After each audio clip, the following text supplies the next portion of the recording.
Chapter 1. The Fishing Wolf Demon. In the Primordial World, amidst the vast expanse of land, countless paradisiacal realms are nestled, suffused with ethereal energies and radiant treasures. Yet, within these divine mountains and celestial islands, each is claimed by its own sovereign, vying for enlightenment in the primordial inquiries. Xiao Island stands as the sacred ground of the Saint Tong Tian, serving as the stronghold of the intercepting sect.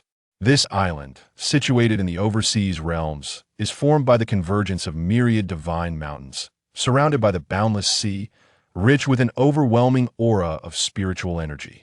Within the island, the air is thick with celestial essence, and serpentine mountain ranges coil beneath the surface like ancient dragons.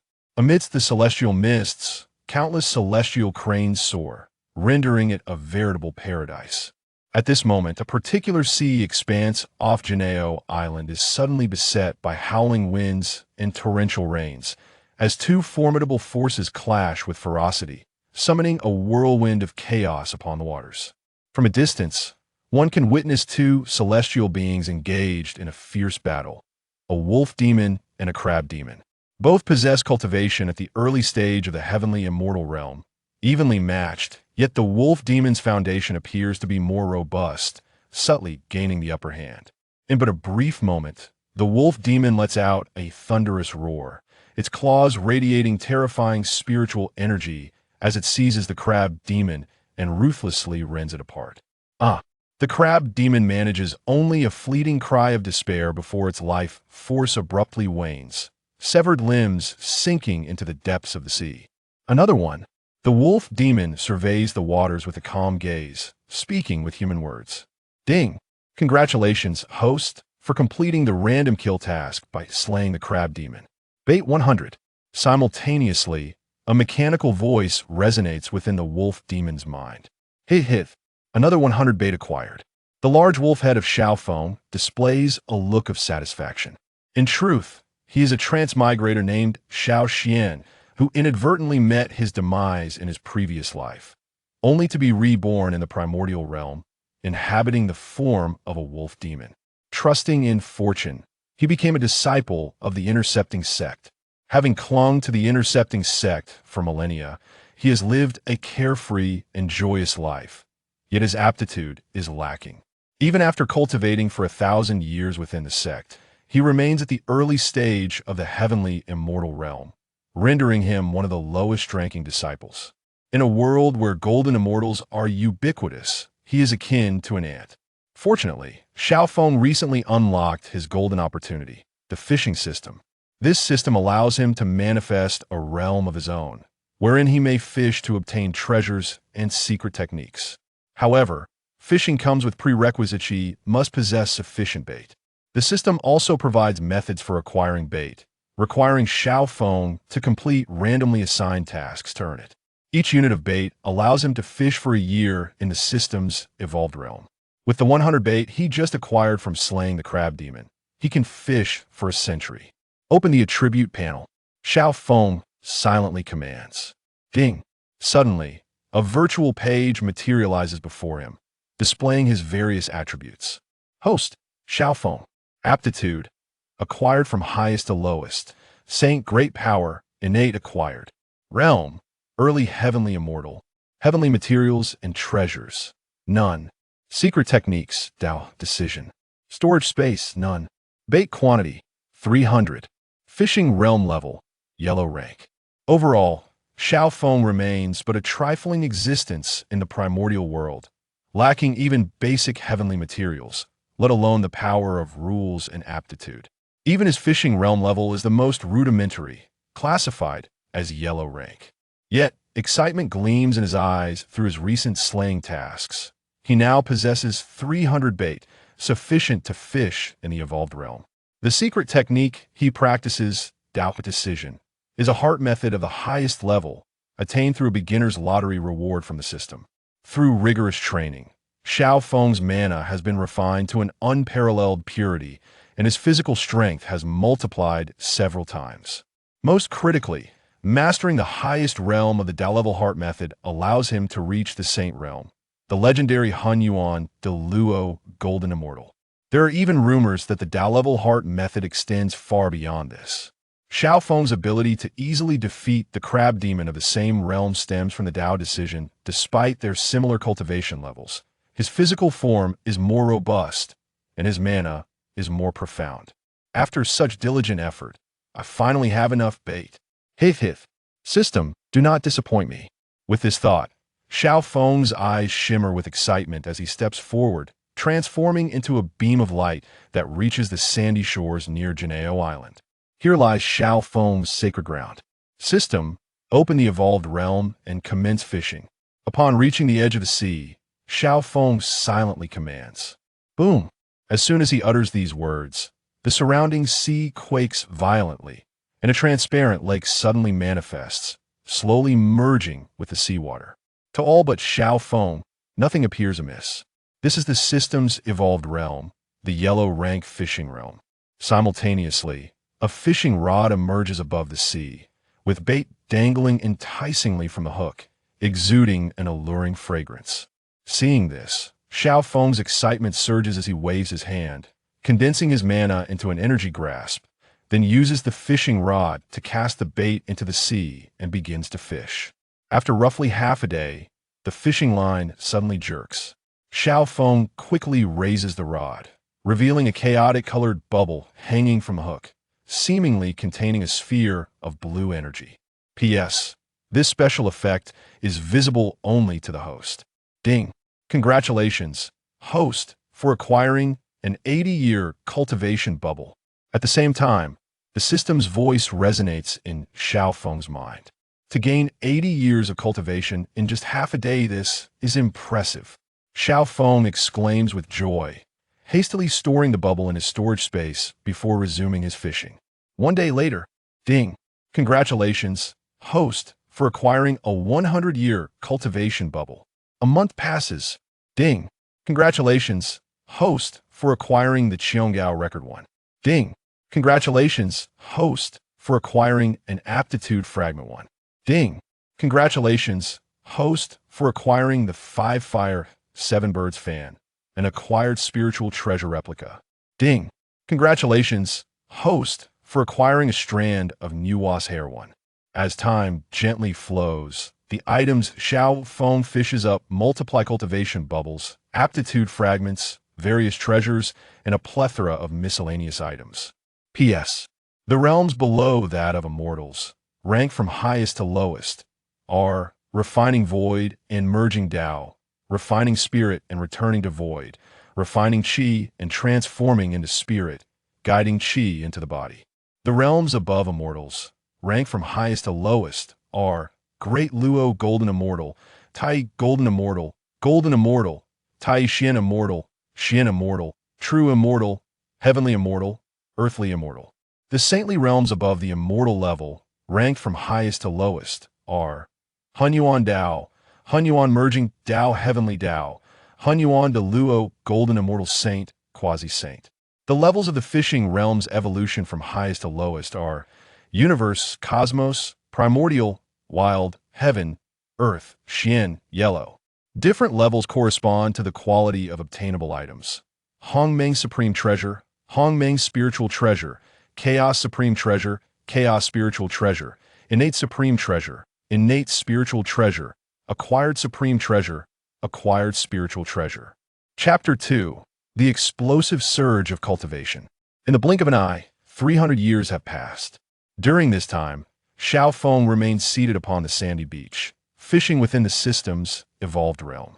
In the past, even decades felt tedious, yet these 300 years have been filled with vigor, especially when the system's voice echoed in his mind, akin to celestial melodies, bringing him immense comfort.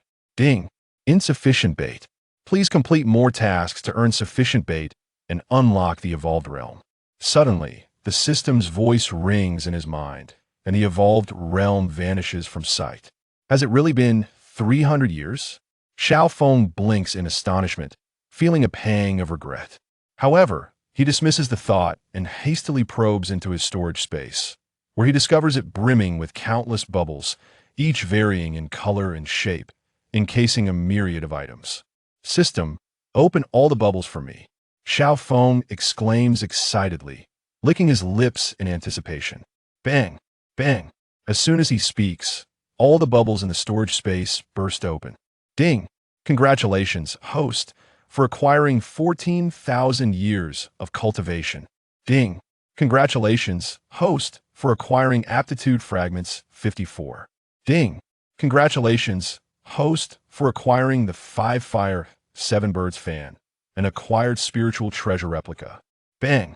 As all the bubbles burst, a surge of profound understanding of the Tao rises from within Xiao Feng, while simultaneously the mana within him thickens and purifies. Not only that, but the pure essence transforms into a warm current that flows through his limbs, cleansing his body, while his aura steadily ascends. Moreover, a tremendous pulling force emanates from Xiao Feng, drawing the spiritual energy of heaven and earth towards him.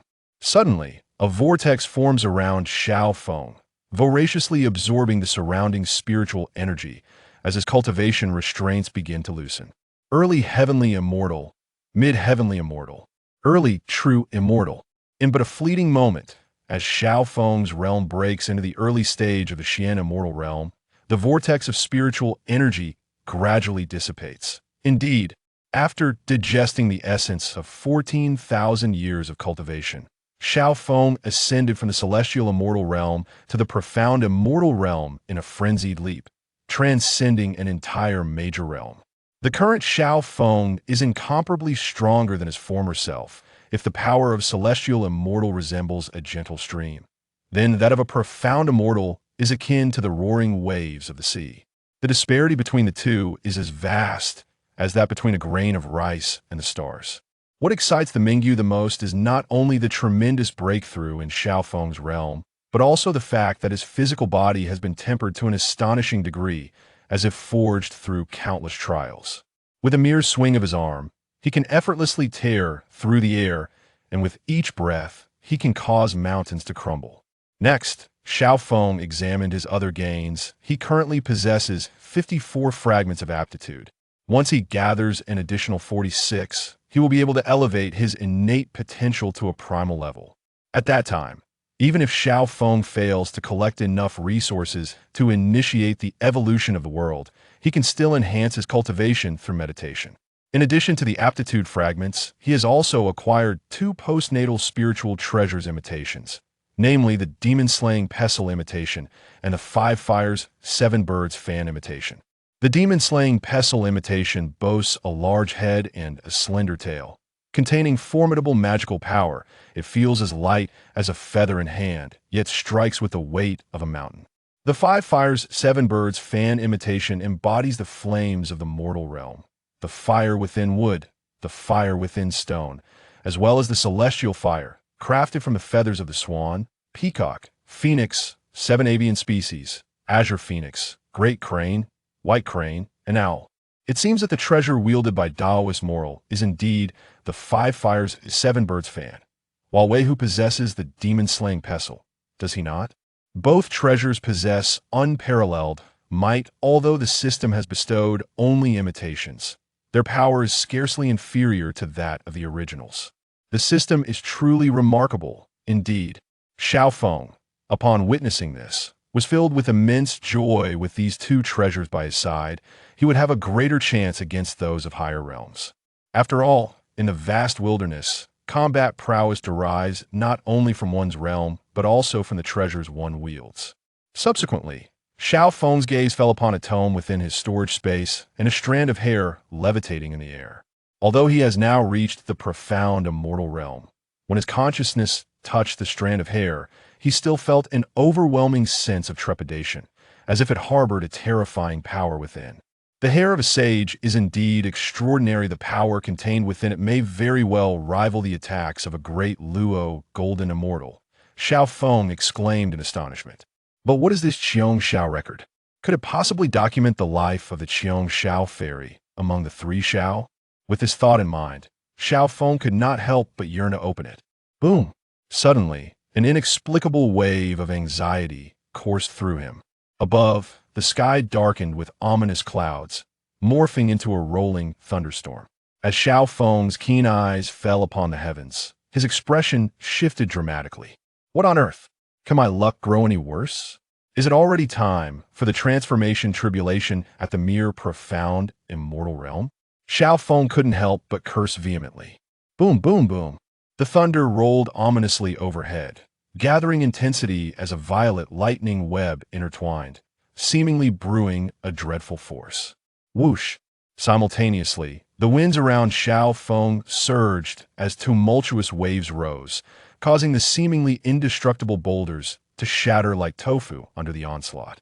The transformation tribulation, once overcome, allows one to take on human form. This is a celestial trial that all beings and spirits must face, but it is also an opportunity. Success means shedding the dross of the body, acquiring a human physique, and embarking on the supreme path to seek enlightenment in the wilderness. Failure results in the shattering of the soul and the annihilation of the spirit. In an instant, Xiao Feng promptly seated himself in meditation, his magical power wildly coalescing. At that moment, upon the mountains surrounding Xiao Feng's sanctuary, 3 streaks of spiritual light flashed across the sky. Each was a breathtaking fairy, their figures graceful and enchanting, their cheeks as flawless as white jade, and their cherry lips exuding an irresistible allure. Could it be that within this tome lies the chronicles of the illustrious Qiong Xiao, the celestial maiden of the 3 heavens? The mere thought of it ignited an irrepressible urge within Xiao Feng to unveil its secrets. Suddenly, a wave of trepidation washed over him, and he felt an inexplicable fluttering of his heart. Above, the sky darkened ominously, swirling with dense thunderclouds. As Xiao Feng's keen gaze fell upon the heavens, his expression shifted dramatically.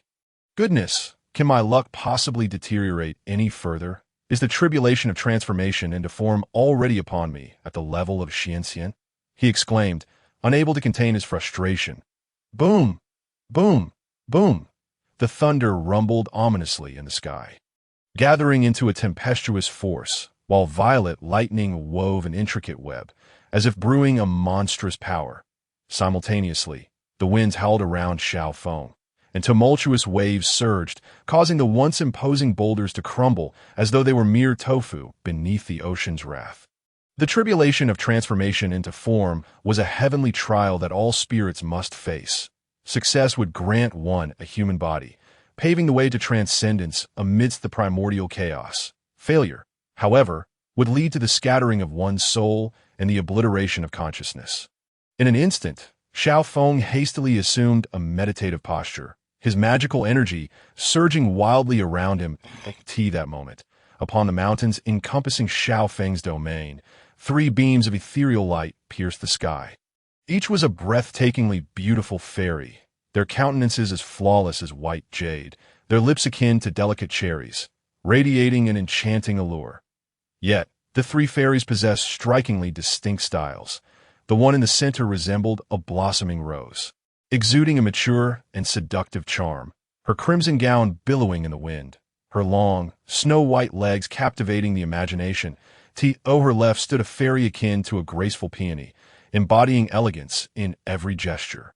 To her right, another fairy, lively and mischievous, with sparkling eyes that twinkled with playful delight. Collectively, they represented maturity, gentleness, and playfulness. Indeed, these 3 celestial beings were disciples of the Tongtian master, known respectively as Yun Xiao, Qiong Xiao, and Bai Xiao. What a surprise! In such a remote sea, there exists a spirit capable of undergoing the transformation tribulation. Qiong Xiao remarked, her gaze fixed on the thunderclouds above, astonished. This is the territory of our sect.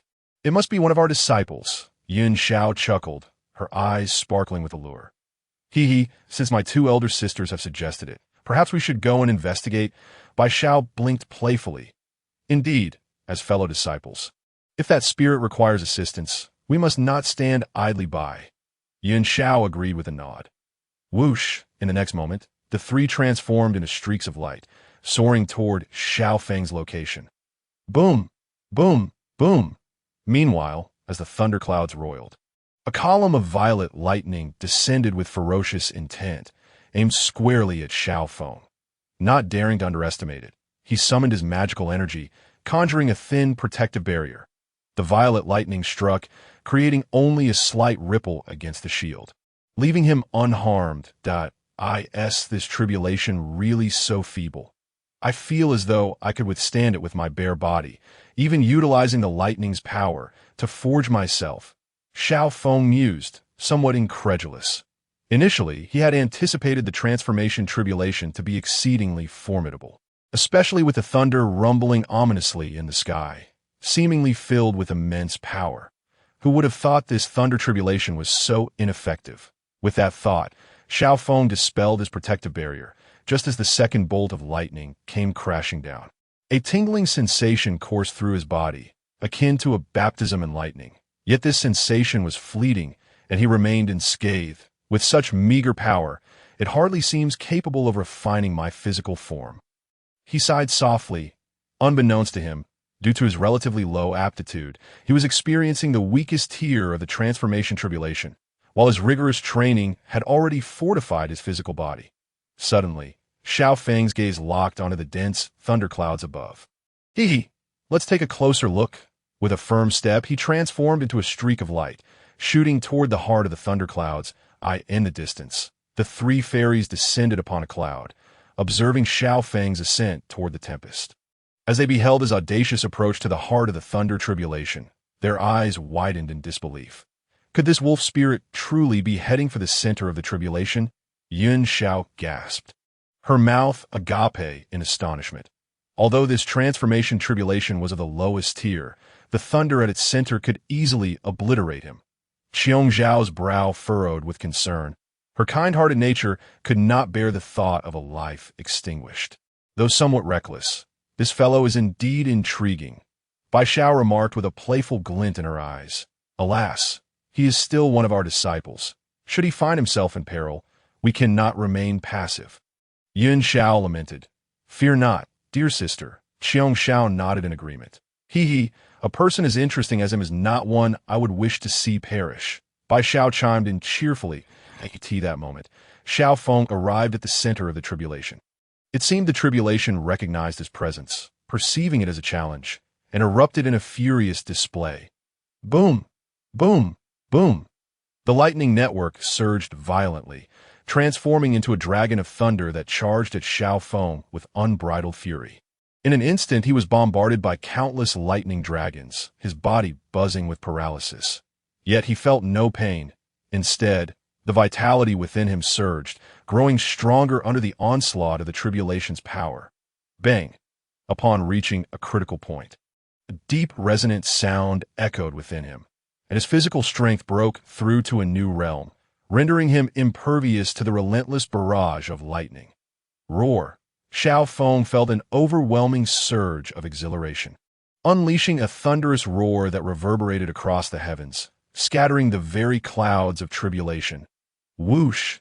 As the clouds parted, a stream of golden light surged into Xiao Feng's body from the heart of the tribulation. In an instant, he was enveloped in a dazzling golden radiance, akin to the sun itself. That a day later, as the golden light dissipated, what remained was no longer the wolf spirit of yore, but a strikingly handsome young man in azure robes, with chiseled features and an ethereal presence. His long black hair flowed gracefully to his shoulders, dancing with the wind, exuding an otherworldly charm. From this day forth, Xiao Feng had transformed. Little did Xiao Feng know. His audacious act of facing the tribulation left Xiong Xiao and her sisters utterly dumbfounded. They had witnessed the entire spectacle. Initially, the tribulation's clouds could not breach his protective barrier, leading him to confront the tribulation with his physical strength, leaving him unscathed. The most astonishing moment came when he boldly ventured into the heart of the tribulation, enduring a relentless barrage of lightning dragons, just as they believed he would surely perish. He astonishingly withstood it all. By the heavens, this wolf spirit is astonishing. Yun Xiao gasped, covering her mouth in disbelief. Withstand the might of countless lightning dragons with sheer physical strength. Such power rivals even that of the Wu clan. Qiong Xiao marveled in admiration. I find him increasingly intriguing. Bai Xiao blinked, her interest piqued. Wait, Something seems to be happening in that sea.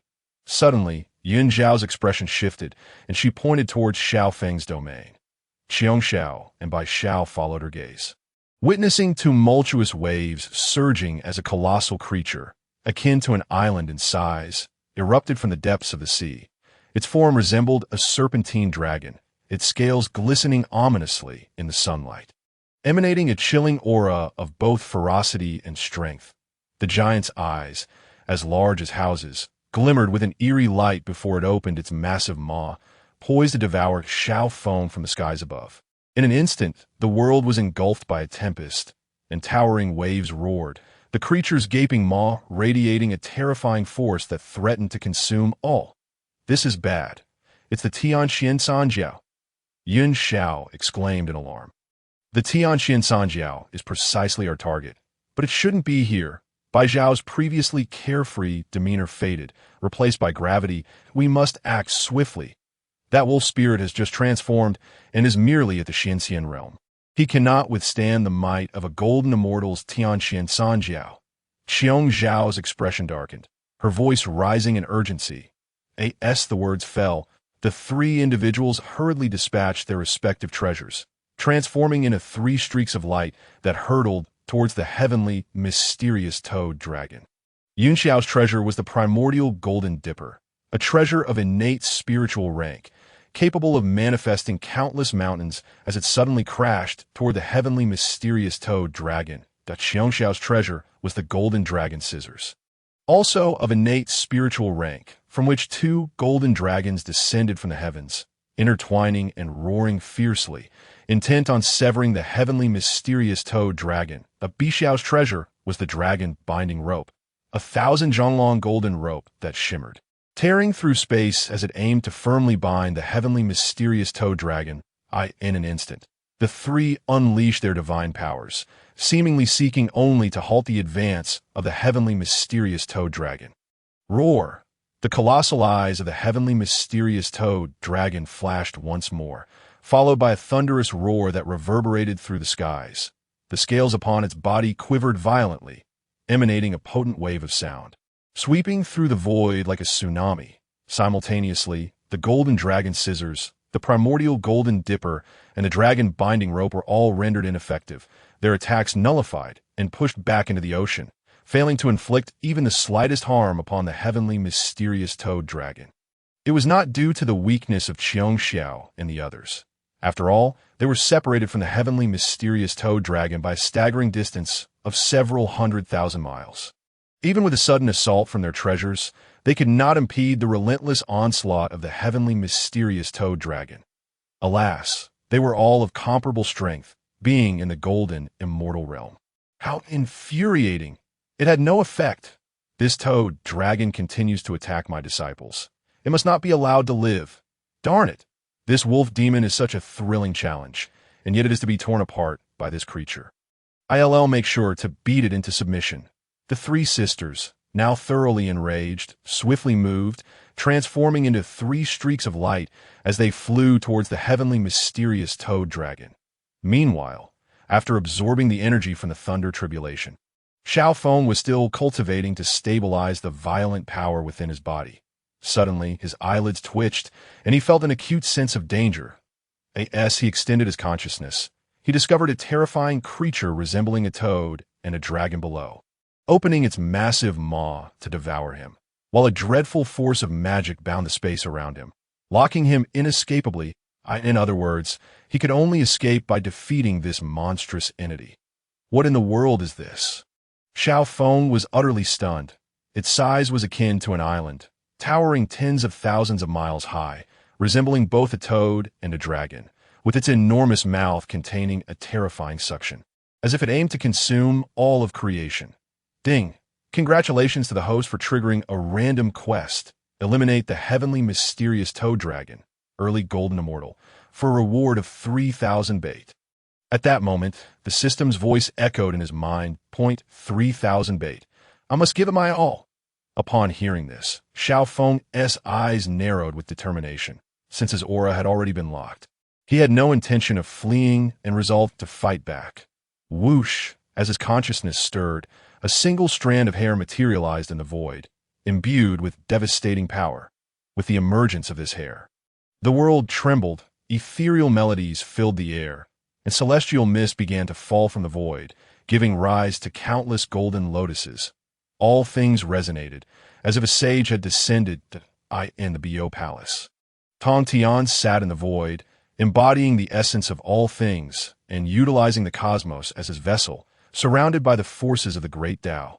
Suddenly, a pair of chaotic eyes opened in the void, with runes swirling within, seemingly capable of piercing through the laws of heaven and earth. I nearly mistook it for my junior sister's arrival.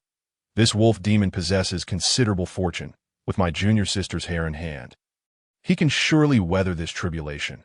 The moment the words left his lips, the eyes in the void closed once more, leaving only a realm of chaos. Enwa's heaven. It is the sacred ground opened by Enwa with the chaotic power of heaven and earth. Within the palace, atop a 12-petal blue lotus, Enwa's beautiful eyes slowly opened, her gaze piercing through the myriad worlds, resting upon the waters of golden Arowana Island, revealing a hint of surprise in her azure lotus-like eyes. This wolf demon possesses a strand of my hair. How peculiar! Ah, since it has been obtained, it is his destiny. Above the waters of golden Arowana Island, Xiao Feng gazed at the scene of all things resonating. Momentarily taken aback, "It seems I've made quite the commotion." Xiao Feng awkwardly rubbed his head. Yet at that moment, the bloody maw of the heavenly mysterious toad dragon was already rushing towards him. He had no time to ponder, and quickly flung the strand of hair. Simultaneously, he fervently prayed, "Enwa, please manifest your power." Whoosh! The terrifying magical power within the strand of hair erupted, instantly transforming into countless blades stretching for thousands of zhang, shattering the void as they slashed toward the heavenly mysterious toad dragon.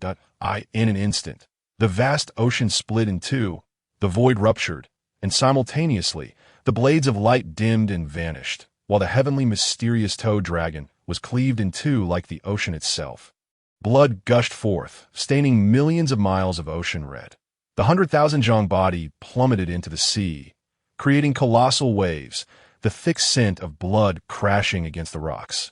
After a long while, the ocean gradually returned to calm, the crimson waters receding slowly and the howling wind subsiding. Yet the severed body of the heavenly mysterious toad dragon floated ominously upon the waters. Ding! Congratulations to the host for completing the random kill quest, earning 3,000 bait. The system's voice broke through Xiao Feng's reverie, his gaze fixed upon the corpse of the toad dragon in the waters, filled with astonishment. Enwa's strand of hair is truly formidable. Not far away in the void, the three streaks of light dissipated, revealing the figures of Xiao and her companions, their colorful skirts rustling that moment. Their beautiful eyes were filled with expressions of shock. As soon as they had seen the heavenly mysterious toad dragon, they feared it would attack Xiao Feng, and indeed, the toad dragon had launched an assault against him. When their attacks were completely nullified by the sound waves, they felt certain that Xiao Feng had perished. Yet who would have anticipated that he would wield a single strand of hair to cleave the heavenly mysterious toad dragon in two? In that instant, they were rendered speechless. Put it another way, within a short span, their expressions shifted wildly. Concern, anger, astonishment, and disbelief. Had it been before, they would never have imagined that one person could evoke such a spectrum of emotions. Oh, Yin Xiao took a deep breath, forcibly suppressing her inner shock. Then, parting her lips, she spoke, "When did our disciples have such a wolf demon with such profound fortune?" The heavens shook, and all things resonated. That strand of hair undoubtedly belonged to a sage. As she spoke, Xiao's expression turned bittersweet. She had worried for the life of that wolf demon. Yet who could have imagined he possessed a sage's treasure? There was no need for her concern. Not only does he possess gifts, but he also brings after-sales service, giggled Xiao, her curiosity piqued. With a sage's treasure in hand, I find myself increasingly intrigued by this wolf demon. Indeed, as fellow disciples of the Jie sect, we should pay him a visit. Yin Xiao smiled. Whoosh! The three transformed into three streaks of light, sweeping through the void until they appeared before Xiao Feng. Disciple of the Jie sect, Xiao Feng, greet senior sisters Yin Xiao, Bi Xiao, and Xiong Xiao. Xiao Feng was not surprised by their sudden appearance. He had sensed their magical fluctuations when they first intervened. However, as he bowed, his gaze lingered on Xiong Xiao with a peculiar expression. He suddenly recalled an item in his storage space, known as the Xiong Xiao record.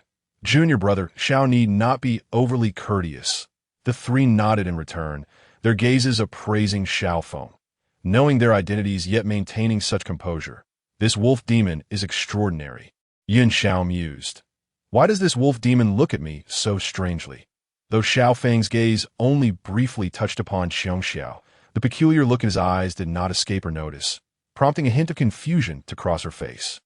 Whoosh! Bi Xiao darted forward, her sparkling eyes scrutinizing Xiao Feng.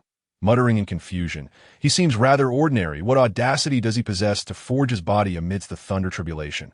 Clearly, he is merely in Xianxian. How could he wield a sage's treasure? How strange, truly strange. Xiong Xiao and the others exchanged bemused expressions, unable to stifle their laughter. This girl's curiosity knows no bounds. Congratulations, junior brother Xiao, on a millennium of cultivation, finally achieving transformation. You have made further progress on the path of the primordial Tao. Yin Xiao said with a smile. Sister, you flatter me. My cultivation is still lacking and hardly deserving of such praise. Xiao Feng humbly replied, then bowed deeply to Xiong Xiao and her companions, expressing his gratitude for their intervention with their treasures. Though Xiong Xiao and the others' treasures had not been able to withstand the heavenly mysterious toad dragon, the courtesies still needed to be observed. Yin Xiao, upon hearing this, could only shake her head in resignation. Her expression filled with embarrassment. Junior brother's apology is unwarranted. We are the ones who ought to feel unworthy. Oh, pray tell, why do you say that, sister? Upon hearing this, Xiao Feng could not help but display a look of perplexity. The Tian Xian Chan Jiao was born in the waters of Jinao Island, yet it retained its ferocity even after countless years, without proper guidance. It frequently ambushed disciples of our sect, bearing numerous counts of murder. Thus, my esteemed master dispatched my three sisters to subdue this Chan Jiao. I could see this moment. Yin Xiao paused, her expression growing increasingly filled with shamed to surprise, despite not exerting any effort. It was Xiao Shidi who took the initiative to slay the Tian Xian Chan Jiao. Ah, I see. Xiao Feng's expression shifted to one of realization. No wonder these three sisters ventured to such a remote sea, for the purpose of taming this Chan Jiao. Had it not been for our oversight, Xiao Shidi would not have needed to resort to a saint's artifact, nor would he have encountered life-threatening peril. Our hearts are heavy with regret. Swish! As her words fell, a radiant glow flickered in Yun Zhao's hand, revealing a fruit entirely golden, enveloped in white flames, resting in her palm. The treasures in my sister's possession are scarce, and the only precious item she holds is the golden white flame fruit. Although it pales in comparison to a saint's artifact, it is still quite beneficial for one's cultivation, providing the equivalent of thousands of years of progress. This fruit is a token of apology from us three sisters. I implore you to accept it, Xiao Shidi. Upon witnessing this, Xiao Feng's eyes gleamed with delight. Swish, with a swift motion of his sleeve. He stored the fruit in his spatial pocket and chuckled. Sister, you are exceedingly generous. How could I refuse something that enhances my cultivation? Though he had expended some of Nua's hair, the bounty he gained amounted to 3,000 bait. With such a plentiful supply, what treasure could he possibly fail to catch? Thus, for him, he was the one who truly profited, especially from a fruit that enhances cultivation. The more, the better, seeing Xiao Feng's eager demeanor. Yin Xiao felt a deeper sense of guilt. It seemed that the saint's artifact was Xiao Shidi's life-saving trump card, which had been forced into use due to our blunder. Alas, we owe Xiao Shidi an immeasurable debt. If time permits, I must certainly aid him in evolving the heavenly Tao. Only then will my guilt dissipate, Yin Xiao thought to herself. Swish, at that moment, Xiong Xiao also waved her sleeve, and a crystalline plant appeared in Xiao Feng's hand. In a gentle voice, Xiong Xiao remarked, "This herb is the Gu Yuan grass, used to stabilize one's realm and solidify one's foundation. I believe it will greatly benefit you, Shidi. Oh dear, since you all are bestowing gifts. How could I be left out? exclaimed by Xiao, as she mischievously blinked and began tossing various items toward Xiao Feng. In an instant, Xiao Feng nearly burst into laughter. This was truly too fortuitous. I'm deeply grateful for the generous gifts from my esteemed sisters. Xiao Feng beamed as he stored the treasures away and then bowed deeply in thanks to Qiong Xiao and the others. With these treasures, along with his bait, he was certain to achieve a breakthrough in his strength. How naive this wolf demon is, he mused. Mere trinkets of mediocre quality cannot compare to a saint's artifact. Alas, ultimately, I have wronged him too much. In the future, I shall mentor him in evolving the heavenly Tao. Otherwise, he may find it difficult to progress in his cultivation due to the entanglement of karmic retribution. Yin Xiao regarded Xiao Feng with a faint smile, though internally she sighed. Suddenly, Yin Xiao's eyes brightened, and a charming smile graced her delicate features. Xiao Shidi, now that we find ourselves with leisure, you must refine the golden white flame fruit at once. My sisters and I will protect you. Indeed, although the golden white flame fruit is potent, with our support, you shall surely refine it swiftly, Bai Xiao added, her large, sparkling eyes twinkling with enthusiasm. Qiong Xiao nodded in agreement. Good heavens! Not only have they gifted me a spiritual fruit, but they also wish to assist me in its refinement. Is this not a complete package of service? Upon hearing this, Xiao Feng was filled with joy and hurriedly agreed. I am ashamed, dear sisters. I shall trouble you. Without further ado, Xiao Feng settled into a meditative position above the sea, retrieving the spiritual fruits and herbs bestowed upon him by Qiong Xiao and the others. With a sweep of his sleeve, he consumed the spiritual fruits and herbs in a flurry of radiant light. Boom! As the streams of light entered his body, they transformed into a chaotic torrent of spiritual energy, wreaking havoc within Xiao Feng's meridians, threatening to burst them asunder. The great Tao technique. Xiao Feng furrowed his brows and promptly activated the great Tao technique, mobilizing his entire magical essence to refine the rampant spiritual energy. What a reckless move, to swallow all the spiritual fruits and herbs in one go. Qiong Zhao's expression changed instantaneously. These spiritual fruits and herbs are no ordinary items. Their potent and tumultuous spiritual essence can easily rupture one's meridians with the slightest misstep. Even an ordinary celestial being would tread carefully when consuming a single spiritual fruit, yet who would have thought that Xiao Feng would devour them all so gluttonously? Xiao Shidi must be lacking in fundamental knowledge of cultivation. How pitiful! I shall ensure to fill in your gaps in understanding. Yin Xiao resolved silently, then turned to her sisters, saying, Let us protect Shidi. Agreed. The three sisters simultaneously formed a protective formation, radiant lights enveloping them as they created a triangular barrier around Xiao Feng. As the celestial power from the formation cascaded upon him, the chaotic spiritual energy within him was gradually subdued. Simultaneously, the chaotic magical essence within Xiao Feng became increasingly refined, and his cultivation levels surged rapidly. Boom! Suddenly, a muffled sound resonated from within Xiao Feng, signaling an explosive leap in his cultivation, propelling him into the mid-stage of the Xianxian realm. However, traces of the artifact's essence still lingered within him. As time passed, the aura surrounding Xiao Feng surged once more, shooting upwards like a radiant rainbow, enveloped in a cascade of celestial brilliance, accompanied by the sounds of the Tao resonating in the air. Break for me! Xiao Feng roared skyward, his aura coalescing fiercely, and subsequently broke through the threshold, advancing into the late stage of the Xianxian realm. Swish, centered around Xiao Feng, a colossal whirlpool of spiritual energy emerged, voraciously absorbing the abundant spiritual essence from the heavens and earth. Days later, the whirlpool gradually dissipated, and the extraordinary phenomenon faded from the world, while Qiong Xiao and her companions dispersed their formation. What delighted Xiao Feng the most was not merely the breakthrough in his cultivation, but the fact that under the pure spiritual essence of the Gu Yuan grass, his innate qualifications had finally been elevated to the level of innate talent. It is worth noting that even the exceptionally gifted Qiong Xiao and her peers possess only innate qualifications. Henceforth, his rate of cultivation enhancement would accelerate exponentially, Xiao Feng deeply cherished the grace bestowed upon him by his three sisters. He bowed deeply to Qiong Xiao and the others, his eyes brimming with gratitude. Had it not been for their assistance through the power of the formation, he would not have so easily refined the essence of that treasure. Merely a small matter.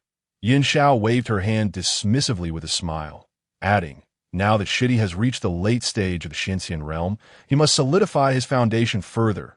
We must return to report back. So we shall take our leave for now. Oh, not worry, Shidi. If we find leisure, we will certainly come to visit you, Xiao said playfully, her eyes sparkling with charm. Absolutely. Xiao Feng nodded with a smile. Swish. Then, Qiong Xiao and her companions waved their sleeves, utilizing their magic to lift the Tian Xian Chanjiao, transforming it into a stream of light as they departed towards the distant Bayou Palace. As the sea fell into silence, only Xiao Feng remained. In a mere few days, he had ascended from the realm of Tianxian to the late stage of Xianxian. Even the most extravagant of players could not boast such rapid progress.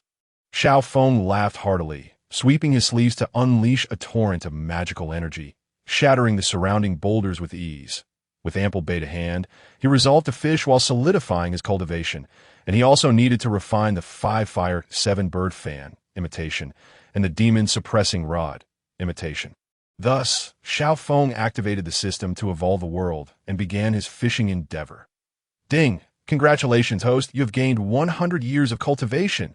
Ding! Congratulations, host, you have gained 200 years of cultivation. Ding! Congratulations, host, you have acquired 3 pieces of qualification shards. Time flew by, and in the blink of an eye, 3,000 years had passed.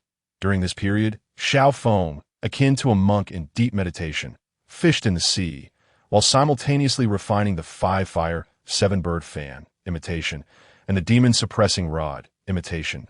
Moreover, leveraging his innate qualifications, Xiao Feng advanced his cultivation to the peak of the Xianxian realm within these 3,000 years, being merely a step away from the Tai Xianxian realm. Most critically, he fished out numerous bubbles of chaotic hues, each containing an abundance of precious earth treasures, heavenly materials, cultivation power, and qualification shards. Ding! Insufficient bait. Please complete more tasks to earn sufficient bait and unlock the evolution of the world. Suddenly, a mechanical voice resonated within Xiao Feng's mind. Upon hearing this, Xiao Feng could only helplessly retract his fishing rod. However, as he contemplated the harvest of these 3,000 years, his face lit up with excitement as he delved into his storage space with his consciousness. Compared to the previous 300 years, the gains of these 3,000 years were undoubtedly far more substantial. Within the storage space, countless bubbles of chaotic hues were scattered, each containing powers of cultivation, magical artifacts, and fragments of innate qualities. Upon seeing this, Xiao Feng's eyes sparkled with enthusiasm, and he instinctively wiped away the drool that threatened to escape his lips. He quickly murmured in his heart, "System, open all the bubbles." Pop, pop, as soon as the words left his mouth, the bubbles in the storage space burst like foam. Ding! Congratulations, host, you have gained 150,000 years of cultivation. Ding! Congratulations, host, you have obtained a replica of the purple gold bowl and the demon-dispelling mirror, both of which are postnatal spiritual treasures. Ding! Congratulations, host, you have acquired a replica of the celestial measuring ruler, a congenital spiritual treasure. Ding! Congratulations, host, you have obtained 559 fragments of innate quality. Ding! Congratulations, host, you have received 2 absolute defense talismans, 1 copy of the legend of Shimen Qing, and 1 copy of the Red Cloud Qilin formation. Suddenly, with the sound of the system's notifications, Xiao Feng's aura surged dramatically, manifesting intricate patterns of the Tao throughout his meridians. Simultaneously, the confusions he had regarding the Tao were all clarified, and his understanding of the power of the Tao deepened significantly. With a sudden jolt, Xiao Feng's body trembled, and a terrifying vortex of spiritual energy formed around him, frantically absorbing the spiritual essence of heaven and earth, while his own aura continued to ascend rapidly. Peak of the Xianxian realm. Early stage of the Tai Xianxian realm. Mid-stage of the Tai Xianxian realm. Boom! Xiao Feng's cultivation level continued to soar until he reached the late stage of the golden immortal realm, at which point the vortex of spiritual energy gradually dissipated, and the fierce aura emanating from him slowly receded. At that moment, Xiao Feng officially became a late-stage golden immortal wolf demon, experiencing a transformation in power that was nothing short of earth-shattering. His physical body had also undergone successive breakthroughs, allowing him to easily crush mountains with the slightest of movements. Xiao Feng felt that even postnatal spiritual treasures might struggle to breach his physical defenses, and concurrently, his innate quality was steadily rising, nearing that of a mighty being. This was the true reward of Xiao Feng's 3,000 years of fishing. This book must be a divine masterpiece. The magical power is immensely abundant, and the strength of his physical body could rival thousands of mountains. This sensation is truly delightful. After assessing his own condition, Xiao Feng nodded in satisfaction. Ding! Due to the host reaching the golden immortal realm, the fishing evolution of the heavens has reached a breakthrough, now at the Xian level, enhancing the probability of obtaining postnatal treasures through fishing.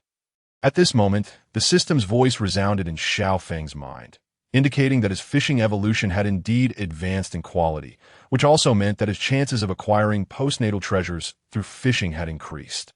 Of course, the Xian-level fishing evolution does not imply that Xiao Feng cannot acquire higher quality treasures through fishing. For instance, he had previously managed to obtain a congenital spiritual treasure, even while still at the Huang level.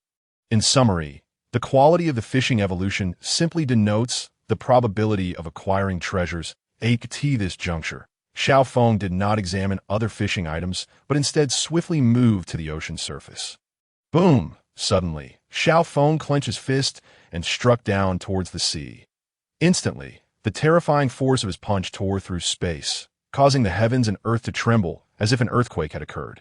Concurrently, the ocean within a vast radius of millions of miles around Xiao Feng began to undulate violently. The horrific power of his punch spiraled through the waves, sending countless splashes into the air. Such is the terror of a single punch. And this was merely a strike made with his physical strength. If he were to unleash his full magical power, even the vast ocean would be obliterated in an instant, reducing all things in the surrounding world to mere dust. Boom! Boom! To quickly adapt to the power within him, Xiao Feng relentlessly struck the ocean, nearly tearing the very fabric of the void, in no time. A tempest swept through, the world shook, and the earth trembled. Countless weaker beings in the ocean perished under the might of Xiao Feng's golden immortal power, and this was not merely a world of the survival of the fittest. The heavenly way was merciless, and all things were but fodder. Only the strong could dictate their own existence, while the weak lacked even the qualification to survive, having slightly acclimated to the golden immortal power within him. Xiao Feng expanded his consciousness to examine other treasures. First, he inspected the magical artifacts. In his 3,000 years of fishing, he had acquired a total of 3 artifacts, 2 of which were postnatal treasures and 1 a congenital treasure. The replica of the purple gold bowl is a postnatal treasure, radiating with boundless light, capable of being offered to the heavens and sealing all things. The replica of the demon-dispelling mirror, also a postnatal treasure, possesses the ability to identify the demonic entities of heaven and earth. Both the purple gold bowl and the demon-dispelling mirror are artifacts of the celestial sect, wielded by the golden immortal Yunzhongzi. Compared to these 2 postnatal treasures, Xiao Feng was even more thrilled by the replica of the celestial measuring ruler, a congenital treasure. The celestial measuring ruler, a congenital treasure, is said to have been formed from chaotic energy at the time of creation, granting its wielder immunity to the influences of causality. Its attack power is second only to the Pangu banner. Measuring a foot of the heavens, it can shake the void, extinguish stars, and break through myriad laws. This artifact is truly formidable. No wonder Randang commanded such ferocity in the primordial world with merely the celestial measuring ruler. Xiao Feng's pupils contracted sharply, followed by immense joy. Once he refines the celestial measuring ruler, his power will undoubtedly rise once more. Next, Xiao Feng's gaze fell upon the other treasures, the absolute defense talismans. When activated with magical power, can nullify all attacks from peak to Luo golden immortals. The red cloud Qilin formation, with this diagram as its focal point, can unleash the red cloud Qilin formation, possessing terrifying might. True flames engulf the earth, as the Qilan slaughters enemies in the sky, capable of annihilating foes below the quasi-saint realm. Though it can only negate a single attack from a peak de luo golden immortal, this power surpasses even the finest strands of a saint's hair. Now looking at the red cloud Qilan formation, which can obliterate enemies below the quasi-saint realm. Had the formation time not been so lengthy, I could have wielded this formation to be invincible against those below the quasi-saint realm.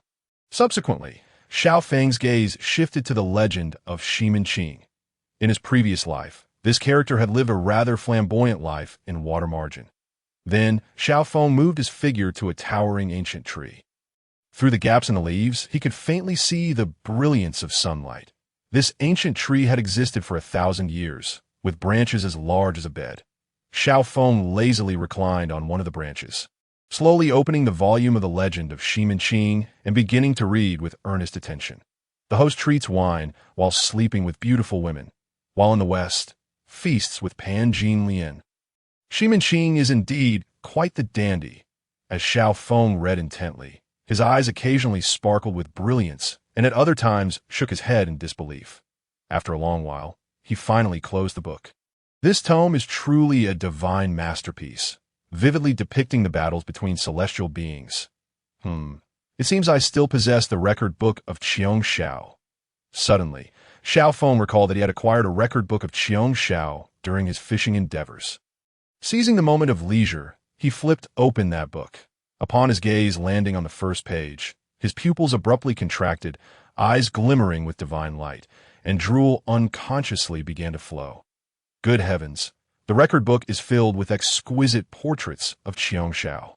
The first page depicts Qiong Shao, adorned in a white dress, gracefully playing on the beach, her delicate jade feet lightly tapping the ripples, her eyes shimmering with autumn water, and under the sunlight, her fair skin slowly revealed from her dress. In an instant, she captivated the heart and soul, leaving one spellbound. Wow, this is simply too stimulating. Truly deserving of being the senior sister Qiong Shao, her elegance intertwined with allure, blending seduction with purity. Xiao Feng couldn't help but swallow hard. With excitement, he continued to gaze at the images, the brilliance in his pupils flickering incessantly. Indeed, the record book of Qiong Shao nearly unveiled her graceful figure in its entirety and through the environmental backdrop. Her beauty was breathtaking, rendering the heavens and earth pale in comparison. Though Xiao Feng had attained the Tao and reached the golden immortal realm, at his core, he remained a man. How could he possibly resist such a tempting collection of photographs? At that moment, in the sky 1,000,000 miles away from the towering ancient tree, 3 beams of light streaked across the heavens like shooting stars, heading directly towards the vast expanse above. Upon closer inspection, it was indeed Qiong Shao and her companions. They spread their consciousness and immediately discovered Xiao Feng lounging atop the massive tree, engrossed in the book in his hands. How peculiar. Senior brother Xiao is not fishing in the ocean. Bai Xiao blinked in surprise. Indeed, it was a rare sight. Qiong Shao slightly parted her lips, revealing a gentle smile. Although Xiao Shidi had not been fishing, he was indeed rather languid and should cherish the passage of time to diligently cultivate. Yin Xiao, however, shook her head slightly. In the 8th chapter, it was noted that Xiao Shidi was inherently lazy and disinclined towards cultivation. Over the span of 3 millennia, Qiong Shao and her companions frequently visited Xiao Feng, their intentions simple: to guide him in the path of cultivation and prevent him from straying.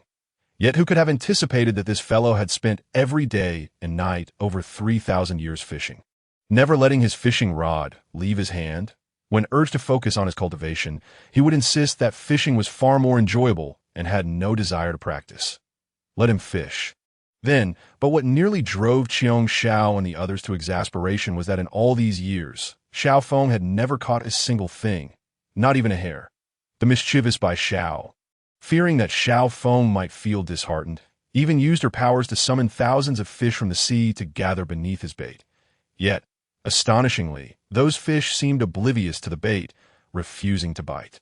In desperation, Bai Xiao urged Xiao Feng to change his bait, but he stubbornly refused, claiming that the essence of a true angler lay in cultivating one's character, rather than merely pursuing catches. questioning her understanding of fishing. For 3,000 years, Xiao and her companions felt utterly helpless regarding Xiao Feng. Countless opportunities to seek their guidance in the realm of cultivation were squandered by him. What left them utterly perplexed was that Xiao Feng possessed profound knowledge, even recounting secrets from the dawn of creation from time to time. Eventually, the three of them found themselves thoroughly indoctrinated by Xiao Feng, yet they had enjoyed these millennia, often adorned with smiles. Suddenly, something felt amiss. Yun Zhao's expression shifted, her eyes filled with uncertainty. "Sister, what has happened?" Bai Xiao inquired, her voice laced with curiosity. Could it be that this fellow has transcended to a realm beyond comprehension? Yin Xiao did not respond to Bai Xiao, but instead narrowed her pupils, her beautiful eyes reflecting sheer astonishment. Heavens! In that moment, Qiong Xiao seemed to realize something as well, her eyes widening in disbelief as she gasped in shock. Fixating on Xiao Feng atop the colossal tree. How is this possible? A year ago, I detected his presence, and he had merely broken through to the peak of Xianxian. At that time, I thought he had decent potential and should cherish his time to cultivate diligently. Upon hearing this, Bai Zhao's watery eyes filled with confusion as she hastily turned her gaze to Xiao Feng.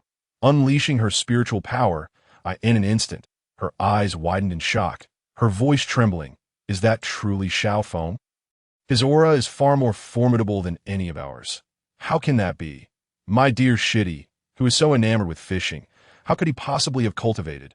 Moreover, how could such a breakthrough occur in just 1 year? Damn it, it must be someone impersonating my adorable Shitty. Just wait until I peel his skin off. With that, Bai Xiao shot forth like a streak of light toward Xiao Feng. Yun Xiao and the others quickly followed suit. Before long, they arrived at the great tree. Who are you? How dare you impersonate Xiao Feng? Do you not know that he is our Shitty, although your aura and appearance are nearly identical to his? You cannot fathom how well I know Xiao Feng. He is inherently lazy and disinclined to cultivate. There is no way he could possess such formidable power. As the light dissipated, Bai Zhao's gaze toward Xiao Feng was filled with fury. Simultaneously, the power of Xianxian surged forth as the binding dragon rope swept toward Xiao Feng, intent on ensnaring him. Bai Xiao, do not act impulsively. Yun Xiao and the others cried out urgently, attempting to restrain her. While they recognized the drastic change in Xiao Feng's aura, they could not ascertain whether this Xiao Feng was genuine, that if he were indeed an impostor, where would the true Xiao Feng be? Furthermore, this individual radiated such immense power, his magical energy seemingly boundless. Should they act recklessly, it could lead to chaos, detrimental to both them and Xiao Feng. Moreover, this ocean was within the territory of Golden Ao Island, belonging to the sanctum of the sage Tong Tian. Even a sage would not dare to act recklessly here. Thus, in their hearts, they believed this person was likely the real Xiao Feng, as the aura was unmistakably his. Yet, they were a moment too late. The binding dragon rope unleashed its terrifying might towards Xiao Feng. In an instant, golden light flashed, and the fearsome force tore through space, intent on binding him that moment. Xiao Feng raised an eyebrow, suddenly standing up, looking at Bai Xiao with a hint of confusion. Then, with a flick of his sleeve, golden magical energy surged forth, sending the binding dragon rope flying back, landing precisely in Bai Xiao's hands. Though it was merely a gentle flick, Xiao Feng's current cultivation reached the late stage of Jinxian. His physical strength formidable, it was only natural that he could send the binding dragon rope flying with such ease. Xiao Feng regarded the furious Bai Xiao with a bemused smile. Little sister, your method of greeting today is rather unique. And who could possibly impersonate me? Just moments before, Xiao Feng had been absorbed in the records of Qiong Xiao, unaware of the presence of her and her companions, until they were 100,000 miles away from the towering tree. However, just as he was about to approach them for a greeting, Bai Xiao arrived first, launching into a tirade, claiming he was an impostor and even summoning the binding dragon rope to strip him of his skin. In that instant, Xiao Feng could only display a bemused expression, pondering who would be so idle as to impersonate an ordinary wolf demon like himself. Moreover, this was Golden Ao Island, under the dominion of the sage Tong Tian, where even a sage would not dare to act recklessly. Yet, knowing Bai Zhao's character, Xiao Feng did not reveal any displeasure. This girl had been mischievous for countless years. Upon seeing the binding dragon rope fly away, Bai Zhao's fury surged once more. When she noticed the nonchalant smile on Xiao Feng's face, doubt flickered in her eyes. You truly are not an impersonator. Of course, Xiao Feng replied with a smile and a nod. This is impossible. Xiao Shidi is inherently lazy and disinclined to cultivate, yet your power surpasses mine. In that moment, Bai Zhao's expression grew even more perplexed. What evidence do you have to prove you are not an impersonator? This is quite simple. A century ago, my little sister excitedly visited my sanctum, claiming she had never touched a wolf demon's tail, insisting I transform into my true form, which I resolutely refused.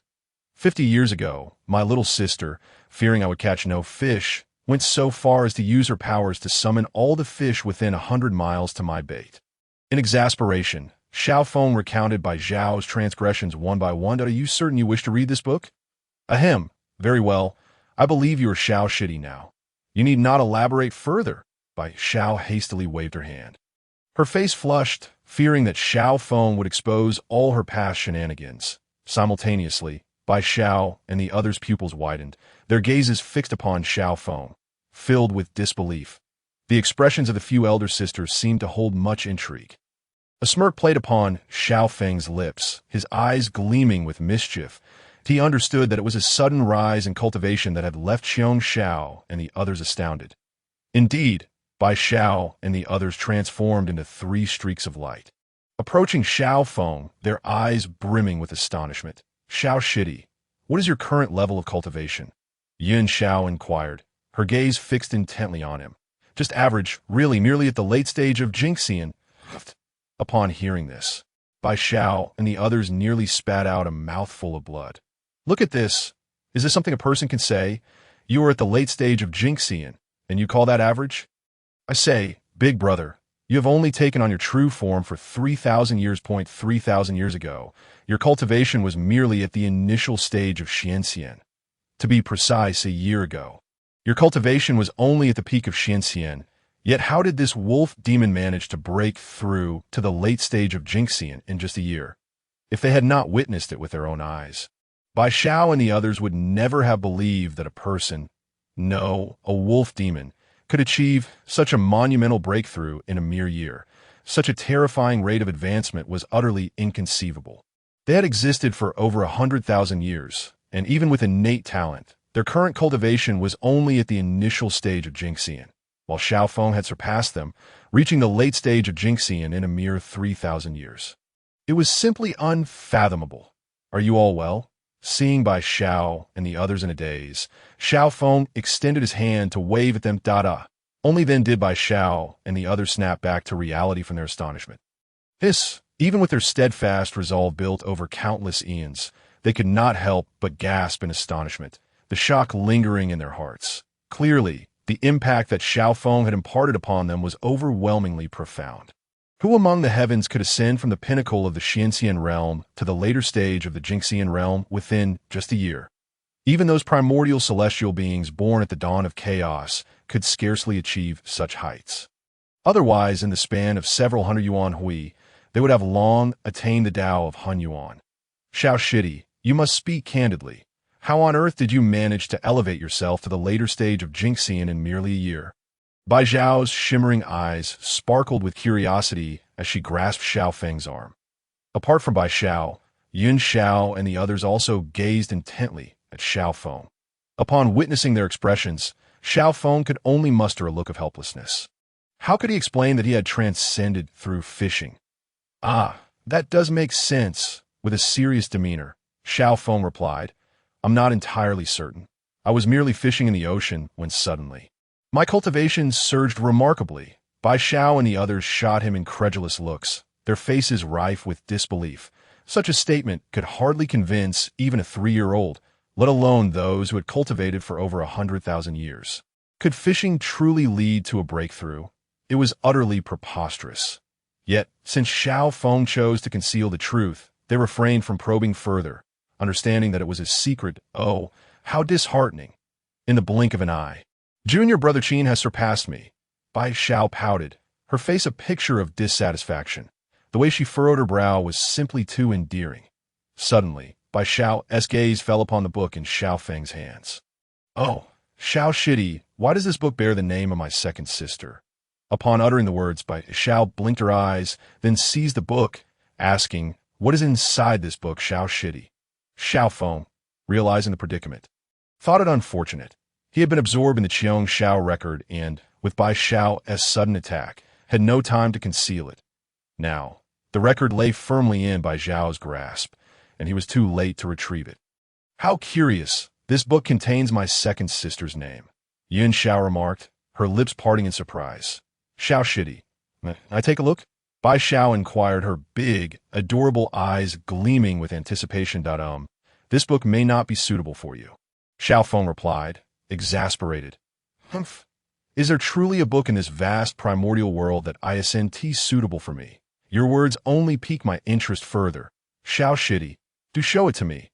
As she spoke, Bai Xiao batted her eyelashes and pouted, her charming demeanor capable of melting stone. However, having known Bai Xiao for several millennia, Xiao Feng was well aware of her playful nature. She had always enjoyed being coy and casting flirtatious glances, and he had grown accustomed to it, remaining unfazed. "Ding! Congratulations, host! You have triggered a random task requirement. Share the Qiong Xiao record with Bai Xiao and others to receive 100 bait," just as Xiao Feng hesitated. The system's voice echoed in his mind. "Oh dear system, you truly are mischievous. Very well. It would be impossible not to share it today, so let them see." With that thought, a smirk played on Xiao Feng's lips as he looked at Bai Xiao teasingly. "Are you certain you wish to see it, little sister?" "Of course. All right, then take a look." With those words, Xiao Feng placed the Qiong Xiao record into Bai Xiao's hands. Her face instantly lit up with excitement as she eagerly flipped through the pages. Upon her gaze landing on the first page, she was momentarily frozen, especially when she beheld Qiong Xiao, clad in a white dress, frolicking along the shore, her bare feet delicately creating ripples, her eyes shimmering with the clarity of autumn waters. As the sunlight illuminated her porcelain-like skin, which gradually emerged from her gown, Bai Xiao could not help but blink her sparkling eyes, her expression filled with astonishment. "What is the matter?" Noticing her reaction, Yun Xiao and the others stepped forward, curiosity etched on their faces. However, when their eyes fell upon the record, they too became utterly petrified. Silence. The atmosphere descended into an eerie stillness. For a moment, it seemed even the howling sea winds had ceased, and the tumultuous waters had turned to Bai Xiao and the others stared intently at the Qiong Xiao record, their beautiful eyes wide with disbelief, as if their eyes were about to pop out. Chapter 10. "Junior brother, please do paint for us." In an instant, Qiong Xiao's face, like a blossoming lotus, turned a vivid crimson, akin to an apple. Simultaneously, her heart raced wildly, and she stole a glance at Xiao Feng. Her expression filled with peculiar emotions. "Xiao Shidi is secretly drawing me, but the portrayal is simply too stunning. Am I truly so beautiful?" In that moment, a hint of secret delight blossomed within Qiong Xiao's bashful heart, leaving no trace of anger. My goodness! Bai Xiao blinked her eyes, her expression one of sheer amazement as she exclaimed, "Xiao Shidi, your artistic skills are astounding. My second sister in this painting is simply breathtaking." I never imagined that she could look so captivating in that pose. Bai Xiao's observations were indeed astute. The Qiong Xiao record did not alter Qiong Xiao's features or complexion, but rather enhanced them with a specific setting and alluring poses, rendering her image even more exquisite. The allure of art was such that even Yin Xiao found herself deeply captivated by the painted Qiong Xiao. She then turned her radiant, enchanting gaze towards Xiao Feng, her face glowing with anticipation as she asked, "Xiao Shidi, surely you have painted me and my little sister as well." "Xiao Shidi, I must have my own portrait too, right?" Bai Xiao added, her eyes twinkling with expectation as she looked at Xiao Feng. "Ahem, there aren't any of you." Xiao Feng shook his head in resignation. The Qiong Xiao record was not his creation, but rather something acquired through fishing. How could it possibly contain portraits of Yin Xiao and Bai Xiao? Upon hearing this, Qiong Xiao's face grew even redder, her lips curling into a subtle smile, her mood inexplicably uplifted. However, Yin Xiao and Bai Xiao were not pleased. Their faces, resembling flawless jade and blooming lotuses, fell in disappointment. Yin Xiao looked at Xiao Feng with a resentful expression, pouting as she said, "Xiao Shidi, your favoritism is far too obvious. How can you be so unfair? Umph. This is excessive. I'm the one who cherishes you the most. Yet you didn't even tell me." Bai Xiao also pouted, turning her head away in annoyance. In that moment, Xiao Feng found himself both amused and exasperated. In his imagination, he had expected Yin Xiao and the others to scold him upon seeing the contents of the Qiong Xiao record. But who would have thought they would instead clamor for him to paint for them? Especially Qiong Xiao. He had braced himself for a scolding, but was taken aback to see her face turn crimson, revealing a shy demeanor. "Dear elder sister and younger sister, let us not bicker." Qiong Xiao feigned nonchalance as she stepped forward, waving her sleeve to retrieve the record from Bai Xiao's hands and storing it away. With a gentle smile, she added, "It's merely a painting. You two can have Xiao Shidi customize one for you." "Humph. That is not the same. One is his initiative, and the other is ours. The difference is vast." "You know," Bai Xiao continued to pout, still appearing quite miffed. Nevertheless, Yin Xiao approached Xiao Feng with a beaming smile, her thoughts transmitted through her consciousness. "Xiao Shidi, when you have time, do create a few paintings for your elder sister. And remember, make it 2 copies.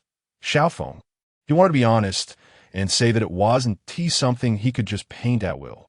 It was acquired through fishing. Dear sister.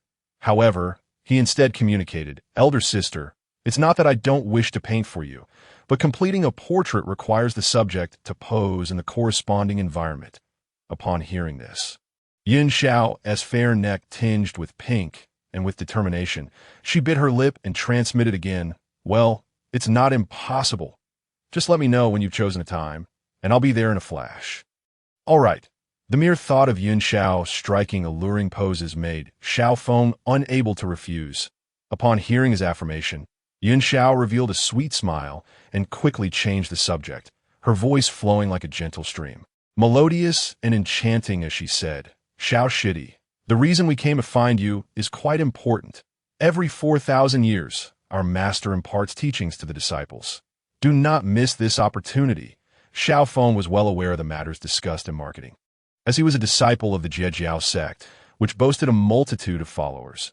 Even the sage Tong Tian could not instruct every single disciple, hence a regulation was established. Every 4,000 years, disciples of the sect would gather at the Bayou Palace to seek enlightenment and impart the grand principles of the devoid that time. Any being belonging to the Golden Ao Island could also attend the lectures at Bayou Palace. Moreover, those with exceptional talents would have the opportunity to catch the eye of the sage Tong Tian and perhaps even be accepted as his disciples, thus enjoying the bountiful spiritual energy of the cave paradise that was Bayou Palace. "You are absolutely right, big sister.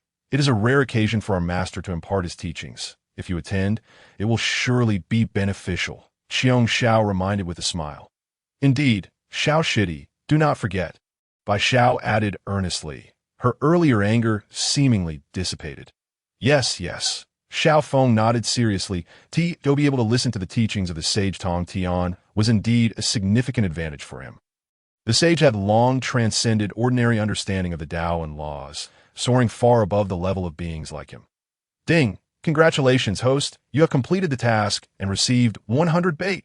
Ding! Congratulations, host! You have triggered a random task. Pay homage to Tong Tian, which will reward you with 1,000 bait." Suddenly, a series of system notifications echoed in Xiao Feng's mind. Pay homage to Tong Tian. That is indeed a challenging task. Xiao Feng squinted, his pupils gleaming with golden light. Now that he was a disciple under Jiejiao, if he could successfully pay homage to Tong Tian, he would certainly be willing, especially since the system promised him a reward of 1,000 bait. However, he was acutely aware of the difficulty of this task. Otherwise, why would only 8 among the countless disciples of Jiejiao have been accepted by Tong Tian? The competition was undoubtedly fierce. With 3 years remaining until Master opens the teachings, why not stay here? We can also bring along what we have learned, Yin Xiao suggested with a knowing glance at Xiao Feng, hoping he would agree. "I concur. It will be perfect for Xiao Shidi to create a bespoke painting for us," Bai Xiao exclaimed, her eyes sparkling with excitement. Xiao Feng glanced at Bai Xiao with a resigned expression. Why was she so obsessed with portraits? With only 100 bait at stake, it hardly seemed worth the time. He might as well enjoy their company. After all, they had requested him to paint for them. So naturally, they would have to follow his lead regarding their poses. With this thought, a fiery glimmer sparked in Xiao Feng's eyes. The three of them embodied sensuality, grace, and playfulness. Their poses would undoubtedly be breathtaking. Chapter 11. Tong Tian's teachings. In that moment, Xiao Feng's heart brimmed with anticipation, but he nodded in agreement. Fantastic! Xiao Shidi is truly wonderful. My dear sister has not been unkind to you during this time. Bai Xiao beamed in response. In the ensuing 3 years, Xiao Feng tirelessly painted for Bai Xiao and the others. While the paintings were indeed his own work, they surpassed those recorded in the albums. Most importantly, during the painting sessions, he could request any pose from Bai Xiao and the others, such as subtle glances, a coy rejection, and so forth. Moreover, in terms of attire, he strongly insisted they wear light, flowing garments to accentuate their alluring figures. The sight of their snowy skin partially revealed through the sheer fabric nearly made his nose bleed, particularly when painting Yun Xiao, whose natural sensuality was heightened by her alluring poses, rendering her breathtakingly enchanting. However, Bai Xiao was also a delightful surprise. Though still young, she possessed all the right attributes, and her charming demeanor reminiscent of a neighborly girl invoked a sense of affection. Alas, all blissful moments passed swiftly in the blink of an eye. 3 years had elapsed. One day, while Xiao Feng was hand-painting Yin Xiao, she stood barefoot upon a cloud, her long hair cascading like waves over her fragrant shoulders. Dressed in a flowing blue veil that danced gracefully, her fair legs subtly visible beneath her attire, she gently bit her lip, her enchanting eyes radiating allure as her delicate hands caressed her cheeks, embodying a picture of exquisite charm. Wonderful. Sister, your gaze needs to be a touch more alluring. Make it natural, not forced. Yes, just like that, and lift your feet slightly. It will accentuate the beauty even more. Leaning against a massive tree, Xiao Feng guided Yin Xiao through her poses, driven by a desire for the perfect painting that my heavens. This is too exhilarating. When Xiao Feng's gaze fell upon Yun Xiao's enticing figure, he nearly drooled. Then he began to prepare for the painting. Boom! Suddenly, the heavens trembled violently, and ethereal purple mist began to flow from the void. A terrifying and unfathomable pressure surged forth, causing countless beings across the vast expanse of Golden Ao Island to kneel in reverence.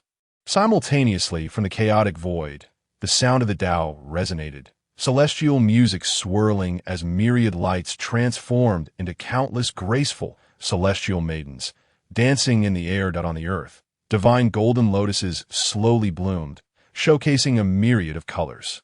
Such a spectacle could only be witnessed upon the emergence of a sage. 3 days hence, my true self shall open the teachings at Bayou Palace. Within a millennium, all disciples of this sect shall have the opportunity to hear the great Tao. A resounding voice, immense beyond measure, echoed from the chaotic realm, landing precisely in the minds of every being on Golden Ao Island. The voice belonged to the sage Tong Tian. Swish, swish, swish, as the words fell. Countless beams of light surged forth from within the domain of Golden Ao Island, particularly from the sea, where numerous souls burst forth from the depths, transforming into streaks of light as they raced towards Bayou Palace. The teachings of Sage Tong Tian represented a grand opportunity for the followers of Jiejiao, and they sought to secure their positions at Bayou Palace as soon as possible. Swish! Upon witnessing this, Yin Xiao ceased her poses, swiftly waving her sleeve and transforming into a streak of light to join Xiao Feng and the others. Xiao Shidi, our master is about to commence the teachings. We must hurry to Bayou Palace. If we are late, it will surely displease our master. Yin Xiao spoke with earnestness, now clad in her usual long dress. Why does he choose to arrive just as I am posing? Bai Xiao pouted, irritation evident in her tone. You little rascal, you just want Xiao Shidi to paint for you. Xiong Xiao chuckled, lightly flicking Bai Xiao's forehead with her delicate hand, her eyes filled with affection. It's all Xiao Shidi's favoritism. He only knows to paint for second sister. If we hadn't asked him, we would even have our own portraits. Swish, upon hearing this, Qiong Xiao's face flushed slightly. She covertly glanced at Xiao Feng, relieved to see him seemingly unfazed, as though he hadn't heard. Nevertheless, her heart fluttered with joy, akin to having consumed honey. All right, enough chatter. Let us move quickly. Although Yun Xiao feigned annoyance, she was still able to discern the urgency of the matter.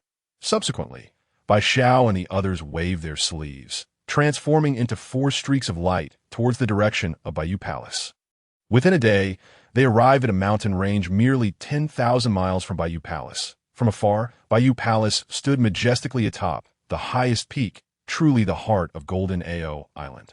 Its ethereal aura permeated the surroundings as countless divine beasts and celestial cranes soared through the sky, and the rich innate spiritual energy seemed almost tangible, a veritable paradise. Surrounding Baiyu Palace were numerous beings from Golden Ao Island, with transformed great demons perched upon the mountains, while those with nascent intelligence gathered below to my heavens. Look quickly. Those 3 celestial maidens in the sky are stunning. They are indeed the 3 Xiao of Jiejiao. I never imagined I would witness the 3 sisters of my lifetime. They're simply breathtaking. Ah, so it's Bai Xiao and the others. No wonder they are so astonishing. Wait, there seems to be another person beside Bai Xiao. Who could that be, to stand alongside the celestial maidens? Could it be a direct disciple of our master? Xiao Shidi, my sisters, and I shall head to Baiyu Palace first. Do remember to join us. Yun Xiao, unfazed by the chatter among the disciples, sweetly smiled at Xiao Feng. Little Shidi, you must make it to Baiyu Palace. Bai Xiao blinked at him. Qiong Xiao flashed a bright smile at Xiao Feng. Her nod of approval filled with unspoken expectations. Sisters, do not worry. I will surely make it. Xiao Feng replied, his confidence shining through as he nodded with a smile. Yes, yes, we shall await your arrival. As the words fell, Bai Xiao and her companions waved their sleeves, transforming into streaks of light, soaring towards the Baiyu Palace. Xiao Feng likewise waved his sleeve and descended to the foot of the mountain, sitting cross-legged upon a colossal rock. Although it was a sage delivering a sermon, the condition for entering the Baiyu Palace was to become a direct disciple of the sage Tongtian. Since the inception of the Jiejiao, it has amassed countless disciples, yet only 8 have attained the status of direct disciples of the sage Tongtian. However, the sole criterion for becoming a direct disciple is to pass the trials set forth during the 4,000-year sermon forum. Each trial differs significantly in content, yet all are exceedingly challenging to what extent, one might wonder. Upon the establishment of the Jiejiao, the sage Tongtian decreed that one could become a direct disciple through these trials. Yet, after a span of 100,000 years, during which the sage Tongtian has conducted 25 sermons, only 8 out of the myriad disciples have successfully passed the trials. This illustrates the formidable nature of these challenges. It has been 70,000 years since Bai Xiao and her companions passed their trials. In other words, throughout these 70 millennia of sermons, not a single Jiejiao disciple has managed to pass the trials set by Tongtian. The figure upon the colossal stone, is he not the one who just arrived with Bai Xiao and her senior sisters? Who would have thought that he, like us, must remain at the mountain's foot to listen to the teachings? I mistakenly assumed he was one of our Jiejiao's direct disciples. You, the sweet potato demon, have only been with our Jiejiao for a few thousand years, so you are unaware that since its establishment, there have only been 8 direct disciples, 6 of whom are senior sisters, with the only male disciples being Zhao Gongming and Duo Bao Shixiao. Goodness, how could that man possibly have the qualifications to enter the Baiyu Palace? However, he does possess good fortune, managing to forge a bond with Bai Xiao and the others. Humph. I suspect this person must have employed some cunning scheme to deceive Bai Xiao and her sisters. So that is the case.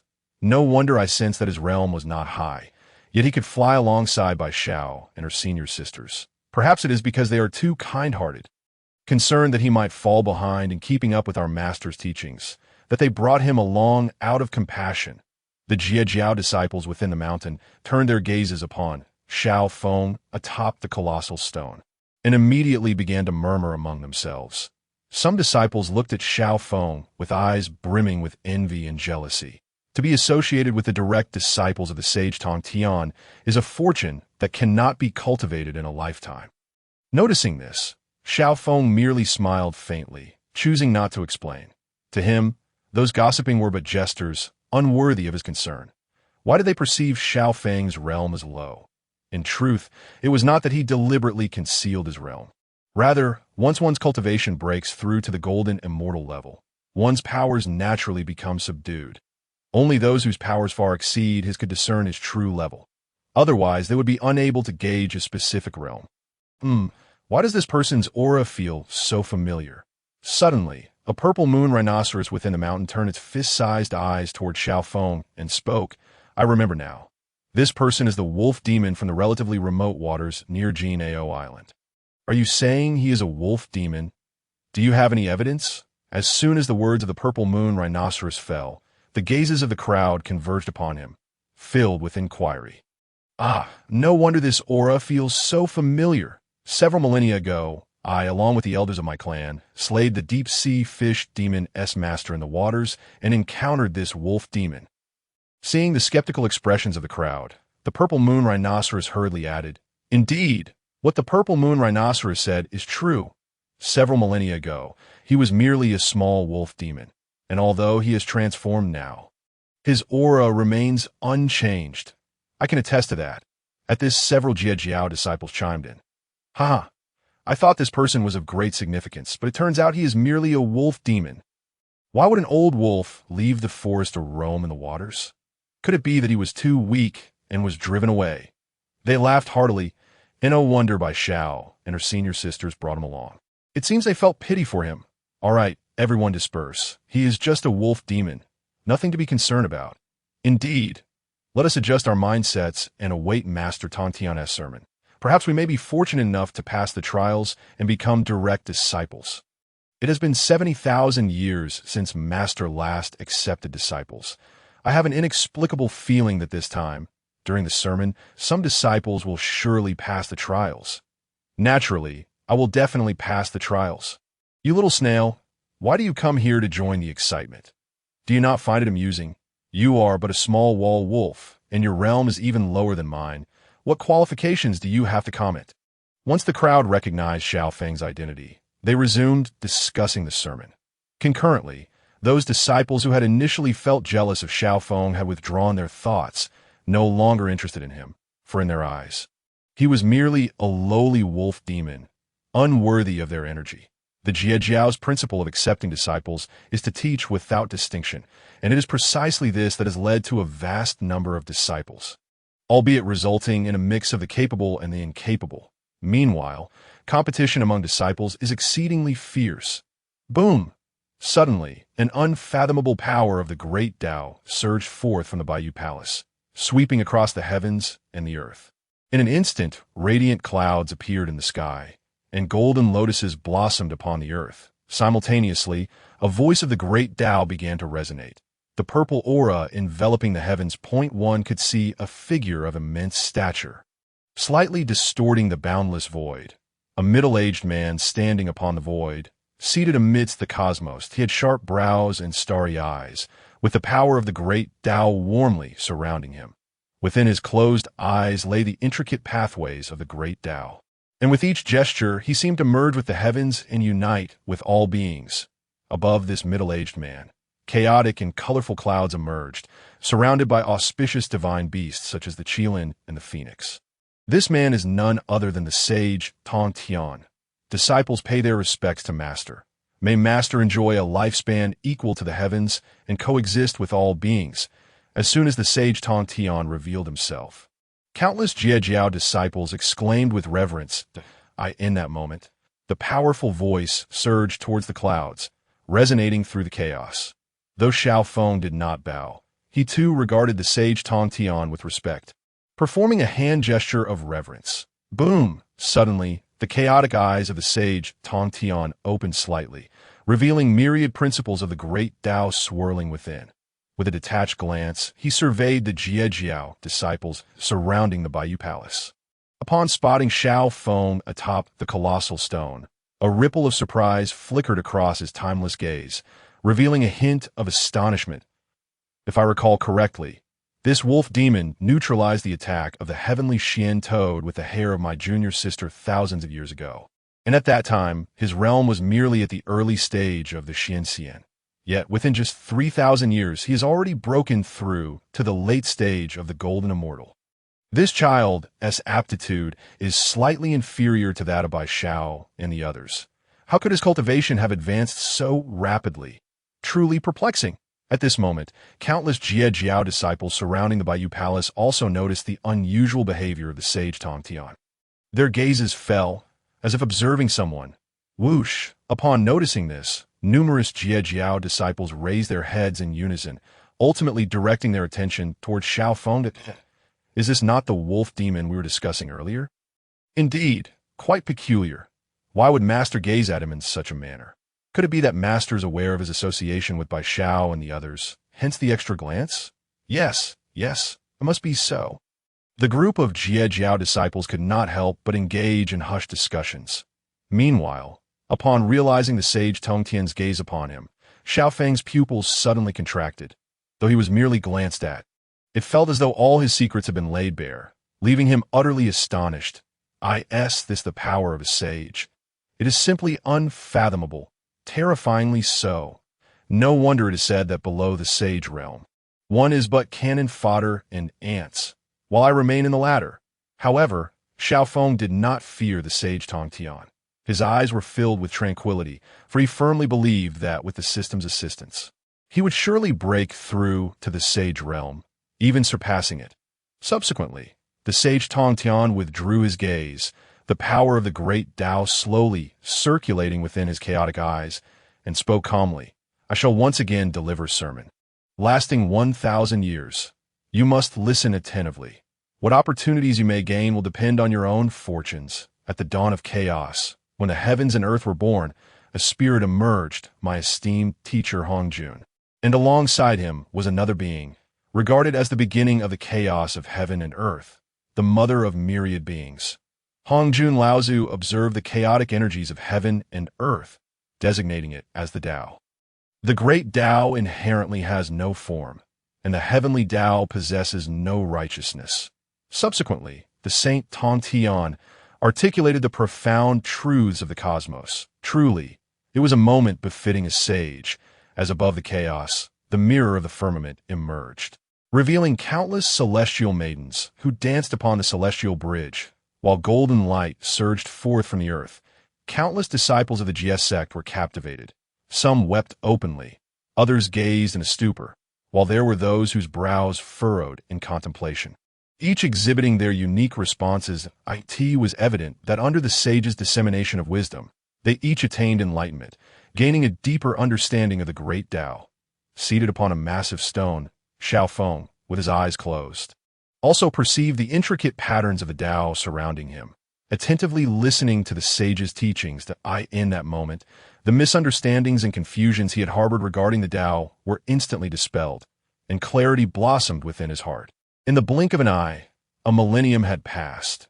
Suddenly, the resonant voice of the saint Tong Tian, which had reverberated through the heavens, gradually faded. Simultaneously, the disciples of the GS sect began to awaken from their profound understanding of the Tao. Reluctant to take their eyes off the sage, yearning to continue absorbing the teachings. During this enlightening experience, many disciples grasped the essence of the Tao, achieving significant breakthroughs in their realms. Yet, the expression on Saint Tongtian's face remained tranquil, as his chaotic eyes seemed to evolve the principles of yin and yang, with the laws of the Tao flowing gently around him. As the millennium concluded, the lecture had come to an end, and he proclaimed that he would once again impart his teachings in 4,000 years. With a flourish of his sleeve, a colossal array emerged from the mirror of the firmament above the chaos, radiating a terrifying chaotic light that enveloped all realms. Countless disciples of the GS sect gazed in awe, as within the array, thousands of mountains materialized, and numerous innate sword energies permeated the space, exuding an overwhelming aura of lethality. A careless misstep would surely result in instant annihilation by the innate sword energy. Boom! At that moment, Saint Tong Tian waved his sleeve once more, and 4 divine swords, emanating the power of the chaotic heavenly Tao, descended upon the array. The terrifying chaotic sword energy enveloped the swords, with just one capable of suppressing all realms. Good heavens, this formation is exceedingly fearsome. I can perceive not a glimmer of hope. Indeed, even from a distance, I felt paralyzed, and a slight miscalculation would lead to my demise. Merely attempting to release my divine sense was met with instant obliteration by the sword energy. It was truly terrifying. In an instant, the countenances of the GS sect disciples transformed dramatically. Even Xiao Feng's expression shifted subtly. Could this array be the legendary extermination sword formation? Yet, the very next moment, he immediately shook his head in denial. It could not be. The legendary extermination sword formation is a terrifying existence that only 4 saints could breach. Its aura could not possibly be so weak. While the sword energy within this formation was indeed formidable, it could not contend with even a late-stage golden immortal. As predicted, Xiao Feng's conjecture was accurate, for the voice of Saint Tongtian resonated once more. This is the 1,000 transformations extermination sword formation, which I have spent 10,000 years reconstructing from the original extermination sword formation. Its transformations are ceaseless, and within the array lie countless innate sword energies. Should any of you survive within the array for 3 days, I shall accept you as my disciple. With that proclamation, a chaotic token appeared before each disciple of the GS sect. This is the Chaos token. You may use it to enter the array with your primordial spirit. Should you perish, your true self will not be affected, but your primordial spirit will require a century of nurturing to recover. Those who wish to challenge, step forth immediately.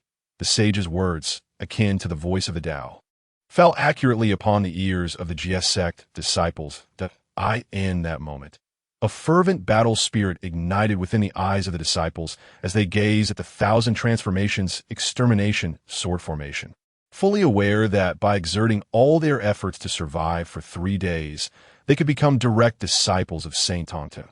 This was an unparalleled opportunity, and most desired to attempt it, while some of lesser strength reluctantly shook their heads.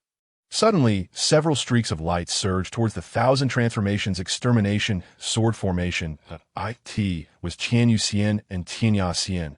Not only them, but also Yunwu Xian, Hulu Xian, Tianjiao Xian, Shilang Xian, and others. Good heavens, their realms have all reached the pinnacle of Tai Xian Xian, rendering them capable of disregarding even our strongest Jia sect disciples. And oh wonder, they possessed the courage to be the first batch of challengers. It seemed certain that some brothers and sisters would succeed in the trials set forth by their master. As discussions erupted among the GS sect disciples, it became clear that the first batch entering the trials comprised the elite among them, each possessing at least the pinnacle of Tai Xianxian and enjoying considerable prestige among their peers. Brothers and sisters, let us also take part. We cannot allow our momentum to falter. Brother Zhao Jiang is correct. We too possess the strength to breach the array. Indeed, we are particularly adept in the art of formations, and shall surely unravel this array in the shortest time possible, becoming direct disciples of our revered master. Let us go.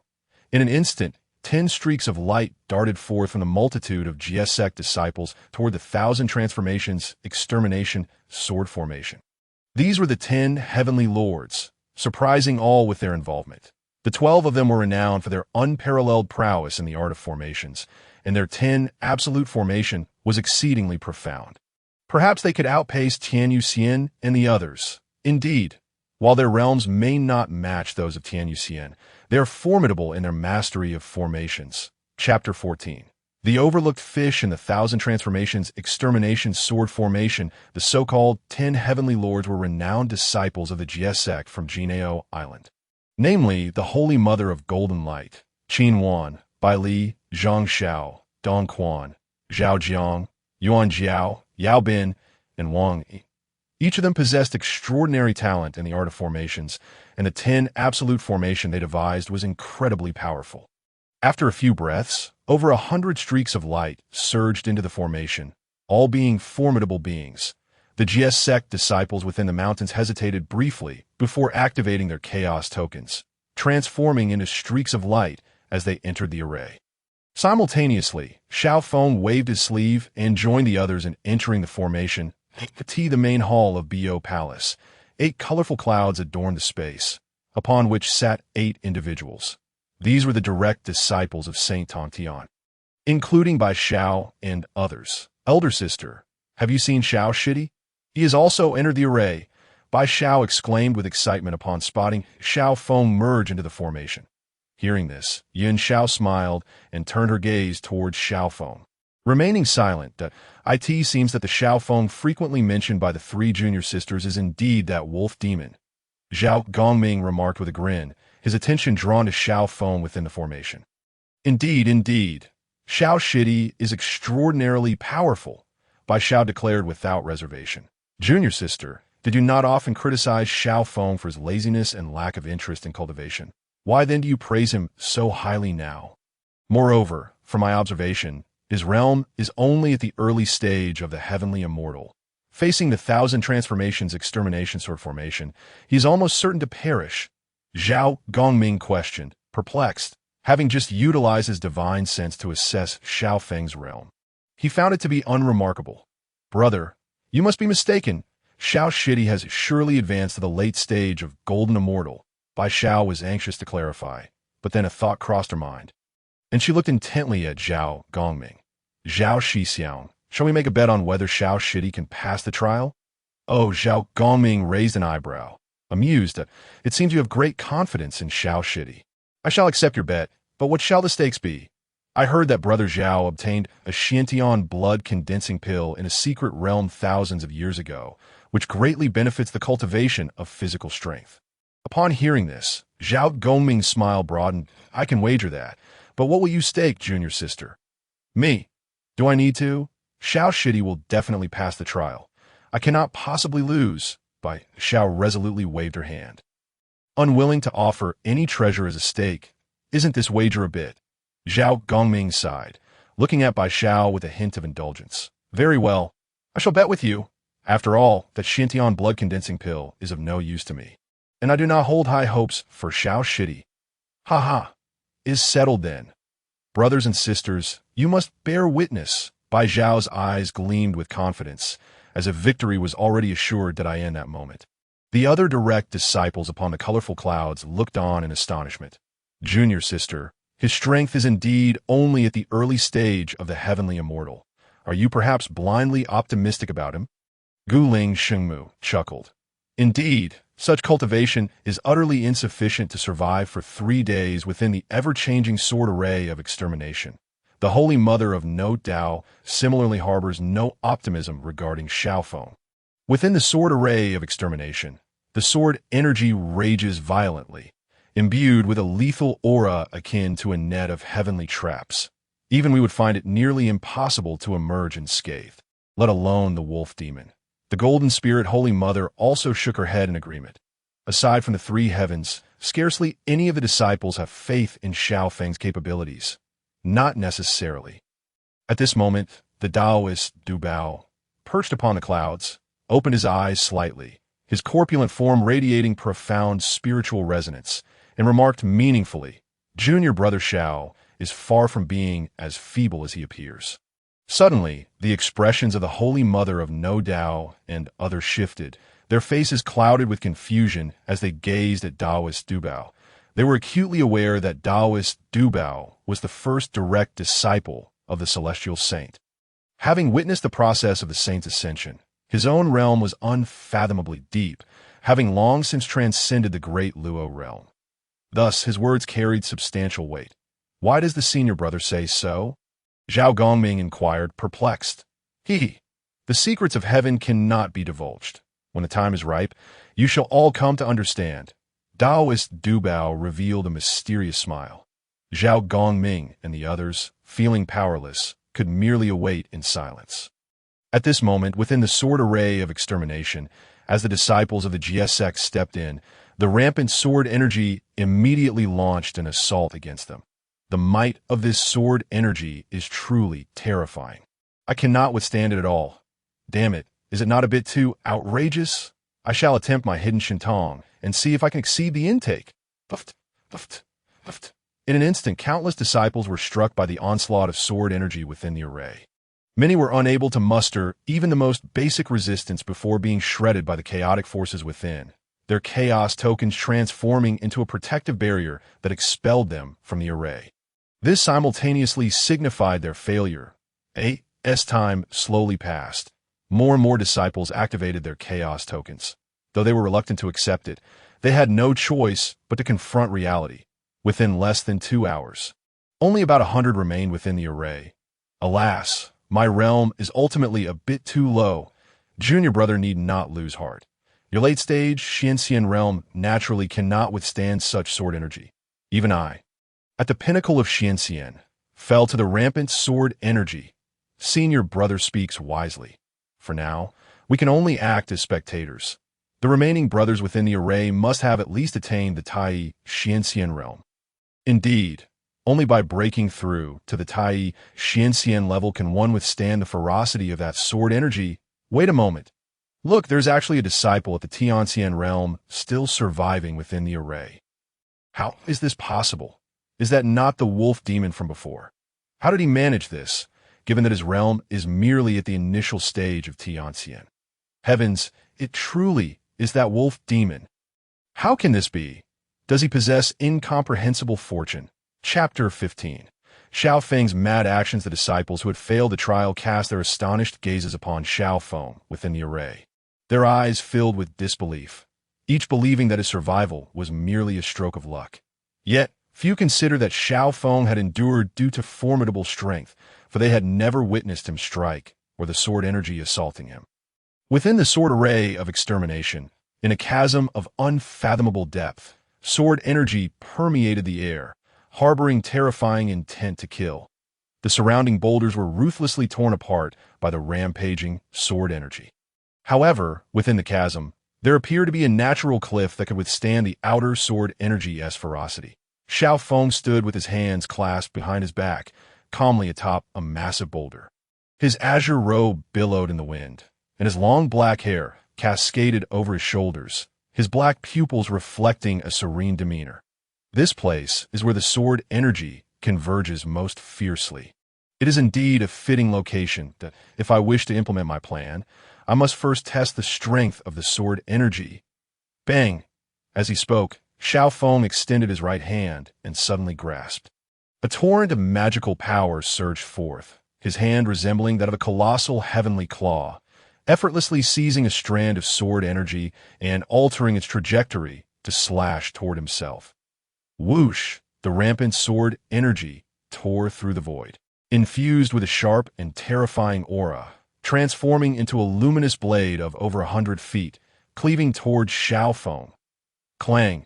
Despite the sword energy's ferocity, when it struck Xiao Feng, it merely caused a slight sway of his figure, leaving no wounds, only a powerful imprint. Simultaneously, the point where the sword energy struck his physical form elicited a surge of exhilaration, the cells throughout his body thrumming with vitality, seemingly growing even stronger than before. Just as I surmised, the heavenly tribulation's lightning can temper the body, and so too can sword energy. Seeing this, Xiao Feng was overwhelmed with joy. His hypothesis had proven correct. Subsequently, his gaze fell upon the chasm, where the frenzied, innate sword energy roiled, his pupils shimmering with pure magical power, radiating a frenzied glint. Under the thunder of the heavenly tribulation, my body has received exponential reinforcement. If I can endure countless strands of innate sword energy, will my physique not reach an alarming level?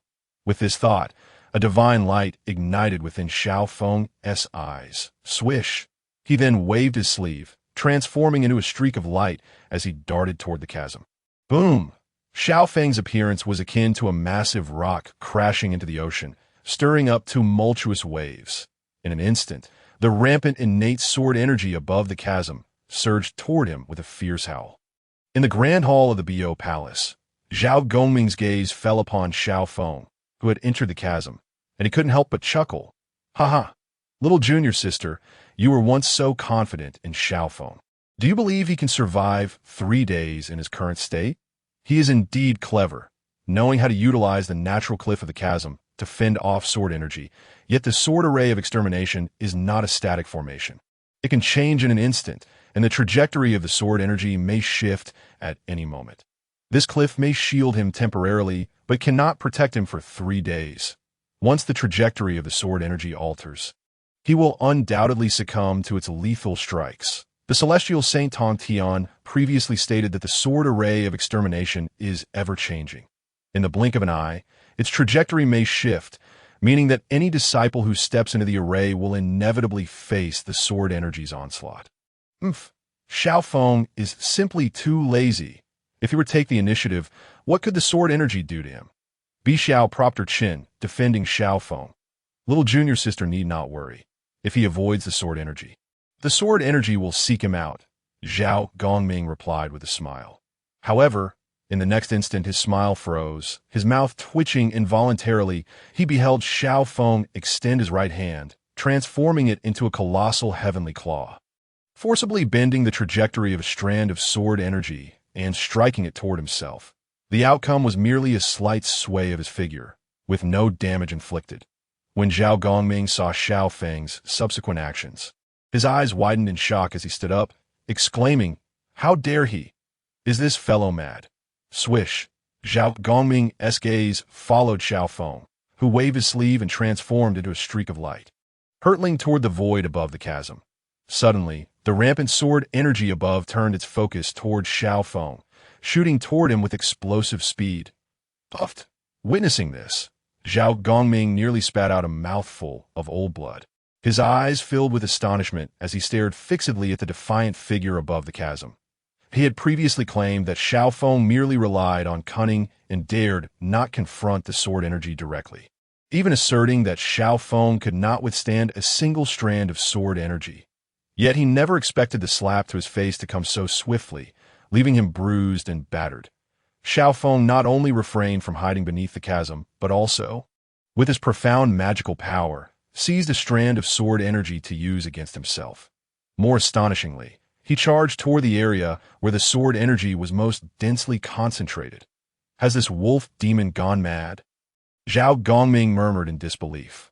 Although he had sensed that Xiao Feng's cultivation must exceed that of a Tongtian as soon as he grasped the sword energy, his reckless behavior in such a densely packed sword energy zone was truly astonishing. No, this act undoubtedly qualifies as madness. Besides Zhao Gongming, the other direct disciples, including Bi Xiao, were equally stunned. Little junior sister, is this wolf demon's mind truly sound? The Golden Spirit Holy Mother remarked, dazed, setting aside the grasping of sword energy. How can he so recklessly charge into the heart of the sword energy's rampage? Does he wish to hasten his own demise? The Turtle Spirit Holy Mother also expressed her astonishment. This wolf demon is far too reckless. The unyielding Holy Mother similarly widened her eyes in astonishment. Upon hearing this, Bai Xiao and the others were suddenly reminded of their first encounter with Xiao Feng, a moment strikingly reminiscent of the present scene, as he was then undergoing the tribulation of transformation.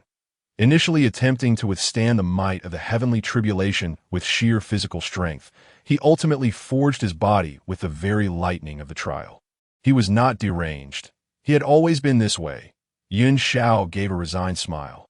Indeed, after cultivating for tens of thousands of years, I have never encountered anyone as audacious as Xiao Feng. Cheong Xiao couldn't help but smile. Ha!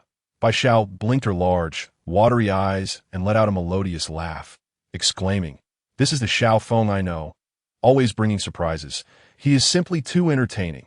High above the clouds, the Taoist Duo Bao, with his eyes closed, slowly opened them, emitting a piercing golden light. Chapter 16.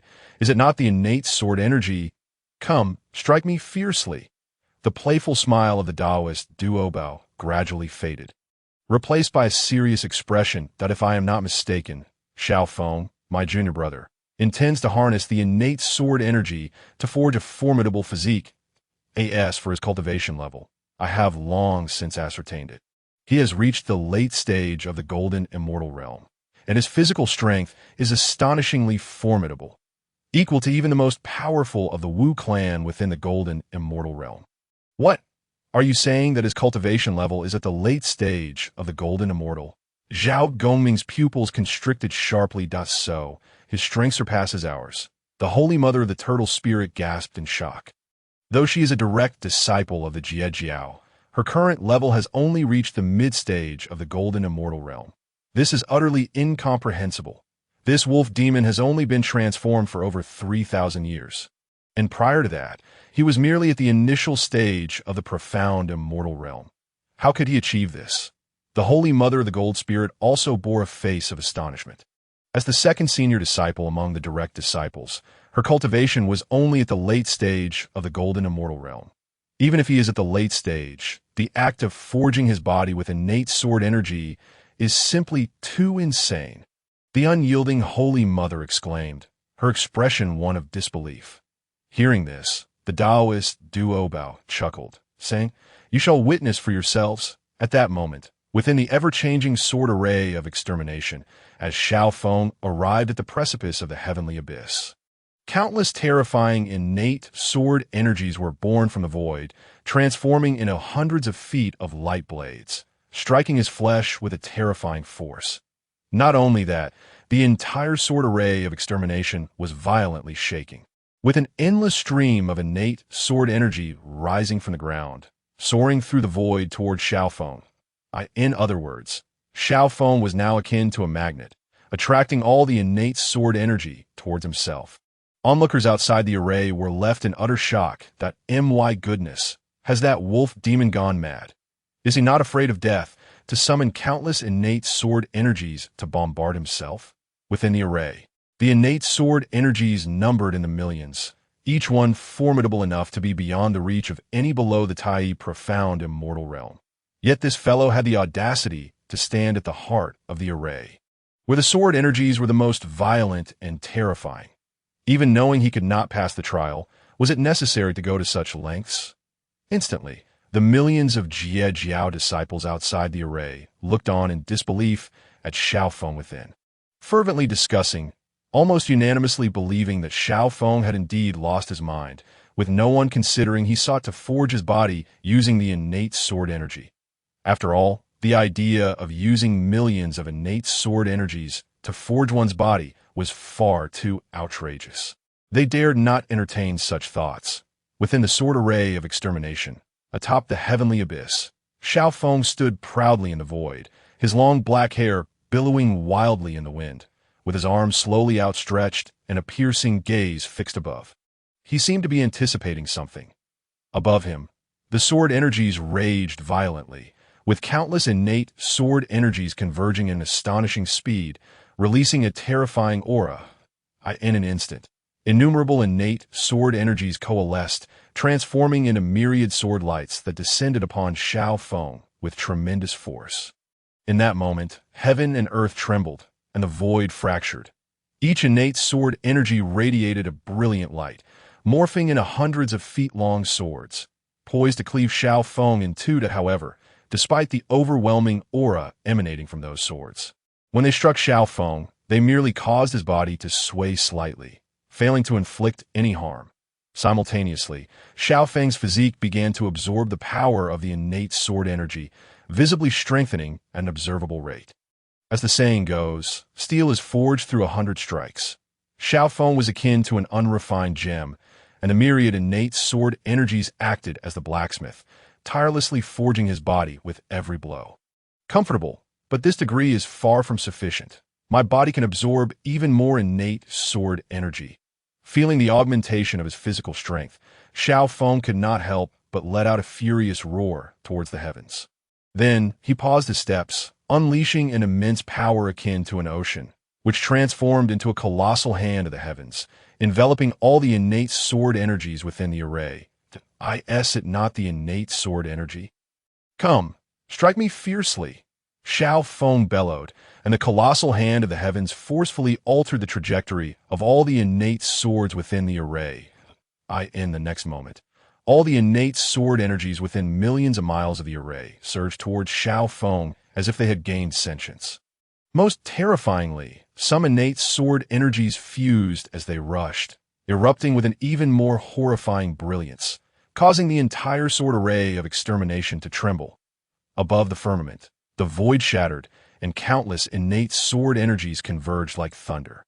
The ground beneath cracked, enveloped in a tempest of terrifying sword energy, as if intending to annihilate the world within the array. This moment. Besides Xiao Feng, dozens of disciples were also desperately resisting the onslaught of the innate sword energies. Suddenly, they realized that the already formidable innate sword energies had become even more terrifying, their aura rampaging uncontrollably, with attack trajectories entirely erratic. In an instant, the rampaging innate sword energies claimed the lives of nearly 20 disciples. The remaining disciples, their expressions transformed, looked at the sword array of extermination with confusion, uncertain of what had transpired. What is happening? Why have the innate sword energies become so wildly terrifying? Moreover, the current attack trajectories of the innate sword energies were utterly chaotic. How were they to defend against this? This is bad. The array must have undergone some change. Could it be that someone tampered with the heart of the array? I think not. This situation resembles someone forcefully breaking the array, causing the sword array of extermination to begin gathering sword energies, thus rendering the attack trajectories unpredictable. Could it be that Tian Yuxian and the other senior brothers have joined forces? Absolutely impossible. Although Tian Yuxian is stronger than I, they can only withstand a single innate sword energy at most. Any more would surely mean certain death. My heavens, look at the position of the heavenly abyss in the distance. Someone is forcefully seizing the innate sword energies. This is utterly insane, to simultaneously endure the assault of millions of innate sword energies. Indeed, it is this fellow who is forcibly capturing all the sword energies within the array, causing the sword array of extermination to near collapse. I remember this fellow. Is he not the wolf demon we spoke of earlier? Which scoundrel claimed he was only at the initial stage of the celestial immortal realm? Now, the innate sword energies are as toys in his hands. Due to Xiao Feng's forceful capture of the innate sword energies, the Jie disciples who had been struggling to reach the sword energies were in even more dire straits. When they realized that the towering hand in the void was conjured by Xiao Feng, their eyes nearly popped out in disbelief. From a distance, Xiao Feng stood proudly in the void, his vast power radiating outward, as he allowed the millions of innate sword energies to bombard him. Chapter 17. The diagram of the ever-changing sword array of extermination shatters. The countless innate sword energies rampaging through the void radiated brilliant light, yet felt like silver needles piercing the hearts of the Jie disciples. They could not help but rub their eyes, fearing they were experiencing an illusion. However, just as they were in shock, the surrounding chaotic innate sword energies surged forth, directly expelling those disciples who could still hold their ground from the array. Moreover, even the powerful Tian Yuxian and the other 10 heavenly lords were unable to withstand such a ferocious and rampant assault from the innate sword energies, activating their chaos talismans to escape the array. Within the vast sword array of extermination, only Xiao Feng remained, still forging his body with the innate sword energies. Outside the array, the faces of Tian Yuxian and the others turned ashen. The moment they activated their chaos talismans, they knew they would never become direct disciples of the Jie. However, when their gazes fell upon Xiao Feng within the array, they were met with sheer astonishment. Has this wolf demon gone mad? Tian Yuxian exclaimed in shock. Gather the attacks of millions of innate sword energies into one. Is he courting death? The gourd fairy also cried out in astonishment. At last, I comprehended why the innate sword chi had suddenly become overwhelmingly formidable. It seems that this wolf demon had forcefully seized the sword chi with grand measures, resulting in the full eruption of its power. Tinya Fairy, equally astonished, bore a look of shock. With our strength, merely contending with a single thread of innate sword chi was already exceedingly taxing. Yet this individual had audaciously captured millions of innate sword chi. His cultivation was indeed terrifying, far surpassing our own. The disciples of the 10 heavenly lords could not help but exclaim in disbelief. In summary, Xiao Feng's actions had completely taken them by surprise. Simply his terrifying realm of cultivation left them dumbfounded, and his audacious act of forcibly seizing millions of innate sword chi nearly rendered them speechless. If one were to claim that Xiao Feng was not a madman, they would never believe it, even at the cost of their lives.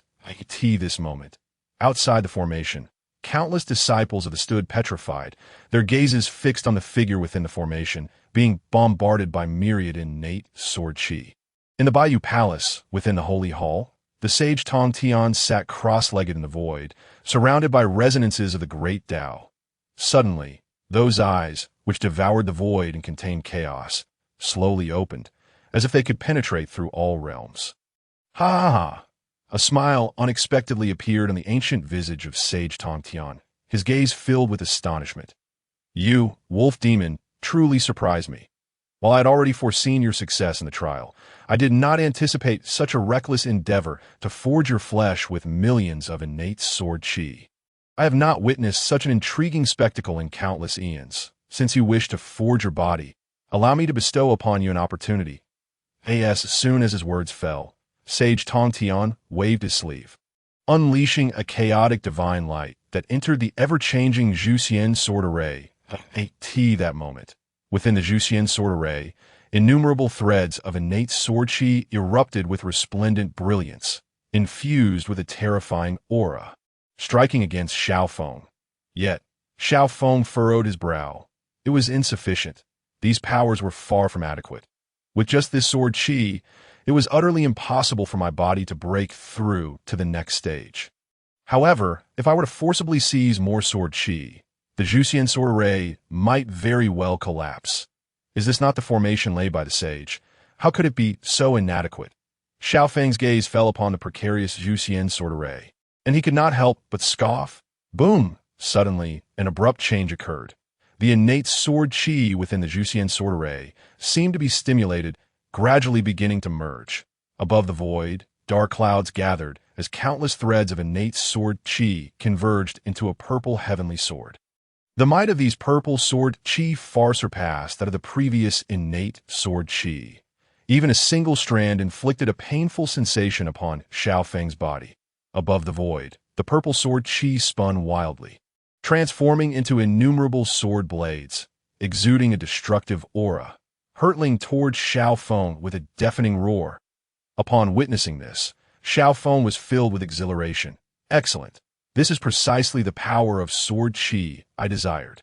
It must be the handiwork of sage Tong Tian, and thus I shall gladly accept it. Swish! Xiao Feng roared to the heavens, an overwhelming surge of magical power erupting from within him, once more transforming into a colossal hand that wildly grasped the purple sword chi from the void. In the next moment, a scene that left countless disciples of the in utter shock unfolded. The purple sword chi transformed into sword blades and terrifying destructive thunder dragons, rushing toward Xiao Feng with relentless force. In an instant, the disciples outside the formation were rendered speechless, and even the direct disciples of Bayou Palace, upon the colorful clouds, bore expressions of astonishment. Boom! Boom! Boom!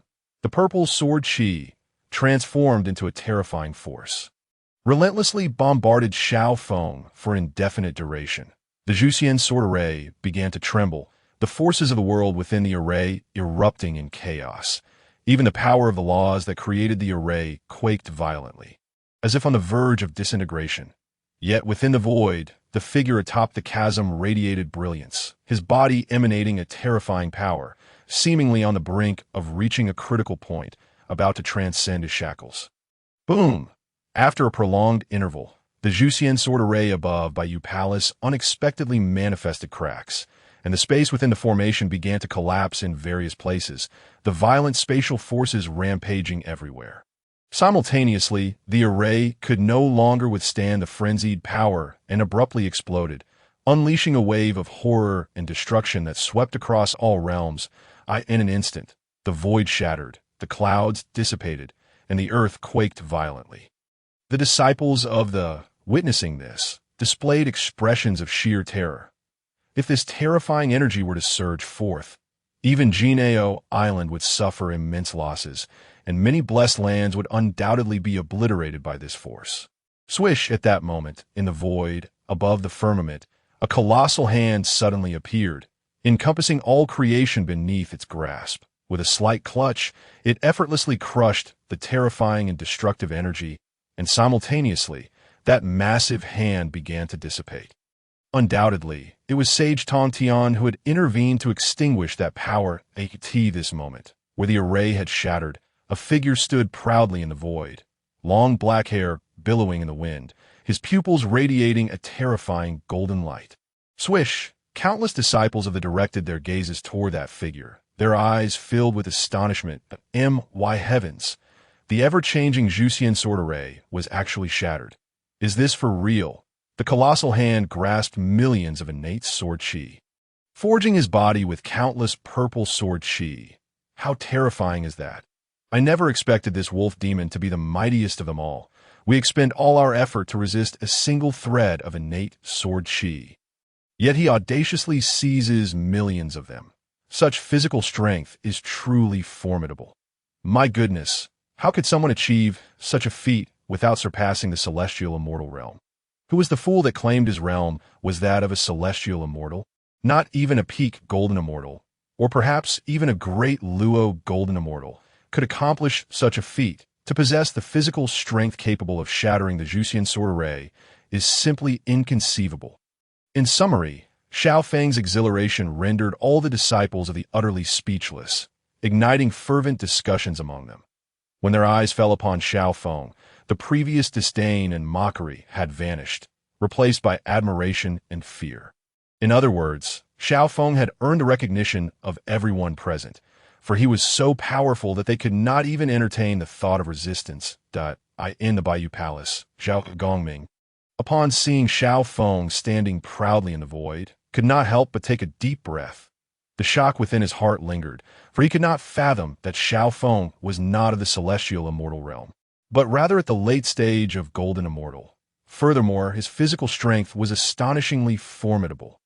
He, as expected of the One Eye, Bai Xiao, have taken note of, truly powerful. Thus, Bai Xiao was equally astonished by Xiao Feng's actions. Yet upon recalling her victory in the wager, she cheerfully addressed Zhao Gongming. Brother, you lost. That Xiantian blood-condensing pill is now mine. Hearing this, Zhao Gongming could only chuckle wryly and shake his head. He then waved his sleeve, sending forth a shimmering golden pill that landed in Bai Zhao's hands. Why are you in such a rush? When have I ever gone back on my word? When the time comes, I will have this pill made into medicine for junior brother Xiao. He will surely craft a bespoke piece of artwork for me. Bai Xiao joyfully stored the pill in her spatial pouch. Whispering with glee, the gazes of Yun Xiao and Xiong Xiao were fixed upon the proud figure of Xiao Feng in the void, their eyes shimmering with wonder. Junior brother Xiao has already left us far behind. Yun Xiao remarked with a hint of emotion. Xiong Xiao remained silent, yet the corners of her mouth could not help but curl upward slightly, her hand gently resting over her chest, where the record of her achievements lay. In the void above Bayou Palace, Xiao Feng clenched his fist, reveling in the terrifying power emanating from his flesh.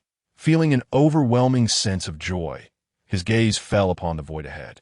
A slight smirk gracing his lips, he felt that with a casual punch, he could shatter anything. Even the tallest mountains would not withstand the might of his fist. This newfound confidence stemmed from his physical breakthrough. My physical strength has far surpassed that of postnatal spiritual treasures. This is splendid. Xiao Feng nearly succumbed to excitement, roaring toward the heavens. Yet suddenly his expression shifted, and he awkwardly scratched his head.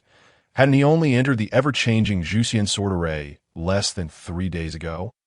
Will Sage Tong Tian accept me as a direct disciple? Upon contemplating this, Xiao Feng could not help but grumble. Wasn't it said that this was a sword array devised by the sage? Why was its defensive capability so lacking? Buzz! At this moment, a celestial aura of auspiciousness enveloped the world, and from the vast expanse of the void, a profound voice resonated through the heavens. Xiao Feng, I wish to accept you as my 9th disciple. Do you consent? This divine pronouncement emanated from the voice of the sage Tong Tian. Upon hearing this, Xiao Feng was overcome with joy. He had initially believed that surviving 3 days within the ever-changing extermination sword array would bar him from passing the trial. To his astonishment, the sage Tong Tian sought to accept him as a disciple and inquired if he was willing to comply. Instantly, Xiao Feng bowed deeply, his face filled with reverence, and proclaimed loudly, "Disciple pays homage to master." With a resounding hum, As soon as Xiao Feng's words fell, a brilliant stream of light shot down from the heavens, landing in his palm. The artifact, the two instruments' yin-yang lamp, glimmered with swirling black and white divine light. As your master, I shall bestow upon you a protective treasure, proclaimed the sage. This artifact, the two instruments' yin-yang lamp, is an exquisite innate spiritual treasure, embodying the principles of heaven and earth's yin and yang. Once refined, it can unleash the formidable Taiji yin-yang diagram, with the center of yin and yang radiating five-color divine light. When the five-color divine light is summoned, it can invoke the four divine beasts, the azure dragon, vermilion bird, xuan wu, and white wolf, capable of shaking the very fabric of space. The Taiji yin-yang path is also a manifestation of the chaos path. Within this lamp lies the essence of innate yin and yang, continuously gathering the primal forces of the five elements. This, then, is the protective treasure I grant you. The celestial voice continued to resonate above. Xiao Feng, filled with exuberance, waved his sleeve to store the two instruments' yin-yang lamp into his storage space. He then respectfully bowed toward the Bo Palace, expressing his gratitude for the Master's gift of the artifact. Excellent. From this day forth, you may enter and exit Bo Palace at your leisure. Yes, Xiao Feng replied with a respectful nod. Ding! Congratulations, host, for completing the apprenticeship task.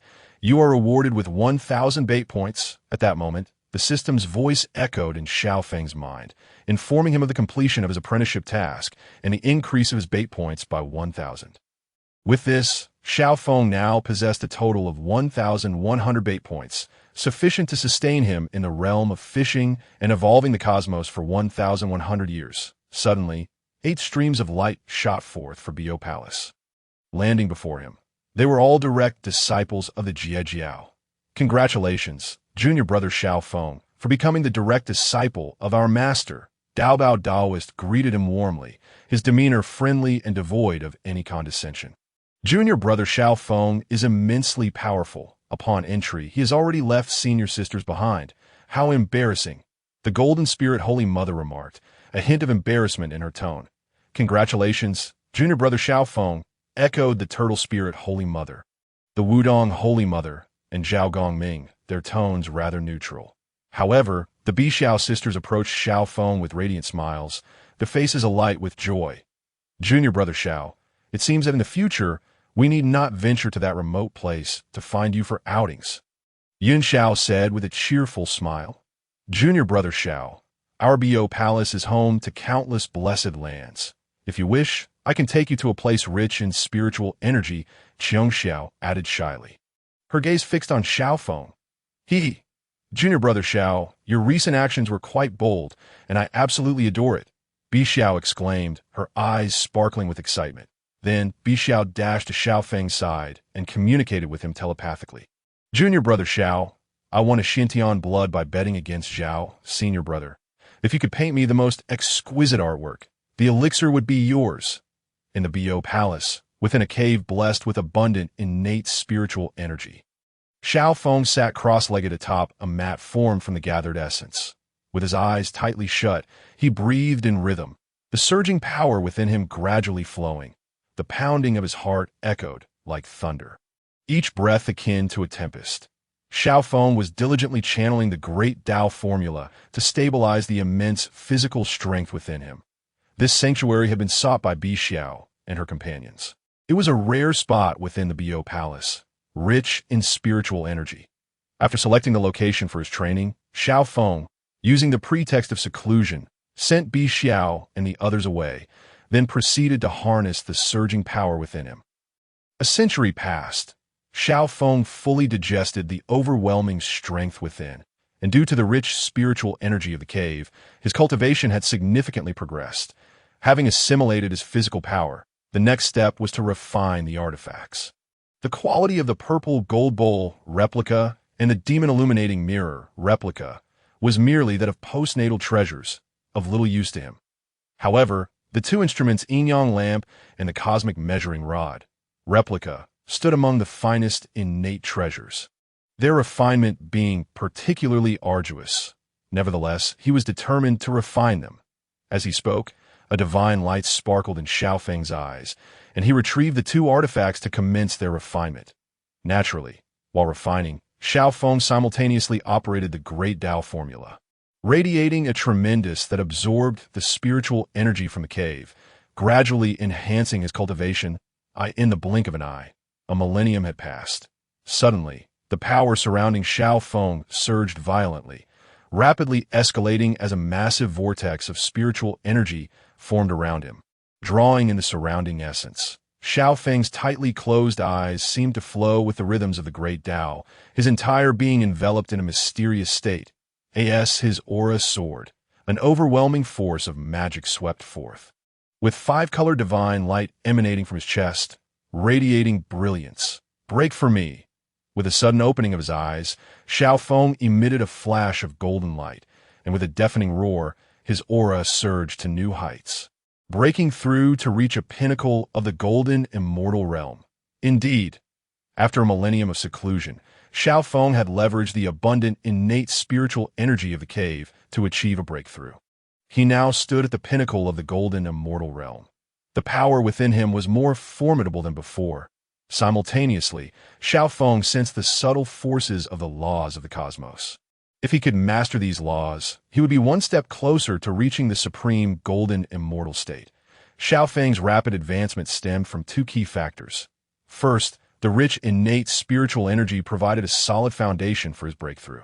Secondly, the power he had accrued through fishing 3 millennia prior had already brought him close to today as pinnacle. The subsequent trials within the ever-changing extermination sword array, coupled with the sage Tong Tian's guidance, allowed his physical refinement to coincide with his cultivation growth. Through a millennium of seclusion, Xiao Feng had harmonized the power within him, naturally reaching the pinnacle of the golden immortal realm.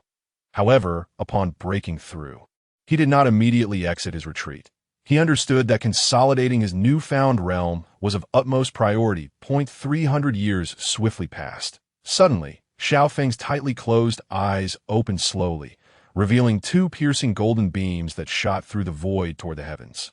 After 300 years, he had finally solidified his realm and successfully refined the 2 instruments, yin-yang lamp and the cosmic measuring rod, replica. The time had come for him to exit his retreat. Xiao Feng squinted slightly, preparing to rise. "All of you, come to the main hall of Bo Palace. I have an important announcement to make." The profound voice of the sage Tong Tian resonated in his ears. Could it be a matter of great significance? Xiao Feng raised an eyebrow, a look of intrigue crossing his face that he suddenly recalled that he had been in seclusion since his apprenticeship and had yet to visit the main hall to pay his respects to the master.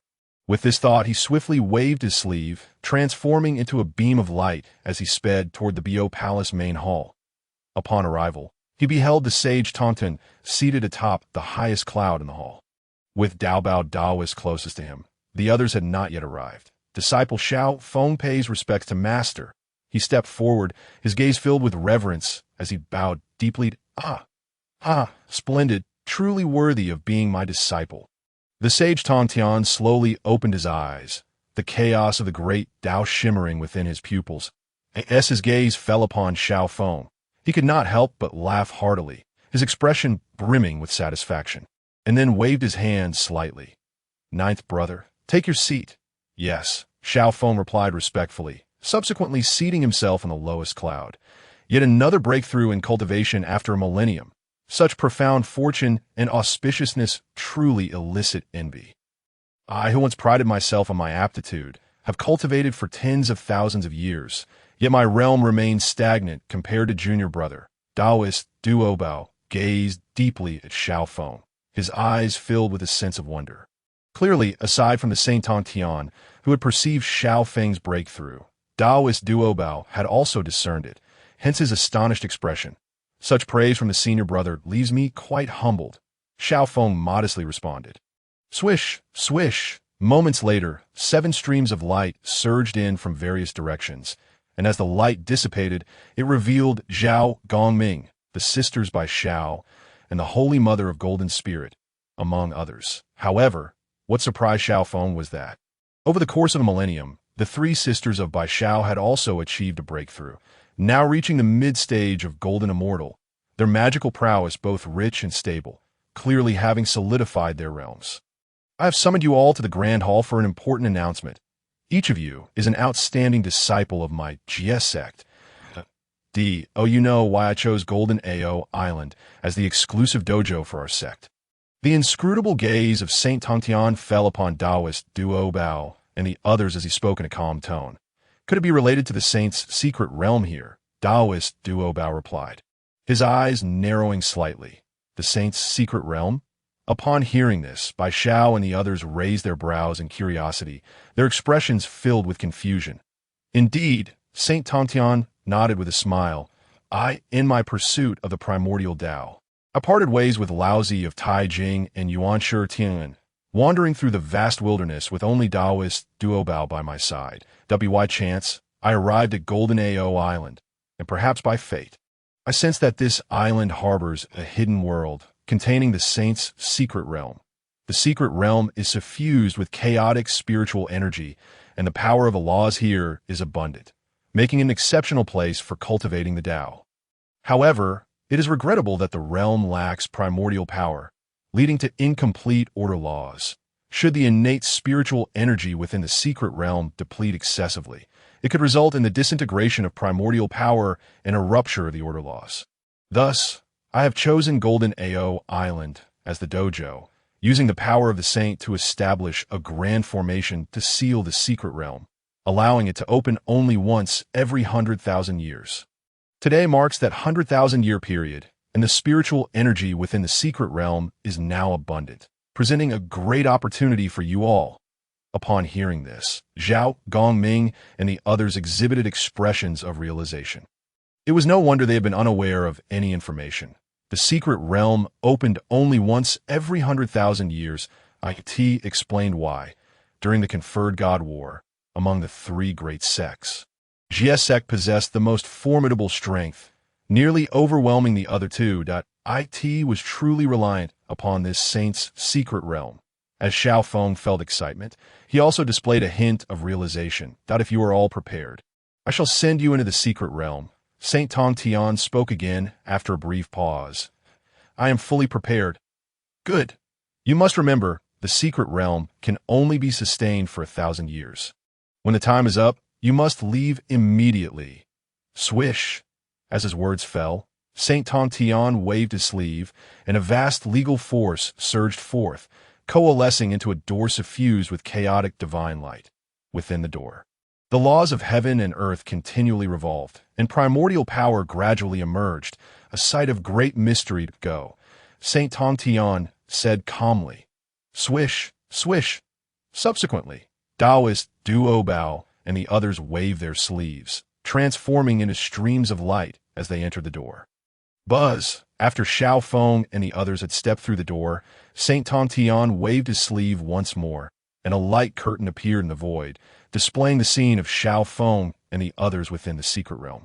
Upon entering the door, Xiao Feng felt a shift in his vision, finding himself in a strange new world. Though this world was not vast, merely a few million miles across, at its edges, terrifying spatial hurricanes raged, with the torn space exuding a dreadful devouring force. Nevertheless, Saint Tongtian's words rang true. Despite the world's average size, the spiritual energy between heaven and earth was exceedingly rich, with drops of innate spiritual liquid falling from the branches of spiritual trees. Meanwhile, the power of the laws floated throughout the void. After arriving in this world, Xiao Feng merely needed to slightly operate his cultivation technique for the spiritual energy within him to gradually strengthen. This innate spiritual energy is remarkably dense. Xiao Feng's gaze swept around, his eyes filled with astonishment. Junior brothers and sisters, the secret realm can only last for 3 years. We must cherish our time and find our respective hidden paradises to begin our cultivation. Taoist Duobao's facial flesh trembled slightly, revealing a kind smile. Yes, Zhao Gongming and the others responded, bowing in salute. Little junior brother, you must strive hard. Perhaps in 1,000 years, you could reach the pinnacle of the golden immortal realm. Bai Xiao glanced at Xiao Feng, her big watery eyes filled with endearing expression. However, she was completely unaware that Xiao Feng had already reached the pinnacle of the golden immortal realm. All right, Xiao Feng smiled, choosing not to inform them of his breakthrough. Soon after, Bai Xiao and the others dispersed, transforming into streams of light as they flew to various corners of the world. Detection of secret realm space. Triggering hidden mechanism of the system. The host has activated the fishing evolution of heaven and earth in this secret realm, doubling the rewards for cultivation bubbles and increasing the probability of acquiring innate treasures. Suddenly, the system's voice echoed in Xiao Feng's mind. What? Double the rewards for cultivation bubbles and increase the probability of obtaining innate treasures. My goodness, what am I hesitating for? Let us start fishing right away. Without a second thought, Xiao Feng made his way to a spiritual lake suffused with innate spiritual liquid, activating the fishing evolution of heaven and earth. He then took out his fishing rod and began to fish. Compared to the doubled rewards for cultivation and the increased probability of acquiring innate treasures, cultivating seemed trivial. The key was that the quality of the fishing evolution of heaven and earth had already improved, enhancing his chances of obtaining earth treasures and heavenly materials, along with other hidden functions. For example, as the quality of the fishing evolution of heaven and earth increased, Xiao Feng could fish even in liquid environments. Furthermore, if the quality improved several more levels, he would be able to fish even amidst mountains, in the void, or above chaos. I could see this moment in the Bai Yao Palace, when Saint Tongtian saw that Taoist Duo Bao and the others had found an excellent place for cultivation and began their seclusion. He could not help but display a satisfied expression. However, when his gaze fell upon Xiao Feng, his expression changed and his forehead darkened. What on earth is this? Instead of cultivating in the abundant spiritual energy of the secret realm, he chooses to fish with a fishing rod. Did he not realize how precious the laws of heaven and earth and the innate spiritual essence that permeated the secret realm were? Yet the next moment brought even greater fury to Saint Tongtian. The scene displayed Xiao Feng attaching bait to his fishing rod, casting it into the spiritual lake, and after a short while, pulling it up only to find the hook empty, merely holding the solitary bait. Strangely, Xiao Feng wore a satisfied smile, cheerfully casting the bait back into the spiritual lake, utterly unconcerned with the rich spiritual energy surrounding him, fully engrossed in his fishing. Saint Tongtian gritted his teeth in rage, exclaiming, "What is this foolishness? Is this what I must endure? I will have him hanging in the sky for 10,000 years when he returns. 100 years later." Once more, Saint Tongtian waved his sleeve, and a scene appeared within the light curtain. This time, it depicted Bai Xiao and her sisters, who were at a spiritual lake suffused with innate spiritual liquid. Their eyes closed, cultivating to absorb the innate spiritual liquid within the lake. Moments later, their auras surged, reaching new heights. These girls, Bai Xiao and her sisters, possess commendable talents, and their fortunes run deep. Breaking through to the later stage of Golden Immortal is a natural progression. And I am quite satisfied with their speed of cultivation. Duobao's potential is also noteworthy. With a few thousand years of cultivation, he should have the opportunity to break through to the peak of the great Luo Golden Immortal realm.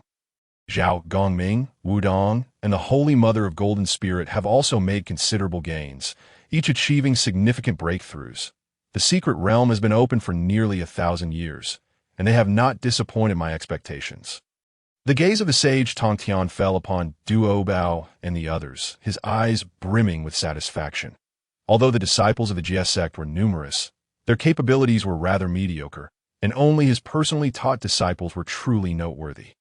Thus, when he witnessed his direct disciples making significant progress in their cultivation within the secret realm, his heart swelled with joy. In the next moment, Sage Tongtian waved his sleeve, and a luminous screen revealed the image of Xiao Feng. However, upon laying his eyes upon Xiao Feng, the smile on his face abruptly vanished, nearly overwhelming him with rage. There lay Xiao Feng, languidly sprawled atop a massive rock in the spirit lake, humming a carefree tune while contentedly fishing with a rod. As for cultivation, an impossibility. Though he did not engage in any cultivation techniques, the abundant spiritual energy of heaven and earth surrounding him occasionally flowed into his body. Yet, as a millennium approached its end, Xiao Feng remained stagnant at the pinnacle of the Golden Immortal realm, his physical strength exhibiting no change whatsoever. It was evident that he had spent the entire millennium fishing, neglecting both cultivation and the strengthening of his physical prowess. What a scoundrel! Is this creature attempting to drive me to my grave? This secret realm only opens once every 100,000 years, a coveted opportunity sought by countless sect disciples. What on earth is he doing? He discovered the spirit lake, yet chose not to cultivate, instead indulging in 1,000 years of fishing. Is there something amiss in his mind? That lake contains only innate spiritual liquid, not a mundane sea. What could he possibly catch? Sage Tongtian's gaze lingered on Xiao Feng, nearly inciting him to wield the Zhejian sword in anger. With his fury rising, the chaotic power of the heavenly Tao surged forth from within him, violently tearing through the void between heaven and earth, only for the primal forces of the universe to swiftly mend the rift. This clearly illustrated the depth of his ire, were it not for his ascension to the sage realm, which prevented him from intruding upon the secret realm.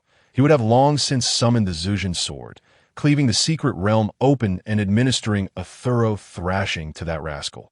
Regrettably, the secret realm lacked primal energy, and its laws of order were severely flawed. Even a slight exertion on his part would lead to its instantaneous obliteration, resulting in the sect losing its opportunity to enhance the cultivation of its disciples. Thus, despite his seething anger, Sage Tong Tian had no choice but to endure. What a scoundrel, truly a scoundrel. While a touch of laziness might be permissible on ordinary days, to disregard such a grand opportunity is infuriating beyond measure. I had hoped this rascal might follow Duobao's lead and become the second among my direct disciples to break through to the Tai golden immortal realm. Yet, it appears this fool has fixated solely on fishing. Once he exits the secret realm, I shall ensure he faces the consequences.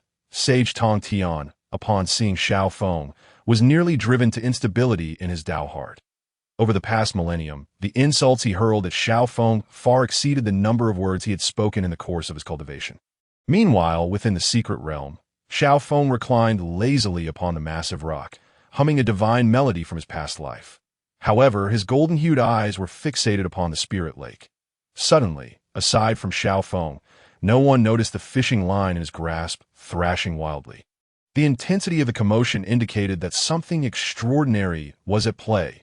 With a swift motion, Xiao Feng raised his fishing rod and on the hook dangled a chaotic-colored bubble. Ding! Congratulations to the host for acquiring the physical cultivation technique. The chaotic 9 transformations of heaven-grade quality AT this moment. Xiao Feng felt a surge of excitement, nearly toppling from the rock into the spirit lake. My heavens, did I hear correctly? A heaven-grade physical cultivation technique. This is a stroke of fortune. His gaze fell upon the system's description, and a radiant smile spread across his face, trembling with exhilaration. With a heaven-grade physical cultivation technique now in his possession, he felt as though he had been bestowed with divine favor. Previously, he had acquired the Grand Tao technique through a lottery when activating the system, which was already extraordinary, allowing him to bypass the so-called bottleneck due to the compatibility of his internal cultivation power, with the technique's upper limit reaching the sage realm. This illustrated the preciousness of the technique. Yet within the secret realm, he had managed to fish up another heaven-grade physical cultivation technique. Xiao Feng could hardly contain his joy. Now, whether in terms of his primordial spirit or physical form, he possessed a technique of heaven-grade quality. How comforting! With less than a millennium elapsed, he could continue fishing for a while longer, perhaps reeling in even more treasures. 3 days later, once again, the fishing rod in Xiao Feng's hand began to thrash, prompting him to pull with a swift motion. Ding! Congratulations to the host for acquiring a 100-year cultivation bubble. Ah, another 100 years of cultivation in hand. Xiao Feng nodded in satisfaction. Suddenly, several streaks of light darted toward him from a distance.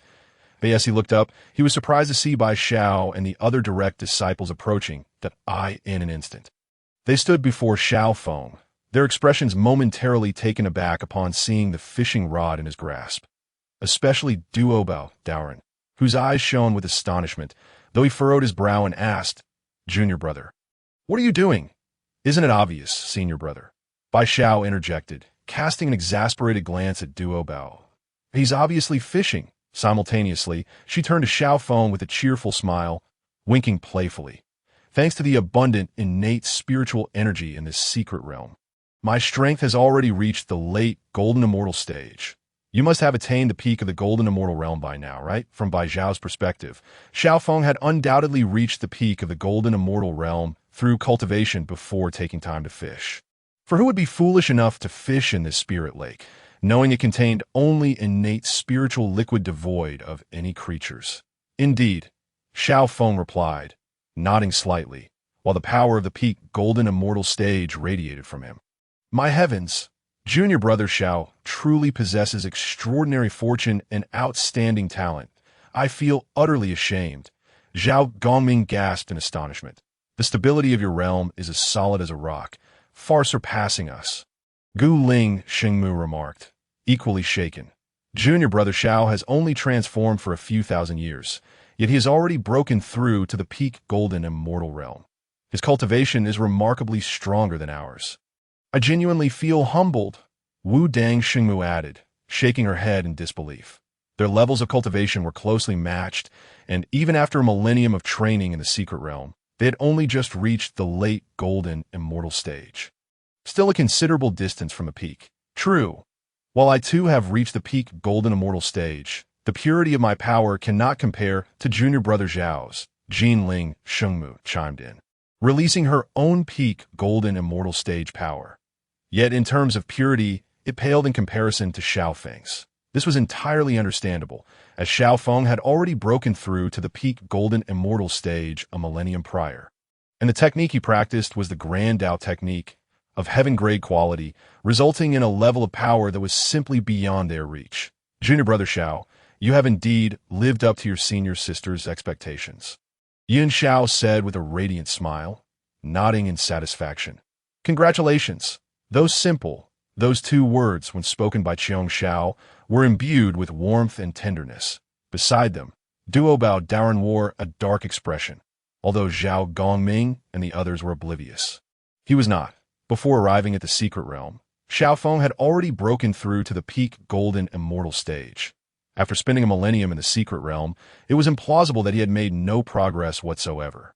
While his power might have grown somewhat denser, the difference was hardly significant. Could it be that junior brother has spent the entire millennium fishing in the spirit lake?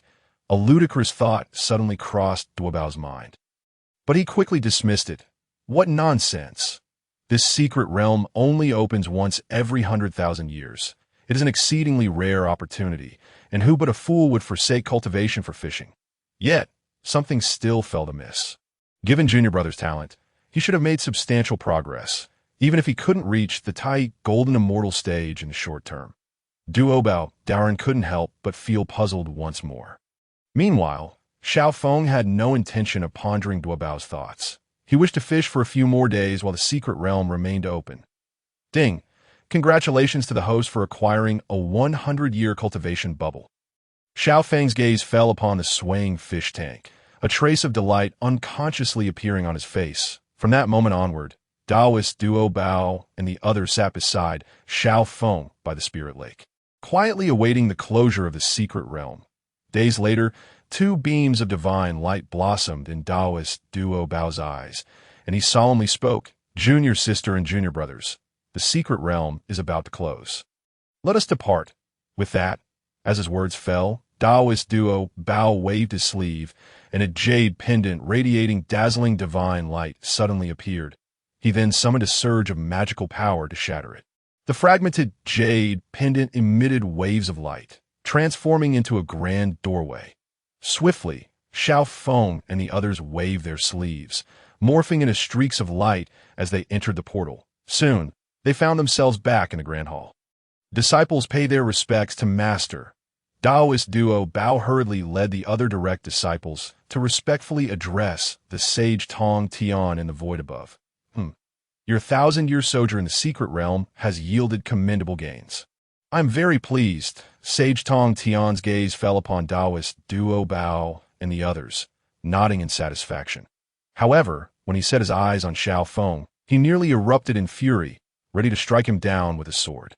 Scoundrel, I shall have you hung and beaten, Sage Tong Tian exclaimed with righteous indignation. Boom! As his words echoed, a terrifying force of chaotic Tao swept forth, causing the void between heaven and earth to seem unable to withstand the pressure. Collapsing and then reforming in a relentless cycle that, of course, despite his immense anger, Sage Tong Tian did not truly make a move against Xiao Feng, his expression filled with frustration at what he perceived as Xiao Feng's shortcomings. Zhao Gongming by Xiao and the others looked on in alarm, their hearts filled with confusion. What has happened to our master? Why is he so furious? Master, please calm your anger. We are unaware of what could have provoked you regarding junior brother Xiao. Yun Xiao, witnessing the scene, approached quickly, her eyes filled with astonishment. Indeed, Master, junior brother Xiao has been cultivating in the secret realm for the past millennium. How could he have erred? Furthermore, he has broken through to the peak of the golden immortal realm. Bai Xiao interjected, her large, watery eyes brimming with confusion. Even Xiong Xiao, though silent, stepped forward alongside Yun Xiao and the others, casting a puzzled gaze towards Sage Tong Tian. Humph, Sage Tong Tian, witnessing their expressions, retorted angrily. If you wish to know, I shall elucidate. This scoundrel had already reached the peak of the golden immortal realm before entering the saint's secret realm. Do you now comprehend what has transpired? What? Upon hearing this, Bai Xiao and the others turned their astonished gazes toward Xiao Feng, their expressions reflecting shock and disbelief. This fellow achieved the peak of the golden immortal realm before even entering the saint's secret realm. Thus, he merely cultivated for a millennium in his heavenly abode and experienced yet another breakthrough to reach the peak of the golden immortal realm. Such an astounding rate of advancement could rival that of a prodigy. Simultaneously, they began to connect Sage Tong Tian's words with Xiao Feng's circumstances within the secret realm. Suddenly, a realization dawned upon them. Junior brother Xiao, could it be that you spent the past millennium fishing in the secret realm? Yun Zhao's lips twitched in disbelief as she stared at Xiao Feng. What do you think? Sage Tong Tian interjected. I've been observing your situations within the light screen, and this scoundrel arrived in the secret realm only to immediately take out a fishing rod, merrily fishing while humming a tune. The spirit lake contained nothing but innate spiritual liquid, and he seemed to enjoy himself thoroughly, nearly driving me to the brink of exasperation. As this thought crossed his mind, Sage Tong Tian's fury intensified as he recounted Xiao Feng's transgressions. Zhao Gongming and the others were left utterly dumbfounded, their expressions filled with confusion and shock. They could hardly fathom that Xiao Feng would forsake the great opportunities within the secret realm, neglecting even the invaluable innate spiritual liquid, to choose instead to fish to eat tea that moment. They were at a loss for words to describe Xiao Feng. Why are you so excited about being punished? Even Bai Xiao and the others regarded Xiao Feng with peculiar glances. They finally understood why Sage Tong Tian was so enraged and threatened to hang Xiao Feng. This fellow truly deserves a beating. He ought to be thoroughly reprimanded. Junior brother, you have been rather reckless in not cherishing this opportunity. Yin Zhao's gaze rested on Xiao Feng, her eyes filled with helplessness. Indeed, junior brother Xiao, this behavior is utterly outrageous. Bai Xiao frowned in agreement. From now on, do not act this way again. Xiong Xiao murmured softly, her head bowed. Ahem. Suddenly, Taoist duo Bao interjected with a smile, attempting to mediate the situation and provide Xiao Feng with a plausible excuse. Perhaps junior brother Xiao thought that after achieving such rapid progress over the millennia, he sought to temper his heart and stabilize his Dao heart through fishing. Precisely, junior brother Xiao must have intended to cultivate his mind through fishing. Bai Xiao eagerly nodded in agreement. Hearing this, Xiao Feng couldn't help but twitch his lips, inwardly grumbling. What do you mortals know? What use is a millennium of cultivation in the secret realm compared to my fishing? Nevertheless, he maintained an outward appearance of humbly considering their opinions.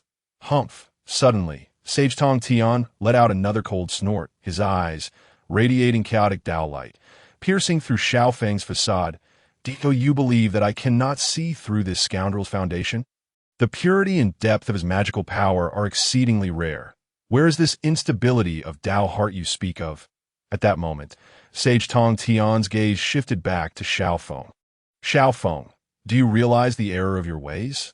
In response to Master, the disciple has reflected upon himself and is acutely aware of his mistakes. Next time I fish, I shall first check whether there are any creatures in the lake. In the future, I will certainly not fish in a lake devoid of life. Xiao Feng spoke earnestly. Huffed. Taoist duo Bao and the others nearly spat out their old blood upon hearing this. Sage Tong Tian's expression darkened. Initially, when he heard Xiao Feng speak of self-reflection, he thought the latter had grasped his errors and would be mindful in the future. Yet to his dismay, this scoundrel's words were entirely centered around fishing. Moreover, it seemed he intended to continue fishing in the future. You insufferable fool! What is it about fishing that captivates you so? Sage Tong Tian clutched his chest, nearly driven to the brink of apoplexy by Xiao Feng's response. In response to Master, the reason I enjoy fishing is that it allows me to find joy amidst the tedium of cultivation. As the saying goes, work and rest must be balanced. That is the path of a true master. Otherwise, if I were to remain in seclusion for years on end, how would I differ from a wooden puppet? Xiao Feng lifted his head, fixing his serious gaze upon Sage Tong Tian. His expression conveyed a sense of righteousness, nearly compelling Sage Tong Tian to summon the Zhu Xian sword to obliterate Xiao Feng. You scoundrel! If you remain obstinate, I shall send you to the Death Sword Mountain for a millennium of refinement. The sword energy there will teach you well, Sage Tong Tian declared, filled with exasperation. What? The Death Sword Mountain? Bai Xiao and the others' expressions changed drastically upon hearing this. Master, though junior brother Xiao has indeed been somewhat lazy in his cultivation, there is no need to punish him by sending him to the Death Sword Mountain, is there? Yin Xiao furrowed her brow. Indeed. Master, why not simply confine him to the Enchanting Valley for 10,000 years instead? Xiong Xiao expressed her concerns, her face etched with worry. Exactly. Is this punishment not a bit too severe? Bai Zhao's face grew solemn. It was evident that the Death Sword Mountain was exceedingly perilous, which accounted for Bai Xiao and the others' grave reactions. Even Zhao Gongming, Wu Dang Shengmu, and Gue Ling Shengmu quickly stepped forward, clasping their hands in supplication, requesting Sage Tong Tian to reduce the punishment. However, Taoist duo Bao merely narrowed his eyes, radiating two beams of divine light, remaining silent. What I have decided is unchangeable. Do not plead any further. Sage Tong Tian squinted, unhesitatingly rejecting Zhao Gongming and the others' pleas. Seeing this, Bai Xiao and the others grew anxious, their faces filled with concern for Xiao Feng. Meanwhile, Xiao Feng's eyes sparkled with excitement. Could it be that the Death Sword Mountain is indeed the one Master speaks of? With that thought in mind, Xiao Feng beamed with delight and bowed deeply toward the void where Sage Tong Tian resided, expressing gratitude for the punishment. I shall go at once. Bai Xiao and the others. Zhao Gongming, Gue Ling Shengmu, Wu Dang Shengmu, and others. Did I hear correctly? This fellow is actually expressing gratitude for the punishment from the Master and is eager to rush over. What does that look of happiness in his eyes signify? The formidable reputation of the Death Sword Mountain is already well known, and the terrifying sword energy permeating the three bodies is far more potent than the innate thorns within the previous 1,000 transformations of the extermination sword array, making it a place of great peril.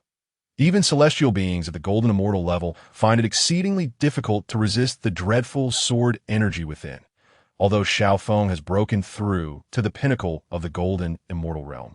The horrifying sword energy within the Death Sword Mountain would still leave him battered and bruised, though not to the point of death. Senior brothers and sisters, I shall go.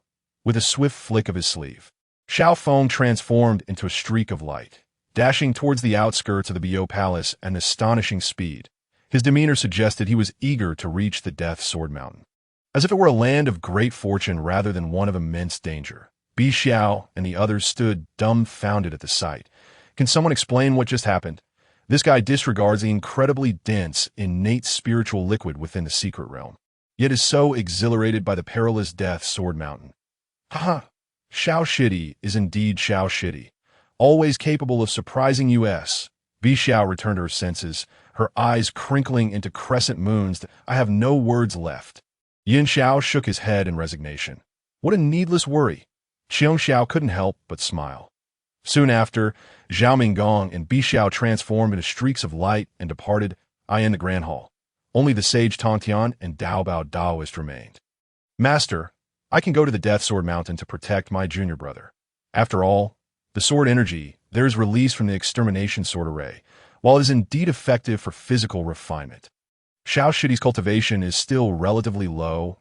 Daobao Daoist expressed his concerns. There's no need to worry. I have significantly weakened the sword energy emanating from the extermination array. It cannot harm Xiao Feng. Sage Tong Tian waved his hand, his eyes radiating the brilliance of the chaos Dao as they gazed into the distance. Seemingly capable of piercing through the heavens, that lad possesses immense physical strength. When I took him as my disciple, I intended for him to forge his body within the Death Sword Mountain. However, I did not expect him to cultivate for a millennium within the cave. With the opening of the secret realm, it has only been delayed until now. But this is for the best. This reason is sufficient to cast him into the Death Sword Mountain for a thorough physical refinement. It turns out that Sage Tongtian's intention in sending Xiao Feng to the Death Sword Mountain for a millennium of contemplation was not to punish him, but rather to further temper his physique. This is also why Xiao Feng expressed gratitude for the master's punishment, and why Daobao Daoist remained silent.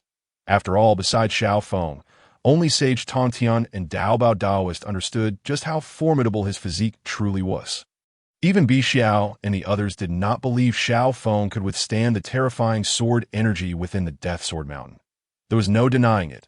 The Death Sword Mountain was a place of great peril, with its terrifying sword energy far surpassing the innate sword energy from the previous extermination sword array by countless times, placing them on entirely different levels of power. Indeed, Xiao Shidi's physical strength is truly remarkable. Even I cannot help but feel inferior. Daobao Daoist agreed wholeheartedly. Daobao, now that you have broken through to the late stage of the great Luo Golden Immortal within the secret realm, you must return to the cave and solidify your realm. Understood. On Jinao Island, the Death Sword Mountain loomed impossibly high, piercing the clouds like a celestial pillar. Moreover, the innate spiritual energy within the Death Sword Mountain was pervasive, more concentrated than that of some cave abodes and blessed lands. Yet, no disciple of the GS sect wished to come here. In their eyes, the Death Sword Mountain was a place of great danger, shrouded in terrifying sword energy. The sword energy harbored formidable power that even early-stage golden immortal beings could not withstand. Furthermore, the rampant sword energy had no discernible trajectory, wildly wreaking havoc within the mountain, piercing through the void. This is the Death Sword Mountain. Xiao Feng stood proudly in the void, his long, dark hair flowing in the wind. As his gaze fell upon the mountain peak shrouded in terrifying sword energy, the mountain peak towered into the clouds, its rugged terrain marked by sheer cliffs, and a layer of gray light oscillated around it like a formation, encircling the entire peak. Not only that, but the mountain was also ravaged by terrifying sword energy, powerful enough to sweep outwards, effortlessly slicing through even the hardest cliffs as though they were mere tofu. A single strand of sword energy could easily slay an early-stage golden core being, making it truly suitable for my physical refinement. However, for now, I should organize the treasures I have fished out. System: open all fishing items except for the cultivation bubbles. With a series of pops, most of the chaotic bubbles within the storage space shattered. Ding! Congratulations to the host for obtaining 664 pieces of aptitude fragments. Ding! Congratulations to the host for acquiring the Earthbound Flame Light Banner, replica, the Brahma Feather Fan, replica, both of which are innate spiritual treasures. Ding! Congratulations to the host for receiving 3 quasi-saint runes. Ding! Congratulations to the host for obtaining a 5-pin pine, innate spiritual root. Ding! Congratulations to the host for acquiring the body tempering technique, the Chaos 9 transformations of heavenly Tao quality. Simultaneously, the system's voice echoed in Xiao Feng's mind. Hearing this, Xiao Feng couldn't help but curl the corners of his mouth into a slight smirk. The voice was simply enchanting. It's time to take stock. He then pulled up his personal attribute panel. Host, Xiao Feng aptitude, innate, 135519999. Note, aptitude ranks from highest to lowest are saint, great power, innate, and acquired, realm. Pinnacle of golden immortal heavenly treasures, acquired treasures, replica of the purple gold bowl, replica of the 5 fire 7 birds fan, replica of the demon slaying pestle, replica of the illuminating mirror. Innate treasures, two-element yin-yang lamp, replica of the celestial measuring ruler. Others, two great Luo jade talismans.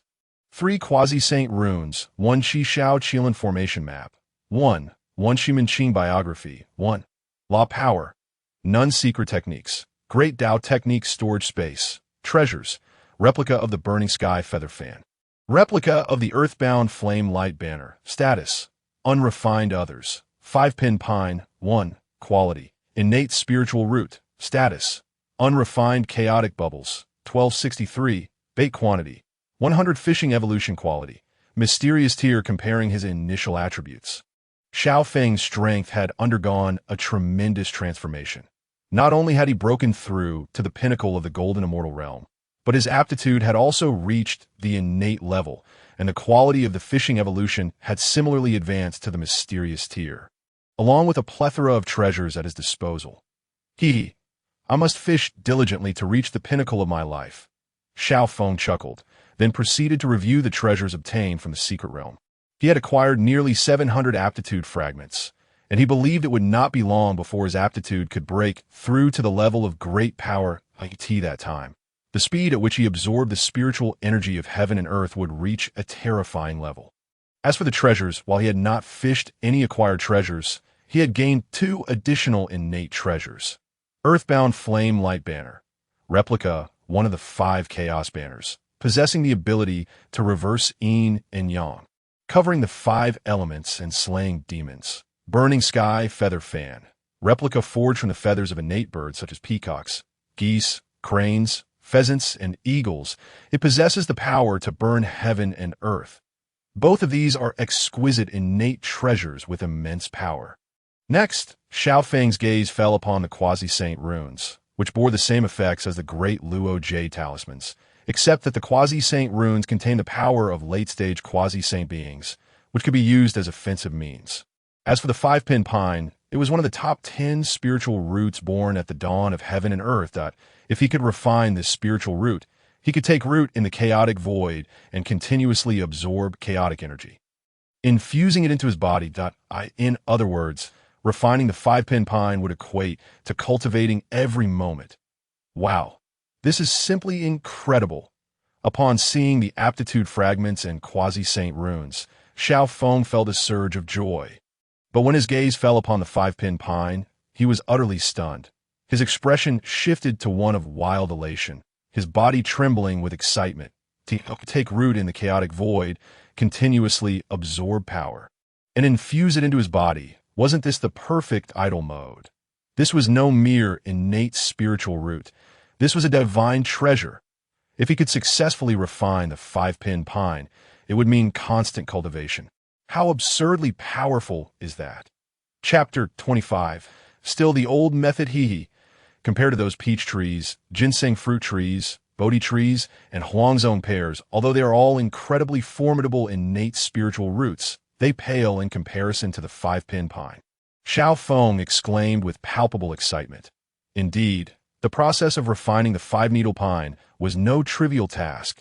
He forcibly suppressed the exhilaration within him and turned his gaze towards the chaotic 9 transformations technique. The chaotic 9 transformations technique, a body-refining method of celestial-grade quality.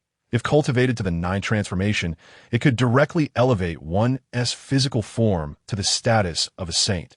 The 9 transformations correspond to the 9 levels of magical artifacts. Should one break through the first transformation, their physical constitution would attain the strength of a postnatal spiritual treasure. There are 2 pathways to mastering this technique. The first involves forging the body with immense power, akin to how Xiao Feng previously utilized the thunder of tribulation and innate sword energy to strengthen his form. The second method relies on the technique's innate power. This method possesses formidable devouring capabilities, with its target being magical artifacts. The more artifacts devoured, the faster one's level increases.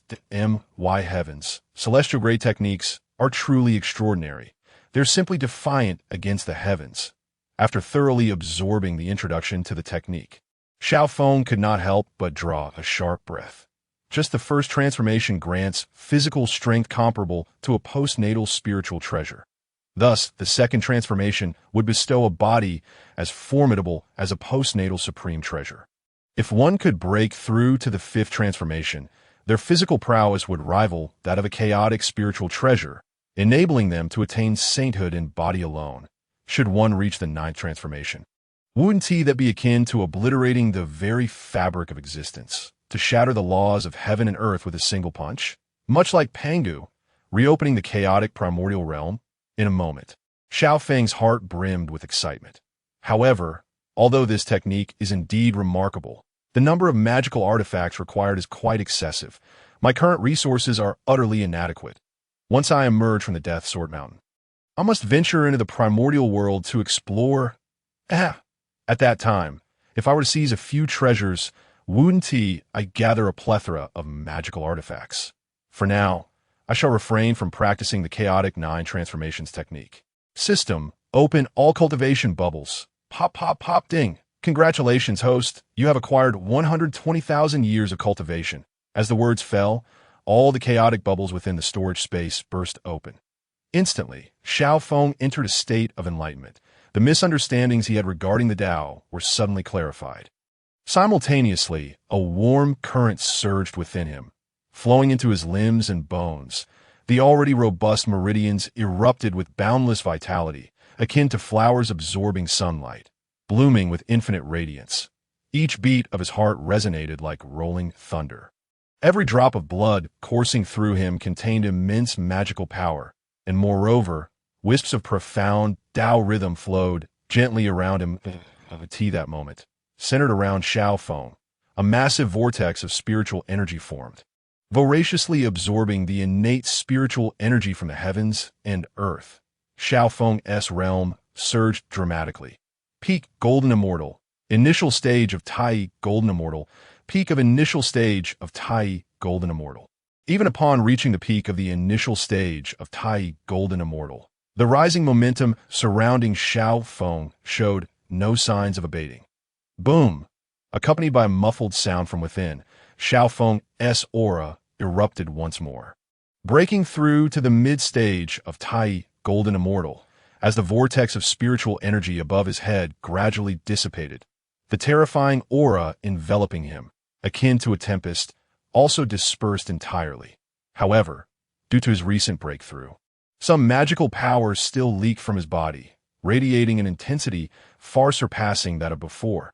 Despite gaining 120,000 years of cultivation, he could only break through to the mid-stage of Tai Golden Immortal, which suggested that his innate qualifications were still holding him back. He must hasten to enhance his potential to become a mighty being. After sensing the turbulent magical power within him, Xiao Feng could not help but shake his head in disappointment. It was evident that he was dissatisfied with reaching the mid-stage of Tai Golden Immortal after absorbing 120,000 years of cultivation. If Zhao Gongming and others were present, they would undoubtedly reprimand him severely. Yet, to attain the mid-stage of Tai Golden Immortal with just 120,000 years of cultivation, how could he dare to complain? Do you not realize that within the primordial realm, countless individuals of low aptitude can toil for millions of years without ever attaining the Golden Immortal realm, let alone the Tai Golden Immortal? Enough of this. I shall focus on cultivating the chaotic 9 transformations technique within this millennium. Swish! With that, Xiao Feng flicked his sleeves and transformed into a streak of light. Vanishing into the Death Sword Mountain. Whoosh. As Xiao Feng entered the Death Sword Mountain, the terrifying sword energy permeating the mountain tore through the void, crashing towards him. Yet, Xiao Feng remained calm, selecting a massive boulder to sit upon, resisting the onslaught of sword energy with his physical might. Clang! When the sword energy struck him, a deafening sound of metal colliding resonated through the heavens and earth. Subsequently, a muffled sound emanated from within Xiao Feng. His body radiated a dazzling light, erupting with a fierce vitality that shattered the incoming sword energy. Remarkably, only faint traces of sword energy lingered upon him, without a hint of injury. This demonstrated the sheer terror of Xiao Feng's physical form. However, he was not satisfied. He directly formed a seal and activated the chaotic 9 transformations technique. Whoosh. Clang. As the rampant sword energy bombarded him, The body-refining technique within him operated frantically, continuously honing his form. Break! Suddenly, Xiao Feng let out a furious roar towards the sky. Boom! Boom! Boom! Accompanied by the thunderous beats of his heart, a terrifying momentum surged forth. Not only that, but every cell in his body radiated brilliant light. Enveloped in a divine glow that exuded an imposing aura, while his physical strength soared to new heights. Several days later, the thunderous rhythm of his heartbeat gradually calmed. However, the myriad sword energies above continued to strike at him fiercely. Yet upon contact with Xiao Feng's body, they instantly dissipated, unable to inflict even the slightest scratch, leaving no trace behind. The second transformation of the chaotic 9 transformations technique, success. This physical strength is remarkably profound. Having reached the second transformation, my body's power now rivals that of a postnatal supreme treasure. Celestial grade techniques are indeed formidable. Sitting atop the boulder, Xiao Feng slowly opened his eyes, 2 radiant beams of light shining forth as he laughed heartily. Yet he was acutely aware that his achievements were deeply intertwined with the forging of his physical body. Were it not for the solid foundation of his physical strength, he could not have cultivated the chaotic 9 transformations technique to the second transformation in such a short period. Now, to what extent can my physical strength reach with a single punch? Xiao Feng's gaze fell upon the death sword mountain ahead, the divine light in his eyes flickering intensely, and then he clenched his fist, unleashing a torrent of physical power. With sheer physical strength, his fist swung, causing the very void to distort slightly, as if it could barely withstand the force of his punch. Break! Xiao Feng let out a thunderous roar. Channeling his physical power to its utmost, his fist radiating brilliant golden light before crashing down upon the death sword mountain. Boom! In an instant, the golden light erupted, causing the massive death sword mountain to tremble violently, while a fierce wind arose and countless boulders on the mountainside shattered explosively.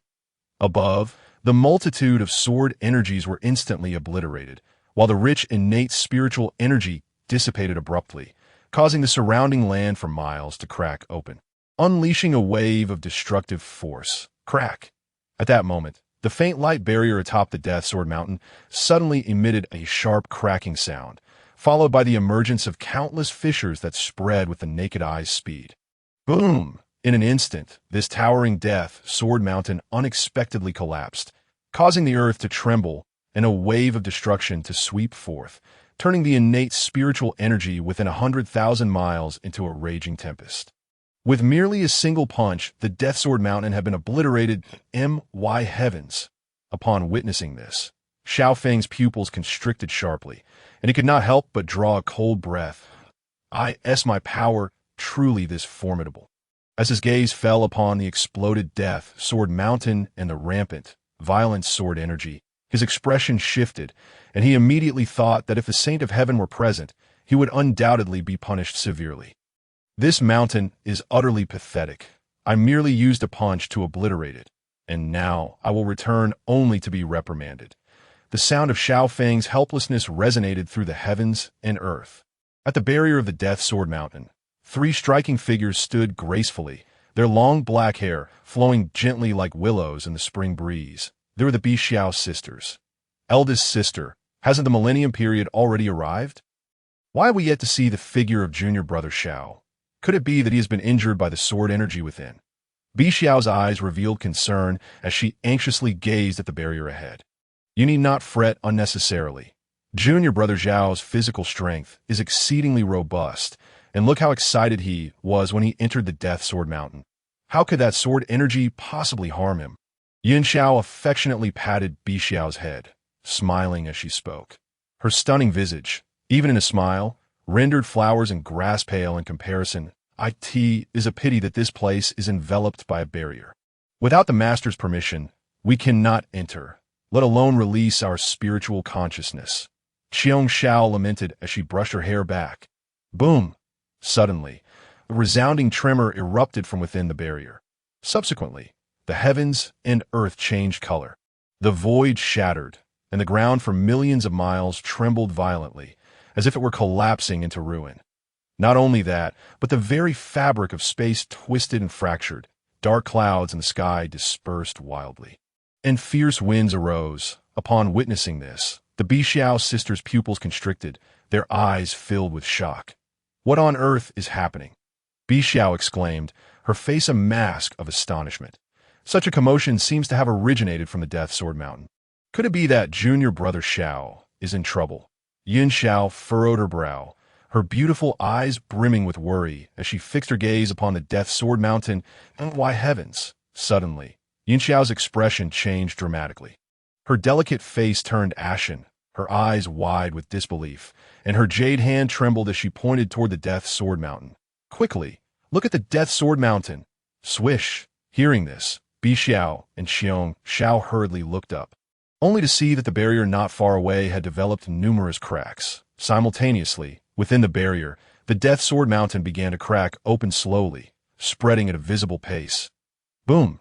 In the next moment, the Death Sword Mountain, which had instilled fear in countless disciples of the abruptly collapsed, causing the heavens and earth to shatter and a terrifying wave of energy to ripple outward. The massive boulders atop the mountain, as hard as ancient ice, now flew about like leaves in a tempest. Though the barrier showed signs of rupture, it still radiated a dazzling light, keeping those boulders contained. Otherwise, even Bixiao and the others would have to flee this place temporarily.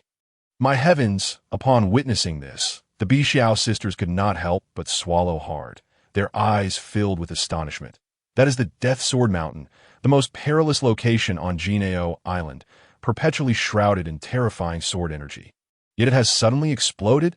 They could hardly believe their eyes after witnessing the entire process. The Death Sword Mountain is gone. Bixiao's eyes widened in disbelief as she covered her mouth and shouted loudly. Not only were the Bixiao sisters shocked, but even the disciples of the practicing within 100,000 miles were equally astonished, their faces filled with incredulity. Some disciples who were meditating nearly fell into madness, spitting blood as they were evidently affected by the chaos. What on earth is happening? This is Jinao Island. Why is there a disturbance in the heavens and earth? Enough already. I was just on the verge of breaking through my bottleneck and nearly fell into madness. Damn it. All my painstaking research on formations has gone to waste. Fellow disciples, look towards the direction of the Death Sword Mountain. Chapter 27. Mainly because this mountain is not meant to be hit. What the hell? Is this for real? The Death Sword Mountain actually exploded? Could it be that the Saint of Heaven is reducing the heavenly formations? No, that can't be right. Hundreds of years ago, I was fortunate enough to receive guidance from Senior Brother Xiao, who mentioned that Junior Brother Xiao seemed to have been punished by the Master to the Death Sword Mountain. Indeed, I have heard of this matter as well. It is said that Junior Brother Xiao's temperament was too restless. Hence he was sent to the Death Sword Mountain to temper his heart. I can't shake the feeling that Junior Brother Xiao is closely related to this incident at the Death Sword Mountain. In an instant, countless disciples of the turned their gazes toward the Death Sword Mountain, engaging in fervent discussion. However, with the revelations from those in the know, they all began to believe that Xiao Feng was indeed connected to the explosion of the Death Sword Mountain. In a cave blessed with abundant, innate spiritual energy on Jinao Island, the Taoist Duo Bao, seated amidst colorful clouds, continuously waved his hands, manipulating mystic gestures, unleashing divine light into a divine furnace before him. Seemingly in the process of refining some magical artifact, suddenly the earth trembled, causing his hands to tremble slightly. Bang! Following that, a tremendous sound resounded within the cave, and the divine furnace, radiating divine light, erupted in a violent explosion, leaving the Taoist Duo Bao covered in dust. The magical artifact I painstakingly refined for 1,000 years has all gone to waste in an instant. Which scoundrel is responsible for this? The Taoist Duo Bao said. His expression darkened. Swish! Subsequently, the Taoist Duo Bao waved his sleeve, and an immense wave of spiritual consciousness surged forth, instantly revealing the erupting Death Sword Mountain. Huh! Upon seeing this, the Taoist Duo Bao's expression initially froze, then he could not help but burst in a hearty laughter. Truly, Junior Brother Xiao, this commotion is quite significant.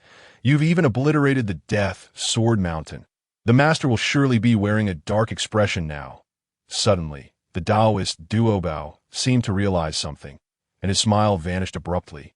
His pupils constricting as shock filled his gaze. How is this possible? In just a millennium, not only has junior brother Xiao's physical strength become terrifying beyond measure, but he has also broken through to the mid-stage of the Tai Golden Immortal realm. How on earth did he achieve this? In the Bo Palace, the Saint of Heaven, who was wandering through the void, suddenly opened his eyes, the sounds of the great Tao swirling within his gaze, emitting a terrifying divine light that seemed to pierce through all realms. Simultaneously, he sensed the changes occurring at the Death Sword Mountain. In other words, the moment Xiao Feng's fist struck the Death Sword Mountain, he was already aware. Swish! The Saint of Heaven's eyes narrowed slightly, and his eyelids twitched uncontrollably. This rascal spends all day causing destruction, yet his physical strength is as powerful as a postnatal supreme treasure. And his cultivation has even broken through to the mid-stage of the Tai Golden Immortal realm. Such a rapid cultivation speed is truly astonishing. Suddenly, the Saint of Heaven seemed to recall something.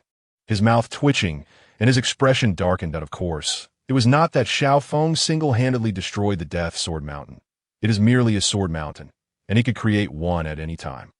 His expression was so vivid due to the fact that Xiao Feng, instead of cultivating in the immensely rich innate spiritual energy of the secret realm, chose instead to languidly fish. However, after punishing him to the Death Sword Mountain, his cultivation has surged madly, now reaching the mid-stage of the Tai Golden Immortal realm, with physical strength akin to a postnatal supreme treasure. This moment, the Saint of Heaven recalled what Xiao Feng had previously said to him. One must balance work and rest in cultivation. If one practices monotonously, it will only be counterproductive. Could it be that fishing truly cultivates one's character? Can it genuinely lead to the enlightenment of one's Tao heart? The Saint of Heaven narrowed his eyes, gazing deeply in the direction of Xiao Feng. Why is it that even as a saint, I cannot see through you in the slightest? The Death Sword Mountain. The mountain has collapsed, and my junior brother is certainly in danger. We must hurry in to assist him.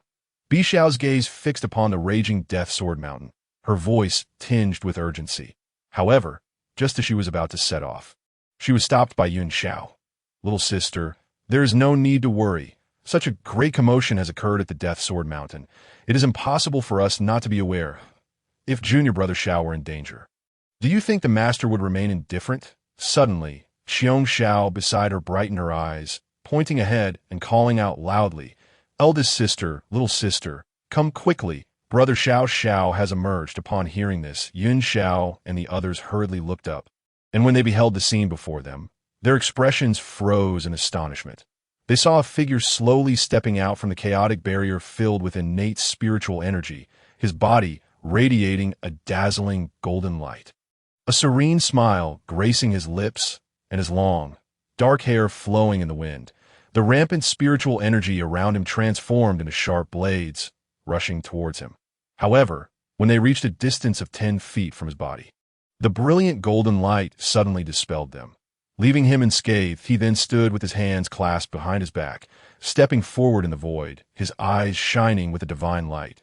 I Xiao and the others gazed at the figure standing proudly in the heavens, his calm demeanor evoking an inexplicable feeling within their beautiful eyes. I could see that moment. For them, the world contained only that singular figure.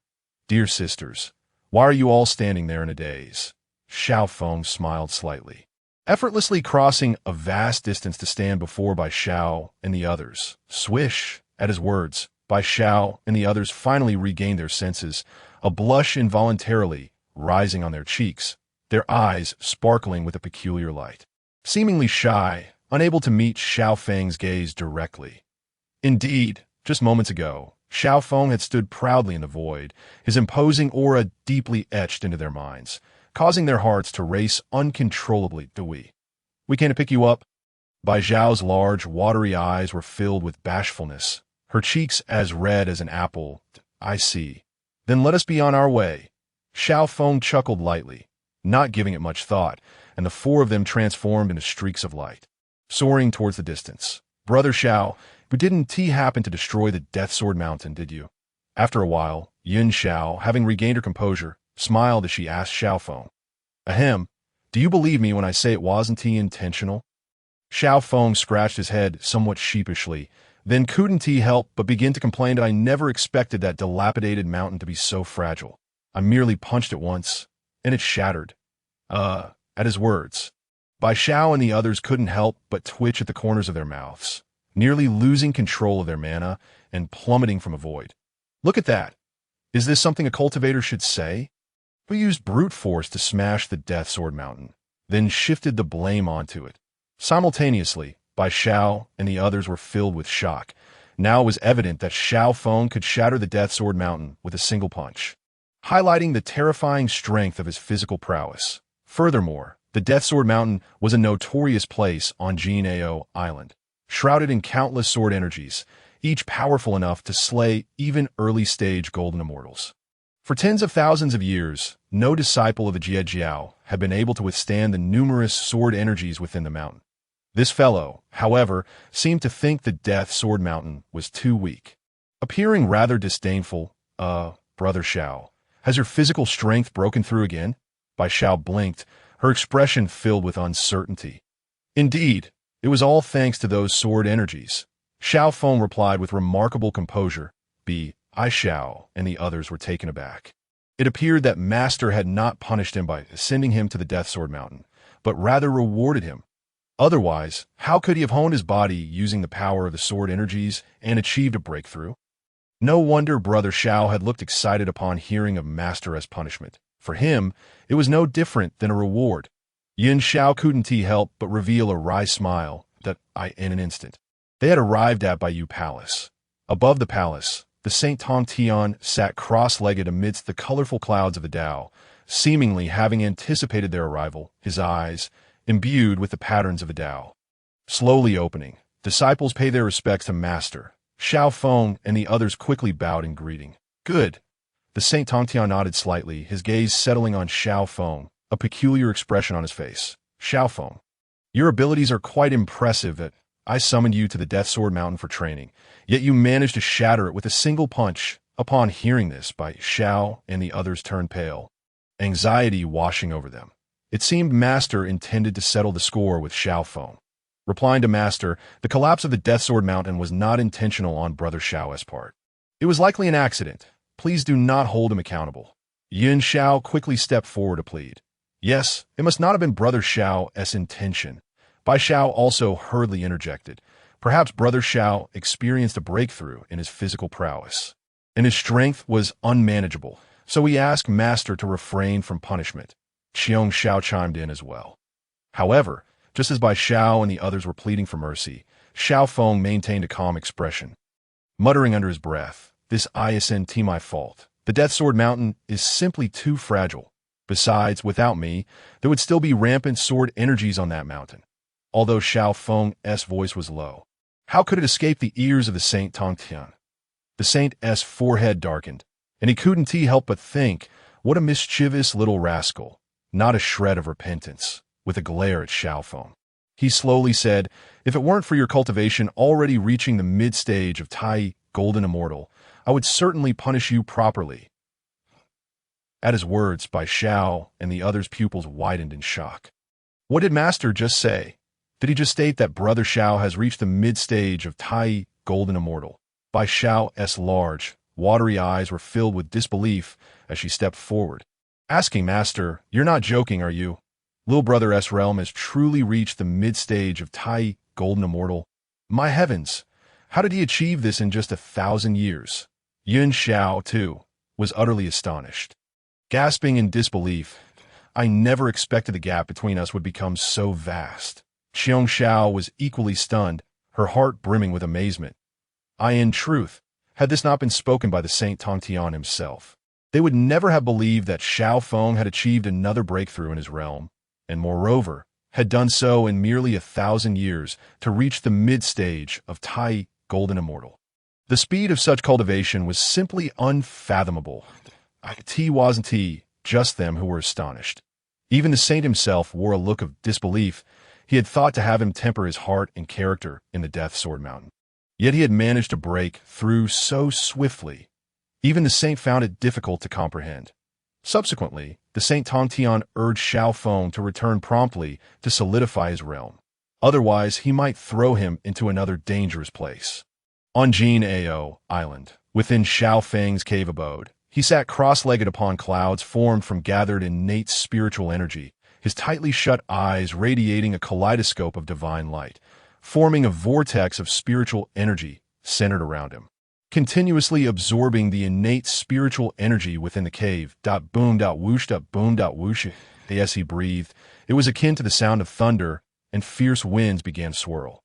Suddenly, Xiao Feng's eyelids slowly opened, radiating dazzling five-colored divine light, piercing through billions of miles, vanishing into the void. With a deep breath, Xiao Feng expelled a mouthful of impure air, and in his cave, a tumultuous wind erupted. The five-needle pine has finally been refined. Once the time is right, I will root it in the chaos, drawing upon the essence of chaos. It will be as powerful as a divine artifact. Indeed, after bidding farewell to the Saint Tongtian, Xiao Feng did not immediately venture into the vast wilderness for training, but instead focused on refining the five-needle pine within his cave. While at the Death Sword Mountain, his attention had been divided, allowing him only to refine the imitation of the Li Di Yin Guang flag and the imitation of the Fun Tian Yu Fan, leaving the five-needle pine only partially refined.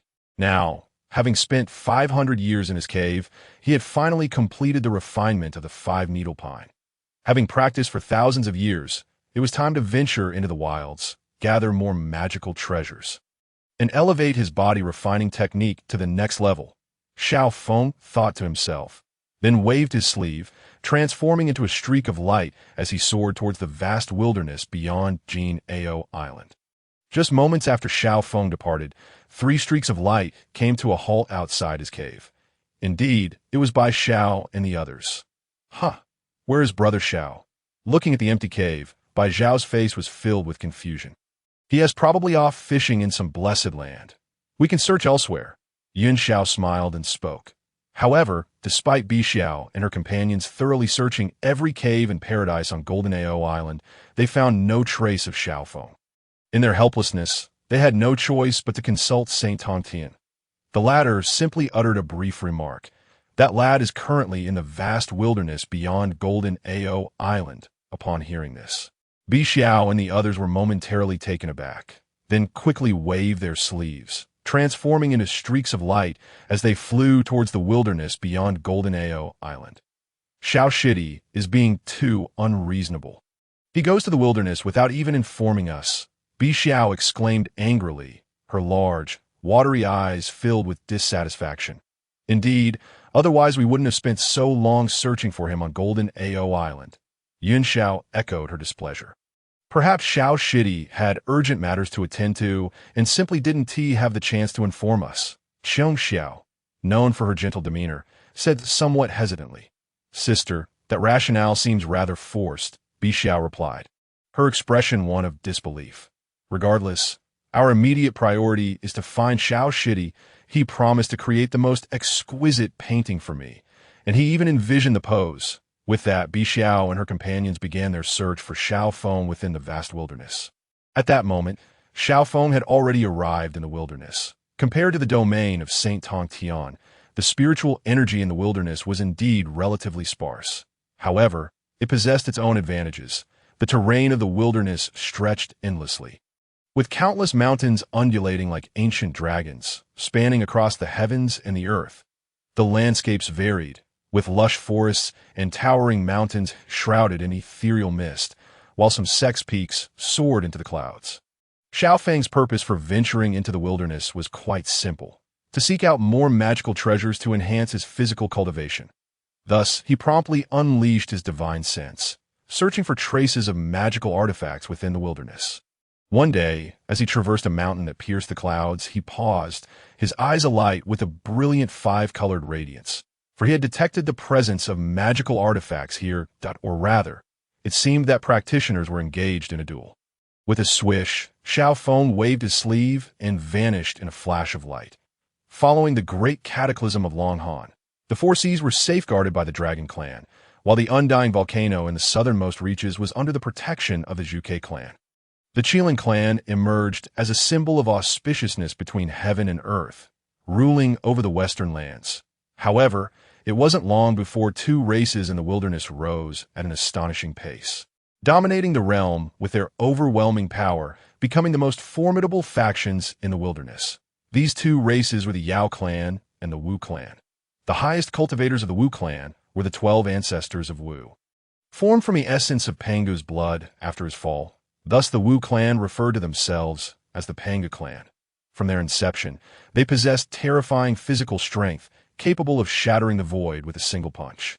Their secret arts and divine abilities were immensely powerful, and they excelled in manipulating the forces of order in the world, governing space, wood, water, metal, fire, electricity, wind, weather, time, earth, and rain.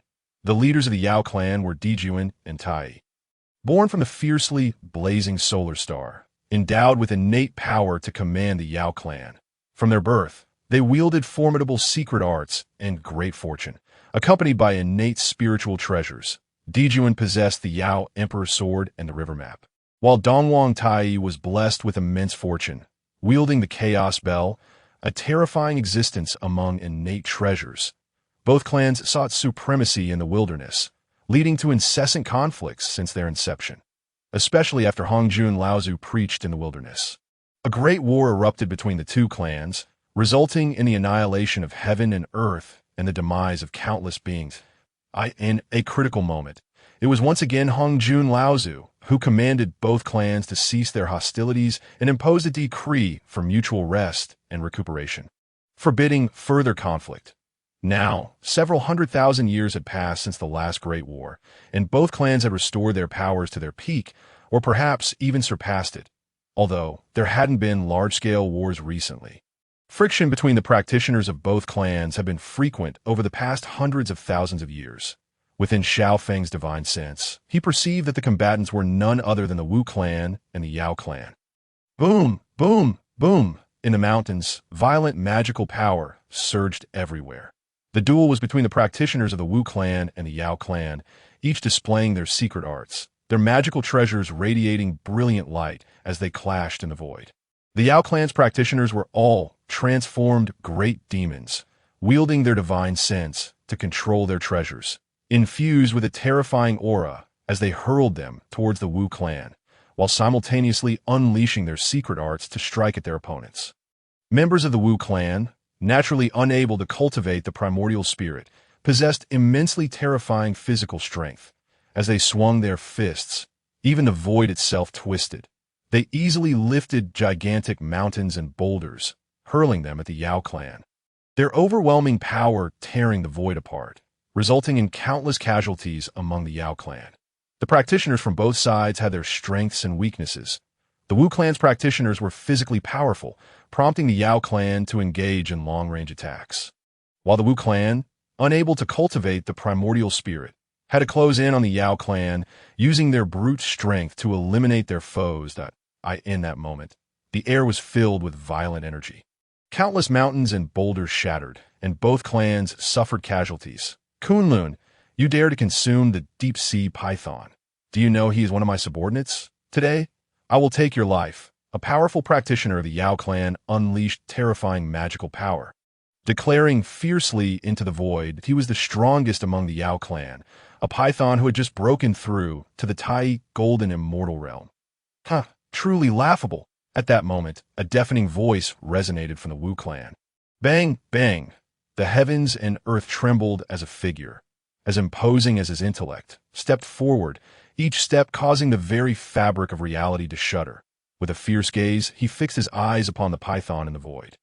Our Wu clan has always regarded your Yao clan as sustenance. What of the deep-sea python? Merely a morsel. If you wish to fight, then let us fight. There is no need for such rotten excuses. What audacity from the Wu clan, daring to provoke my Yao clan. Today, I shall ensure your souls are scattered to the winds, in retribution for the deep-sea python, the wild demon in the void. Upon hearing this, became enraged, unleashing a torrent of magical power towards the Wu clan practitioners below. Once again, the two clans plunged into a frenzied clash. Swish! In the void, a streak of light flashed, gradually revealing Xiao Feng's figure. His gaze fell upon the two clans embroiled in battle within the mountains, a smirk curling at the corners of his lips as he revealed a cold smile. Members of the Wu clan, unable to cultivate the primordial spirit, naturally lacked magical treasures. Thus, Xiao Feng's attention shifted to the practitioners of the Yao clan, each of whom possessed a magical treasure, nourishment for his physical cultivation. Among them, there was one initial Tai Golden Immortal, 23 late Golden Immortals, 33 mid Golden Immortals, and 46 initial Golden Immortals. Truly, as expected of the Yao clan, their combat prowess is quite formidable. Xiao Feng's eyes narrowed as he couldn't help but express his admiration.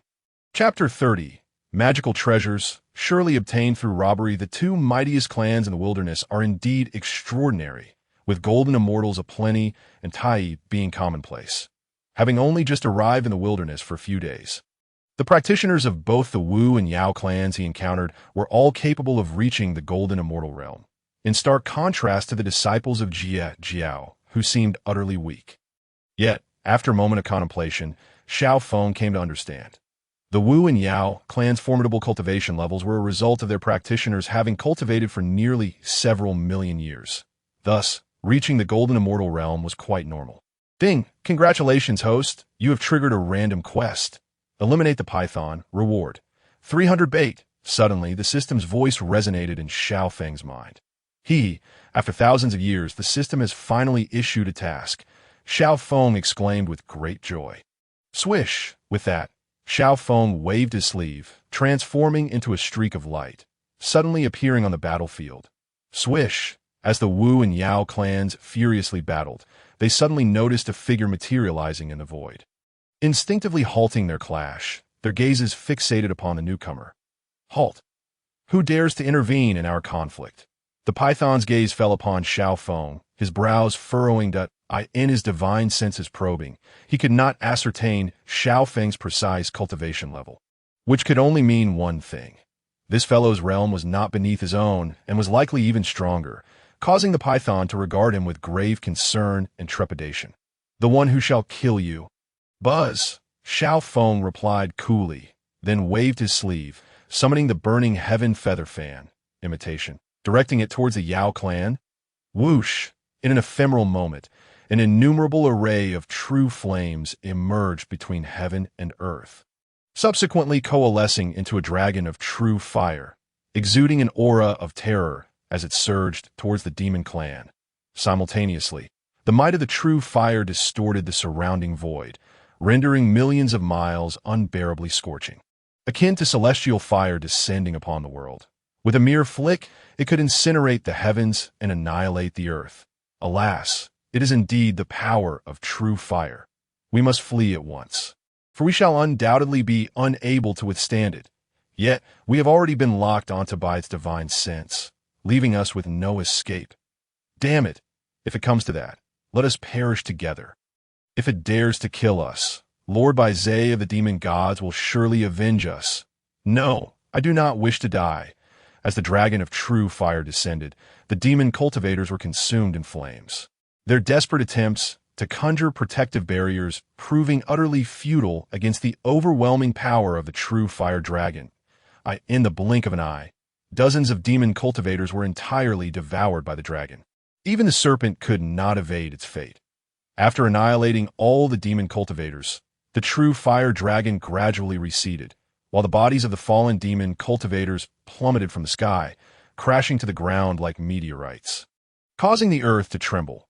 Meanwhile, floating in the void were dozens of radiant treasures, all abandoned relics. It can be said that with just a single strike, Xiao Feng had obliterated the entire demon clan. Of course, such a feat was only achievable due to Xiao Feng's superior cultivation level. But more importantly, he wielded the powerful imitation of the celestial fire feather fan, a treasure of innate spiritual quality. Ding! Congratulations to the host for completing the kill task. Bait increased by 300. Simultaneously, the system's voice resonated within Xiao Feng's mind. Upon witnessing this, a satisfied smile graced Xiao Feng's face. 300 bait equated to 300 years of fishing time. Buzz! Subsequently, Xiao Feng reached out, collecting all the treasures from the void into his storage space. Although these treasures did not reach the quality of postnatal spiritual artifacts, their sheer number still held some utility. Below, the witch clan cultivators gazed at Xiao Feng in shock, pondering who this individual could be. How could he obliterate those demon cultivators with just a single blow? The demon cultivators they had previously faced all possessed realms above Golden Immortal. Yet none could withstand this man's strike, ending up completely vanquished. The power of this individual was truly terrifying. My heavens. This person's strength is indeed formidable. With just one strike, he annihilated all the demon cultivators. Even the serpent that has broken through to the Tai Golden Immortal could not withstand it. If he return his hand against us, what should we do? Should we flee at once? Do you think the demon cultivators wished not to escape? If this person desires to act, we have no chance of fleeing. As the witch clan cultivators came to their senses, they began to stir restlessly. The gazes of the witch clan cultivators towards Xiao Feng were filled with trepidation and fear, deeply concerned that he might direct a single sweep of his fan towards them. In that case, they would inevitably meet the same fate as the demon cultivators, for the disparity in strength was as vast as the heavens and the earth. Thank you, my lord, for aiding our clan in obliterating the demon clan. How may I address you? The leader among the witch clan cultivators, Kunlun, stepped forward and bowed respectfully toward Xiao Feng. Yet, a hint of apprehension flickered in his eyes. His cultivation was quite close to that of the serpent demon, having just broken through to the Tai Golden Immortal himself. However, seeing Xiao Feng obliterate the demon clan led by the serpent with a mere strike, he dared not provoke his displeasure. In truth, what made Kunlun most uneasy was that when his divine sense fell upon Xiao Feng, he detected a faint, elusive, demonic aura. It seemed this individual was also a metamorphosed great demon, yet he could not fathom why Xiao Feng would turn against his own kin. Swish, however, Xiao Feng, disinterested, waved his sleeve and transformed into a streak of light, vanishing from sight. Phew! The witch clan cultivators let out a deep sigh of relief after Xiao Feng departed, their fears alleviating somewhat. Regardless, Xiao Feng had not harmed them. We must return to the tribe swiftly. This matter must be reported to Great Witch Xing Tian, Kunlun remarked, glancing in the direction where Xiao Feng had vanished. His tone solemn. In the tribe of the witch clan, within a resplendent hall of gold and jade, Great Witch Xing Tian sat upon the throne, his presence akin to the rumbling of thunder. Kunlun knelt respectfully before the throne, recounting the events. Chapter 31. Another opportunity for plunder. Only a supreme treasure can unleash such torrents of true fire. Do you have his Dao title? Xing Tian inquired in a deep voice, his words resonating like thunder, the power emanating from him causing the void to warp slightly. This was a manifestation of his terrifying physical strength. A formidable great witch of the witch clan. Xing Tian's physical prowess was far beyond even Xiao Feng's. Before Kunlun could respond, he departed. Kunlun could only manage a wry smile before continuing. However, I sensed a very subtle demonic aura from him, suggesting that this cultivator is also a highly skilled great demon. A great demon? How intriguing. But Kunlun, you must bear in mind that the Heavenly Court's demon clan does not represent all demons. Since that great demon has annihilated the Heavenly Court's demon clan, it is highly likely that he harbors enmity towards them. I now find myself quite intrigued by him. I wonder if I shall have the opportunity to meet him. Tap tap. Just as Xing Tian finished speaking, the void outside the hall suddenly warped, tearing slightly apart, and a graceful figure slowly emerged from within. With long, lustrous hair cascading to her shoulders, exquisite features sculpted as if from jade, and skin as fair as snow. She was breathtakingly beautiful. She stepped forward. Her body emanated a shimmering wave of light, causing the surrounding void to twist involuntarily. This person was the 12th ancestral witch of the witch clan, the Grand Witch of Earthly Order. Swish! Upon noticing her, both Xing Tian and Kunlun promptly bowed respectfully. We greet the Grand Witch of Earth. Xing Tian, I have heard that there have been traces of the Heavenly Court's demon clan near your tribe. The Grand Witch of Earth raised an eyebrow and inquired nonchalantly. Reporting to the Grand Witch, the events unfolded as follows.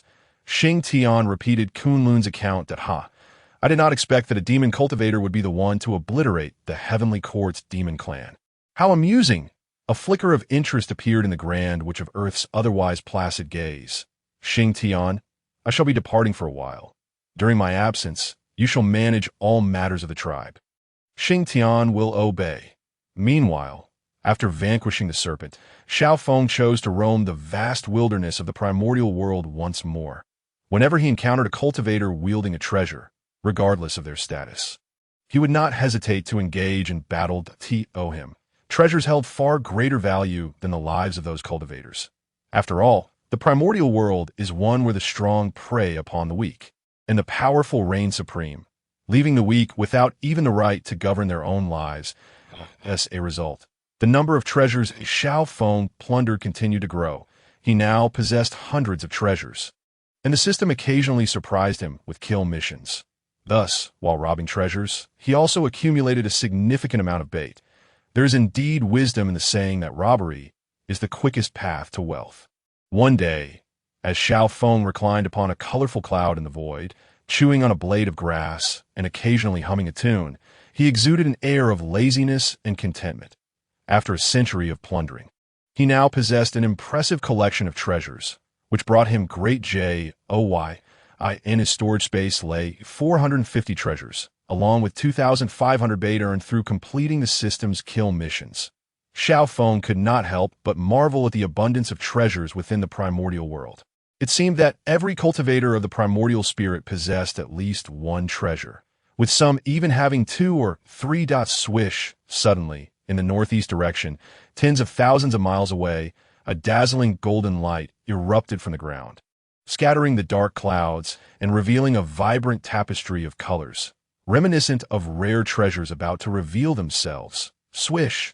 Suddenly, within a radius of millions of miles, cultivators began to transform into streams of light, unleashing formidable auras as they soared towards the northeast. Among them were many at the golden immortal level, including those who had reached the pinnacle of the Tai golden immortal realm. They all instinctively locked onto the northeast direction, where a treasure of the earth was about to emerge. The radiance of this treasure was so dazzling that it could only be a supreme artifact. Xiao Feng could not help but sit up, his gaze fixated on the northeast, where the resplendent light shot up into the sky, and then his eyes narrowed. He was taken aback by the multitude of cultivators vying for the treasure. Though it posed a challenge, such a quality artifact could only belong to him. With a swift flick of his sleeve, Xiao Feng transformed into a stream of light, heading towards the source of the brilliant glow. Upon arriving at the location of the treasure's light, Xiao Feng squinted in surprise. The number of cultivators gathered there exceeded 1,000, all of whom were at least golden immortals. Furthermore, more streams of light continued to arrive from the distance, increasing their numbers. However, it was evident that these cultivators were divided into 2 factions. Among them were the powerful demon clan cultivators, led by Yin Qingbai, the Thunder Wolf, whose cultivation had reached the peak of the Tai golden immortal realm, possessing boundless magical power, a terrifying presence indeed. The other faction was led by Xiao Feng himself, who had materialized among the ranks of the cultivators. Among them, the most formidable was a great demon known as Linghai Daoist, who had also attained the peak of the Tai golden immortal realm. Notably, there were no members of the Witch clan present, which led Xiao Feng to ponder. After all, those of the Witch clan focused on physical prowess and held little interest in such earthly treasures. At the heart of the treasure's radiance lay an expansive shimmering lake, its crystal clear waters enveloped in layers of white mist. The treasure's light slowly rose from the center of the lake, surrounded by rings of 5-color divine light that illuminated the entire expanse. Thunderwolf, the treasure's radiance was first discovered by the cultivators of Jinhua Mountain. Do you intend to seize it? Linghai Daoist stepped forward, emanating a powerful aura. Linghai Daoist, do you not find your words utterly laughable? As for unclaimed treasures, they naturally belong to the capable. Yin Qingbai, the Thunder Wolf, retorted with a mocking laugh. Furthermore, my demon clan governs the primordial world. Who do you think this treasure should rightfully belong to? If you are wise, you will step aside, or I shall ensure your utter annihilation. At Yin Qingbai's words, Linghai Daoist's expression shifted slightly. Though he felt great anger, His eyes were filled with trepidation. His fear was not of Yin Qingbai himself, but rather the formidable force of the demon clan behind him. In the primordial world, the witch and demon clans had long dominated all beings. Their power was immensely terrifying, unmatched by any other race. Although Linghai Daoist was not afraid of Yin Qingbai, he could not dismiss the might of the demon clan. Did they truly believe that being cultivators of the heavenly court would grant them unfettered freedom? The path of cultivation is one of defiance against the heavens. If I were to cower before you today, how could I ever achieve greatness in the future? Is it not merely Yin Qingbai, the Thunder Wolf? Come face me. Suddenly, a resounding voice echoed among the crowd of loose immortals, before the cultivators could regain their composure. A fire-red feather fan appeared in the void and violently swept towards Yin Qingbai, the Thunder Wolf. Instantly, a sea of true fire surged through the air, coalescing into true fire dragons that charged towards the demon clan cultivators of the heavenly court. What? Linghai Daoist's expression changed dramatically. He never anticipated that even before he could issue orders, someone among the loose immortals would initiate an attack of such terrifying potency. The true fire dragons roared. The cultivators of the demon clan cried out in agony. However, just as the demon clan cultivators were on the verge of demise, the ferocious true fire dragons began to dissipate. The atmosphere turned peculiar, as if the attacker had no intention of extinguishing the demon clan cultivators. Although the demon clan members did not perish, they were left in disarray, their bodies charred and blackened. Deafening roar erupted from the sky, unleashing a powerful sound wave that shook the very clouds. Moreover, the sound wave contained formidable magical power, causing the ground to crack and the surrounding mountains to crumble, while the lake at the treasure's location was engulfed in towering waves. Linghai, you seek death by daring to strike at my heavenly court cultivators. Yin Qingbai, the Thunder Wolf, glared with murderous intent, his voice laced with fury. Demon clan cultivators, heed my command. Today we must eradicate these loose immortals. With his words, Yin Qingbai unleashed a blinding light from his hand, hurling a fearsome artifact towards Linghai Daoist. In that moment, Linghai Daoist's expression darkened. Who could have done this? He had hesitated to relinquish the treasure, wary of the heavenly court's might, yet now one of his own had instigated an attack against the enemy. Thus, both sides had reached a point of no return, unable to retreat peacefully. Fellow loose immortals, I shall charge forward. Though Linghai Daoist wished to chastise the one who had just acted, there was no time for such thoughts. He had to address the immediate crisis. He swiftly summoned his artifact to counterattack. The demon clan had become utterly reckless. They must not bow down, even if it meant mutual destruction. Indeed, our strength is not inferior to theirs. Once I have vanquished these demon clan members, I shall retreat to the Western Buddhist lands for seclusion. What can they do to me then? Kill. With Linghai Daoist's command, the loose immortals unleashed their artifacts.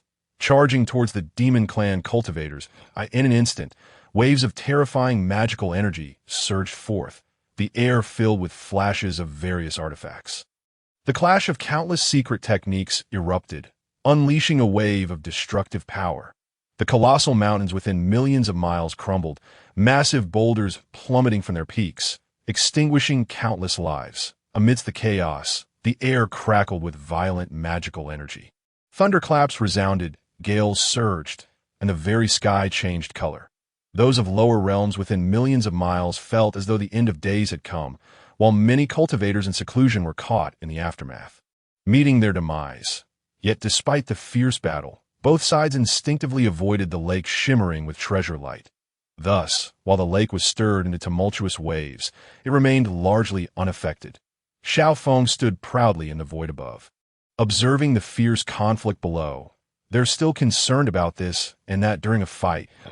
If it weren't for me pouring oil on the flames, would it have ignited so quickly? Indeed, it was he who had instigated the attack among the loose immortals, intending to seize the treasure while Linghai Daoist and Yin Qingbai were entangled in conflict. However, he never expected Linghai Daoist to be so apprehensive of the heavenly court's strength. Hesitating for so long, left with no option, Xiao Feng had to stoke the flames of battle. Ding! Congratulations to the host for triggering a random kill mission. Objective: Eliminate Linghai Taoist and Yin Qingbai. Reward: 1,500 bait. Suddenly, a voice echoed in Xiao Feng's mind. Stunned for a moment, a smile crept across his face. This reward was indeed quite generous and enticing. As the lake below trembled violently, the radiant treasure light grew ever more resplendent. And the five-color divine light gradually ascended from the center of the lake. This was the phenomenon preceding the emergence of the earthly treasures. Indeed, when the five-colored light in the lake reached its zenith, a vortex of spiritual energy manifested, and a treasure, roughly the size of a fist, slowly rose. It was a bell-shaped artifact. The treasure emanated a dazzling glaze, etched with complex and profound inscriptions that dong. As the bell-shaped treasure ascended, it began to tremble gently, and in an instant, the sound of the bell resonated throughout the air, sending rippling waves across the lake in concentric circles. Suddenly, a fierce wind surged forth, and colossal waves swept across the surroundings, warping the very fabric of the void. This aura was undoubtedly that of a supreme treasure among the innate spiritual artifacts. Yin Qingbai, the Thunder Wolf, gazed at the artifact with an expression of sheer delight, exuding an air of arrogance, as though he were destined to possess it. His confidence was not entirely unfounded. After all, he was a practitioner of the Heavenly Court's demon tribe, with an extraordinarily formidable foundation. Although Linghai Taoist cultivation level was comparable to his, he was ultimately a rogue cultivator, lacking the quality of treasures and mystical techniques that Yin Qingbai possessed. In no time, Yin Qingbai had forced Linghai Taoist into a series of retreats. Thunderwolf, do not be so arrogant. Linghai Taoist, whose face was flushed with anger from his continuous setbacks, suddenly waved his sleeve and transformed into his true form to retaliate. In the void above, an immense spirit sea bamboo appeared, its branches and leaves as large as a house, its trunk as robust as a colossal mountain. With a terrifying aura, it descended upon Yin Qingbai with a thunderous strike. If we are to fight, let us do so swiftly. I shall see to it that your true form is obliterated.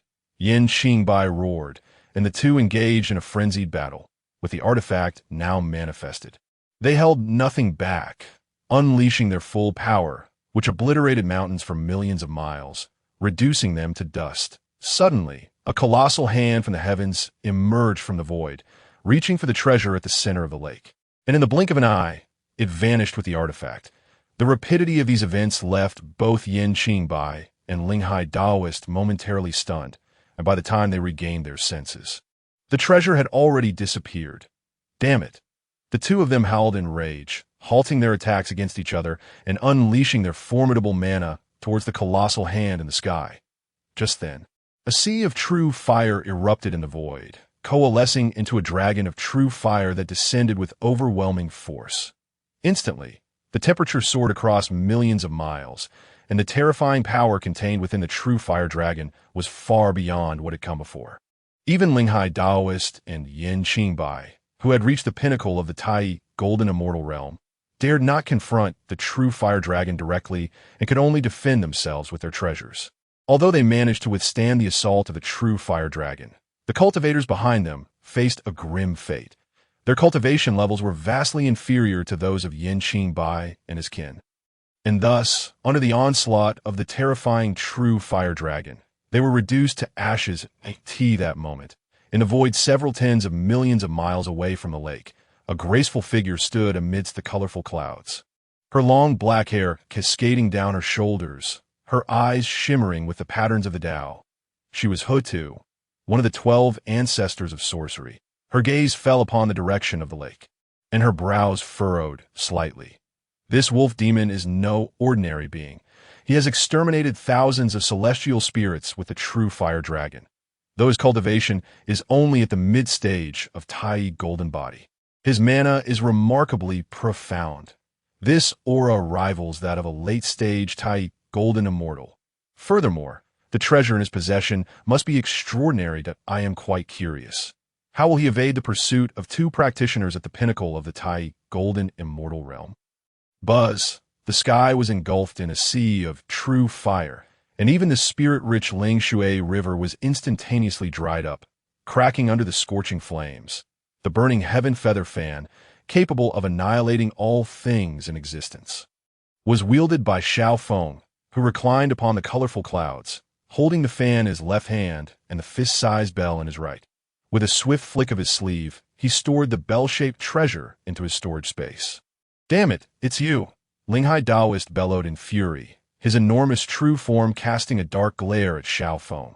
Upon witnessing the fiery expanse, he finally grasped the situation. He had been puzzled by how a rogue immortal, who had always obeyed his commands, could act so independently and with such overwhelming power, nearly annihilating the demon tribe of the heavenly court with a single strike. It turned out that Xiao Feng's intervention had incited the fury of both parties, leading to their reckless battle. While he seized the opportunity to take the treasure point, one could say that Xiao Feng had cunningly outmaneuvered both the rogue immortals and the demon tribe in a heartbeat. Linghai Daoist and Yin Qingbai paused, their overwhelming mana surging forth, causing the very void to tremble as they fixated their icy glares upon Xiao Feng in the sky. Unanimously, they resolved to join forces to eliminate Xiao Feng before contending for the treasure. I thought some exalted being had arrived, only to find it as merely a mid-stage type golden immortal waste. Surrender the treasure at once, and I may spare your life. Otherwise, I shall ensure your soul is shattered, never to reincarnate, Yin Qingbai declared coldly. Indeed, if you do not relinquish the treasure, I shall flay your skin and strip your bones, leaving you in eternal torment. Linghai Daoist echoed the threat. Despite Xiao Feng's mid-stage Tai golden immortal cultivation, neither Yin Qingbai nor Linghai Daoist underestimated him, for the power of the treasure he wielded was extraordinarily formidable, and a moment's carelessness could lead to severe injury. Enough of your empty prattle. If you wish to fight, then let us do so swiftly, or I shall take my leave for my next destination. Xiao Feng replied, somewhat impatiently. Why do these villains have so much to say? Damn it, I will not hesitate to end you. At his words, Yin Qingbai and Linghai Daoist erupted in rage, their surging mana swirling around them as they unleashed their respective life treasures. Linghai Daoist's life treasure manifested as a translucent green bamboo, which transformed into a colossal staff, releasing wisps of crimson mist as it hurtled toward Xiao Feng. Yin Qingbai's treasure, a set of white fangs, expanded to a massive size infused with devastating power, aimed directly at Xiao Feng, intent on piercing through his flesh. The quality of their treasures was that of postnatal spiritual artifacts, imbued with immense power. Yet, even as they faced the onslaught from Yin Qingbai and Linghai Daoist, Xiao Feng remained unfazed. With a steady gaze, he summoned the mighty mana within him and waved the burning heaven feather fan, causing a sea of true fire to envelop the void. The surrounding space began to warp under the intense heat, while a fierce gale arose, intensifying the assault of the true fire dragon. The dragon, with its fearsome presence, seemed poised to consume all of existence, while the crimson mist and white fangs were wholly devoured by the true fire dragon. Meanwhile, Xiao Feng remained unscathed. Seeing this, Yin Qingbai and Linghai Daoist exchanged glances, their expressions shifting slightly. They quickly began to chant spells, intending to unleash their secret techniques against Xiao Feng. However, to their surprise, even their powerful secret techniques were consumed by the true fire dragon, resulting in chaotic turbulence as their formidable mana surged unchecked, distorting the very void around them. Although Xiao Feng's cultivation was merely that of a Tai golden immortal, the burning heaven feather fan in his grasp was a treasure of innate spiritual quality, possessing boundless might, easily countering the attacks from Yin Qingbai and Linghai Daoist. However, it would not be easy for Xiao Feng to eliminate them either. White Zhe, come quickly. I am on the verge of being killed. Suddenly, a terrifying flash of light streaked through the void, swiftly covering millions of miles in the blink of an eye. From afar, the brilliant glow radiated an aura of dread, reminiscent of an ancient ferocious beast, as if it were about to devour the heavens and the earth. Though its true form had yet to arrive, a palpable pressure began to suffuse the air, dominating all things. Lord Baize has arrived. Lord Baize has already broken through to the great Luo golden immortal realm. wielding unfathomable power and devastating secret techniques that you're finished, kid. Xiao Feng furrowed his brow upon witnessing this. However, below him, Yin Qingbai and Linghai Daoist erupted in maniacal laughter. What? Upon hearing these words, Linghai Dao Ren's countenance drastically changed. Beads of cold sweat began to form on his forehead, and his massive frame trembled uncontrollably. Bai Zhe, one of the 10 great demon gods of the heavenly court, possessed formidable strength, second only to Dong Huang Tai Yi, Dijun, Fu Shi Dao Run, and the demon master Kuan Peng. Moreover, compared to the other demon gods, Bai Zhe held an extraordinarily significant position within the heavenly court. His celestial cultivation was boundless, endowed with immeasurable magical power. Furthermore, he was well-versed in the myriad secrets of the primordial world, capable of foreseeing the future and comprehending the past. In other words, Bai Zhe served as the military strategist of the heavenly court. Hundreds of thousands of years ago, it was due to Bai Zhe's guidance that the demon race of the heavenly court gained the upper hand in the war against the witch clan, earning the admiration of Dong Huang Tai Yi and Dijun. Hence, at this moment, Linghai Dao Run was filled with trepidation. If Bai Zhe were truly to arrive, he, a mere rogue demon, would be at risk of being instantly obliterated should Bai Zhe discover his opposition to the heavenly court's demon race. Consequently, Linghai Dao Run hesitated, contemplating whether to flee. Meanwhile, Yin Qingbai Lei Lang, keenly perceptive of Linghai Dao Ren's shifting expression, spoke up. Linghai, if you join forces with me to hold that brat at bay, when Lord Bai Zhe arrives, I shall intercede on your behalf, allowing you to join our heavenly court's demon race. Otherwise, do you truly believe that, given Lord Bai Zhe's temperament, if he wished to eliminate you, there would be any refuge for you in the primordial world? Linghai Dao Ren fell silent, and after a moment of careful contemplation, he cast a cold glance at Xiao Feng and declared aloud, "Very well, I am willing to serve the heavenly court." He felt a profound sense of helplessness. Against Bai Zhe's might, escape was indeed futile. Rather than facing certain death, he preferred to ally himself with the heavenly court's demon race. I never expected that Bai Zhe would also arrive. It seems that the wolf demon is in grave danger. A voice echoed from thousands of miles away, where Ho-Tu narrowed her eyes. Buzz, the vast void was engulfed in a searing divine fire, seemingly intent on devouring all of existence. Yin Qingbai Lei Lang and Linghai Dao Ren hastily unleashed their secret techniques, their diverse magical powers surging forth towards Xiao Feng. That moment, an ominous aura, mingled with a terrifying presence, rapidly approached from tens of millions of miles away. Brat, do not hesitate to surrender. Resistance is futile. Upon discovering the divine light, I have already reported to Lord Bai Zhe.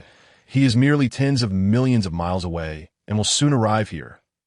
And no matter how many tricks you possess or how formidable your treasures are, you cannot escape death? Yin Qingbai Lei Lang's gaze fixed upon Xiao Feng, his eyes brimming with arrogance and disdain, as if Xiao Feng were truly left with no avenue of escape. Observing this, Xiao Feng's eyes turned cold as he regarded him. Then a smirk crept upon his lips. Regardless of whether I survive, you shall not witness the outcome of this scene. Yes, as soon as his words fell, Xiao Feng waved his sleeve, stowing the burning sky feather fan, then paused, unleashing an overwhelming physical force that distorted the very fabric of the surrounding void. Swish! In that instant, Xiao Feng lunged forth like a bolt of lightning, capturing Yin Qingbai Lei Lang's treasured artifact with his bare hands. With a slight exertion, he smashed the artifact down onto the ground with tremendous force. Boom! The colossal Feng, radiating brilliant golden light, crashed on a mountain, reducing the towering giant fan, thousands of feet high, to powder, instantly stirring up clouds of dust that engulfed the surroundings. What? How is this possible? How did he manage to seize my treasure with his bare hands? His physical strength is simply terrifying. He is but a wolf demon. How could he possess such formidable might? Yin Qingbai Lei Lang and Linghai Dao Run were astounded to witness Xiao Feng so effortlessly grasp the Feng and smash it into the mountainside, unleashing a physical force that distorted the void itself, causing their expressions to shift dramatically. It was utterly inconceivable. Without any fluctuation of magical power, he had seized a postnatal spiritual treasure with sheer physical strength, something even the witch clan might struggle to achieve. We must hold him off. We must wait for Lord Baizhe to arrive. Ling Hai Dao Ren exclaimed anxiously. Swish. However, before he could finish his sentence, a flash of light appeared before him, and Xiao Feng was already standing right in front of him. Unfortunately, you won't be able to see it. Xiao Feng chuckled coldly.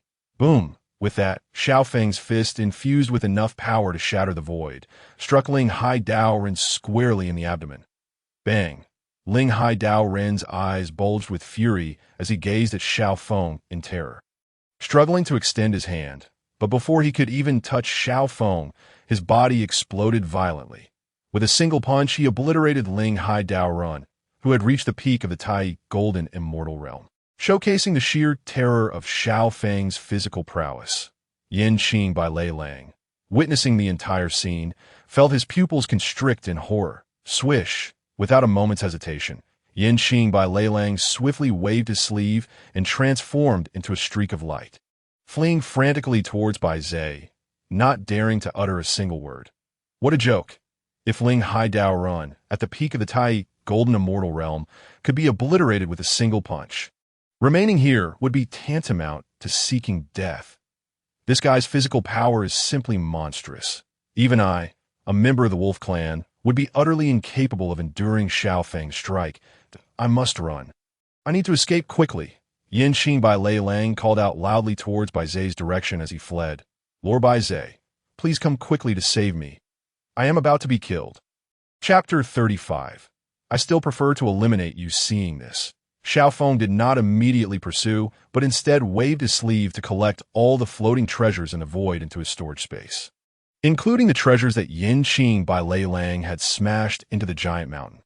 After completing these tasks, Xiao Feng transformed into a streak of light, racing after Yin Qing by Lei Lang. Far away, atop a colossal mountain, a graceful figure stood at the peak. Indeed, it was Ho Ti this moment. Her eyes narrowed, her fair cheeks filled with astonishment. I never expected this wolf demon's physical strength to be so formidable. Not only does he possess unparalleled innate spiritual treasures, but his physical prowess is also on par with my witch clan. Truly intriguing.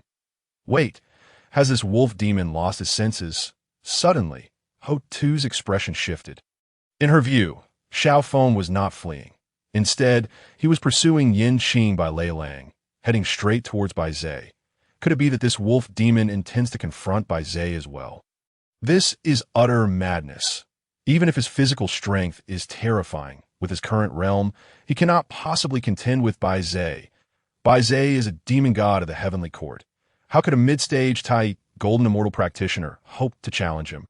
However, just as Ho Tu finished her thought, a faint smile crept upon her lips, as if she anticipated an amusing spectacle. Swish! In his frantic escape, Yin Qing by Lei Lang finally arrived before Baizhe, just ahead of Xiao Feng's pursuit. Before Yin Qing by Lei Lang stood a refined gentleman, his countenance elegant, clad in flowing white garments that billowed in the wind. Yet upon closer inspection, one could discern the glint of a chilling light in Baizhe's eyes, with cold rays intertwining ominously, clearly indicating he was no benevolent figure. Holding a feather fan, Baizhe gently waved it in the void. Lord Baizhe, please save me. Yin Qing by Lei Lang knelt before Baizhe. Panic etched across his face. Upon witnessing this, Baizhe furrowed his brow and replied, Calm yourself. The wolf demon's physical power is indeed terrifying. Even an early-stage Deluo Golden Immortal practitioner could struggle to contend with it. So it is only natural that you cannot withstand him. However, with my presence, he shall surely meet his end. At your command. Yin Qing by Lei Lang exclaimed in delight, swiftly hiding behind Baizhe. With Baizhe at his side, he felt no fear of Xiao Feng. He then turned his gaze towards the approaching Xiao Feng, his eyes icy. What an ignorant little brat, with Lord Baizhe here. You dare to pursue? Truly, you are courting death. Whoosh! As the winds howled, Xiao Feng stood in the void, hands clasped behind his back, observing the scene before him with an air of indifference. Opposite him, Baizhe stood proudly, fan in hand, his eyes glowing with a strange, otherworldly light. Wolf demon, considering your arduous journey in cultivation, I shall allow you to choose. First, if you submit to our heavenly court and surrender all your treasures, I shall overlook this matter. Second, I shall personally take action to erase you from existence within the vastness of the primordial world. I trust you are a wise individual and know which option to choose. Bai offered a serene smile, his gaze profound as it fixed upon Xiao Feng, a flicker of murderous intent glinting deep within his eyes. In his perception, Xiao Feng's physical prowess was exceedingly formidable. In possessing a congenital spiritual treasure, he might very well be a direct disciple of a certain ancient power, though surely his master was not a sage, as the military advisor of the heavenly court. Bai was virtually omniscient regarding the sects across the cosmos, particularly those under the tutelage of sages, which he had studied extensively. Firstly, there was Laozi, who founded the human teaching sect, but among his direct disciples, there was only one human, named Xuandu. Furthermore, the primordial heavenly sovereign established the Chan teaching. Yet to become a direct disciple, one must possess extraordinary talent and spiritual essence. To his knowledge, the only direct disciple among them was the great demon Huang Long. If one were to consider the likelihood of the Chan sect founded by the sage Tong Tian, it seemed plausible, as the Chan sect espoused an inclusive doctrine. However, Bai was acutely aware that there were only 8 direct disciples of the Chan sect, and among those, only the Daobao Daoists surpassed the Tai golden immortal level, rendering Xiao Feng utterly ineligible. Moreover, there was the sage Niuhua, who had always been solitary. How could she possibly have disciples? Lastly, there were the Western sages Jin and Juni. As beings of the Buddhist order, if they had disciples, the radiance of their Buddha light would be unmistakable. As the military advisor of the heavenly court, Bai accurately deduced in less than a breath's time that Xiao Feng was not a disciple of any sage. Regrettably, he could never have imagined that Xiao Feng was, in fact, a disciple of the sage Tong Tian, an event that transpired only within the last few millennia, thus eluding Bai's awareness. Ding! Congratulations to the host for triggering a random assassination mission. Eliminate Bai. Reward 3,000 bait. Suddenly, the voice of the system echoed within Xiao Feng's mind. Upon hearing this, Xiao Feng could not help but reveal a smirk. Truly, the system is timely with its tasks. After all, this individual is a superlative powerhouse at the great Luo golden immortal level, and to not issue a task would be quite unreasonable. As he spoke, Xiao Feng's eyes narrowed, brimming with excitement, before landing upon Bai with a trace of a mocking smile. I find myself rather inclined towards the third option. Oh, Bai observed Xiao Feng's demeanor, which was devoid of fear, and could not help but raise an eyebrow, an ominous premonition surging within him. I shall eliminate all of you. Buzz! As the words fell, Xiao Feng waved his sleeve, and a jade talisman suffused with divine light suddenly appeared in the void. Upon it were inscribed profoundly arcane runes, emanating a terrifying black glow that, as it flickered, seemed to resonate with the laws of heaven and earth. What? When Bai's gaze fell upon the talisman, his expression changed dramatically, without a second thought. He transformed into a streak of light, attempting to flee into the void. His demeanor resembled that of a cat spotting a wolf, fearful of being devoured. The reason was simple. Upon gazing at the talisman in Xiao Feng's hand, Bai's eyelids could not help but twitch, for the talisman contained a terrifying power capable of easily annihilating him. That moment, all thoughts of collecting treasures or avenging Yin Qing and the White Thunder Wolf faded. He merely wished to escape far and wide to preserve his own life. Beside him, Yin Qing and the White Thunder Wolf stood petrified. Simultaneously, 1,000 miles away, Hutu was equally bewildered. What transpired? Bai merely exchanged a few words with that wolf demon. Yet now he was fleeing in utter disarray. Chapter 36. Slaying Bai kill you, is to obtain 3,000 bait. There is no escape. Just as Hutu pondered this, Xiao Feng coldly smiled, raising the black jade talisman with sudden vigor. Swish! The talisman soared into the void. As the black light converged to its zenith, it transformed into radiant 5-colored brilliance. Before vanishing into the void, boom! In an instant, a golden light rippled across the heavens, infused with a devouring power so immense that it felt as if the end of the world had arrived. Bang! Bang! Even the seemingly indestructible stars in the void crumbled under this cataclysmic force. Shattering into oblivion. No, Baizé, who had originally been confident in his escape, now turned pale, terror reflected in his eyes. He tried desperately to flee back to the Heavenly Court's demon clan, yet a terrifying power above had already locked onto him. Despite exerting all his strength, he could not break free from this void. Boom! Suddenly, the five-colored brilliance morphed into purple lightning. A cataclysmic thunder dragon surged down from the heavens, illuminating the multitude of miles with its incessant purple radiance. Countless powers from the primordial world sensed this terrifying force, their expressions shifting dramatically. Boom! Then the world-ending thunder dragon, with its claws bared, leapt across millions of miles, opening its maw suffused with purple lightning, and swallowed by Zehol, subsequently vanishing into chaos. Once more, tranquility returned to the realm. The devouring might dissipated abruptly. The clouds in the sky parted as if nothing had transpired. Yet, Baizé no longer existed. Ding! Congratulations to the host for completing the assassination mission. Reward: 3,000 bait. The system's voice resonated in Xiao Feng's mind. My goodness, this quasi-saint talisman is truly formidable. Its power is utterly terrifying. Xiao Feng, witnessing the outcome, was filled with astonishment. That was Baizé of the Heavenly Court, whose cultivation had reached the late stage of the great Luo Golden Immortal, a true superpowerhouse. Yet, under the might of the quasi-saint talisman, he could not withstand even a single blow, illustrating just how fearsome this talisman truly was. To suddenly gain 3,000 bait is simply exhilarating.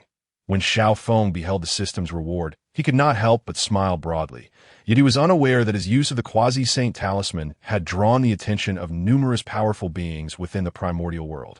In Bio Palace, the sage Tong Tian, engaged in the celestial battle, slowly opened his eyes, myriad Tao patterns swirling within, and two beams of chaotic Tao light erupted from his gaze, piercing through the entirety of the primordial realm.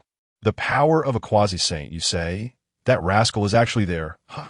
There's even a trace of Baizé's aura. The sage Tong Tian narrowed his eyes, waving his sleeve to begin calculating with the power of chaotic Tao. In the next moment, a smile appeared on the sage Tongtian's ancient visage. Truly, my esteemed direct disciple. Even Baizé, who has nearly reached the pinnacle of the great Luo Golden Immortal, cannot withstand it. Ha ha! You have certainly brought glory to my Chan sect. However, this boy actually wields the power of a quasi-saint. Truly strange. Very well. If this is the opportunity of that rascal, let it be, at Yushu Palace atop Kunlun Mountain. The primordial heavenly sovereign, engaged in expounding the Tao, narrowed his eyes, the light of the Tao swirling within his gaze as he looked into the distance, then waved his sleeve to calculate with great magical power. After a short while, the primordial heavenly sovereign comprehended the entire sequence of events that I never expected that among the chaotic and exceedingly mediocre disciples of my third brother Chan sect, there would be such talent. However, now that he has slain Baizé, he has undeniably entangled himself in the karma of the Wu and Lich calamity. I truly wish to see how he resolves this. At the 8th Scenery Palace atop Shuyang Mountain, Laozi, immersed in the comprehension of the chaotic Tao, stood above the great sorcerer Xuandu. Suddenly, Laozi's eyes narrowed, and he waved his sleeve to commence his calculations that I never anticipated that among the disciples of my third brother, there would be such an outstanding individual. Yet he is merely a wolf demon, yet possesses unfathomable fortune. However, having slain Baizé, he is bound to become entwined in the karma of the Wu and Lich calamity. Truly, fortune and misfortune coexist. Xuandu, hearing this, displayed an expression of astonishment. He had never witnessed Laozi bestow such high praise upon a practitioner, especially one who was merely a wolf demon. Master, may I inquire who this wolf demon you speak of is? He is the direct disciple of your third martial uncle. Laozi replied slowly that a disciple of the Chan sect. Yet most of the direct disciples of the third martial uncle possess low cultivation levels. Only Dao Bao has reached the realm of the great Luo Golden Immortal. Could it be that another disciple in the Chan sect has broken through to the great Luo Golden Immortal? Xuandu's brow furrowed at the thought. Yet, Laozi slowly shook his head, stating, "Not at all. This child is merely at the mid-stage of the Tai Golden Immortal." What? Upon hearing this, Xuandu's pupils constricted sharply, his expression filled with disbelief. Is this some sort of jest? A mere mid-stage Tai Golden Immortal practitioner was able to slay a late-stage Great Luo Golden Immortal. Absurd. Laozi naturally sensed the expressions and reactions of Xuandu and could not help but chide them. The disparity in their realms was evident, and it was clear they were relying on external means. Bays had perished under the power of a quasi-saint that it is likely that my third brother left behind significant techniques on that wolf demon, enabling it to slay Bays. Huh. I wondered how this could be possible. Upon hearing this, Xuandu felt a sense of relief. Yet he couldn't help but deeply remember that wolf demon, that a being capable of extinguishing a great Luo Golden Immortal at the Tai Golden Immortal realm is enough to cause a stir throughout the vast wilderness. In the western blissful Pure Land, beneath the resplendent Bodhi's sacred tree, Jin and Junti simultaneously opened their eyes, both utilizing their immense powers to divine the heavenly secrets. Indeed, the eastern lands are a wellspring of fortune, far surpassing our western blissful Pure Land. Jin squinted slightly, letting out a sigh of admiration. "Brother, your words are misguided, that I perceive that the wolf demon has a deep connection with our West, and we could bring it into the Buddhist fold to bolster our strength." Junti's eyes narrowed, radiating a glimmer of divine light. "Junior brother, do not act impulsively. That wolf demon is a member of the GS sect and a direct disciple of Tong Tian, whom my brother holds in high regard. If we intervene, it will surely provoke Tong Tian's displeasure. Moreover, according to my calculations, our West is not far from great prosperity. Patience is required in the dazzling and resplendent Nuwa Palace." Nuwa sat cross-legged atop a 12th grade azure lotus, radiant with the power of the Tao, emanating a divine glow. Suddenly, her eyes, shimmering with chaotic divine light, slowly opened, gazing towards the expanse of the wilderness, and then she began to calculate with great power. Who would have thought that the demon god Bays would perish at the hands of a mere wolf demon? This wolf demon is indeed extraordinary. The entire wilderness trembled in response. Xiao Feng's actions not only shocked the saints, but also astounded countless powerful beings throughout the wilderness, who began to conceal their presence with great abilities.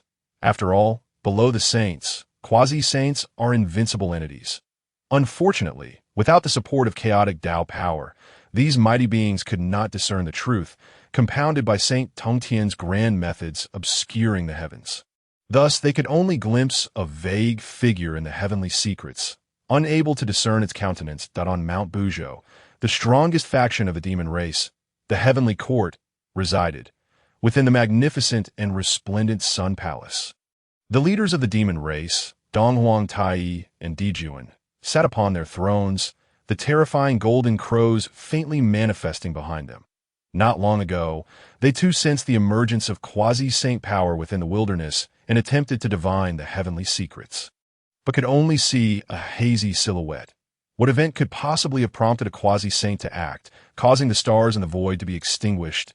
Dijuan's eyes narrowed. Truly, the might of a quasi-saint is overwhelming. Donghuang Tai remarked, somewhat solemnly. Suddenly, footsteps echoed from outside the hall. The great demon hurriedly entered, panic-stricken, beads of sweat glistening on his forehead.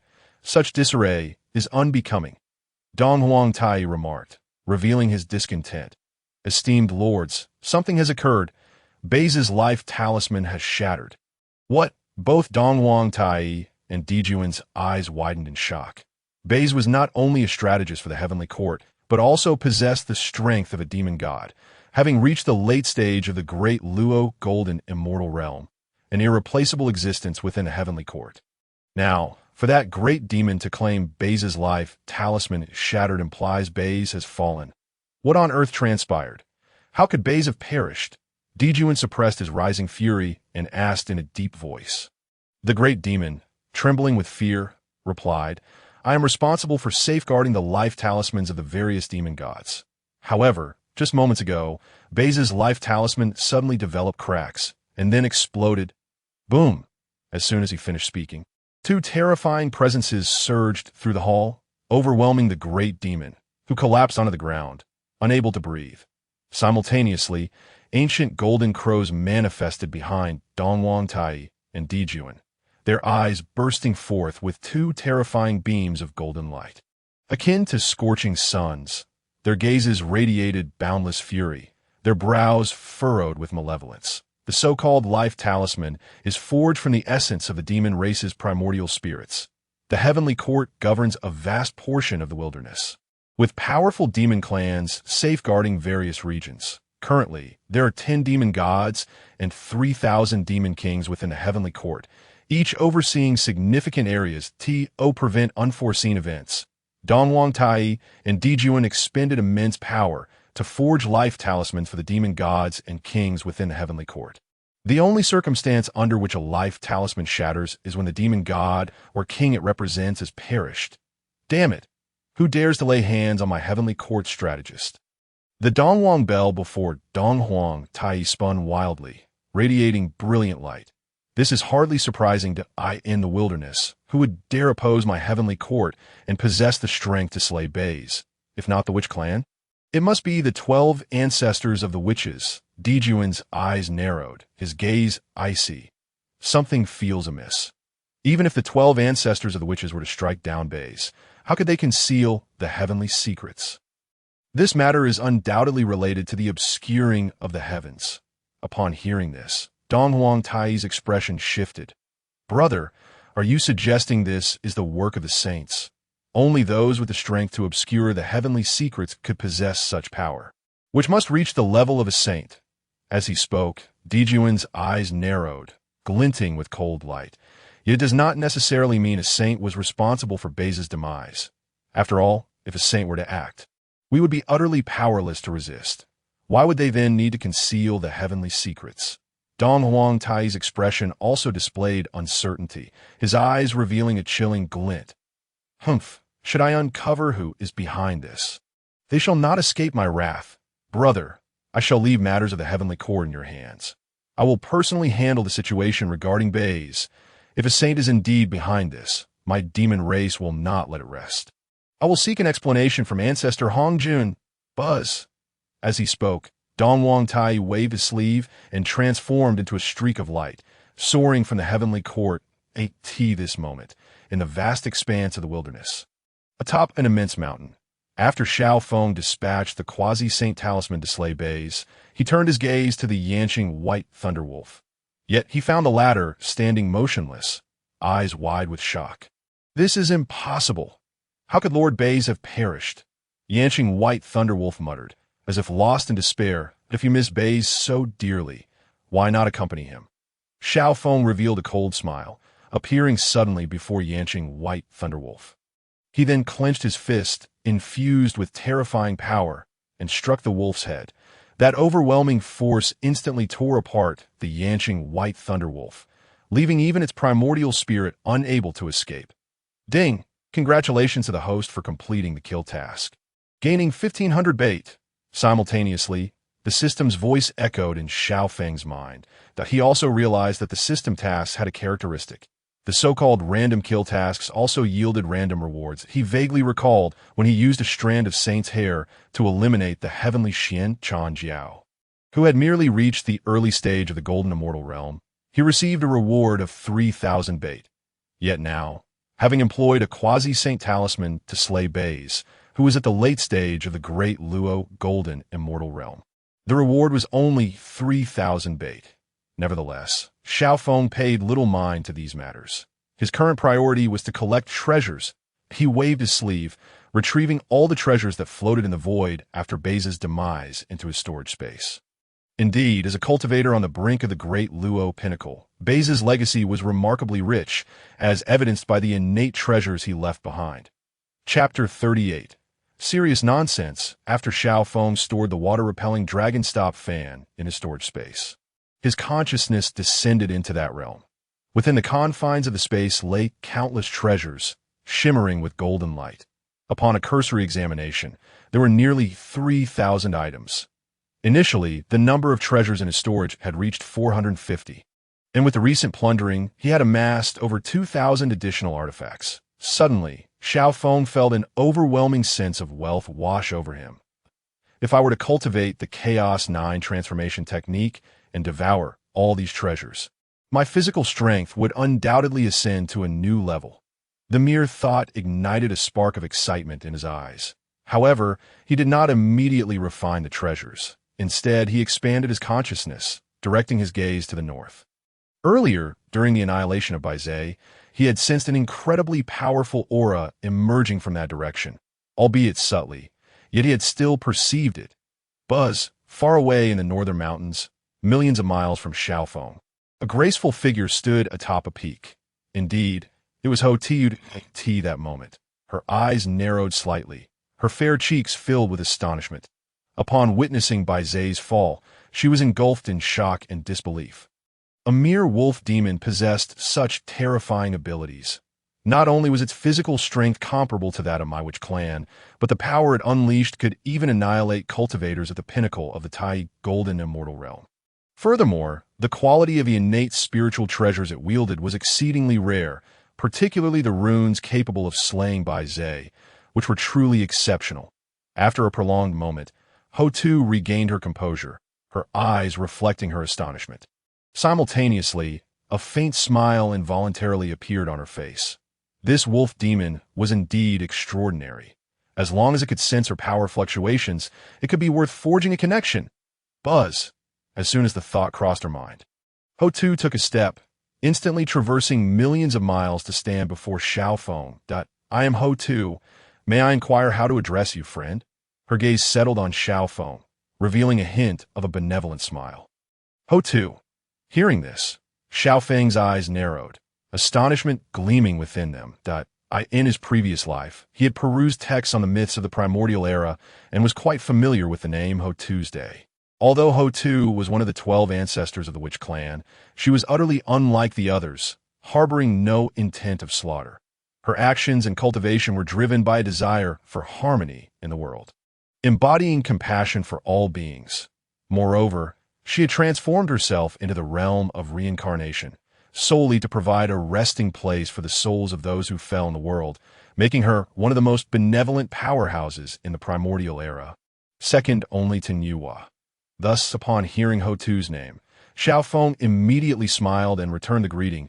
I am Xiao Feng from the Jiejiao, and I have long admired the illustrious name of the ancestor Ho-Tu. To his surprise, Ho-Tu responded, Ah, so you are a member of the Jiejiao. No wonder you possess such terrifying abilities. I see that your physical strength is formidable, even surpassing many of my own kin from the witch clan. Ho-Tu smiled gently. Her smile was as radiant as a lotus blooming amidst the rivers, sacred and unassailable. You flatter me, esteemed Ho-Tu. There is no need for such formality, for your remarkable physical prowess is indeed closely tied to my witch clan. Let us regard each other as equals. You may call me Xiao Feng, and I shall call you Ho-Tuesday. What do you say? Ho-Tu suggested with a smile. Indeed, it was rare for her to encounter someone outside the witch clan with such immense physical strength, thus igniting her desire for camaraderie. Moreover, Ho-Tu was kind-hearted and treated her kin with great gentleness, devoid of any airs of superiority. Having traversed from Earth, Xiao Feng naturally held egalitarian views, and he promptly nodded with a smile. Esteemed Ho-Tu, I shall address you as such from now on. Upon hearing this, Ho-Tu's smile grew even more radiant, her gem-like eyes narrowing into crescents. Xiao Feng, do you not yet know what brings you to this primordial world from Jin Ao Island? Nothing much, merely here for a leisurely exploration of the primordial world. Xiao Feng replied with feigned seriousness. Perfect. I too intend to explore, so why don't we travel together? It is far better to have companionship than to wander alone. What do you think, Xiao Feng? Upon hearing this, Ho-Tu's eyes lit up, her gaze filled with anticipation as she looked at Xiao Feng. She was well aware that after Xiao Feng defeated Baizé, the Heavenly Court's demon clan would not let the matter rest. However, Ho-Tu was a being of spontaneity. Why should she be bound by such constraints? If it brought her joy, she would pursue it regardless of the challenges. Nevertheless, Xiao Feng shook his head slightly, apologetically stating, I am afraid, esteemed Ho-Tu, that I have some personal matters to attend to and cannot accompany you to travel together. How could that be? The priority now is to refine the treasures. Exploring the primordial world can wait for another time. Furthermore, wouldn't it be more advantageous to engage in plundering? Why venture out for mere leisure? With that, Xiao Feng waved his sleeve, transforming into a streak of light and vanishing, leaving Ho-Tu in a state of astonishment. She was a figure of unparalleled prestige within the witch clan, and many in the primordial world lacked the qualifications to receive her invitation. Yet Xiao Feng had unhesitatingly declined her offer. In her imagination, even if Xiao Feng did not bow and scrape like other cultivators, he would at least respond with joy. Who would have thought this individual was so unique? Did he not claim that he came to the primordial world solely for enjoyment? This person lied to me so soon after our encounter. I find myself curious as to what could possibly be more important than matters concerning the ancestor. At that moment, Ho-Tu's gaze swept around, revealing an expression of helplessness. This fellow truly is something.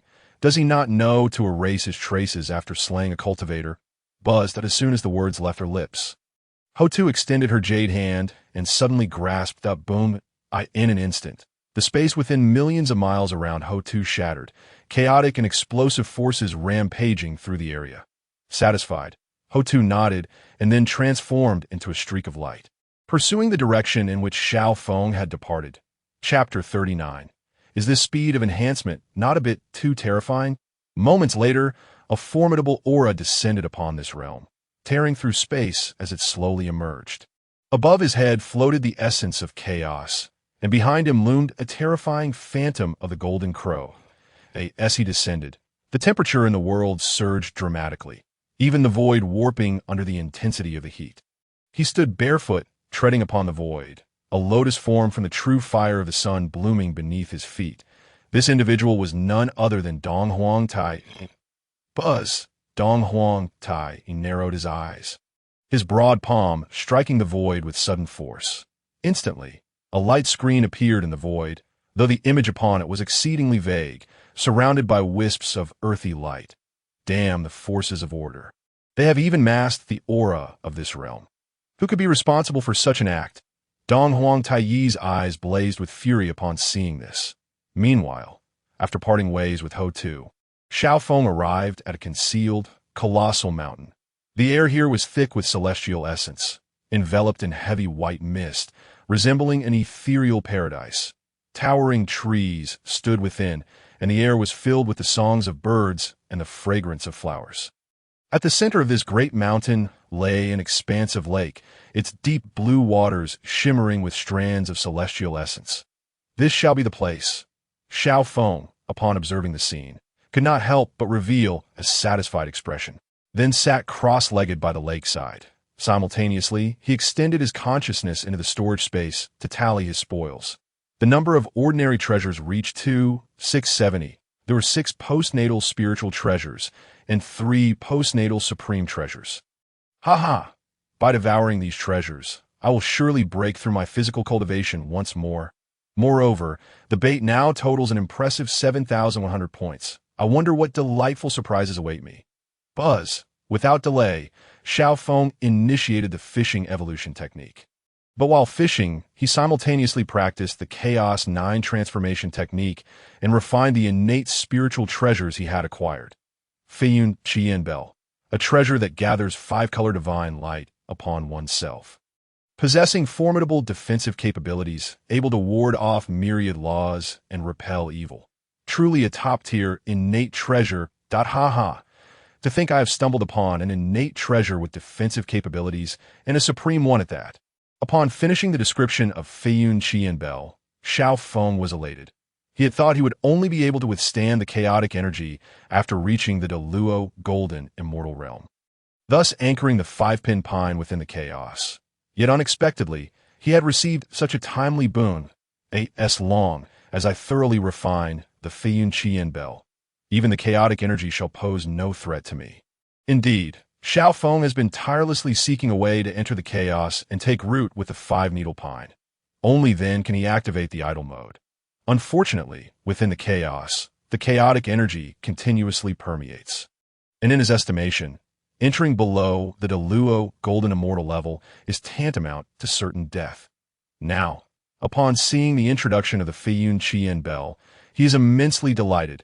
A defensive, innate spiritual treasure is indeed a rarity in the world, especially one of such exceptional quality, which can naturally withstand chaotic energy.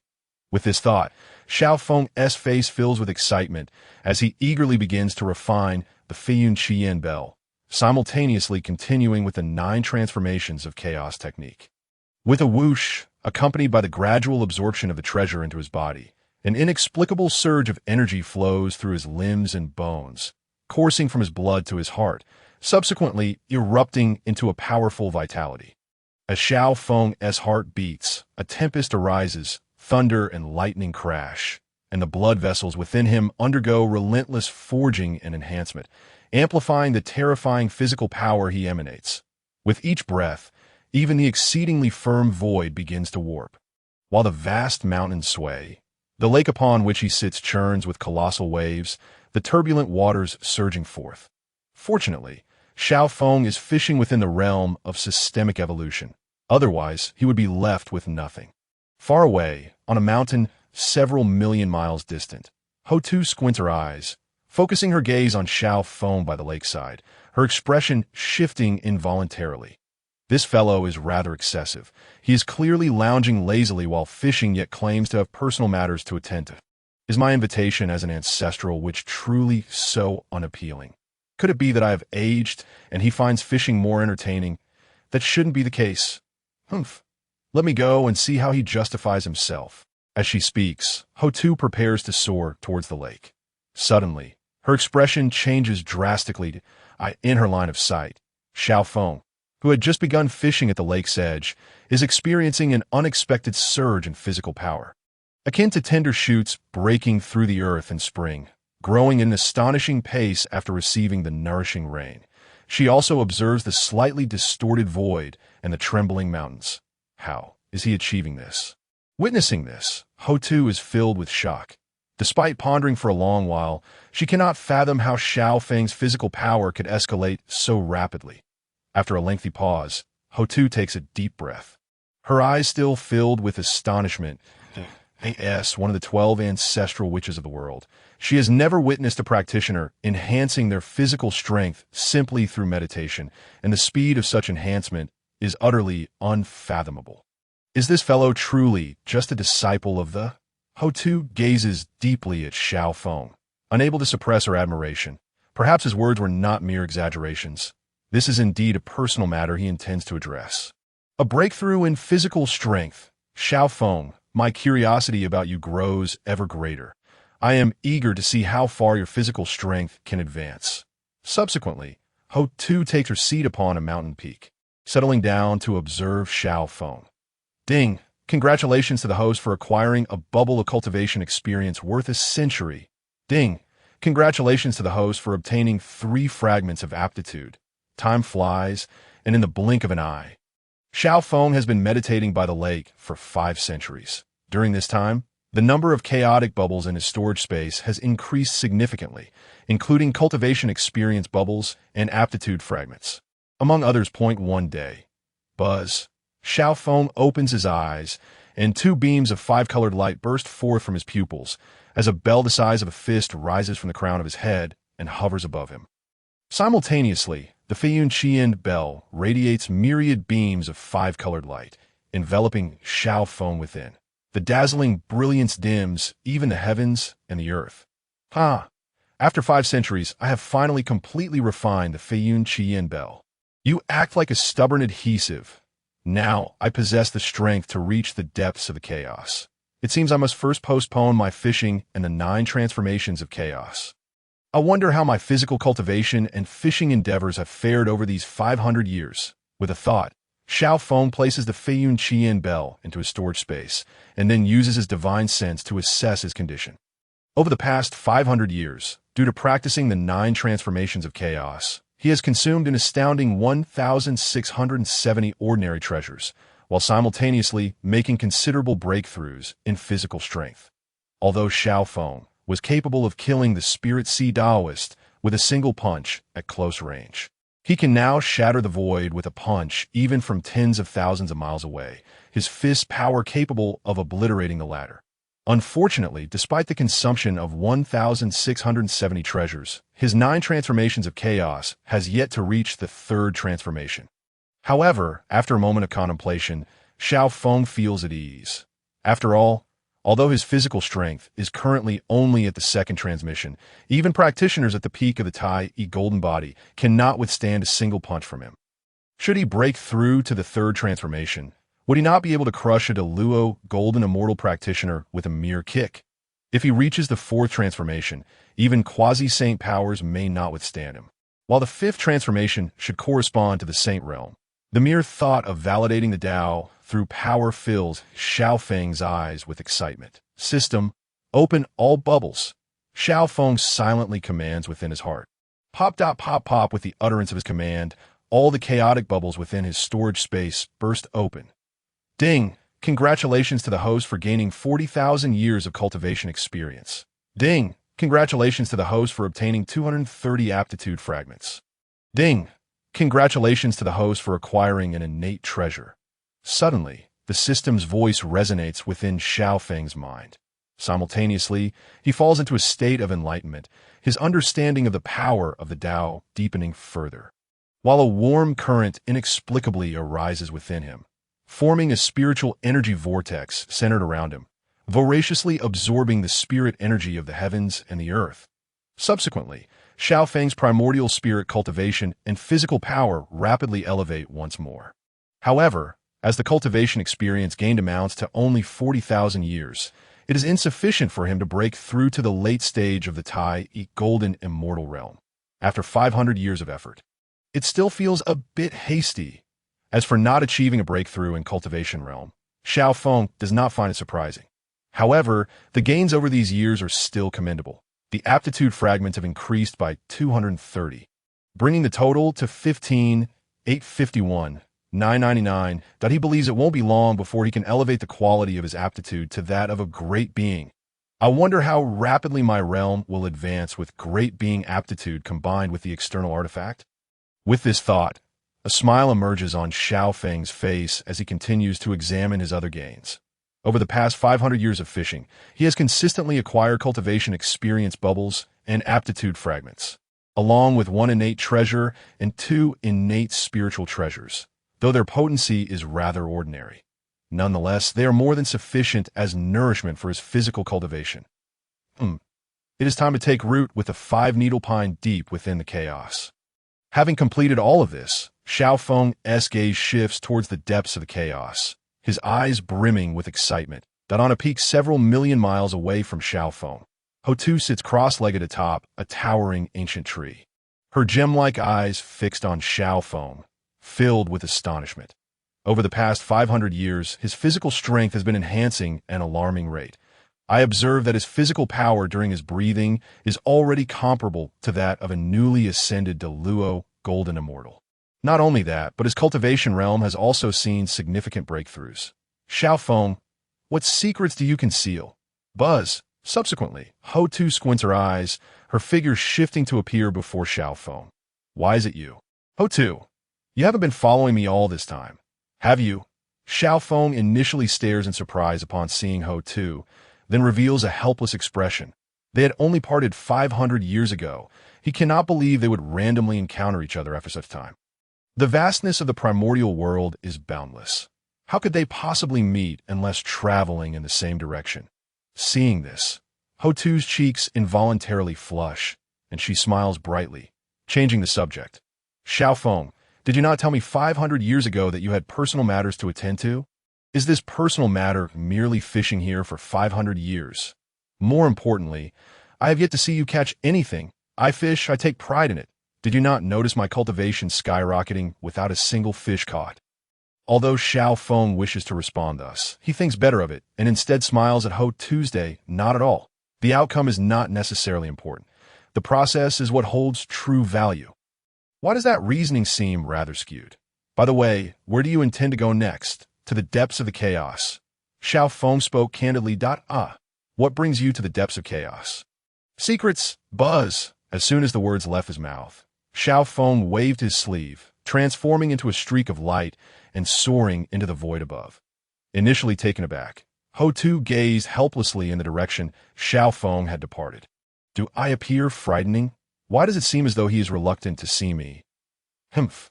If you wish to avoid me, I shall ensure you encounter me, and I am quite curious to discover what captivates you in the chaos. Buzz, with a swift motion, Ho-Tu positioned herself behind Xiao Feng, determined to follow him deeper into the chaos. Observing this, Xiao Feng could not help but smile with resignation. Ho-Tu, please do not trail me. You resemble a persistent adhesive plaster. Adhesive plaster? I have never heard that expression before. Upon hearing this, Ho-Tu looked at Xiao Feng with confusion before chuckling. How could you say, I am following you? I merely intended to explore the depths of chaos. Is that a problem? Do you take me for a fool, who would idly venture into the depths of chaos for amusement? The chaos is suffused with unfathomable terror, and various forces of order wreak havoc within. Who would be foolish enough to seek entertainment there? Despite Xiao Feng's reluctance, he had no choice but to allow Ho-Tu to accompany him. After all, he could neither overpower her nor outrun her. Furthermore, having the extraordinary beauty of Ho-Tu by his side seemed like quite a favorable arrangement. Chapter 41. The five-pine tree takes root in chaos. Xiao Feng. How have you cultivated your physical strength? Why does it appear to be escalating at such a rapid pace while you fish? Strikingly, you have made significant breakthroughs in your cultivation even though you have caught nothing after half a day. Xiao Feng, your murderous intent seems rather intense. In the void above, two streaks of light sped forward with great swiftness. Meanwhile, Ho-Tu's voice incessantly echoed in Xiao Feng's ears, filling his heart with exasperation. Previously unfamiliar with Ho-Tu, he now realized that she was quite the chatterbox, incessantly prattling on beside him. Xiao Feng harbored grave suspicions that, had Ho-Tu not possessed a kind disposition, she would have certainly captured him like a scientist from his past life, turning him into a test subject.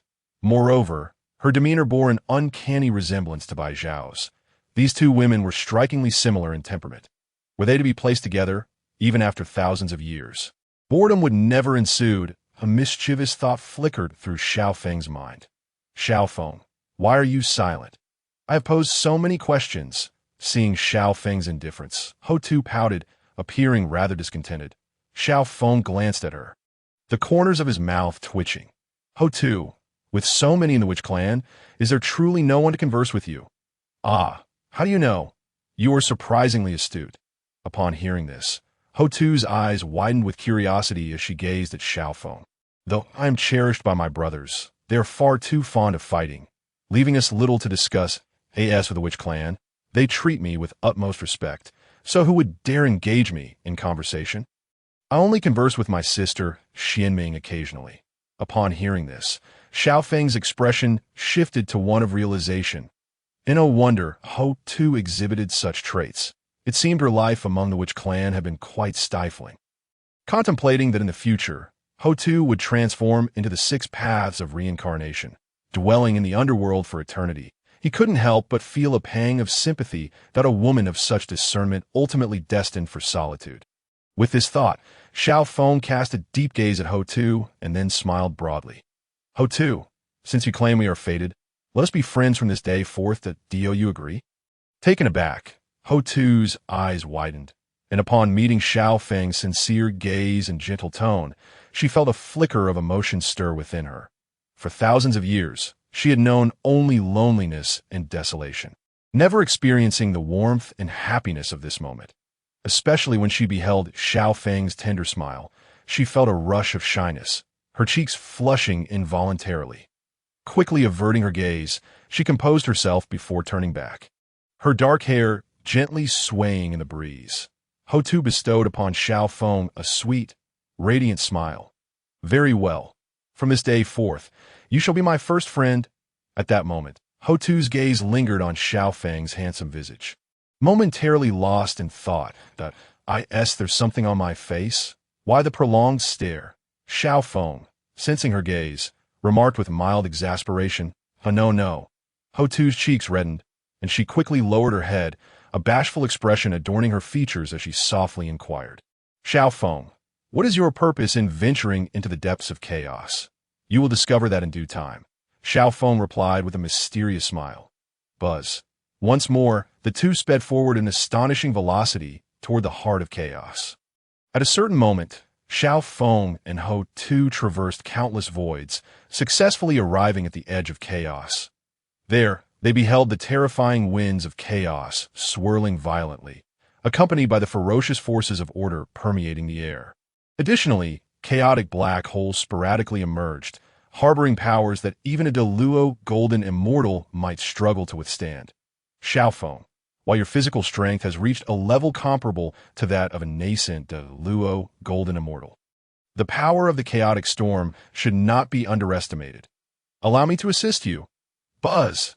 As the words left her lips, Ho Tu waved her sleeve, summoning forth a tremendous force of earth element that surged into the void, attempting to envelop Xiao Feng. However, Xiao Feng smiled and waved his hand. Do not worry. Having chosen to enter the depths of chaos, I possess my own means of dealing with it. Buzz! As he spoke, a radiant golden artifact shot forth from the crown of his head, hovering above him. In an instant, it showered him with countless hues of divine light, forming a protective barrier of five-colored brilliance around him. This artifact was the Feiyun Qian Bell. Is this perhaps the artifact you refined? Ho Tu exclaimed in astonishment upon witnessing the spectacle. Indeed. Moreover, this artifact is of innate spiritual treasure quality, and most importantly, it serves as a defensive innate spiritual treasure. With it, the chaotic storm is hardly a concern. You truly astonish me, to possess such a rare defensive innate spiritual treasure. Ho Tu's eyes sparkled with wonder. Let us proceed. Buzz! With that, the two transformed into streaks of light, advancing deeper into the chaos as they entered. Winds powerful enough to rend a tie, golden immortal emerged, while the forces of earth, water, wind, and thunder surged from the ground. Yet, bolstered by the power of the earth element and the Feiyun Qian Bell, Xiao Feng and Ho Tu traversed the chaos unimpeded, moving swiftly through millions of miles in an instant. However, within the chaos, the expanse was boundless, seemingly without end. Not even saints could reach the conclusion of chaos. 300 years passed. Xiao Feng halted his advance, surveying the surrounding void. This should suffice. This place, what do you intend to accomplish here? It is utterly void. What makes it special? Ho Tu inquired, her expression one of confusion. Buzz! Xiao Feng did not respond but instead waved his sleeve, causing the five-pine tree to drift slowly from his storage space. To Ho Tu's astonishment, the five-pine tree radiated brilliant light, transforming into a colossal tree stretching for thousands of feet.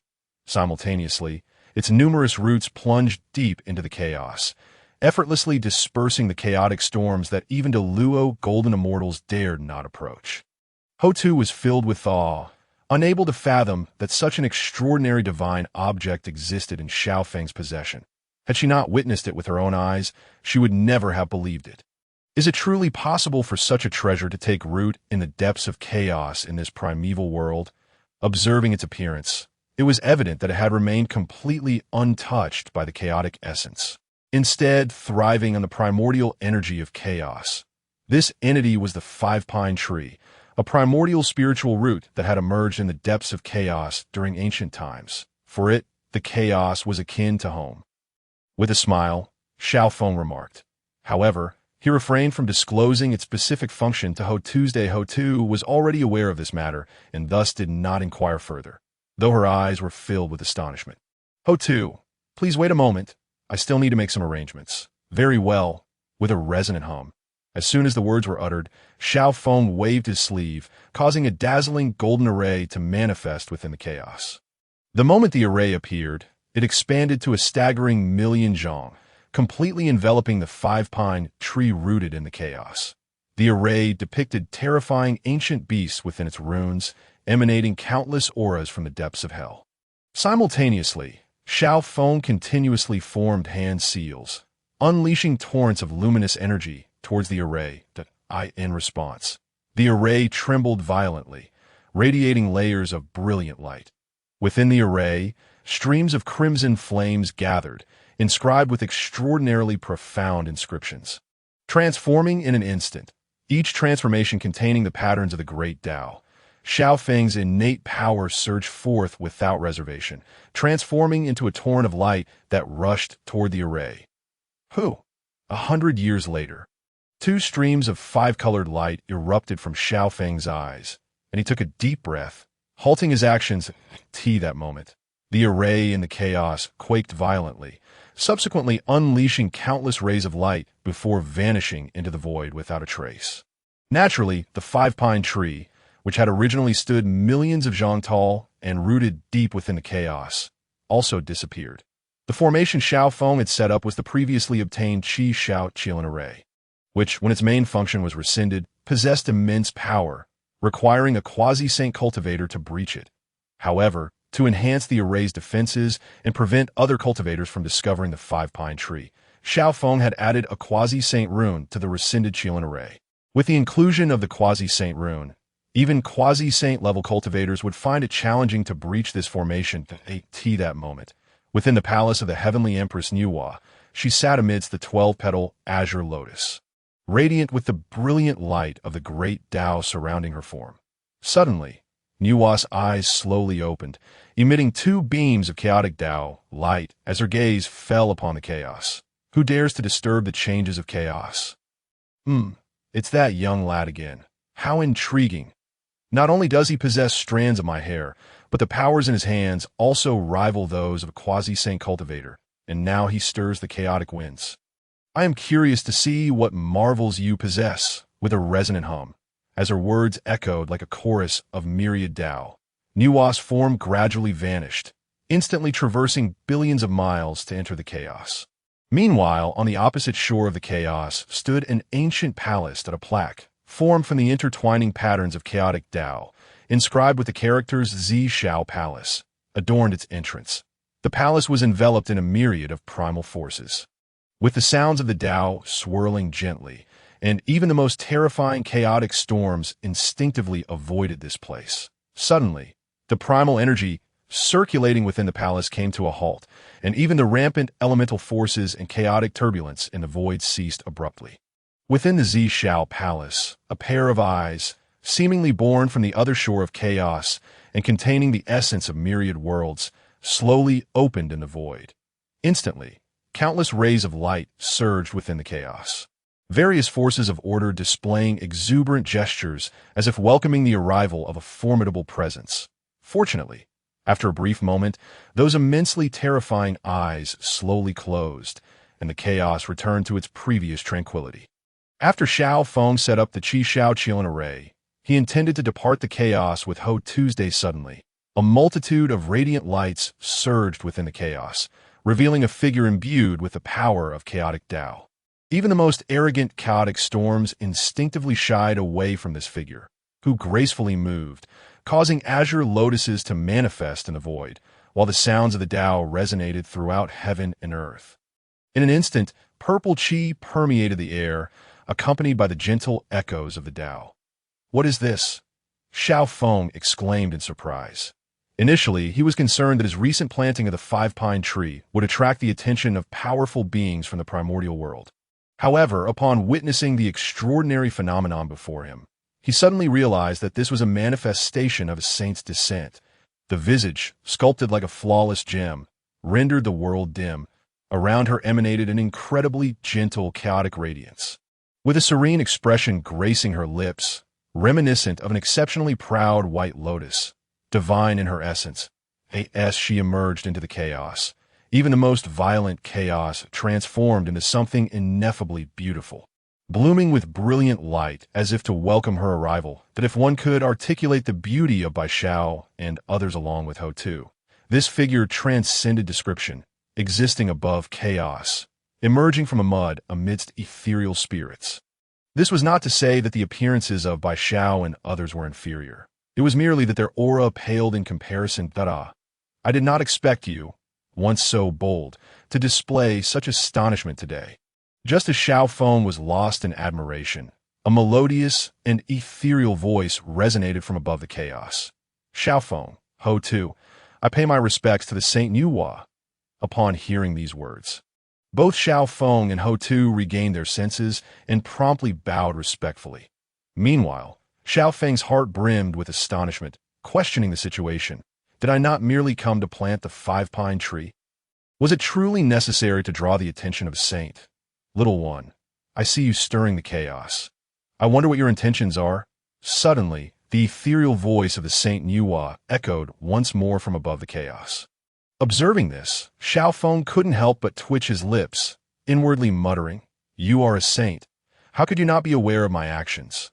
Nevertheless, he maintained a smiling facade and replied, in response to the Saint Nuwa, "It is merely a trivial item I have concealed in the chaos." Seeing the twitch at the corner of Xiao Feng's mouth, Nuwa couldn't help but cover her mouth in laughter, momentarily dimming the brilliance of the world. Oh, if the five-pine tree is indeed one of the top 10 spiritual roots birthed from the primordial chaos, and if this is just a trivial matter, why not give it to me? I could exchange it for a primordial spirit treasure. What do you think? The Saint Nuwa regarded Xiao Feng with a cheerful demeanor. Simultaneously, she found herself increasingly intrigued by him. Why would I deny what the Saint Nuwa desires? However, I believe a primordial spirit treasure is unnecessary. Perhaps the saint could offer something else? Xiao Feng replied with a grin at "Oh, how interesting. I wonder what you wish to exchange for." Strands of hair. Xiao Feng's lips curled slightly, revealing a hint of a smile. 1 strand of the five-pine tree for 2,000 strands of the Saint Nuwa's hair. That seems fair, does it not? In an instant, Ho-Tu's pupils constricted, her gaze filled with concern. She hadn't anticipated Xiao Feng's audacity in demanding even the saint's hair, and to start with a request for 2,000 strands. Did he not fear that Nuwa might simply swat him away? After all, who was Nuwa? She was a saint recognized by the heavenly Tao, an immensely powerful being within the primordial world. With this thought, Ho-Tu felt a pang of anxiety, eager to clarify Xiao Feng's identity in hopes of mitigating the situation. However, before she could speak, the Saint Nuwa gazed deeply at Xiao Feng, and to her surprise, she let out a soft laugh. "You are quite amusing. Since my birth, no one has dared to speak to me in such a manner. You are indeed the first among the primordial realms." The Saint Nuwa's lips parted, a faint smile gracing her face. "I assume you have already deduced that I would not take your treasure by force. However, given your audacity in jesting with me, are you certain I will not take offense?" As she spoke, Nuwa's eyes, imbued with the power of chaotic Tao, seemed to pierce through all of Xiao Feng's thoughts. "Take offense? I'm unaware of why the Saint Nuwa would be angered." Xiao Feng feigned a look of bewilderment. The Saint Nuwa couldn't help but chuckle at Xiao Feng's feigned confusion, finding it quite amusing. "You possess quite the emotional intelligence." Nuwa smiled and nodded. In her view, faced with the saint's inquiry, Xiao Feng would surely offer various excuses to appease her. Yet, she hadn't anticipated that he would straightforwardly declare his ignorance regarding her potential anger, effortlessly diffusing the tension that if she were to harbor resentment toward Xiao Feng, it would imply that she was rather narrow-minded. As the supreme sage within the primordial realm, immense importance is placed upon one's face. Were it another sage facing such a situation, it is certain that they would not harbor true resentment toward Xiao Feng. Furthermore, though the sage Nuwa might feel a twinge of envy at Xiao Feng's extraordinary fortune, possessing even the immensely coveted 10 great spiritual roots, the five-pin pine would merely be a precious item to her, not sufficient to sully her dignity by fighting for it. "You, young one, have captured my favor. Why not take me as your master? I shall inform Brother Tong Tian, and he will surely pass you over to me. Moreover, should I become your master, treasures and mystical arts will undoubtedly be yours. Not only that, but I can also elucidate your confusions regarding the great Tao." At this moment, Ho-Tu, standing nearby, was utterly dumbfounded. She knew well that among the many sages, only Nuwa had never established a sect or taken any disciples. Yet now she sought to accept Xiao Feng as her direct disciple, which would imply that Xiao Feng would receive the dedicated training of a sage-level powerhouse. In other words, if Xiao Feng were to agree, his path to enlightenment would be boundless. Most importantly, Nuwa was already aware of Xiao Feng's true identity and still wished to take him under her wing, demonstrating her profound regard for him. "Are you serious?" Xiao Feng's eyes lit up at this, appearing quite tempted. "Certainly. A sage's word is as unyielding as 4 horses," Nuwa replied with a smile. "Yet alas, I must decline. Xiao Feng gazed deeply at Nuwa before breaking into a grin. If I were to betray Master Tong Tian for such trifling benefits, do you think you would still accept me as a disciple? Moreover, if I can betray Jie sect now, I might just as easily betray you in the face of even greater temptations in the future. Therefore, do not tempt me. I was born into Jie sect, and shall die as a ghost of Jie sect. Giggling, Yuhua found herself further amused by Xiao Feng's boldness, her eyes sparkling with delight. How has he managed this? Ho-Tu thought, her pupils narrowing in shock. Though Xiao Feng was a disciple of the sage Tong Tian, Nuwa would not act against him. Yet, despite being a sage recognized by the heavenly Tao, her presence commanded immense respect, and any being would typically approach her with reverence. Yet this audacious fellow dared to jest with her. And remarkably, Nuwa did not display anger. Instead, she revealed a keen interest in him, even wishing to take him as her disciple. Very well. You seem to have made up your mind, so I shall not force you. Nuwa said with a smile, You are welcome to visit my realm whenever you find leisure. I await you. To converse with Lady Nuwa is indeed my honor, Xiao Feng replied with a smile. You and I share a certain affinity. Thus, allow me to grant you a small favor. With that, Nuwa waved her sleeve, unleashing an overwhelming torrent of primordial power that radiated with dazzling light, merging with the chaos. Suddenly, Xiao Feng felt his Qi-Xiao Qilin array receiving a terrifying boost, its power magnified manifold. That I shall forever remember your kindness, my lady, Xiao Feng exclaimed, his face alight with joy as he bowed deeply to Nuwa. It is but a trifling matter, nothing to be concerned about. Focus on your cultivation. When the time is right, we shall meet again. Nuwa smiled gently, and then her form transformed into a lotus, gradually dissolving into the chaos. Chapter 44. The sage unveils the heavenly secrets buzz. Simultaneously, amidst the chaos, 3 beams of resplendent golden light descended slowly into Xiao Feng's hands. Xiao Feng narrowed his eyes, realizing they were 3 strands of hair. These strands were entwined with a rich essence of chaotic Tao power, emanating a formidable and terrifying force. Clearly, these 3 strands belonged to the sage Nuwa. Xiao Feng mused, momentarily taken aback. He had never anticipated that his casual remark would lead Nuwa to genuinely bestow her hair upon him. How utterly astonishing! Beside him, Ho-Tu's gaze fell upon the 3 shimmering golden strands, her eyes wide with disbelief. The sage Nuwa has actually helped you strengthen your formation, and furthermore, gifted you her own hair? Is she not somewhat overly generous towards you? Well, truth be told, I'm also a bit flabbergasted. Xiao Feng replied helplessly, It seems you truly are a favored child of destiny, even garnering the assistance of a sage. Ho-Tu's eyes shone with wonder. Perhaps, Xiao Feng replied with a faint smile, it is time for us to return to the primordial realm. Buzz! With that, Xiao Feng waved his sleeve, transforming into a streak of light as he soared towards the primordial realm. While Ho-Tu cast a lingering glance at him, blinked, and followed suit. This moment, within the heavenly court atop Mount Buzhou, Dong Huangtai and Di Jun sat side by side upon their resplendent thrones.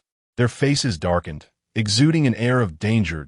It had been hundreds of years since Baizei's fall, and during this time, they had exhausted all means yet made no progress. Even when Di Jun summoned Fu, she to calculate the heavenly secrets. He could only discern a hazy image, entirely unable to deduce the identity of the assailant. The heavenly court, which had always prided itself as the most powerful force in the primordial realm, was now in disarray, unaware of the assailant's identity or even a trace of their whereabouts after the demise of its strategist. Over the centuries, the face of the heavenly court had been thoroughly disgraced. Who possesses the strength to have slain Baizei? Dong Huang Taiyi's chaotic bell radiated a terrifying light, his expression exceedingly grim. Do not fret, brother. Why not invite Sage Nuwa to intervene? She may reveal the identity of the culprit.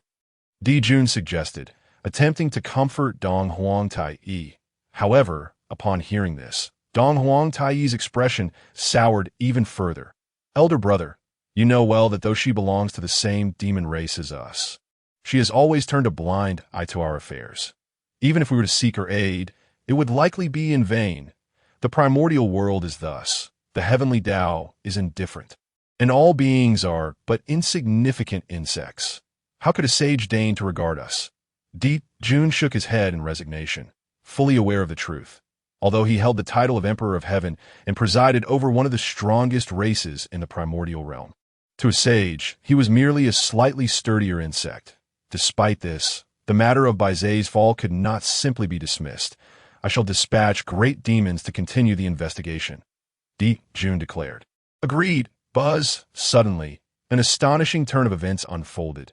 The void above the heavenly court distorted slightly, and a luminous screen appeared, showcasing an image. The scene depicted Xiao Feng using quasi-saint runes to strike down Baizay. In that image, even the figures of Yin Xing and Bai Lang were visible. Buzz. The screen flickered for a moment before shattering into fragments. Upon witnessing this, Dong Huang Tai Yi and Di Jun both had their expressions shift dramatically. Their eyes narrowed, and a pair of terrifying golden rays erupted from their pupils, filled with trepidation. Setting aside the peculiar nature of the appearance of the screen, the aura emanating from it was undeniably eerie. Furthermore, the presence of the cultivator within the screen had not leaked a hint, rendering them utterly undetectable. This was a clear indication of the assailant's terrifying strength. Both Dong Huang Tai Yi and Di Jun simultaneously harbored the same thought. This was the work of a sage's divine power. Elder brother, Dong Huang Tai Yi's chaotic bell above his head radiated beams of light, and just as he was about to speak, Di Jun interrupted him with a wave of his hand. Do not speak recklessly. Di Jun's expression was grave as he bowed towards the void. Thank you, venerable one. For your intervention, I never expected Baizay to have fallen at the hands of a wolf demon. This wolf demon dares to use quasi-saint runes to slay my heavenly court strategist. I shall make it my mission to grind him to dust. Dong Huang Tai Yi's gaze was icy as he spoke. He understood that while a sage had intervened to grant them insight into the heavenly secrets, the time they could seize was limited. Given his own cultivation level, he quickly discerned that Xiao Feng was a transformed wolf demon, and his eyes burned with rage. In his words, the golden crow's phantom behind Dong Huang Tai irradiated dazzling brilliance, akin to an immensely scorching sun. No. Suddenly, Di Jun halted Dong Huang Tai Yi's actions. Elder brother, why do you prevent me? If that wolf demon were an ordinary cultivator, how could he possess such terrifying means with quasi-saint runes? Furthermore, even if we were to join forces, escaping unscathed from the might of quasi-saint power would be far from easy. Di Jun calmly analyzed the situation. Upon hearing this, Dong Huang Tai Yi fell into a contemplative silence that he realized that in a moment of impulsiveness, he had underestimated the wolf demon, whose cultivation was merely at the mid-stage of Tai Golden Immortal. If it were an ordinary wolf demon, how could it possess such terrifying capabilities? The runes contain the power of a quasi-saint, indicating that there must be a saint behind this wolf demon. The thought sent a frigid glint into Dong Huang Tai Yi's eyes, akin to frost, while the chaotic bell suspended above him shimmered with layers of brilliance. A saint. Does one truly believe that attaining sainthood grants dominion over all and contempt for all living beings? Dong Huang Tai Yi took a deep breath, attempting to calm his turbulent emotions, then turned his gaze towards Di Jun and inquired, Brother, what do you think we should do? Wait, Di Jun replied indifferently. Why? The reason is simple. Our clan's strategist perished at the hands of that wolf demon, and a karmic bond has already formed between us. It is only a matter of time before he must repay his debt to the heavenly court. Di Jun spoke with a tranquil demeanor, though he harbored deeper concerns that if they were to rashly strike down the wolf demon now, they would not only offend the saint behind it, but also inadvertently further the schemes of another saint. Di Jun had long speculated about the saints involved. Although there were many saints in the primordial world, only one could be said to be truly inclusive, and that was Saint Tongtian. The saint providing information to them must have a grievance with Saint Tongtian and sought to entangle the demon clan in further conflict. Chapter 45. The infernal demon spirit, Fox the old man of Ta Ching, practices the path of non-action, while the primordial heavenly venerable possesses an inherently proud nature, making such despicable acts unlikely for him. As for the Saint Yuhua, she has neither established a sect nor any reason to intervene. Thus, the truth is singular. The intervening saint hails from the west, should the saints of the east come into conflict.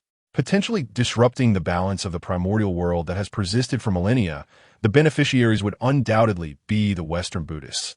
Those two are particularly adept at employing schemes to entice Eastern cultivators into their fold. Jun, having risen to lead the demon clan and become the foremost figure of the heavenly court, naturally possessed extraordinary wisdom and quickly discerned the unfolding events and their implications.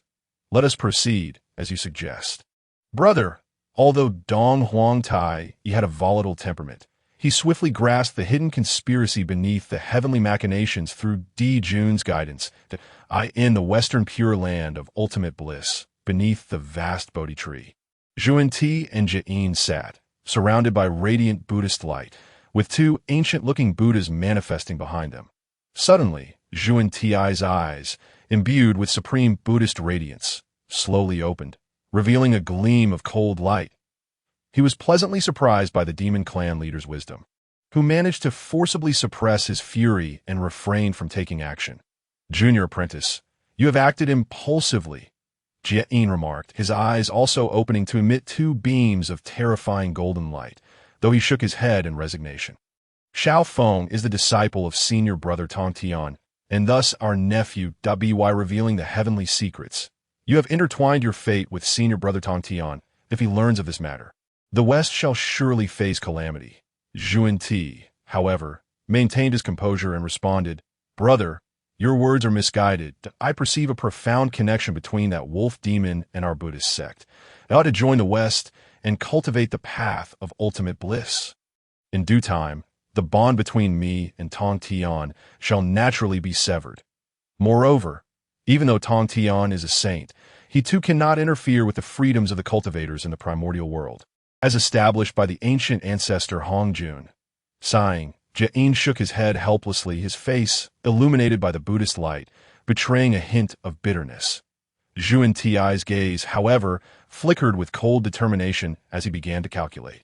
At that moment, Xiao Feng and Tu emerged from chaos and entered the primordial world. Xiao Feng, do you have any plans for your future? Tu inquired, casting a curious glance at him. I certainly intend to seek a picturesque lake where I can happily fish, Xiao Feng replied instinctively that of course. He had ulterior motives beyond mere angling. He also aimed to cultivate the Chaos 9 transformations, and now possessed allowing his cultivation to soar at an astonishing rate. In his estimation, within 300 years, he would reach the late stage of Tai Golden Immortal, a truly remarkable speed, faster than a rocket. During this period, if he could acquire a few more cultivation bubbles through fishing, perhaps he could swiftly break through to the realm of the Luo Golden Immortal, allowing him to comprehend the laws of heaven and earth, leading to a qualitative transformation in his strength. Furthermore, his current collection of aptitude chart had reached 15,851, 999, and with fewer than 500 more shards, he could elevate his aptitude to that of a great being, exponentially accelerating his cultivation breakthroughs thereafter. Thus, Xiao Feng only sought a serene location for immediate fishing. Buzz, across the boundless expanse of the primordial world, two dazzling golden rays streaked across the sky. Tu, you are the ancestral shaman of the Wu clan. After wandering for so long, is it truly appropriate? Are you neglecting your tribe? Xiao Feng questioned, glancing at the ever-present Tuesday. Not at all. Returning would be far too dull. Tu shook her head, then smiled at Xiao Feng. Compared to managing the tribe, I find it far more enjoyable to journey through the primordial world and appreciate its beauty. Suddenly, Tu paused, her brow furrowing as her gaze fixed on a particular direction. What is it? Xiao Feng inquired. There are cultivators engaged in a duel ahead, seemingly fighting over a treasure. Tu replied. The Order of Earth, which Tu commanded, allowed her to sense any disturbances within a vast radius of millions of miles. Upon hearing fighting over treasure, Xiao Feng's eyes lit up. We must join this lively spectacle. Who would have thought you were so fond of excitement? Let us go. Tu chuckled at Xiao Feng's eager expression. Buzz. With those words, the two transformed into streaks of light and sped towards the source of the battle. Meanwhile, upon learning that Xiao Feng had departed from Jin Ao Island to venture into the primordial world for training, Bai Xiao and her companions hurriedly set out, searching for his whereabouts. Unfortunately, in the vastness of the primordial world, without a specific direction, their search proved as futile as looking for a needle in a haystack. Thus, even after a millennium of searching, they had yet to uncover any trace of Xiao Feng. Of course, they did not return empty-handed. During their journey, they befriended two amiable sisters, Kai Yun and Hans H. As they were all women with gentle dispositions, they quickly formed sisterly bonds. The five of them then set off together in search of Xiao Feng, only to encounter a powerful demon cultivator who had set his sights on them. This demon cultivator was an infernal demon spirit fox, whose cultivation had reached the mid-stage of Tai Golden Immortal.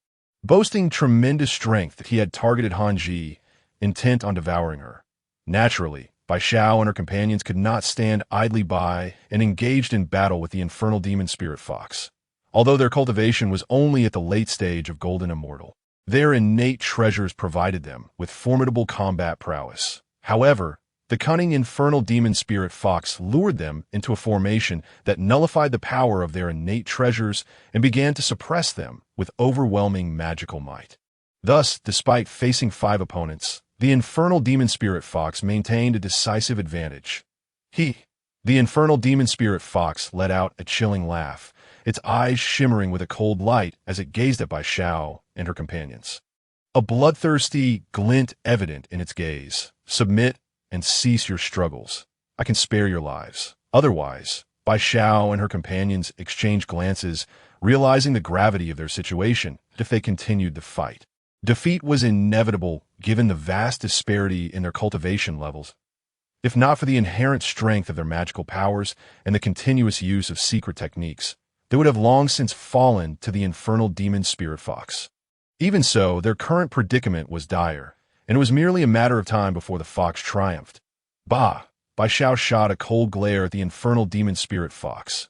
You, O wretched creature, dare to call for our surrender?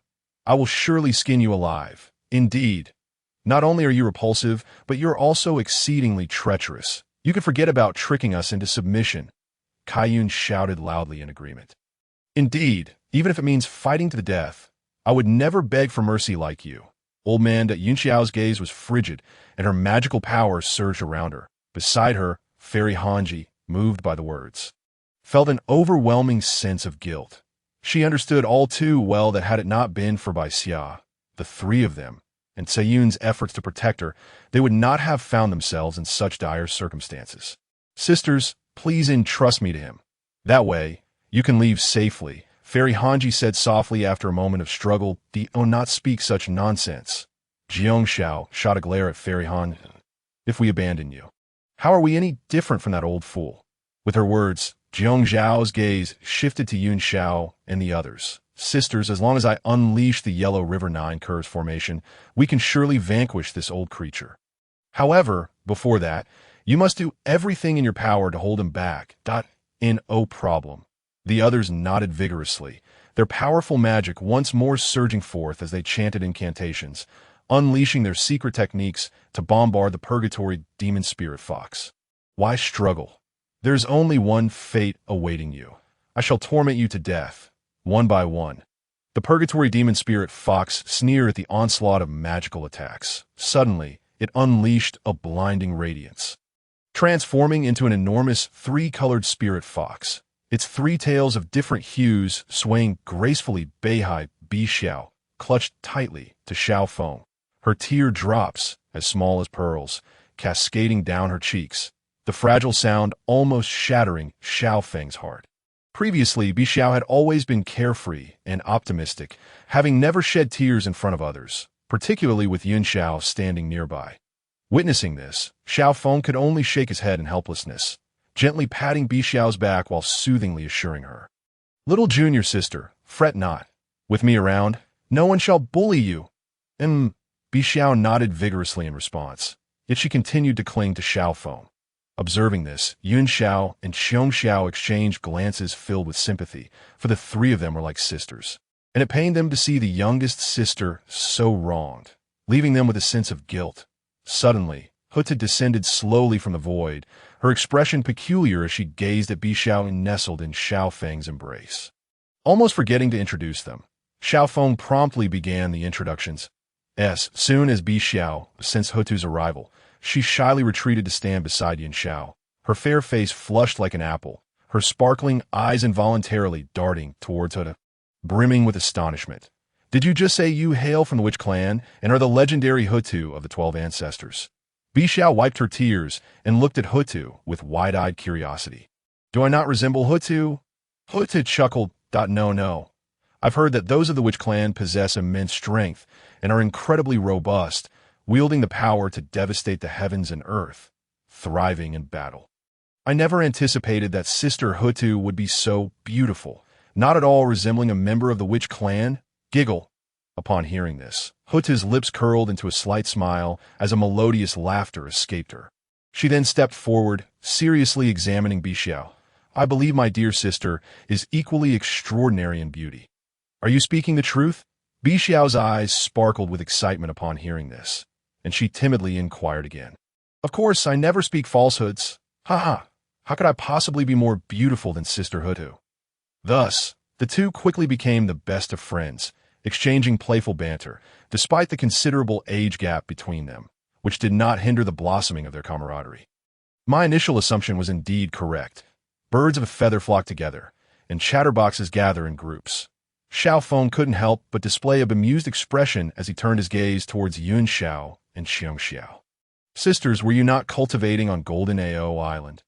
How did you end up in the Honghuang world?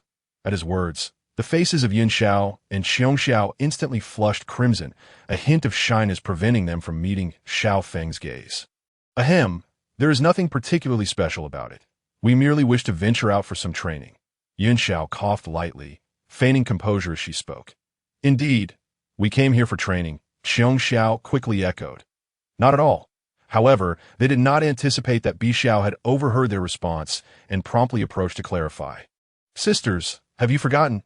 Our purpose for coming out was to find junior brother Xiao. Upon hearing this, Xiao Feng regarded Yin Xiao and Xiong Xiao with a profound gaze, his eyes reflecting a strange expression. The two sisters grew even more bashful, lowering their heads, their cheeks as red as apples, daring only to steal glances at Xiao Feng, while their hearts raced uncontrollably, like startled deer. Suddenly, the previously silent Kaiyun and Hanji approached. Sister Xiong Xiao, is this the Xiao Feng you've been searching for? Kaiyun inquired with a smile, her eyes sparkling with curiosity. Is he not remarkable? With just one punch, he vanquished the infernal demon fox, successfully rescuing us. His cultivation level must be exceedingly high. Hanji similarly regarded Xiao Feng with a face full of wonder. That is undoubtedly true. Though we are his senior sisters, our cultivation pales in comparison to his, Bi Xiao exclaimed joyfully, bouncing with excitement. Her beaming smile led one to question whether Kaiyun and the others were praising Xiao Feng or her instead. Before long, the group engaged in lively conversation, growing more familiar with one another. Although Hutu, as the ancestor of the witch clan, wielded the elemental forces of the earth and possessed formidable power at the quasi-saint level, she displayed none of the aloofness one might expect, instead interacting amicably with the others. Little junior brother, I am yet unaware of your purpose in the Honghuang world. Bi Xiao, undeterred by Hutu's presence, affectionately linked her arm through Xiao Feng's. Her tone slightly reproachful as she remarked, You left Bo Palace without a word, leaving us to search for you so arduously. I have no particular aim. I merely sought a different locale to fish. Xiao Feng replied, half seriously, Why do you only think of fishing? You wouldn't understand. The joy of fishing.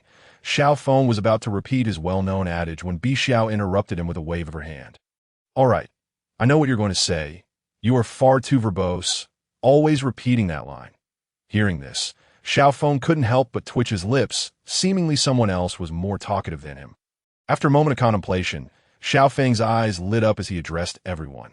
Since you are all here, why don't we find a picturesque spot to fish, Bi Xiao and the others in the Honghuang world? By a serene and picturesque lake, towering ancient trees stood sentinel around the water, a gentle breeze stirring the surface into ripples. Xiao Feng sat cross-legged nearby, his fishing rod sustained by his magical power. While he practiced the Chaos 9 transformations, continuously refining his physique, as he absorbed treasures, His physical strength visibly surged. Meanwhile, Bi Xiao and the others frolicked by the lake, splashing water at each other, their laughter ringing out like melodious chimes, captivating the attention of passing birds and beasts, who were momentarily entranced by their exquisite beauty. Although Xiao Feng appeared to be fishing, he seemed deeply engrossed in his training, and thus they refrained from disturbing him. In the blink of an eye, 3,000 years passed, during which Xiao Feng remained seated by the lake, undisturbed. One day. Suddenly, his aura transformed dramatically, his physical prowess accelerating at an astonishing rate, while a terrifying energy radiated from him, shaking the heavens with thunderous roars, reminiscent of ancient ferocious beasts. Bi Xiao and the others, witnessing this, felt their pupils constrict in shock, their gazes fixed on Xiao Feng. What is happening? Why is junior brother Zhao's aura becoming more formidable? Bi Xiao blinked in confusion. This aura is terrifying, Kaiyun gasped. Indeed, he now exudes the presence of an ancient beast, utterly fearsome. Hanji remarked, equally astonished as she stared at Xiao Feng. I sense an immensely powerful force brewing within him. Yin Xiao observed, narrowing her eyes. Sister, can you discern what is happening with Xiao Feng? Xiong Xiao turned her gaze towards Hao Qiu. That's one of the 12 ancestor witches. Huda's cultivation had reached the quasi-saint level, making her a formidable being, undoubtedly capable of answering their queries. Upon seeing their expressions, Huda raised an eyebrow, her eyes shimmering with the power of order, revealing a look of astonishment. This fellow's physical strength has indeed undergone another breakthrough. What? Bi Xiao and the others exclaimed in disbelief. Sister, you must be mistaken. Junior brother Xiao has merely been fishing for these 3,000 years. When has he had the opportunity to refine his physique? How could he possibly have broken through? Bi Xiao questioned, her face riddled with confusion. Indeed, even if Xiao Feng's body refinement technique were of the highest quality, it would be impossible to achieve such a breakthrough solely from fishing.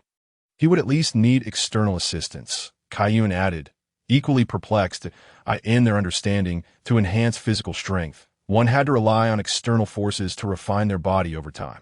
However, Huda shook her head and slowly explained. In truth, you have not noticed that while Xiao Feng has been fishing for 3,000 years, he has simultaneously been refining his body. Moreover, his physical strength has been visibly increasing. It is simply that you are not of the witch clan and lack sensitivity to corporeal strength. Xiao Feng's breakthrough in physical power is a result of countless refinements leading to this elevation. Bi Xiao and the others stared in astonishment at her words. Is this a joke? Has this fellow truly been fishing for 3,000 years? How could he possibly refine his body while fishing, and at such an apparent speed? How is that even possible? If this had been told to them by someone else, they would undoubtedly have disbelieved it. Yet this was spoken by the Earth Mother herself after she had reached a quasi-saint level of cultivation, leaving them with no choice but to believe. Moreover, Xiao Feng's physical strength had indeed made a significant breakthrough. Thud, thud, thud. Amidst the astonished expressions of Bai Xiao and the others, a sound reminiscent of thunder erupted from within Xiao Feng, seemingly emanating from his heart. Whoosh, whoosh, whoosh. Simultaneously, a tempest arose as Xiao Feng practiced his breathing techniques, causing monstrous waves to surge in the vast lake, with towering trees around them swaying perilously. Buzz! At that moment, the world dimmed abruptly, dark clouds gathering in the sky, above which terrifying thunder was silently coalescing. Such a formidable power! Could Xiao Feng's physical strength have reached such a terrifying level? Qiong Zhao's gaze was fixed on the celestial phenomenon unfolding in the void, her eyes filled with astonishment. Sister, do you understand? Bai Zhao's eyes turned toward the Earth Mother. Chapter 49. The dazed Earth Mother. Though my cultivation level is indeed higher than Xiao Feng's, I cannot ascertain his exact condition. The only thing I can clearly discern is that his physical strength is undergoing a mad breakthrough. Moreover, if he succeeds in this breakthrough, he will be able to contend with the great shamans of the Wu clan solely through his physical prowess. The Earth Mother narrowed her eyes and slowly spoke. Swish! Upon hearing these words, Bai Xiao and the others' pupils constricted sharply, their expressions rife with shock.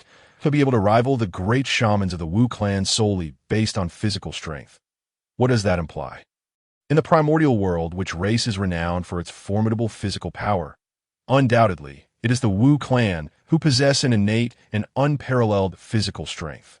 Even the newly born members of the Wu clan exhibit physical capabilities that rival magical artifacts. The great shamans, on the other hand, are among the most powerful in the Wu clan, their physical strength reaching a terrifying magnitude. Why do I feel like this guy is somehow related to the Wu clan? Bai Xiao said, her face a portrait of astonishment. Wu clan?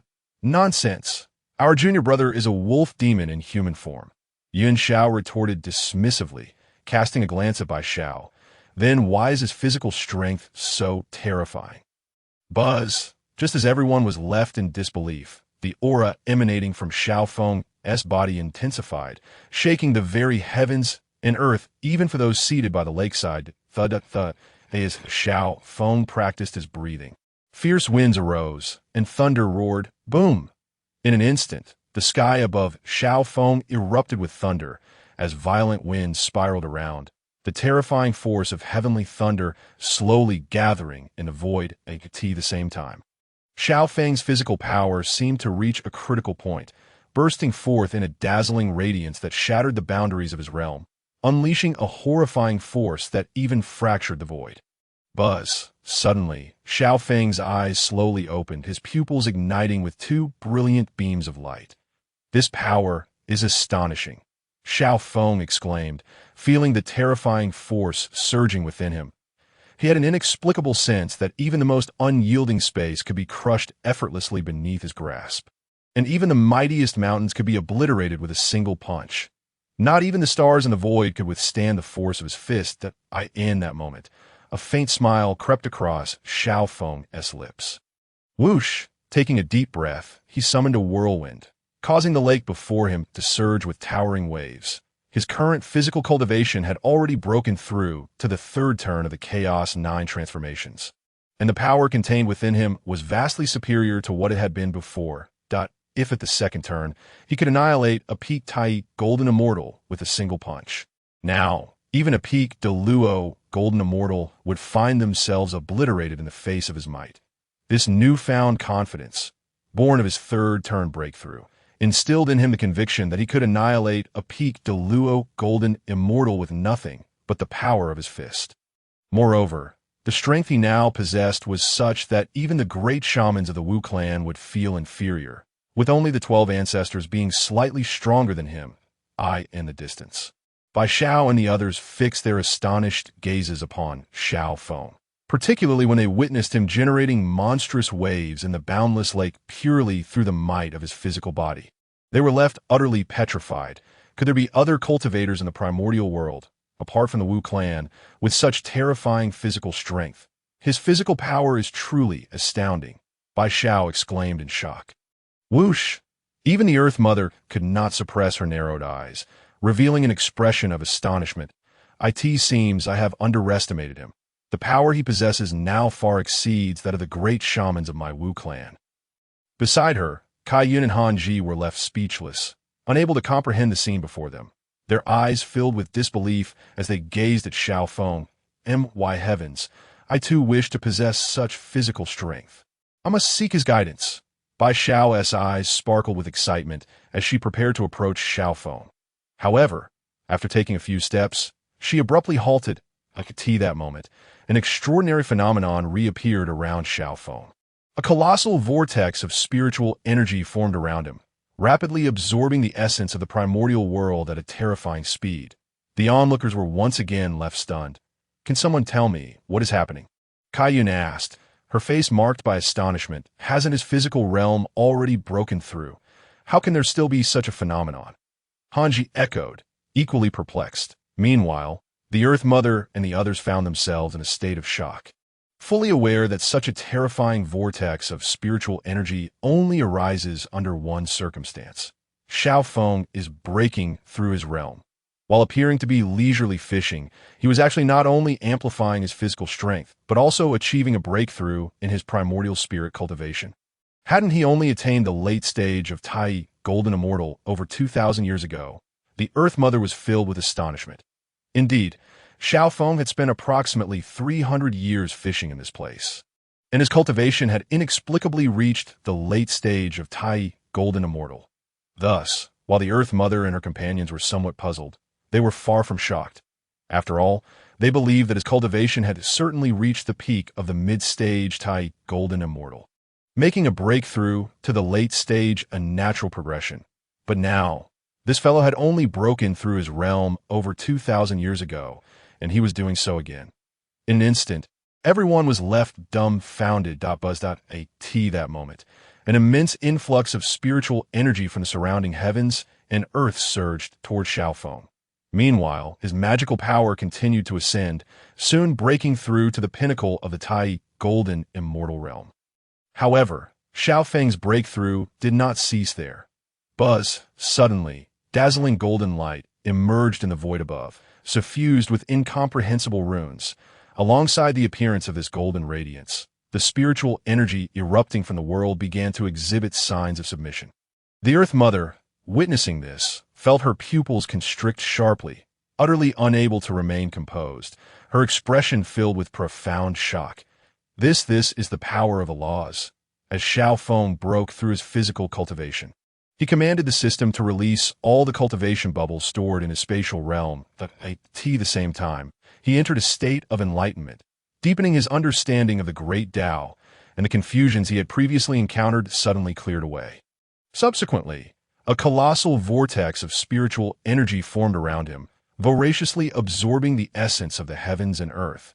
Yet, just as he reached the peak of the Tai Golden Immortal realm, the aura surrounding him continued to rise.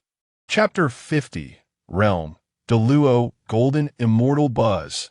As the golden light surged into his body, Xiao Feng felt his cultivation ascending at a frantic pace. Simultaneously, his comprehension of the great Tao of the world deepened, as if he could sense the elemental composition of the primordial realm, heralding a breakthrough to the Deluo Golden Immortal level. The power of the laws. Who would have thought that the golden radiance embodied the essence of the laws? Xiao Feng mused with a sense of awe. Buzz. Suddenly, the primordial world trembled violently, and the golden light in the void began to dissipate.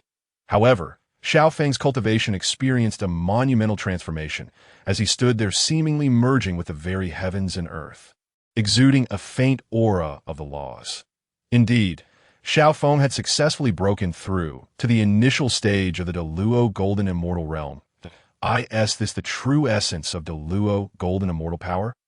Amidst the exchange of words, Xiao Feng spread his palms, revealing a sphere of golden radiance that coalesced within, emanating a dazzling brilliance, embodying an unfathomable power potent enough to obliterate an entire realm. According to the predictions of fire control, this seemingly minuscule orb of golden light possessed the capability to annihilate even the most resilient of stars. Ha ha! I have finally ascended to the realm of the great Luo Golden Immortal. The fervor in Xiao Feng's eyes surged forth, manifesting as two streams of the power of laws, brimming with exhilaration. Concurrently, he declared within his heart, system, unleash all the aptitude fragment bubbles. Pop, pop, pop, ding. Congratulations to the host for acquiring 856 aptitude fragments. Ding! Congratulations to the host for surpassing into the realm of formidable aptitude, exponentially enhancing cultivation speed. As Xiao Feng liberated all the aptitude fragment bubbles stored in his spatial repository, his aptitude ascended to the level of formidable capability. Buzz. Suddenly, the essence within Xiao Feng's body trembled violently as an extraordinary force descended from the void, infusing into his essence, solidifying the previously ethereal state of his essence. Simultaneously, his rate of absorbing the spiritual energy of the heavens and earth experienced a significant augmentation. Formidable aptitude. Now his aptitude had reached parity with the likes of Dong Huang Tai Yi, coupled with in other words, even if Xiao Feng were to recline in slumber, his rate of breakthrough would surpass that of Dong Huang Tai Yi and the others. System, open all the remaining bubbles for me. Xiao Feng then reiterated, pop, pop, pop, ding. Congratulations to the host for obtaining the Shinnong Ding, a postnatal treasure, the illusory golden rope, a replica of a postnatal treasure, and the Bagua furnace, a replica of a postnatal treasure. Ding! Congratulations to the host for acquiring the secret technique, Chaos Dharma form, Ding! Congratulations to the host for receiving a model of the Saint Yuhua. 10 alluring photographs of Hutu and 2 eternal loyalty talismans. Concurrently, the system's voice resonated within Xiao Feng's mind. Shinnong Ding, capable of commanding beasts and concocting divine elixirs. Illusory, golden rope. Replica, forged from the belt of Taiji Laozi. If an enemy is ensnared by this rope, they will be immobilized in place, their cultivation level simultaneously restrained. Bagua Furnace. Replica possesses unparalleled efficacy when refining elixirs and forging artifacts, containing the 6 Ding divine fire.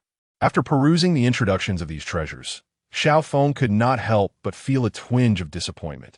Although they held some utility, they paled in comparison to the innate spiritual treasures he had previously acquired. Nevertheless, they could serve as nourishment for enhancing his physical cultivation level. Subsequently, Xiao Feng's gaze settled upon the secret technique, Chaos Dharma form, a technique he had never encountered in all his years of fishing. Moreover, this technique was exclusive to the Wu clan. Chaos Dharma form can expand the body to 1,000,000 zhong, obliterating stars with bare hands and shattering the heavens and earth with a single kick. Good heavens, the Chaos Dharma form is an exceedingly powerful secret technique within the Wu clan, rumored to be practiced only by those of great shaman status or higher. Upon realizing this, Xiao Feng's eyes gleamed with excitement. Mastering the Chaos Dharma form would undoubtedly elevate his physical prowess to an entirely new echelon.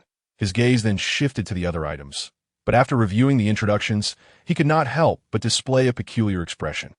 Model of the Saint Yuhua, an inflatable figure crafted to a 1:1 scale of the Saint Yuhua, perfectly replicating her essence and physique.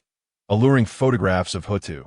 These images feature thick applications of makeup, capturing her in various seductive poses, with slightly parted cherry lips and smoldering, affectionate eyes.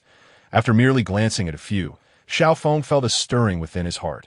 Eternal loyalty talismans. When this talisman is cast upon a target, it ensures that the target remains unwaveringly loyal to the caster until death. Note, this talisman is exclusively for use on females, and their cultivation level must not exceed that of a saint. By my word, it seems every conceivable thing can be fished for. I can't shake the feeling that this system is subtly encouraging me to engage in mischief with the model of the Saint Yuhua. And this eternal loyalty talisman is limited to females. Is it not beckoning me to acquire a maid? As Xiao Feng contemplated these items, a strange expression overtook him, especially when his gaze fell upon the alluring photographs, prompting him to unconsciously lick his lips. Could it possibly be any more stimulating? Ding! The quality of the fishing evolution of the heavens and earth has been elevated. The current quality is Earth tier. There is now a high probability of enhancing the acquisition rate of innate spiritual treasures. Ding! Due to the elevation of the fishing evolution quality to Earth tier, the host may now have a chance to obtain fragments of laws through fishing. Suddenly, the system's voice echoed again, indicating that the quality of the fishing evolution had surpassed its previous limits. Most importantly, with a breakthrough in the quality of the fishing evolution, he would now have a chance to acquire fragments of laws through fishing. The Chaos 9 transformations reached the 3rd transformation, and his cultivation realm ascended to the initial stage of the Great Luo Golden Immortal, while his aptitude simultaneously elevated to the level of formidable capability. And he also acquired 3 postnatal treasures. Concurrently, the quality of the fishing evolution of the heavens and earth had also broken through. Goodness, fishing has never been this enjoyable.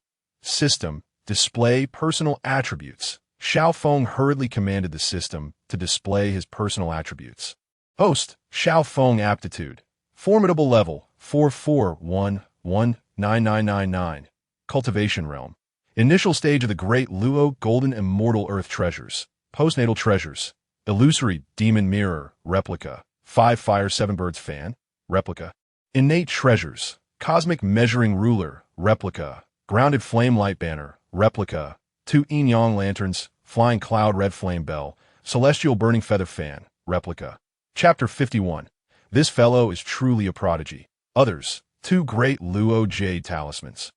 The Tale of Shimin Qing, Red Sky, Qilin Formation Diagram, Quasi-Saint Rune, Model of the Saint, Yuhua, 10 alluring photographs of Hutu, and 2 eternal loyalty talismans. Power of laws. Law of strength. 99999. Secret techniques. Great path decision. Chaos 9 transformations. Third transformation. Storage space. Postnatal treasures. Bagua furnace. Replica. Illusory golden rope. Replica. Shinong ding. Not yet refined. Bait quantity. 3,600 fishing evolution of the heavens and earth. Earth tier. In comparison to his previous attributes, Xiao Feng's combat prowess and cultivation level had undergone a monumental transformation. In other words, with a single punch, he could now defeat countless versions of himself from before. This was not merely a quantitative change, but a qualitative transformation. His cultivation realm had already reached the initial level of the great Luo golden body, and his aptitude had ascended to formidable levels. Although he possessed few earth treasures, most of the treasures he had plundered and acquired through early fishing had been utilized to elevate his physical cultivation level. Even the quasi-saint rune had been expended in confronting by Zhe, while one of the red sky Qilin formation diagrams had been used deep within the chaos. Originally, his bait quantity stood at 6,600 points, but after 3,000 years of fishing, he was left with merely 3,600 points. However, one aspect that brought Xiao Feng immense joy was that he had successfully activated the power of laws, with his first comprehended law being the law of strength, the numerical value behind the power of laws signifying the practitioner's level of comprehension. After all, once a practitioner reaches the great Luo golden immortal realm, further breakthroughs necessitate meeting 2 conditions. First, their own laws must align with the breakthrough criteria, and second, their comprehension of the power of laws must also meet the breakthrough standards. In other words, even if Xiao Feng's magical power had attained the mid-stage of the great Luo golden immortal, if his comprehension of the power of laws did not reach 399999, he would remain at the initial stage of the great Luo golden immortal. The power of the great Luo golden immortal is the power of laws, while the power of a quasi-saint is the power of order. Should one break through to the saint level, they would then cultivate the primordial force. In other words, if one were to ascend to the great Luo golden immortal level, the competition between the two would no longer be a mere clash of magical powers, but also a confrontation of their respective powers of laws. Hence, most practitioners who achieve the great Luo golden immortal level would choose to seclude themselves to comprehend the laws of heaven and earth, seeking to grasp the laws that exist within chaos, extracting them to augment their own power. However, Xiao Feng did not face such a dilemma, for his fishing evolution quality had already reached Earth tier. He could obtain fragments of laws that existed within the heavens and Earth merely through fishing. Indeed, the system is far superior to any so-called heavenly Tao. Xiao Feng could not help but chuckle, yet the yearning for bait within his heart intensified profoundly. He was determined to procure more bait, and then immerse himself in a frenzied fishing spree to exponentially enhance his strength. However, he was oblivious to the fact that the transformation of his aura left Ho-Tu and the others utterly petrified. Despite having cultivated for tens of thousands to even millions of years, they had never witnessed such an extraordinary phenomenon. Xiao Feng, having fished in the lake for merely 3,000 years, not only experienced a terrifying breakthrough in physical strength, but surpassed even the mightiest of the Wu clan's grand shamans. Before they could grasp this reality, Xiao Feng's realm also underwent a monumental leap. Most astonishingly, he directly ascended one major realm, reaching the initial stage of the great Luo golden immortal. Not only were Bai Xiao and the others left dumbfounded, but even Ho-Tu, a being of quasi-saintly stature, was equally immobilized. My heavens, this fellow has actually comprehended the power of the laws. He has truly stepped into the initial stage of the great Luo golden immortal. Ho-Tu's pupils constricted sharply, her gaze filled with astonishment. What? Bai Xiao and the others gasped in disbelief, their expressions reflecting utter incredulity. Did I hear that correctly?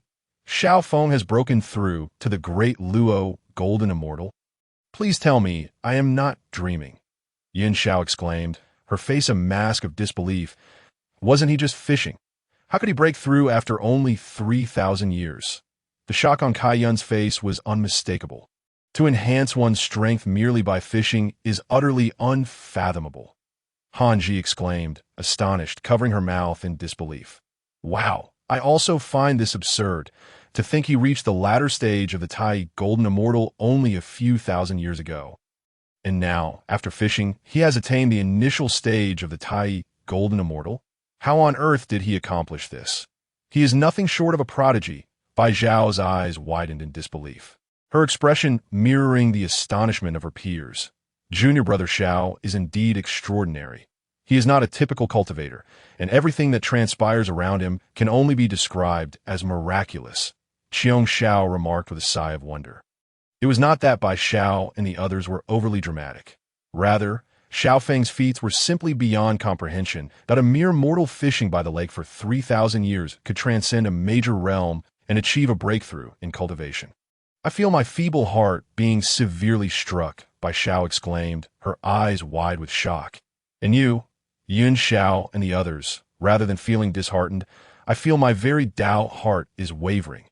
Subsequently, Bai Xiao and her companions simultaneously concluded, this individual was no ordinary cultivator. Whatever one did, one should not compare oneself to him, for such comparisons would lead to demoralization in the primordial era, before the differentiation of yin and yang, before the separation of heaven and earth. Pangu awakened within the chaos and cleaved it open with the divine acts of creation. Eventually, after countless years of evolution, his left and right eyes became the sun star and the moon star. Respectively, the sun star is a realm suffused with terrifying solar flames, the hottest place in the primordial world, from which Dong Huang Tai Yi and Di Jun were born.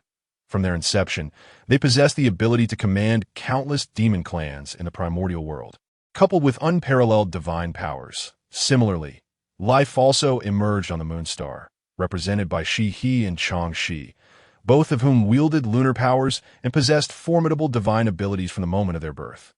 Although they did not particularly favor cultivation, their realms had already ascended to the peak of the great Luo Golden Immortal.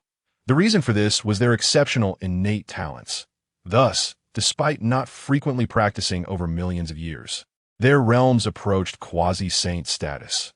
Yet in comparison to their profound realms, the two sisters' appearances were extraordinarily ethereal, resembling freshly bloomed lotus flowers, evoking admiration.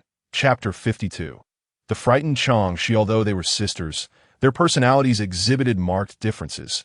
Shi was relatively composed and aloof, while Chang Shi was more playful and vivacious. Nonetheless, they shared a common trait, an aversion to warfare and a fondness for tranquility. Hence, even when Hong Jun, the ancient sage, preached in the Purple Cloud Palace, they did not attend. In other words, despite their formidable cultivation, their names were scarcely known throughout the vast primordial realm. Not long ago, they found themselves with nothing to do and decided to venture into the primordial world, intending to explore its wonders and appreciate its beauty. Sister, compared to the moon star, the primordial world is indeed far more fascinating. Not only are there spiritual mountains and vast lakes everywhere, but also countless realms of fortune and thriving cities and tribes bustling with activity. Chang, she exclaimed, her eyes sparkling with excitement. You are not a child anymore. Your demeanor should reflect your age. While it is true that the primordial realm is teeming with cultivators, it is equally fraught with dangers and conflicts. She gently flicked Chang Shi's forehead with her jade hand, wearing an expression of exasperation. Despite their millions of years of cultivation, Chang Shi remained childlike, brimming with curiosity about the world. What is there to worry about?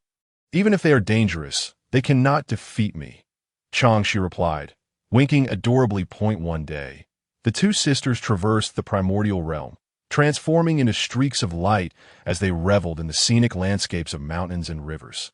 Suddenly, a deafening thunderclap reverberated through the heavens and the earth.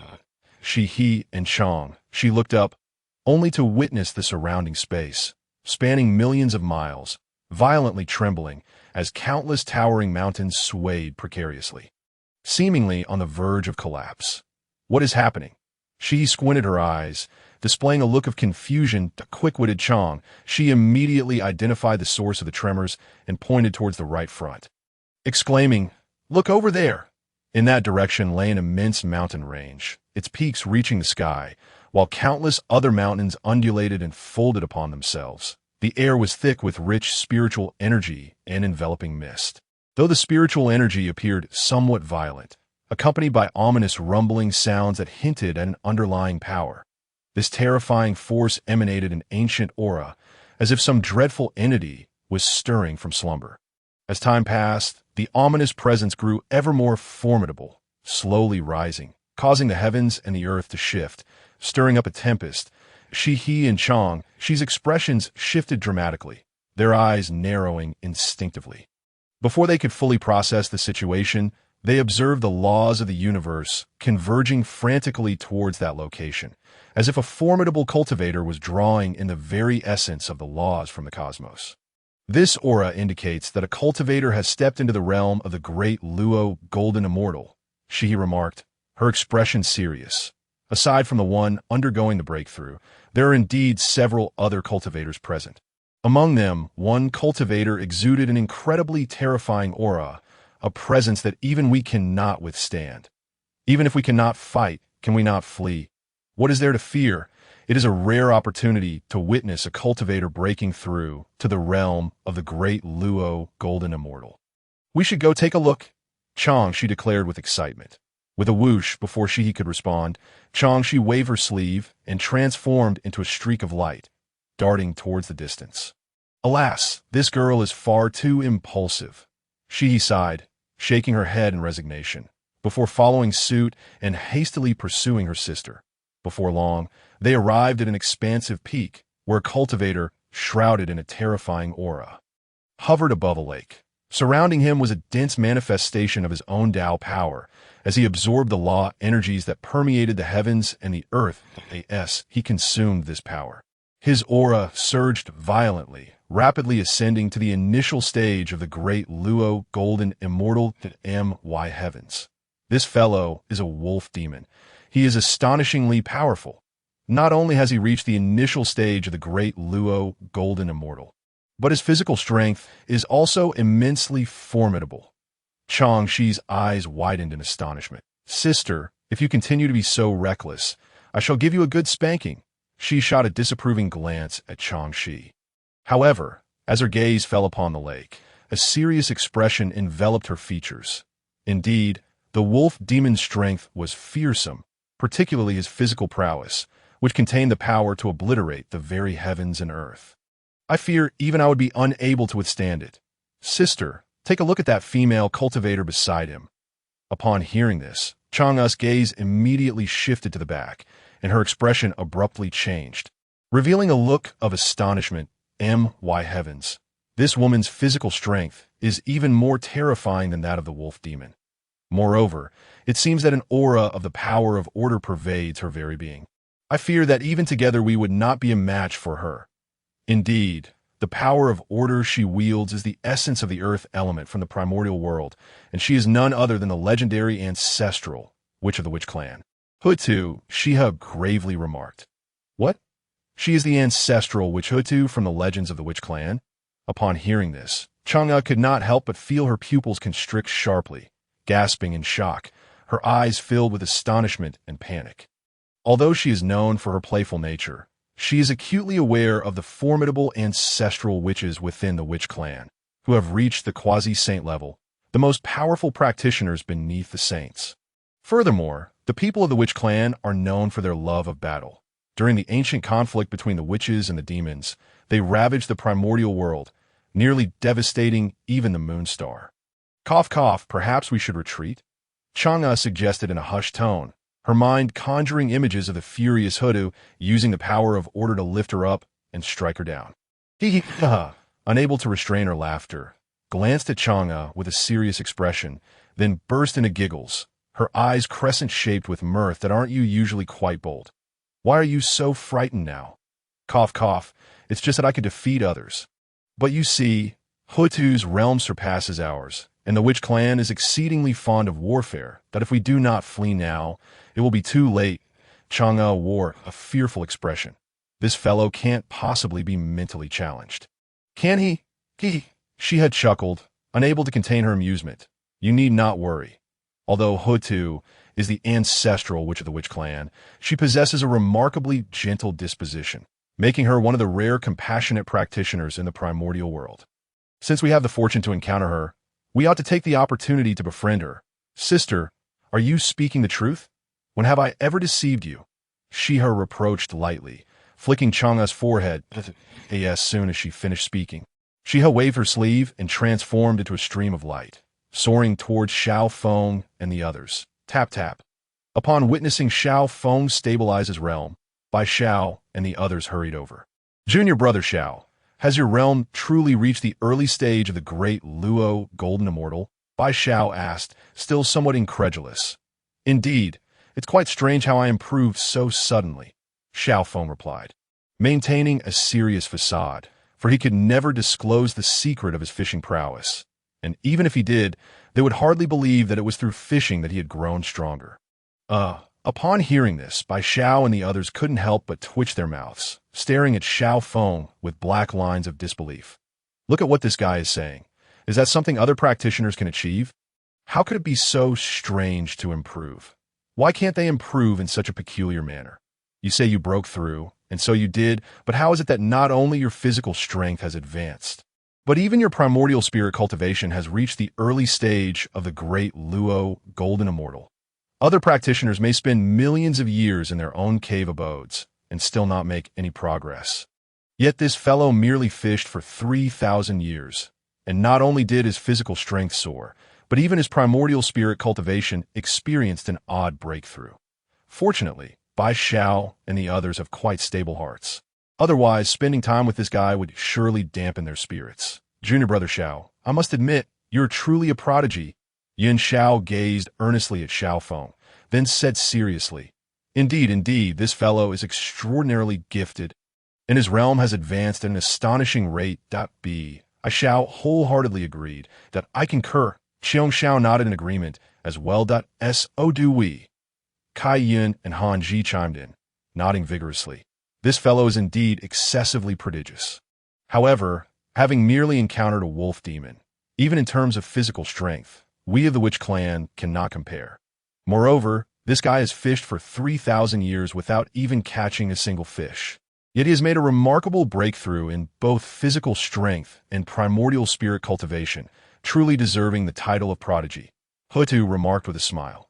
Xiao Feng, while I sense you all are praising me, why does it feel like your compliments are rather peculiar? Hee. Now that junior brother Xiao has broken through to the early stage of the great Luo Golden Immortal, our Bayou Palace now boasts 2 practitioners who have attained the great Luo Golden Immortal realm. With a beaming face, Bai Xiao excitedly hopped over to Xiao Feng, wrapping her arms around her expression brimming with joy. Hee. I believe that even senior brother Duo Bao will soon be surpassed by junior brother Xiao. Yin Xiao also laughed, joining in the merriment. Isn't that inevitable?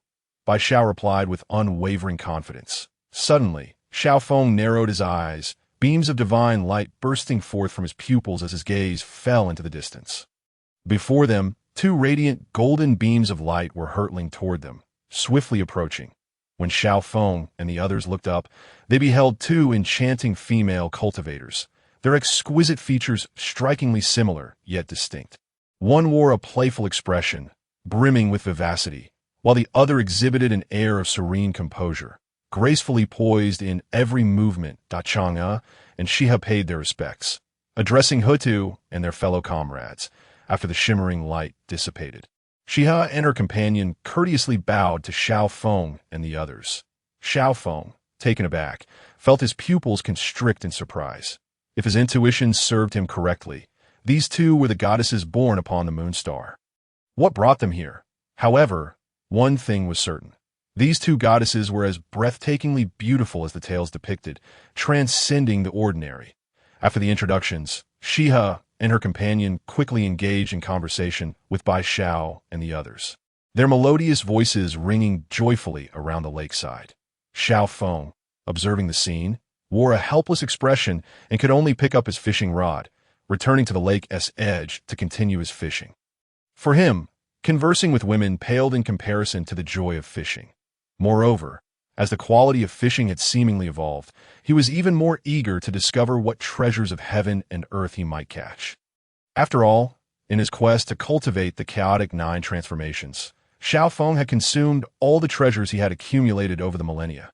Thus, if he wished to enhance his physical cultivation further, he needed to acquire new treasures. With that, Xiao Feng settled beside the lake, reclining against a boulder, humming a tune as he resumed his fishing. A day later, the system's voice echoed in Xiao Feng's mind, coinciding with his tugging on the fishing rod.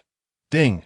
Congratulations, host, you have received a 100-year cultivation bubble point. 10 days later, the fishing line began to tremble once more, prompting Xiao Feng to quickly reel it in. Ding!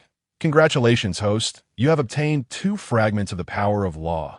Hee hee, I never expected my luck to be quite so favorable. To obtain law fragments within such a short time, I must continue fishing. Hearing the system's notification, Xiao Feng's face lit up with joy, and he energetically resumed his fishing. Meanwhile, he recalled a poem from his previous life that a few feet of silk line hangs in the water. A silver hook cast, leaving no trace. Ordinary fish dare not approach the emperor. Long live the king who only catches dragons. Yet what he seeks is more than mere dragons. It is the essence of cultivation and power. An endless delight in fishing. Meanwhile, Chang'a's gaze fell upon Xiao Feng. Curiosity etched upon her face. Her nature was akin to Bai Zhao's, playful and mischievous. Now, witnessing Xiao Feng leisurely reclining on the boulder, fishing and frequently reeling in a line, she noted with puzzlement that not a single fish was caught, yet he appeared thoroughly exhilarated, as if he had indeed reaped some reward. In a moment of contemplation, Chang'a turned to Bai Xiao and inquired, Sister, what do you think is going on with Xiao Feng? He hasn't caught a single fish, yet he seems so thrilled. Is this fellow perhaps mentally challenged?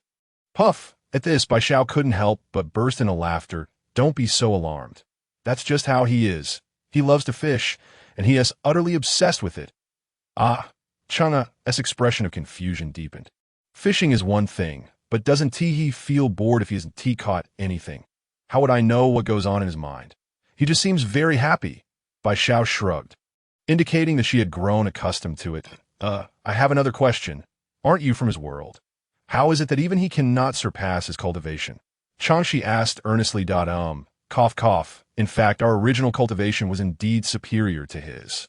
It's just that this fellow's prowess has inexplicably risen while fishing. Bi Xiao pondered for a long time and could only speak vaguely, as she too was baffled. Your response is rather strange. How can one's cultivation mysteriously improve while fishing? Moreover, his physical strength is utterly terrifying. Even as a peak de Luo Jin Xian, I feel immense pressure. Changshi asked again, perplexed. Upon hearing this, Bi Xiao blinked, her expression oddly shifting as she said to Changshi, I'm not afraid to share a secret with you. The reason for Xiao Shidi's improvement is whoosh.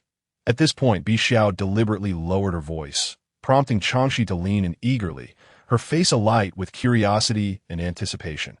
What is the reason? She inquired. Upon this, Bi Xiao raised her voice slightly and slowly replied. If you wish to know the reason, you should ask him. How would I know? Changshi, watching Bi Xiao make a face at her, couldn't help but twitch her lips, revealing a look of helplessness. She hadn't expected Bi Xiao to be just as mischievous as herself. Sister Changshi, why do I feel that you are quite concerned about Xiao Shidi? You wouldn't have any ulterior motives towards him, would you? Bi Xiao's gaze fell upon Changshi, her eyes brimming with teasing intent.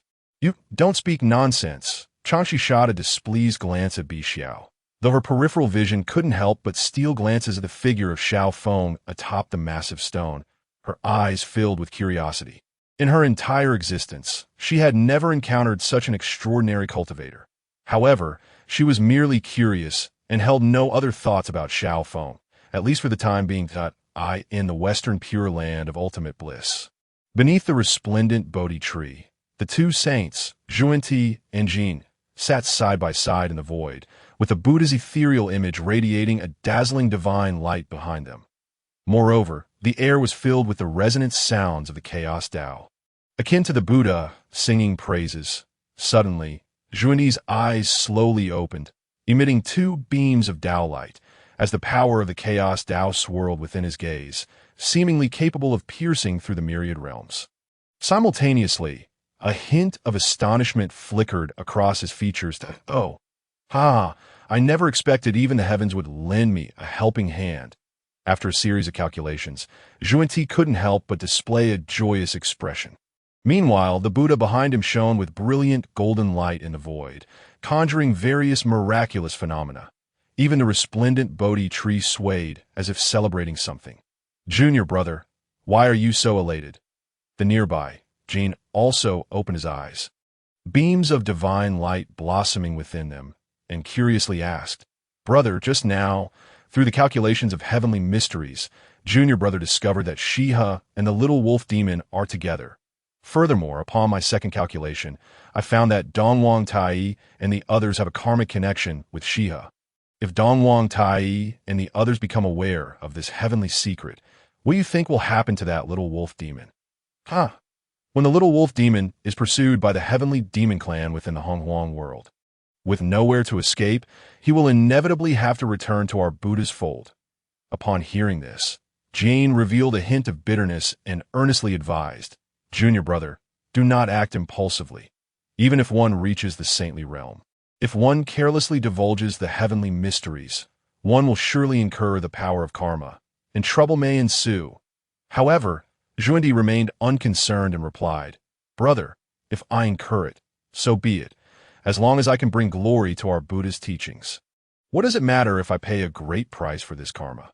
As everyone knows, the eastern lands are replete with paradisiacal realms, and the spiritual energy is exceedingly rich, highly conducive for cultivators. In contrast, the western pure land of ultimate bliss is relatively devoid of such energy, with cultivators being scarce. If this predicament is not resolved, our West will inevitably be eliminated by the heavenly Tao. Moreover, when it comes to the power of karma, how can it compare to the battle between Hongjun Laozi and Luo Hu in the West? Had it not been for that battle, how could our Western Buddha's spiritual meridians have been destroyed? Brother, rest assured, I know how to handle this. Buzz. As soon as the words fell, a dazzling golden light flashed, and Zhuan-Ti's figure gradually disappeared. Junior brother, the Buddha is fundamentally about fate, emphasizing the concept of fate itself. If one forces it, it ceases to be the Buddha's teachings and becomes the law of karma. Jane gazed at the direction Zhuan-Ti had departed, revealing a look of helplessness, then slowly closed his eyes, seeking to comprehend the primal power beneath the Bodhi tree. Just as Zhuan-Ti departed the western pure land of ultimate bliss, he swiftly arrived at the heavenly court atop Buzhou Mountain. The arrival of a saint in the Honghuang world naturally triggered celestial phenomena. In an instant, the void was filled with countless radiant golden lights, while the earth was suffused with golden lotuses, upon which celestial maidens were born, singing and dancing. The gatekeeper of the heavenly court, witnessing this, hurriedly reported the matter to Dongwang Tai and the others. Reporting to the demon emperor, the Saint Zhuan-Ti from the western pure land of ultimate bliss has descended upon our heavenly court. The gatekeeper said with utmost respect, "I am already aware. You may leave." Dijuan replied with an unfazed demeanor. After the gatekeeper departed, Dijuan's eyes suddenly shone with golden light, his pupils radiating a chilling gleam. "Brother, what do you think Zhuan-Ti's arrival in our heavenly court signifies?" Dongwang Tai asked with a furrowed brow, recalling the luminous screen that had appeared in the sun god temple thousands of years ago. Through their deductions, they were nearly certain that the saint now within the sun god temple was one of the two saints from the western pure land of ultimate bliss, most likely Zhuan-Ti. Chapter 55. The Marriage of the Heavenly Tao. Yet, unexpectedly, before they could seek out Saint Zhuan-Ti, he had already descended upon their heavenly court. Since a saint has arrived, we should respectfully welcome him. Brother, do not overthink it. Let us go greet Saint Zhuan-Ti. Though Dijuan was filled with questions as the leader of the demon clan, he remained remarkably composed, fully aware that one must not throw oneself into chaos before understanding everything. Indeed, Dongwang Tai nodded in agreement. Subsequently, the two of them made their way to the southern heavenly gate of the heavenly court, their gazes fixed upon the radiant figure of Zhuan-Ti in the void. Before simultaneously bowing and declaring, Dijuan, Dongwang Tai, pays respects to Saint Zhuan-Ti. Saint Zhuan-Ti, Your esteemed presence graces our heavenly court. We humbly invite you to our Sun Palace, so that we may extend our hospitality. Good. The figure of Junti in the void slightly nodded, then followed Dongwang Tai and the others to the Sun Palace. May I ask, Saint Juni, what brings you to our heavenly court? Dijun first offered a courteous greeting before getting straight to the point. Junti smiled faintly, then waved his sleeve. Buzz. Suddenly, a dazzling golden light flashed, and a luminous screen appeared in the void, revealing the scorching true fire of the sun within the Hongwang realm, alongside the power of the utmost Deen. Meanwhile, the sun star and the moon star, separated by thousands of miles, appeared to be in a state of mutual opposition, with signs of fusion emerging between their stellar trajectories. Upon witnessing this, Dijun narrowed his eyes. As if suddenly understanding something, the Pangu great god cleaved the Hongwang realm with a heavenly axe, his left and right eyes transformed into the sun star and the moon star respectively. And only through the mutual fusion of yin and yang can the Hongwang realm manifest the cycle of life. Yin and yang are inherently one. Yin begets yang, and yang begets yin. Dongwang Tai. Do you comprehend my meaning? Buzz. As the words fell, beams of divine light erupted from Juni's eyes, illuminating the foreheads of Dongwang Tai and Dijun. Boom! In that instant, the heavens and earth trembled violently, as both Dongwang Tai and Dijun beheld the heavenly mysteries contained within the Tao, instantly grasping Junti's profound intent. The marriage of the heavenly Tao, Dongwang Tai and Dijun both quickly realized. Indeed, through the primordial power of Juni, they comprehended the heavenly secret. They were, after all, the manifestations of Pangu great god's left and right eyes. Should they unite with Shiha, they could fuse the yin and yang pathways at that time. They too could partake in the merits left by Pangu great god when he opened up the heavens, significantly enhancing their strength. Thank you, Saint Juni, for imparting this matter to our heavenly court. I owe a favor to the Western Buddhist teachings. Dijun's eyes narrowed as he bowed respectfully towards Juni. However, Junti merely smiled and waved his hand, stating, "This is the marriage of the heavenly Tao, a destined opportunity for you. I have come merely to elucidate a fact." What a jest! He is a sage beneath the boundless heavenly Tao, and he is acutely aware that the two clans of witches and zombies are indeed the contenders in this tribulation. Moreover, according to the divine calculations, both clans are destined for a most unfortunate fate. Should he become entangled with these two factions, he would undoubtedly be ensnared by the karmic repercussions of the heavenly Tao. Junti is no fool and will naturally refrain from getting involved. Although you're already aware of the heavenly Tao's marriage, should you wish to fulfill it, you must seek out the sage Nuwa within the palace of Wawang. Only by obtaining the red embroidered ball bestowed by the sage Nuwa can the heavenly Tao's marriage be completed. With a swift motion, a dazzling golden light flickered, and Junti's eyes form gradually dissipated. Upon witnessing this, Dongwang Tai and his companion exchanged glances. Brother, while it is true that the heavenly Tao's marriage exists, why would Junti go to such lengths to inform us? Dongwang Tai furrowed his brow, revealing a look of confusion. This matter is exceedingly strange, and he perceives that Junti would not kindly divulge the details of the heavenly Tao's marriage without ulterior motives. Dijun, upon hearing this, also exhibited a contemplative expression. However, after careful consideration, a cold glint radiated from his eyes, shining with two beams of golden light. Regardless of Junti's intentions, the opportunity presented is rightfully ours, and we must pursue it. By completing the heavenly Tao's marriage, we could acquire a portion of the merits left behind by the great Pangu, potentially elevating our strength to that of a sage. Brother speaks wisely. Dongwang Tai nodded in agreement. Yet he remains unaware that Dijun is still plagued by numerous uncertainties. Why would Junti share such good fortune with him?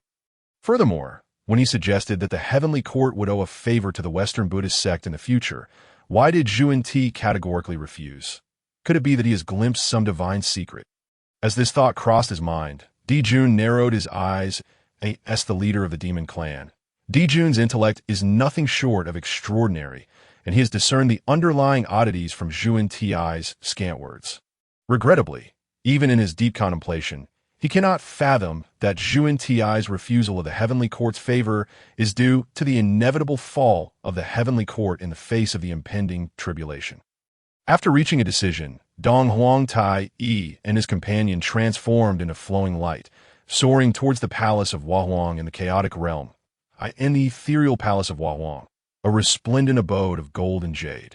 The sage Niuhua sits gracefully upon a 12-petal azure lotus, her form surrounded by the primordial forces of chaos, exuding an aura of divine brilliance. Meanwhile, Dong Huang Tai Yi and Dijun stand respectfully beneath the azure lotus. "I am aware of your desires," the sage Niuhua states calmly, her gaze sweeping over Dijun and Dong Huang Tai. Indeed, the sun star and the moon star were transformed from the left and right eyes of the great Pangu. And you share a destined connection with He and her sister. However, it is essential to understand that if both parties are unwilling, the fusion of souls will ultimately be flawed. Therefore, if you wish to obtain my marriage ball, it is quite simple. Bring He and her sister to me.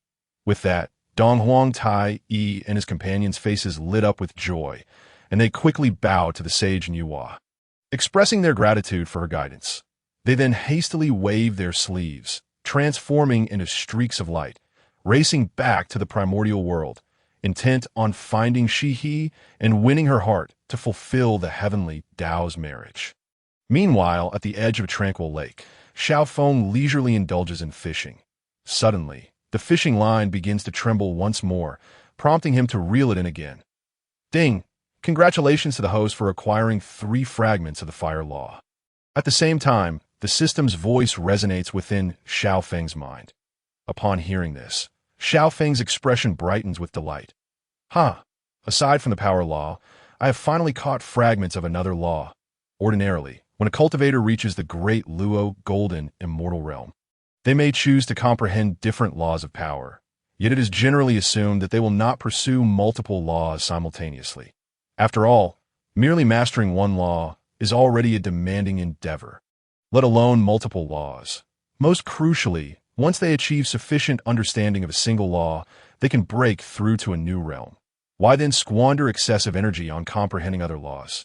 Furthermore, comprehending multiple powers consumes too much energy and delays their progress in breaking through realms. However, this issue does not apply to Xiao Feng, as he does not need to grasp the laws of the primordial world to enhance his understanding. He merely needs to fish diligently to acquire law fragments. One cannot deny that having a system is quite comfortable. Ding! Congratulations to the host for triggering a random mission requirement. Within 24 hours, thwart Zhuan Ti's scheme and display your prowess before Dong Huang, Tai Yi, and Dijun. Completion will yield 2,000 bait. Suddenly, the system's voice echoes in Xiao Feng's mind, announcing the issuance of a plot mission. What is this situation? Xiao Feng blinks in surprise. How am I to thwart Zhuan Ti's scheme and show off before Dong Huang, Tai Yi, and Dijun? I have never even seen their faces. He initially wears a look of helplessness, but soon he falls into deep thought. Given the system's astuteness, it is unlikely to make such a blunder. Surely, there must be some connection among the 3. Why would it urge me to show off before Dong Huang, Tai Yi, and the others, especially with a time constraint of 24 hours? Xiao Feng strokes his chin, deeply pondering. Suddenly, his gaze lands upon He and her sister, who are playfully interacting with Bai Xiao and the others not far away, and he lights up with realization. I nearly forgot that Dong Huang Tai Yi ties to them. Xiao Feng finally understands the reason behind the system's mission. It is now evident that the timing coincides with Dong Huang Tai Yi's intent to marry He and her sister in the primordial world. After all, Dong Huang Tai Yi and his companion are likely only coming to find Xiao Feng for 2 reasons. Firstly, they may have discovered that it was Xiao Feng who killed Bai Zhe and wished to seek vengeance. Secondly, their true purpose in coming is not to confront Xiao Feng, but to pursue He and her sister to fulfill the heavenly Tao's marriage. After careful consideration, Xiao Feng quickly dismisses the first possibility. Normally, if Dong Huang Tai Yi knew that Xiao Feng had slain Bai Zhe, the system would not have issued a task for him to show off before them. Rather, it would have instructed him to eliminate the latter or escape. Given Xiao Feng's current strength, he could not possibly contend with Dong Huang Tai Yi and his companion.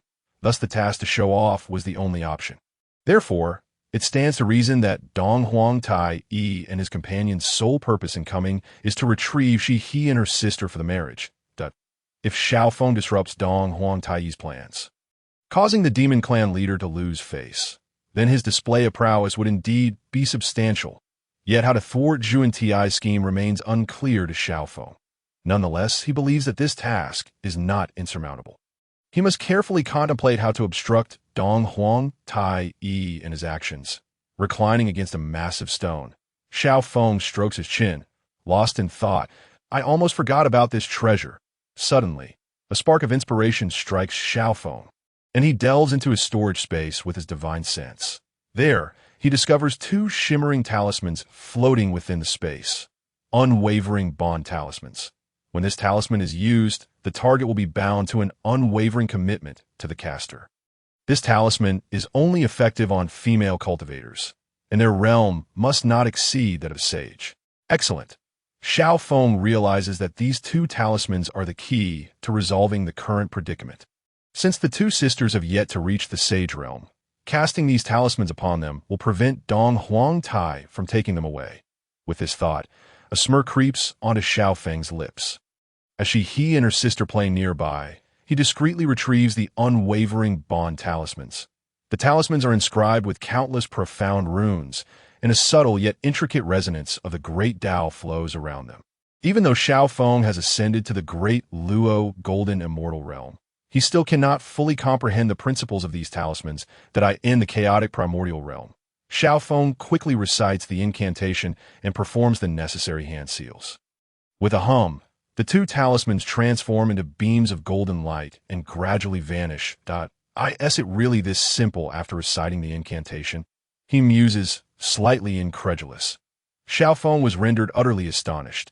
He had initially believed that the incantation would seamlessly merge into the bodies of Chang Shi and the others. However, he did not anticipate such a hasty disappearance at that moment. Not far away, he and the others, who were frolicking, suddenly felt a jolt in their gaze, as if a strange sensation had arisen deep within their souls. Concurrently, an image of Xiao Feng materialized within their minds, and an inexplicable reverence blossomed in their hearts, as if they were destined to obey any command issued by that figure, bound to an eternal loyalty without the possibility of betrayal. Furthermore, they sensed a peculiar feeling that should they ever betray Xiao Feng, their very lives would be forfeit. Was this sensation not exceedingly bizarre? She could not help but display a look of confusion. And when her gaze fell upon Xiao Feng, her heart inexplicably began to race, akin to a startled deer, and a faint blush crept across her cheeks. Chang Shi, standing nearby, experienced a similar reaction, yet wore an expression of bewilderment. Could it be that Bai Xiao spoke the truth, that I have harbored feelings for Xiao Feng from the very beginning? In that moment, the exquisite blush on Chang Shi's cheeks deepened, and her heart swelled with a sweet, delightful feeling. However, Xiao Feng, from a distance, remained oblivious to the transformations occurring within he and the others. In truth, the eternal loyalty talisman did not possess the power to control. Rather, it was a psychological suggestion aimed at ensuring the recipient would not betray its caster. Chapter 57. The Arrival of the Demon Emperor and Demon Monarch Heavens. Sister Chang Shi, your face is so flushed, Bai Xiao exclaimed in astonishment as she regarded Chang Shi. How could this be? Upon hearing this, Chang Shi's heart raced even faster, and she quickly turned her head away. Why is this happening? Her long-standing cultivation had reached the pinnacle of the great Luo golden immortal realm. Why then did her complexion appear so flushed? There must be something amiss. The inquisitive Ho-Tu approached, her curiosity piqued. Sister, do tell us. If something is wrong, we can assist you, me. Why would my face be red? Chang Shi retorted shyly, internally chastising herself for her lack of composure. How could she have been so easily swayed? Unbeknownst to her, the very reason for her predicament lay in the influence of Xiao Feng's eternal loyalty talisman. It truly is effective, Xiao Feng observed with excitement from afar. Suddenly, from a distance of countless miles above the lake, two beams of radiant golden light streaked across the sky. Following this, two figures, exuding an aura of terror, stepped forth, their backs adorned with ethereal golden crows, reminiscent of intensely blazing suns. As these two beings descended, powerful waves of pressure surged through the surrounding realm, rendering the atmosphere unbearably hot, causing weaker beings to burst and perish instantly. Particularly, the demon practitioners knelt in submission, bowing their heads in deference. Indeed, these two figures were Dong Huang Tai Yi and Di Jun, who, upon manifesting, immediately locked on a Xiao Feng and his companions from miles away. "What is this?" By Xiao and the others, situated countless miles away, squinted their eyes, their expressions shifting dramatically. "This aura is terrifying." Yin Xiao could not help but wear a solemn expression. This power exceeds that of the great Luo Golden Immortal. Could it be the pinnacle of that realm? Kai Yun, standing nearby, furrowed her brows in concern. Not only that, suddenly, she stepped forward, her gaze heavy. This aura could never be emitted by a mere great Luo Golden Immortal. This is the strength of a quasi-saint. What did you say? A quasi-saint level practitioner. The faces of Bai Xiao and the others paled at this revelation that if they have indeed reached the quasi-saint realm, then they are akin to figures like Ho Tu. Indeed, this overwhelming pressure emanates from quasi-saint level practitioners, and Ho Tu nodded gravely, her eyes filled with seriousness as she spoke. Moreover, these two hail from the demon race, Dong Huang Tai Yi and Di Jun. Upon hearing this, Bai Xiao and the others' pupils contracted sharply, a collective gasp escaping their lips. The aura originates from the demon races Dong Huang, Tai, Yi, and Di Jun. Are these not the leaders of the demon race within the primordial world? Why have they come here? At once, Bai Xiao and the others adopted a grave demeanor. It seems that Dong Huang Tai, Yi, and his companion have detected my presence. Thus, they must be here to contend with me. You must not intervene in our battle, Ho Tu declared with unprecedented seriousness. Especially you three, Bai Xiao. You are disciples of the Saint Tong Tian, and even Dong Huang Tai Yi and the enemy forces would not dare to strike at you. In Ho Tu's eyes, the emergence of a quasi-saint like Dong Huang Tai Yi signified that significant events were unfolding, and among their group, only she, as a primordial witch, warranted such attention from the two. Dong Huang Tai Yi and Di Jun stood proudly in the void, their formidable presence sweeping across the landscape as if they were emperors of the primordial world, in the face of the terrifying pressure they emitted. All cultivators within 1,000 miles fell to their knees, surrendering. They have spotted them. Dong Huang Tai Yi's eyes shone with divine light as he focused on the area where Xiao Feng and the others were located. What a surprise! I did not expect Shi-He and the others to be in the company of the wolf demon who killed Bai Zhe. Moreover, even Ho Tu is beside him. Quite intriguing. Di Jun's eyes glimmered with terrifying demonic imperial order, instantly discerning the circumstances surrounding Xiao Feng and his companions. The reason Dong Huang Tai Yi and Di Jun were able to locate Xiao Feng and the others so swiftly was due to the information sold by the sage Fu Shi, which outlined the whereabouts of Shi-He and her companions. However, they were taken aback to find Xiao Feng in their company. Dong Huang Tai Yi's gaze fell upon Xiao Feng, his eyes radiating a chilling brilliance. Brother, due to the Saint Tong Tian, we cannot take action against that wolf demon. However, should not Ho Tu be eliminated? At that point, I need only deploy the Chaos Bell to seal off the void within 100,000 miles. Even if Di Jiang and the others possessed greater power than Tong Tian, they would remain oblivious. As he spoke, the terrifying magical power of Dong Huang Tai Yi surged forth, releasing an overwhelming murderous intent. The chaos itself embodies the might of the primordial treasure born at the inception of chaos.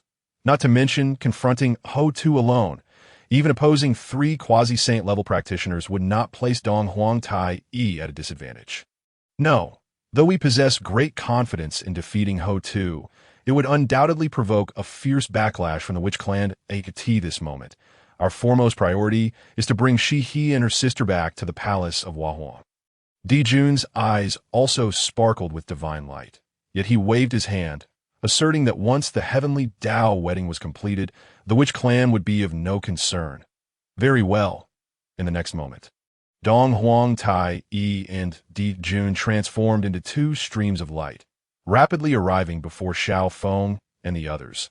They stood with an air of superiority, gazing down upon all with the demeanor of unparalleled power. Meanwhile, Bai Xiao and the others hurriedly encircled Xiao Feng, their eyes fixed upon the two figures enveloped in a terrifying magical aura.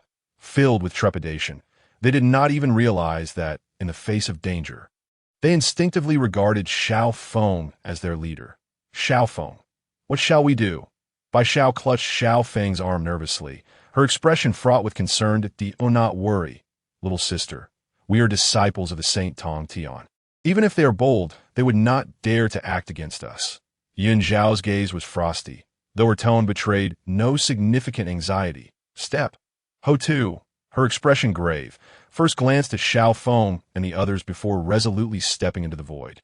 Her icy gaze fixed upon Donghuang Tai Yi and Di Jun. "Donghuang Tai Yi, Di Jun, this is a matter between our two races.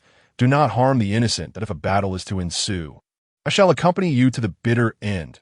As her words fell, Ho Tu paused, and an unfathomably terrifying aura erupted forth. Yet, just as she was about to engage in a fierce battle with Dong Huang Tai Yi and Di Jun, a large and warm hand rested upon her shoulder. Simultaneously, a languid voice rang out, "Oh, not worry. The one they seek is not you." Chapter 58. The frog dreams of eating swan meat indeed.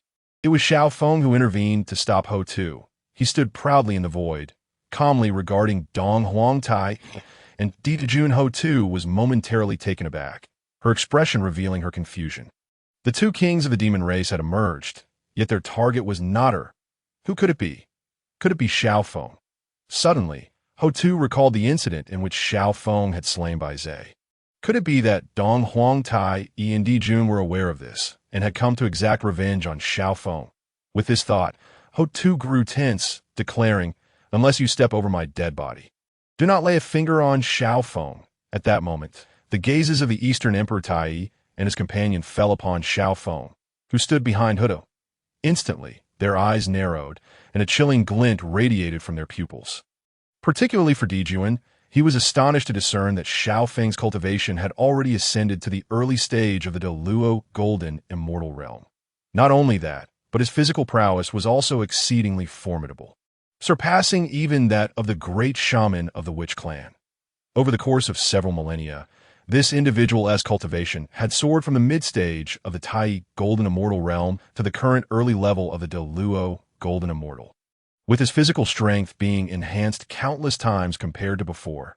This little wolf demon was indeed extraordinary. It was no wonder he was taken as a disciple by the Saint Tongtian, truly a person of great fortune. Upon realizing Xiao Feng's strength, Di Jun's pupils abruptly constricted, leaving him somewhat astonished. However, his purpose for being here was not to confront Xiao Feng. With that thought in mind, Di Jun fixed his gaze intently upon Shi He and Chang Shi. As expected of primordial deities born from the Yin Star, their countenance was ethereal enough to match that of Di Jun himself. Subsequently, Di Jun offered a slight smile toward Chang Shi and Shi He, introducing himself. "I am Di Jun, the heavenly emperor of the demon race, and it is an honor to meet the immortal Chang Shi and the immortal Shi He." The others, including Bai Xiao, were taken aback by his words, their gazes shifting toward Shi He and Chang Shi. Could it be that Di Jun had come to seek out the two sisters? Especially Hu Tu, whose eyes brimmed with astonishment. She initially believed that the Eastern Emperor Tai Yi and his companion had discovered her whereabouts and had come specifically to annihilate her. Then she thought that they were seeking revenge for Xiao Feng's defeat of Bai Zhe. Yet, to her surprise, the target of the Eastern Emperor Tai Yi was not the two of them, but rather the recently acquainted sisters. Shi He and Chang, she exchanged puzzled glances. "Us? What business could two esteemed leaders of the demon race have with us?" Shi He inquired, her brow furrowed in skepticism. Ever since they sensed the arrival of the Eastern Emperor Tai Yi and his companion, an inexplicable discomfort had settled in their hearts. They harbored a strange feeling that these two deities held a grudge against Xiao Feng. In their minds, any cultivator who bore animosity toward Xiao Feng was an object of their disdain. The Immortal is unaware that we, as progeny of the chaos, have come in accordance with the heavenly Tao, seeking to form a celestial union with you, to share the path as companions and partake in the merits within the chaotic realm. Di Jun stated plainly, yet with an air of superiority that implied his words were not to be contradicted. Nonsense. However, upon hearing this, Shi and Chong, Shi's expressions turned frigid, and the temperature in the heavens and earth plummeted abruptly. A terrifying force of law surged forth from their bodies, hinting at an impending confrontation. The Eastern Emperor Tai and his companion exchanged bewildered glances. Something felt amiss. That wasn't the union of yin and yang stars in accordance with the heavenly Tao. Why were they so enraged and poised for action? Moreover, what did that look of disdain signify? Do we harbor any deep-seated enmity? My lady, do you perhaps hold a misunderstanding regarding us? The Eastern Emperor Tai hastily interjected.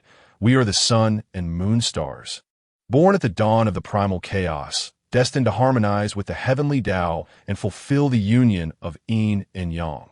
Should you doubt us, you may seek confirmation from Lady Nuwa. How dare you presume such a thing? Chong Shi's aura was suffused with an overwhelming intensity as her gaze fell upon the Eastern Emperor Tai, brimming with contempt. The path of cultivation is, by nature, an act of defiance against the heavens. Why should I conform to the heavenly Tao? Furthermore, the sun and moon stars have always existed without interference from one another. By what right do you assert that we must become companions? Indeed, why should we accept your claim of companionship simply because you say so? Xiao chimed in angrily, approaching with an accusatory finger pointed at the Eastern Emperor Tai and his companion. You two wretched toads dare to covet swans. Dream on. That's right. You two, as demon folk, think you can marry the likes of Shi and Chong Shi. You're deluded, Qiong Xiao added, equally incensed. Your talk of conforming to the heavenly Tao and achieving the union of yin and yang is merely a pretext to indulge in the beauty of these two sisters. Coldly, Yin Xiao interjected, Sisters, worry not. Should they wish to marry you, they must first tread over my corpse. Hutu's gaze was icy as an immense power radiated from her being, in other words, in an instant. Bai Xiao and the others directed their collective animosity towards the Eastern Emperor Tai and his companion. Seeking death, the Eastern Emperor Tai, upon witnessing this, felt a dark shadow pass over his expression. And at once, a torrent of formidable magical power surged forth, distorting the surrounding void. As the ruler of countless demon folk, he was one of the most formidable existences beneath the saints, commanding the obedience of countless cultivators of the primordial realm. Now, faced with such blatant disrespect from Bai Xiao and her companions, he was filled with wrath. To Immortals, we are not coercing you. Rather, the bond between us is ordained by the heavenly Tao. The marriage of the heavenly Tao is a destined affair. Are you two truly willing to defy the will of the heavens? The Eastern Emperor Tai said, his gaze as frigid as ice. And if we defy the heavenly Tao, Shi replied resolutely. Even if my soul were to scatter, I would never submit to your will. With a resonant hum, Dijuan's expression darkened, and the air around them filled with the chaotic power of the demon emperor. While a terrifying figure shrouded in natural might emerged behind him, radiating blinding light, in that instant, a tremendous imperial pressure enveloped the realm, as Dijuan stood proudly in the void, regarding Bai Xiao and the others with an air of superiority. To Immortals, our bond is not a mere personal matter, but rather a significant event dictated by the heavenly Tao. Big-headed fools, Bai Xiao retorted, unable to contain herself, as she pointed an irate finger at the Eastern Emperor Tai and his companion. If you continue to persist, I shall summon my master to teach you a lesson. Instantly, the expressions of the Eastern Emperor Tai and his companion shifted, their eyes filled with a sinister light. Their anger was not merely at the prospect of Bai Xiao calling upon Saint Tongtian, but the humiliation of being referred to as big-headed fools, though they could not harm her due to her status as a disciple of Saint Tongtian. Her disrespectful words ignited their fury. Though you are a disciple of Saint Tongtian, we cannot tolerate your insolence. Should we choose to imprison you in the heavenly court for 500 years? Even Saint Tongtian would have no grounds to intervene, the Eastern Emperor Tai declared coldly. Imprison me. Come and try it, you two ugly, big-headed fools. Do you really think I fear you? Bai Xiao retorted, her anger flaring like wildfire. You two grotesque creatures think you can marry my sisters. Have you looked in a mirror? You have no right. Moreover, let me tell you this. The two sisters have long since taken a liking to my senior brother. Xiao Feng, thus, by Xiao and the Eastern Emperor Tai exchanged heated barbs, each retort more cutting than the last, leaving those nearby, including Xiao Feng, in stunned silence. However, it was evident that Bai Xiao possessed a sharp tongue, rendering the Eastern Emperor Tai and his companion momentarily speechless. Xiao Feng, unable to suppress a chuckle, mused to himself how impressively adept she was at insults. Meanwhile, the Eastern Emperor Tai and his companion gradually grew colder in demeanor. As leaders of countless demon kin, their exalted status meant that few dared to show them disrespect, even among the saints ruling over the primordial realm. Seeking death, the Eastern Emperor Tai's gaze fixed upon Bai Xiao, his eyes ablaze with murderous intent. Suddenly, a torrent of overwhelming pressure surged from the void towards Bai Xiao, causing the heavens and earth to tremble, and fierce winds to whip about, raising monstrous waves upon the boundless lake. Such terrifying pressure could not be easily resisted, even by a Deluo golden immortal, let alone by Xiao. In an instant, a brilliant golden light flashed, and a powerful force erupted before Bai Xiao, dispersing the Eastern Emperor Tai's oppressive aura with a single strike. The golden light faded. Xiao Feng's calm figure emerged, his expression serene. "Junior sister, I had no idea you were so eloquent. Do continue to excel," Xiao Feng said to the now startled Bai Xiao, who had covered her eyes in fright. Upon hearing this, Bai Xiao promptly opened her eyes, a hint of shyness creeping into her voice as she responded. "Senior brother Xiao, how could those two big-headed fools be so despicable? They deserve to be scolded. And you say I should continue. Are you mocking me?" "Not at all," Xiao Feng replied with a smile. "I was genuinely praising you. I believe your words were entirely justified, voicing everything I wished to say." Amidst laughter, Ho-Tu and her companions were momentarily taken aback, only to be unable to suppress their melodious mirth. In that instant, the tension that had enveloped them in the presence of Dong Huang Tai and his companion began to dissipate significantly. Buzz, observing this, Dong Huang Tai and his companion's pupils flared with a tremendous killing intent, while an overwhelming surge of magical power erupted in the void above, an immense force of order, intertwined with the terrifying essence of the sun's true fire, rampaged through the ethereal expanse before them. Di Jun advanced through the void, his gaze fixated on Xiao Feng, his eyes icy with disdain. "Wolf demon, thousands of years ago, our strategist Bai Zhe fell at your hands. The ties between you and my demon race have long been established. Now, you dare to obstruct us from fulfilling the heavenly marriage. Are you certain you can bear the consequences of such a fate, truly deserving of being the leader of the demon race?" Di Jun's words exuded an incomprehensible imperial aura that sent a palpable pressure throughout the heavens and earth, as if all creation were destined to bow before him. "You all know that Bai Zhe fell at my hands. Yet you dare not seek vengeance. You truly believe I would fear such a trivial connection?" Xiao Feng replied, raising an eyebrow, his demeanor remarkably composed. "Moreover, I find my little junior sister's words quite accurate. You two grotesque brutes, what gives you the right to wed the sister Shihi?" Swish! Upon hearing this, the Shihi sisters turned their gazes towards Xiao Feng, their hearts swelling with an unusual mix of emotions as they beheld his proud figure and assertive words. In that moment, it felt as though the entire world had paused. All that remained were Xiao Feng's words and his silhouette, which unwittingly stirred a profound warmth within them. Indeed, not only the Shihi sisters, even those around them gazed at Xiao Feng with eyes full of wonder, feeling that the figure above in the void was extraordinarily proud and exuded an unparalleled sense of security. "Xiao Feng, your previous demeanor was exceedingly domineering. It has stirred something within me," Bai Xiao mused, clutching her racing heart as her gaze lingered on him, her eyes sparkling with admiration. "He has indeed acted with a certain ferocity, yet it radiates an immense warmth," Yun Xiao remarked, her own eyes reflecting a similar admiration. "No, this is merely his true nature," Qiong Xiao observed, her gaze fixed on Xiao Feng, a dreamy smile gracing her lips. Meanwhile, Kai Yun and the others looked at him with faces full of adoration.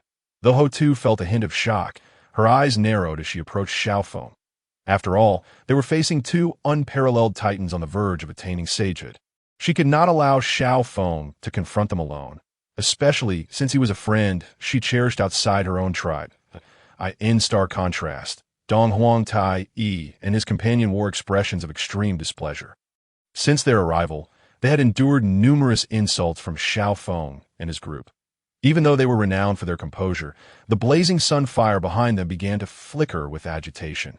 You, a mere wolf demon, dare to insult this sovereign?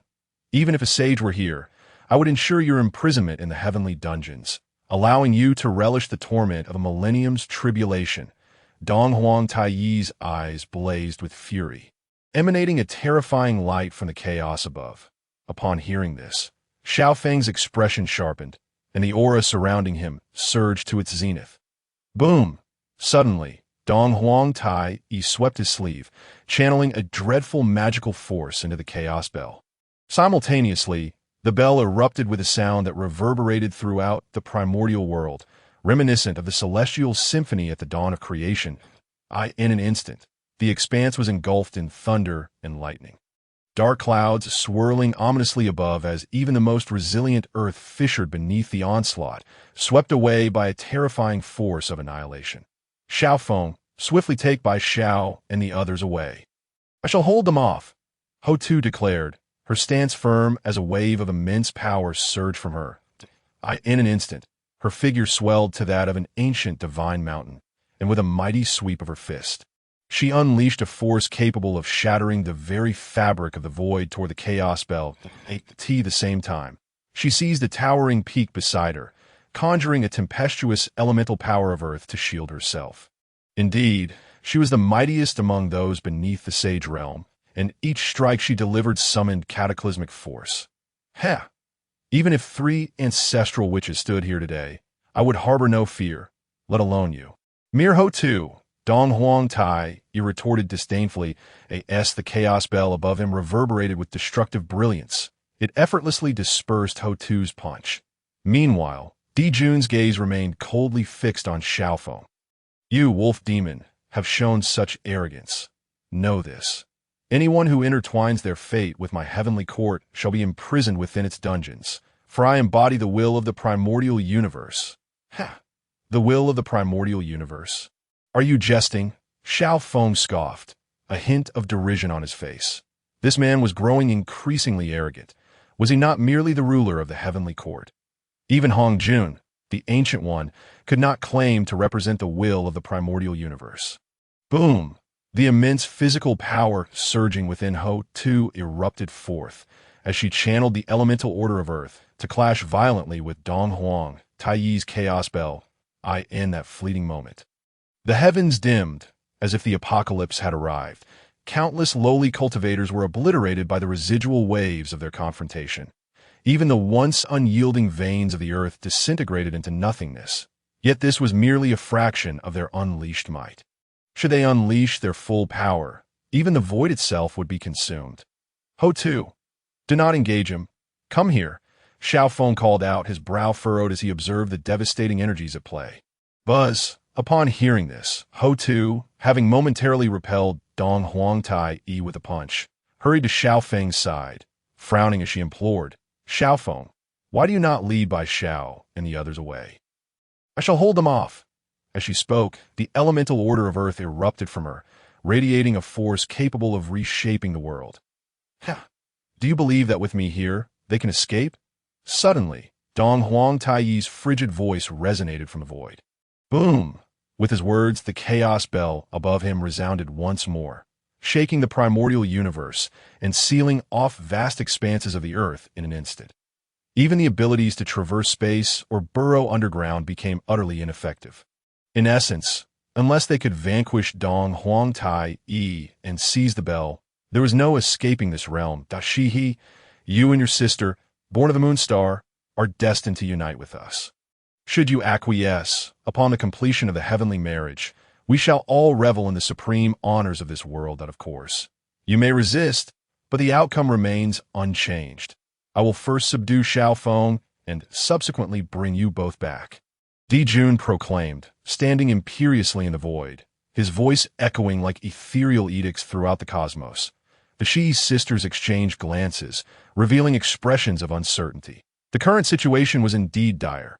Ho Tu and the others were hardly a match for Dong Huang Tai Yi and his companion.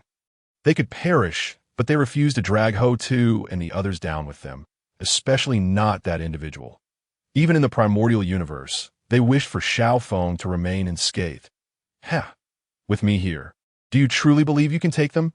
Xiao Feng advanced, his gaze unwavering toward Dong Huang Tai Yi and his companion. With a flourish of his sleeve, a dazzling golden symbol materialized in the void. The symbol, etched with intricate and profound patterns, manifested in the ether, instantly dimming the heavens.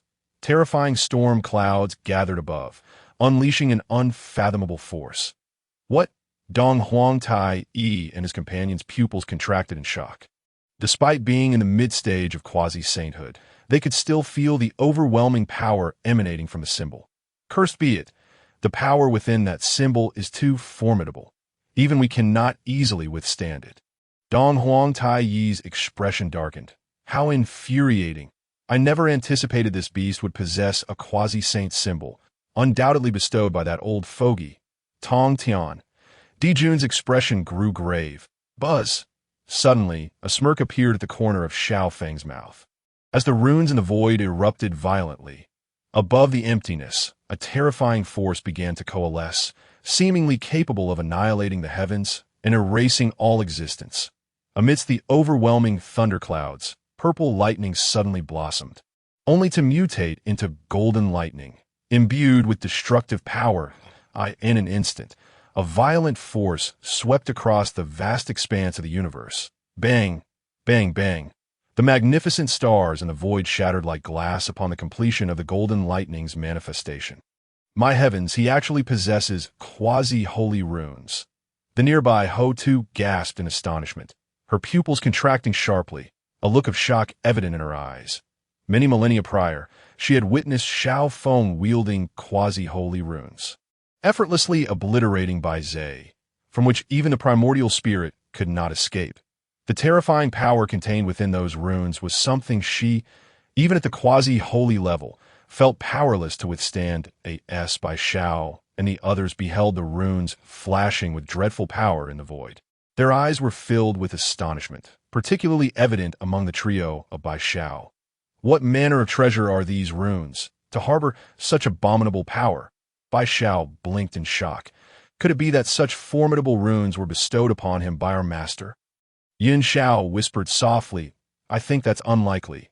Otherwise, our master would have granted them to us as well. Xiong Xiao shook her head. Zhang Xiaofan mused in disbelief. How terrifying is this Xiao Feng, possessing even quasi-holy runes? Kai Yun and her companion gazed at Xiao Feng with adoration in their eyes. Xiao Feng is truly exceptional, facing Dong Huang Tai Yi and others while unleashing such fearsome runes that he and her companion's eyes were drawn to Xiao Feng, their expressions brimming with admiration, feeling a special warmth flow through their hearts. Boom! Suddenly, a horrifying power pervaded the void, and an immensely colossal golden dragon head slowly emerged. Roar! The golden dragon head reared its massive body, letting out a furious roar, then surged forth with a terrifying aura towards Dong Huang Tai Yi and his companion. In an instant, the heavens and earth were engulfed in rolling golden lightning, with the dragon head enveloped in a dreadful multicolored energy. Witnessing this, Dong Huang Tai Yi and his companions' faces paled in shock. Damn it! This power is too terrifying. It definitely possesses the might of a quasi-holy peak expert. Elder brother, come quickly. I will activate the chaos bell to shatter it. Boom! Boom! Dong Huang Tai Yi let out a furious roar, unleashing a torrent of magic power without reservation, transforming it into a colossal hand of the heavens that struck violently against the chaos bell suspended above him. The chaos bell trembled violently, reverberating with the terrifying sound of chaos as it surged toward the golden thunder dragon. Beside him, Dijun did not remain idle. The demon emperor sword in his hand unleashed a terrifying sword energy capable of tearing the void apart, transforming into a myriad of sharp sword lights that shot towards the golden thunder dragon. Simultaneously, The He-Tu Luo Shu also hovered in the void, releasing countless multicolored Tao energies that descended to protect both of them. In that instant, even though the Golden Thunder Dragon's power was fearsome, it could not inflict any harm upon Dong Huang Tai Yi and his companion, as the leaders of the demon race. Their strength was indeed formidable, and their methods were extraordinary, having unleashed terrifying power that had already reached the late quasi-holy realm. However, the power of the runes wielded by Xiao Feng was far beyond that. Roar! The Golden Thunder Dragon in the void let out a furious roar, its claws tearing through the void. Even the terrifying sound waves emanating from the Chaos Bell and the raging sword energy of the Demon Emperor's sword could not withstand the might of its claws. The Golden Dragon's claws, infused with dreadful power, shattered Dong Huang Tai Yi and his companions' attacks, but continued their relentless advance toward them, leaving a path of destruction in their wake, as if the world were coming to an end. The power of the quasi-holy peak is indeed terrifying. Even with the combined might of the Chaos Bell and the Demon Emperor's sword, we cannot withstand it. Di Jun's face changed dramatically. Yet, despite the terrifying might of the Golden Thunder Dragon, Di Jun did not falter. Instead, he took a step forward in the void, channeling his formidable magic power into the He-Tu Luo Shu behind him. Buzz! In an instant, the He-Tu Luo Shu radiated brilliant light, expanding at an exponential rate, completely enveloping the surrounding realm. Simultaneously, it exuded a terrifying brilliance, descending multitudes of colorful Tao energies, accompanied by countless ethereal beast phantoms, all infused with a dreadful aura. Boom! In that moment, the myriad divine beasts within the He-Tu Luo Shu transformed into a terrifying suction force, swiftly engulfing the Golden Thunder Dragon in the void. Buzz! Moments later, the rampant power in the sky gradually dissipated, and the golden lightning that had roiled above also slowly vanished. Puff! Di Jun coldly withdrew the He-Tu Luo Shu from the void, but the next moment, his complexion turned pale, a trickle of multicolored blood involuntarily escaping his lips, while the immense aura surrounding him weakened. Elder brother, are you all right? Dong Huang Tai Yi, witnessing this, hurriedly expressed concern. Cough, cough. Suddenly, Di Jun spat out another mouthful of multicolored blood, swiftly mobilizing his magic power to suppress his injuries. I'm fine. Di Jun waved his hand, though his face was somewhat pale. The power of that Golden Thunder Dragon is exceedingly formidable. Even after devouring it with the He-Tu Luo Shu, I suffered significant backlash. However, the power of those runes is indeed terrifying. Even a full-force strike from a quasi-holy peak expert is not quite so severe. Phew. After Dong Huang Tai Yi briefly assessed Di Jun's injuries, he finally relaxed, turning his gaze toward Xiao Feng, his eyes filled with overwhelming hostility as the blazing golden crow phantom behind him radiated dazzling light. You wretched beast, how dare you injure my elder brother? Today, regardless of who is present, I shall ensure your soul is scattered. Dong Huang Tai Yi's eyes shimmered with a terrifying glow, and the Chaos Bell hovering above him exuded dreadful power, ready to sweep towards Xiao Feng. At this moment, he paid no heed to the saints standing behind Xiao Feng. He only sought vengeance for his elder brother. Moreover, Xiao Feng had already established a great cause and effect with the heavenly court by injuring Di Jun. Even saints could not underestimate such a profound cause and effect, let alone a mere Daluo Jinxian. You are but an ugly brute. Come at me if you dare. Xiao Feng coldly laughed, stepping forward in the void, then waved his sleeve, causing an object to suddenly manifest in the air. A strand of hair radiating brilliant light appeared. As soon as it materialized in the void, the entire world trembled, and chaotic Tao power descended from the distant void. Not only that, but the heavens also resonated with countless ethereal melodies of the Tao, akin to celestial maidens singing, while the earth below blossomed with numerous golden lotuses, as all things in the world rejoiced. What? The expressions of Dong Huang Tai Yi and his companion shifted dramatically upon witnessing this, their eyes filled with trepidation. Could it be the hair of a saint? Di Jun narrowed his eyes, radiant light shining in his pupils, as he fixed his gaze upon the strand of hair Xiao Feng had summoned, his face a mask of astonishment. This aura is actually the power of life's origin. I recall that the origin power of Saint Tong Tian is the origin of the sword path. This is the hair of Saint Nuwa. Why does that wretched beast possess the hair of Saint Nuwa? Swish! Not only Dong Huang Tai Yi, but even by Xiao and the others below, when their gazes fell upon the radiant golden strand of hair in the void, were filled with a sense of incredulity. How is this possible? Didn't Xiao Shidi already use the hair of Saint Nuwa? By Xiao blinked, her expression one of perplexity. I remember he used it when defeating the Tian Xianchan Jiao. Could it be that he still has many strands of Nuwa's hair? I am more curious about how Xiao Shidi obtained the hair of Saint Nuwa. Beside him, Bi Xiao, equally astonished, remarked in disbelief. Below, the colorful clouds and others were left utterly dumbfounded. It was one thing for Xiao Feng to wield runes with power comparable to that of a peak quasi-saint, but now he had even produced the hair of Saint that A.S. is well known. The Saint Enwa resided for eternity within the Huahuang Palace, and once a practitioner transcended to the saintly realm, they would exist in an immortal state, shedding not even a single strand of hair across countless reincarnations. How then had Xiao Feng obtained such a relic? In an instant, Bi Xiao and the others were enveloped in confusion. Sister Hutu narrowed her eyes and explained that hair was personally bestowed upon Xiao Feng by the Saint Enwa. She distinctly recalled that when Xiao Feng took root in the five-needle pine amid chaos, the Saint Enwa had suddenly appeared, not only enhancing his formation's power, but also gifting him 3 strands of her hair. What? Bi Xiao and the others were left utterly speechless. The luminous strands shimmering in the void were indeed a personal gift from the Saint Enwa. How could this be? The Saint Enwa had always remained in the Huahuang Palace, seldom concerning herself with the affairs of the Primordial World. Why would she bestow her own hair upon Xiao Feng? No matter how hard they pondered, Bi Xiao and the others could not fathom the intent behind the Saint Enwa's gift. Hutu, according to your words, could it be that Xiao Shidi has met the saint? Bi Xiao's eyes widened in shock. Indeed.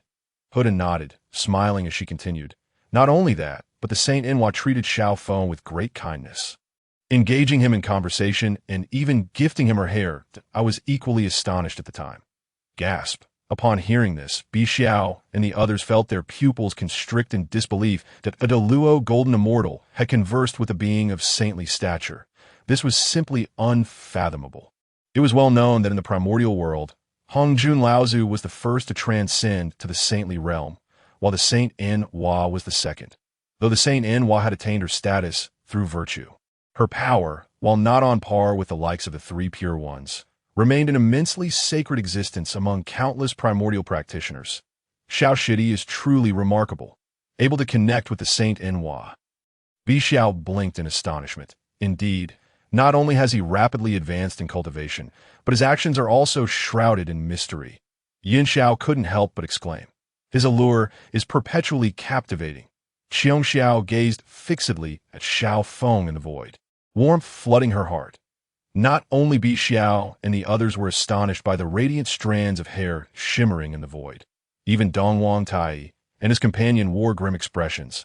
They could hardly comprehend that Xiao Feng possessed the hair of the Saint Enwa. While the power of the saint's hair could not compare to the runes, the significance of the two was fundamentally different. The hair represented the saint herself. Brother, what should we do? Dong Wang Tai's gaze was icy. His eyes filled with a somber hue that I did not expect the hair of the Saint Enwa to be in his possession. What could be the connection between them? The fateful ball remains in Enwa's hands. Should we not consider her dignity? With a flash of golden light in his eyes, Dijuan cast a deep glance at Xiao Feng and slowly spoke. Wolf Demon, our purpose here is to find the sister Xia. If you were to depart now, we would not pursue the past, and our union with the sister Xia is, after all, a celestial marriage. Why must you defy the heavenly mandate? They were equally helpless. The radiant strands of hair in the void were clearly those of the Saint Enwa. If they were to act against Xiao Feng, it would be tantamount to offending the dignity of the Saint Enwa. Thus, after careful consideration, Dijuan had no choice but to relent. I told you 2 big-headed fools that you wouldn't dare to act against me, even if you know that Baze has fallen at my hands. You wouldn't dare to retaliate. What a pathetic sight for you to lead the demon clan. Xiao Feng initially regarded Dong Wang Tai and his companion with a deep gaze, then broke into a smile, his voice resonating through the void with deafening intensity. In an instant, all practitioners within 1 billion miles heard Xiao Feng's words. Dong Wang Tai's expression shifted dramatically, his pupils igniting with overwhelming murderous intent. Beast, if it were not for the faces of the saints Tong Tian and Hua, I would have already suppressed you within the heavenly court, causing your soul to scatter. In the void, Dijuan's eyes gleamed with a chilling light. As surging magical power swept forth, the golden crow's phantoms behind him radiating with blinding solar flames, causing the temperature of the heavens and earth to surge. Had Xiao Feng not revealed the Saint Hua's hair, they would not have felt so constrained. Do you not find it amusing? Do I need to give him face? Lack of strength is simply lack of strength. Why fabricate excuses? Truly laughable. Xiao Feng continued to mock. Furious, Dijuan's eyes erupted with terrifying killing intent. Suddenly, the void shimmered with countless golden lights, the sky adorned with numerous flowers forming a golden lotus bridge. Alongside, the bridge was enveloped in the densest purple aura. And in an instant, the world rejoiced in a magnificent display. Such a grand spectacle could only signify the descent of a saint. Chapter 63. The cunning and treacherous Dong Wang Tai and his companion furrowed their brows at the sight. Unable to fathom that a saint would appear, they beheld a figure walking upon the golden lotus bridge, behind whom loomed an immensely vast golden Buddha, radiating dazzling light. Indeed, it was Zhuan Ti. What is this old fellow doing here? Dijuan squinted, pondering. I know he informed us of the celestial marriage, which was all part of his scheme, but I still cannot discern why he has involved himself in the conflict between me and the wolf demon. Dijuan ruminated for quite some time, yet he could not unravel Zhuan Ti's true intentions. Not only Dijuan, but even Xiao Feng in the void displayed a puzzled expression. However, he quickly recalled the task previously assigned by the system to thwart Zhuan Ti's machinations. I am quite eager to see what this old fellow's scheme entails. At a smirk curled the corner of Xiao Feng's lips, revealing a cold smile. In a flash, a blinding golden light surged as Zhuan Ti appeared before Xiao Feng. Surrounded by an aura of divine Buddhist light, the golden Buddha behind him radiating brilliance. In that moment, both Xiao Feng and Dong Wang Tai wore grave expressions. Dong Wang Tai, Xiao Feng is a disciple of Tong Tian. How dare you act against him?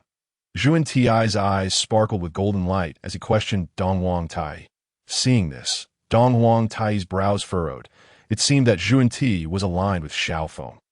Zhuan Ti, you have misunderstood that we do not wish to engage in conflict with Daoist Xiao.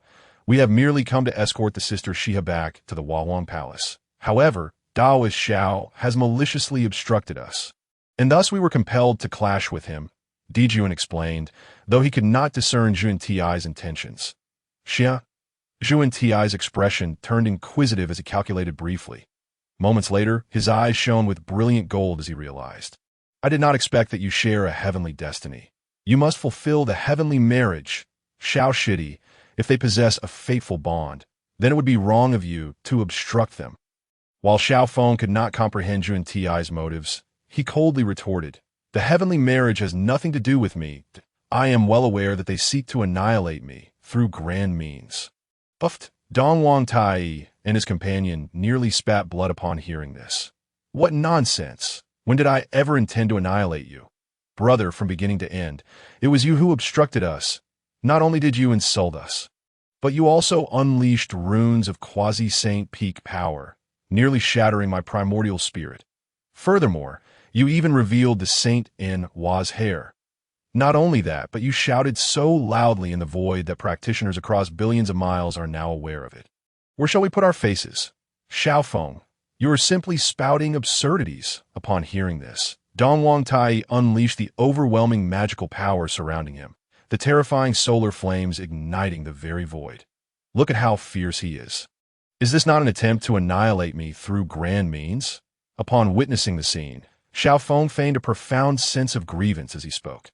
Nearby, the sage Zhuan Ti furrowed his brow, for he was a revered saint within the primordial cosmos. How dare a mere quasi-saint act so insolently before him. "Brother, do not act impulsively," exclaimed Di Jun as he swiftly restrained Dong Huangtai, his gaze fixated on Xiao Feng, filled with an icy demeanor. "Indeed, your eloquence is remarkable, my friend Xiao. You can twist the truth with such ease. However, while I may overlook past grievances, we must take the sister Shihi with us. Take your nonsense elsewhere. If you wish to take them, do you believe I won't send a rune your way?" Xiao Feng retorted without reservation. Di Jun's expression turned frigid upon hearing this, and then his gaze shifted to Xuanti.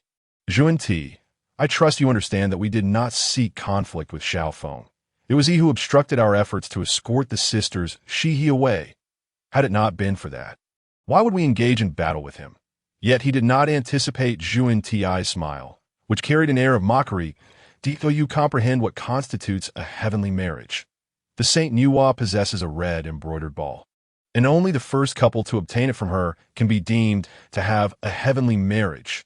In other words, even if you're not true partners with the sisters Shihi, any pair genuinely in love can achieve a heavenly marriage simply by securing the red ball from a Saint Nuwa, thus gaining the celestial merits of the primordial chaos." The faces of Dong Huangtai and Di Jun shifted dramatically.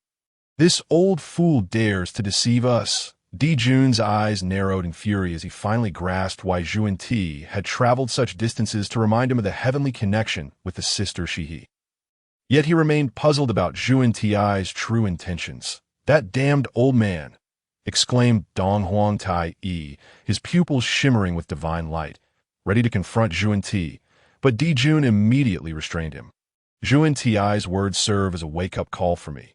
Very well, my celestial court is burdened with numerous affairs, so I shall not impose further upon you." With that, Di Jun and Dong Huangtai shattered the void and vanished from sight.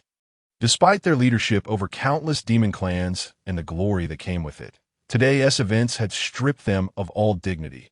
Not only had they been manipulated by Xuanti, but even by Xiao, a being of the golden immortal realm, had dared to berate them.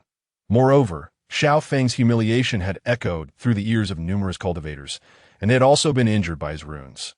The most unbearable aspect was that, despite their seething anger, they had nowhere to vent it, as they were being toyed with by a saint. "Brother, can you endure such mockery from that old man? He speaks of the fusion of yin and yang as the true chaos celestial path." Dong Huangtai's eyes blazed with unfathomable rage. "That we cannot let this slide. Do you not recall how that wolf demon humiliated us? He should be imprisoned in the celestial prison."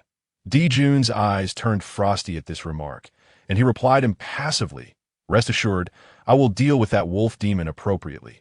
After the departure of Dong Huangtai and his brother, Xuanti continued to stand proudly in the void, his gaze fixed on Xiao Feng, his expression one of evident satisfaction. "Xiao Feng, are you pleased with my handling of the situation? I am certain that Dong Huangtai and his brother now harbor resentment towards me on your behalf." Xuanti said with a grin, "The great kindness of the saint is etched deeply in my heart." Xiao Feng responded with a smile, having noticed the subtle shift in Xuanti's address from Xiao to directly calling him by name, as well as his deliberate mention of Dong Huangtai seemingly seeking to claim credit. In a flash, Xiao Feng's mind raced, forming a hypothesis based on Xuanti's appearance, the events that transpired, the demeanor of Dong Huangtai, and the narrative task issued by the system. He concluded that Xuanti was indeed the puppeteer behind these occurrences. Furthermore, Xuanti's true target was never Dong Huangtai or the sister Shi. It had always been him. Indeed, Xuanti beamed a benevolent smile and cheerfully declared, "I have calculated that you, young friend, radiate with a divine light reminiscent of my Buddha. This signifies a profound connection with my Western Pure Land. Young friend, since we share such affinity, would you consider joining my Western Pure Land?" At this, Bai Xiao and her companions below shifted their gazes towards Xuanti. "Master, this is utterly excessive. Xiao Feng is a disciple of our Jiejiao. How could he possibly join the Western Pure Land?" Bai Xiao remarked, her dissatisfaction apparent. "Indeed, Master, your celestial calculations seem flawed. Do not act rashly." Yin Xiao added, her brow furrowed. Quite right, I have never witnessed Xiao Feng embodying any Buddha-likeness. Qiong Xiao chimed in coldly. Zhuan Ti. Xiao Feng possesses a cold disposition, relishing solitude and fishing, which contradicts the supreme doctrines of Buddhism. How could he ever be suited for your Western Pure Land? Ho-Tu interjected as well. Simultaneously, Shi-He and her companions echoed that Xiao Feng was ill-suited for the Western Pure Land. Old man. So this is your true scheme, Xiao Feng thought to himself. Gazing at Zhuan Ti's beaming face, a cold smile creeping across his lips, as someone who had traversed from another realm, he was well aware of Zhuan Ti's infamous reputation in the primordial myths. While his master was Hong Jun Laozi, upon breaking through to the saintly realm, Zhuan Ti hastily established a separate sect in the Western Pure Land, siphoning off a portion of the Eastern Taoist fortune. Furthermore, he shamelessly lured Eastern cultivators to join Buddhism under the pretense of recognizing their auspicious countenance, suggesting their compatibility with the Western Pure Land. Therefore, Xiao Feng held Zhuan Ti, a scheming saint, in utter disdain. Friends, how can you speak so recklessly? I am the ancestor of the Western Buddha. Each word I utter embodies the supreme Buddha's governance. How could I lie? Zhuan Ti persisted. Indeed, Xiao Feng shares a profound connection with the Western Pure Land. In response to his unwavering demeanor, Bai Xiao and her companions began to waver in their convictions. Could it be that Xiao Feng truly had a connection to the Western Pure Land? Xiao Feng, do not hesitate. I shall take you back to the Western Pure Land at once, where you may comprehend the supreme teachings of my Buddha and grasp the unmatched Tao. Zhuan Ti proclaimed, radiant with divine light. And if I refuse? Xiao Feng replied with a playful grin. Zhuan Ti's expression shifted momentarily, but he quickly regained his composure, saying, the connection between you and the Western Buddhism is a matter ordained by heaven. You cannot escape it. Why resist? If it is indeed predestined, why must the esteemed Zhuan Ti personally intervene? Xiao Feng retorted with a mocking tone that I am the sovereign of the Western Buddhism, representing the heavenly Tao. Do you not perceive this, young friend Xiao? Zhuan Ti responded, his tone unwavering. Please spare me your empty words. Xiao Feng thought, nearly losing his composure, yet he managed to suppress the urge to retaliate, mindful of Zhuan Ti's status as a saint. After a moment's reflection, Xiao Feng coolly remarked, if it were true that all men could see through everything, would they not have already attained the primordial Tao? Alas, I did not anticipate your convictions to run so deep. Young friend Xiao, it seems I must forcibly take you back to resolve your inner turmoil.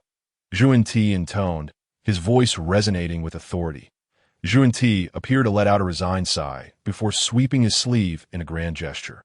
Suddenly, from the vast emptiness above, descended an enormous hand of Buddha, hurtling towards Xiao Feng with a howling ferocity, arriving before him in the blink of an eye. This hand was imbued with an unfathomable and terrifying Buddhist radiance.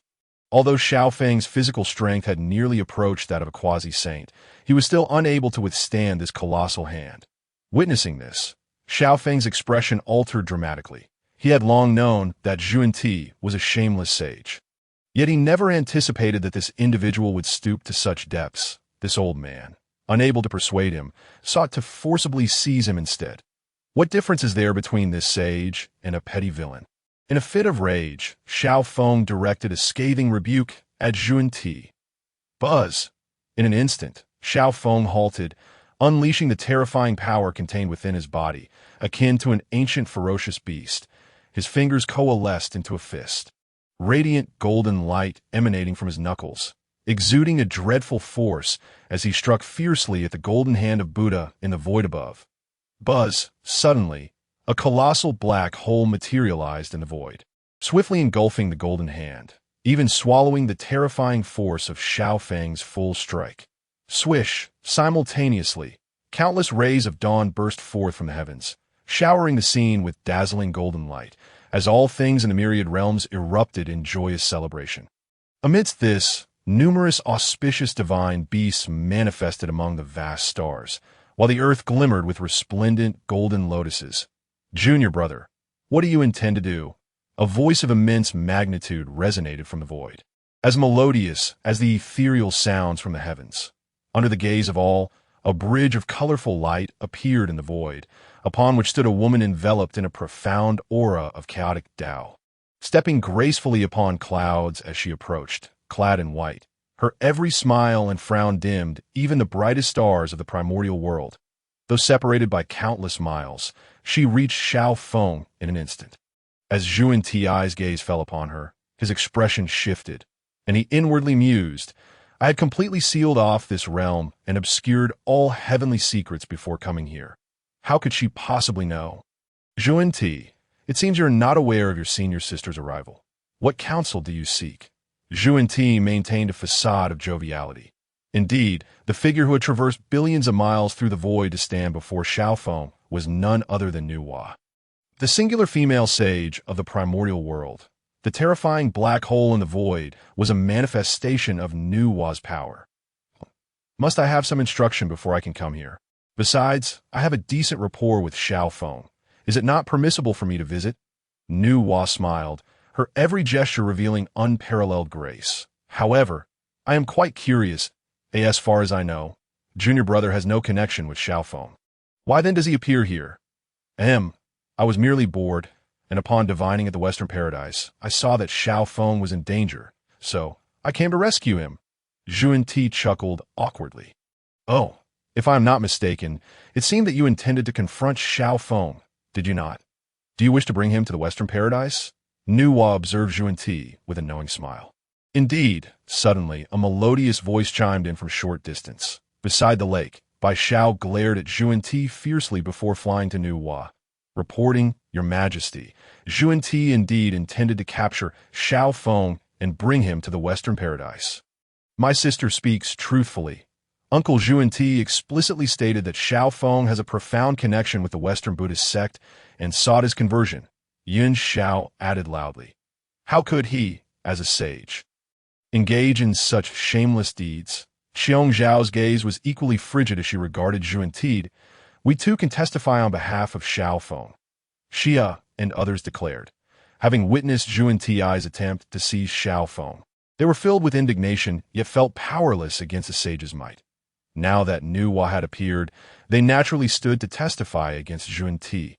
Upon hearing this, Zhuan Ti's expression shifted, yet he maintained a facade of calmness. Chuckling, Sister, do not be angry. I was merely jesting with my junior nephew. It is rare for you to visit and reminisce with him, so let us enjoy this moment. I shall take my leave now. Buzz, as his words fell, a brilliant golden light flashed, and Zhuan Ti's figure gradually faded from view. However, before departing, his gaze fell upon Xiao Feng, and he felt a pang of discomfort, for Xiao Feng had hurled a parting insult in his direction. You shameless old fool, there has never been a sage so brazen in the primordial world. He was a sage recognized by the primordial Tao, an immensely powerful being, revered by countless cultivators, who had even earned the respect of the most formidable quasi-saint-level experts. Had it not been for Nuwa's timely intervention, and given that he was already in the wrong, he would have surely dealt with Xiao Feng appropriately. Yet Zhuan Ti understood that his plan to draw Xiao Feng into the Western Buddhist sect had failed, and it would be even more challenging to bring him in the future. Ding! Congratulations, host, for successfully completing the plot task. You have received 2,000 bait.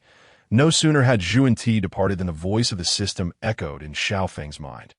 My goodness, that task was exceedingly difficult. The characters involved were none other than Dong Huang Tai Yi and Zhuan Ti, both of whom had attained the level of sage, making it incredibly perilous. Xiao Feng expressed his gratitude to the goddess for her assistance, bowing respectfully to Nuwa. If you truly wish to thank me, how about agreeing to become my disciple?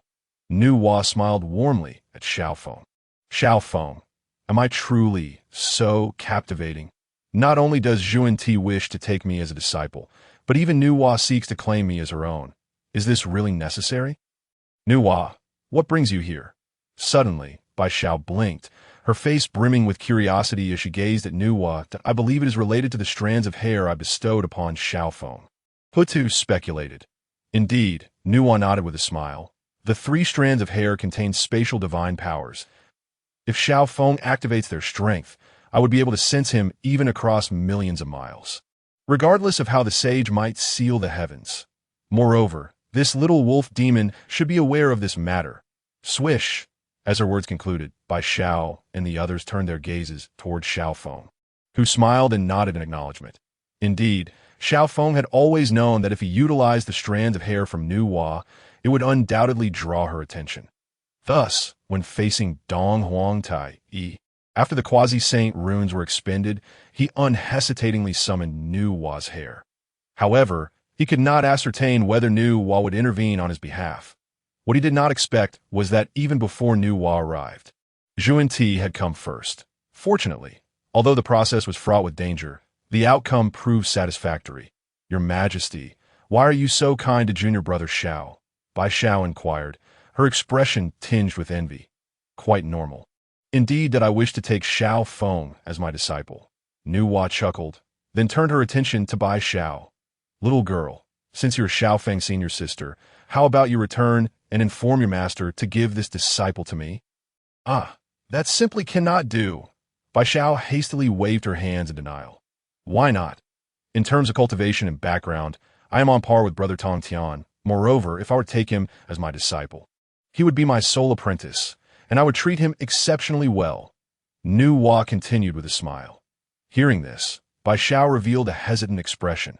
However, after careful consideration, she replied, That still won't do, Your Majesty.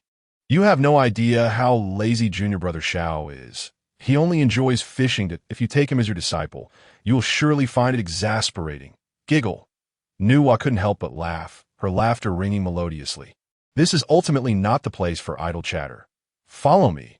With a smile, Nu Hua waved her sleeve, emitting a blinding golden light that enveloped Xiao Feng and the others, before stepping through the void and vanishing from sight.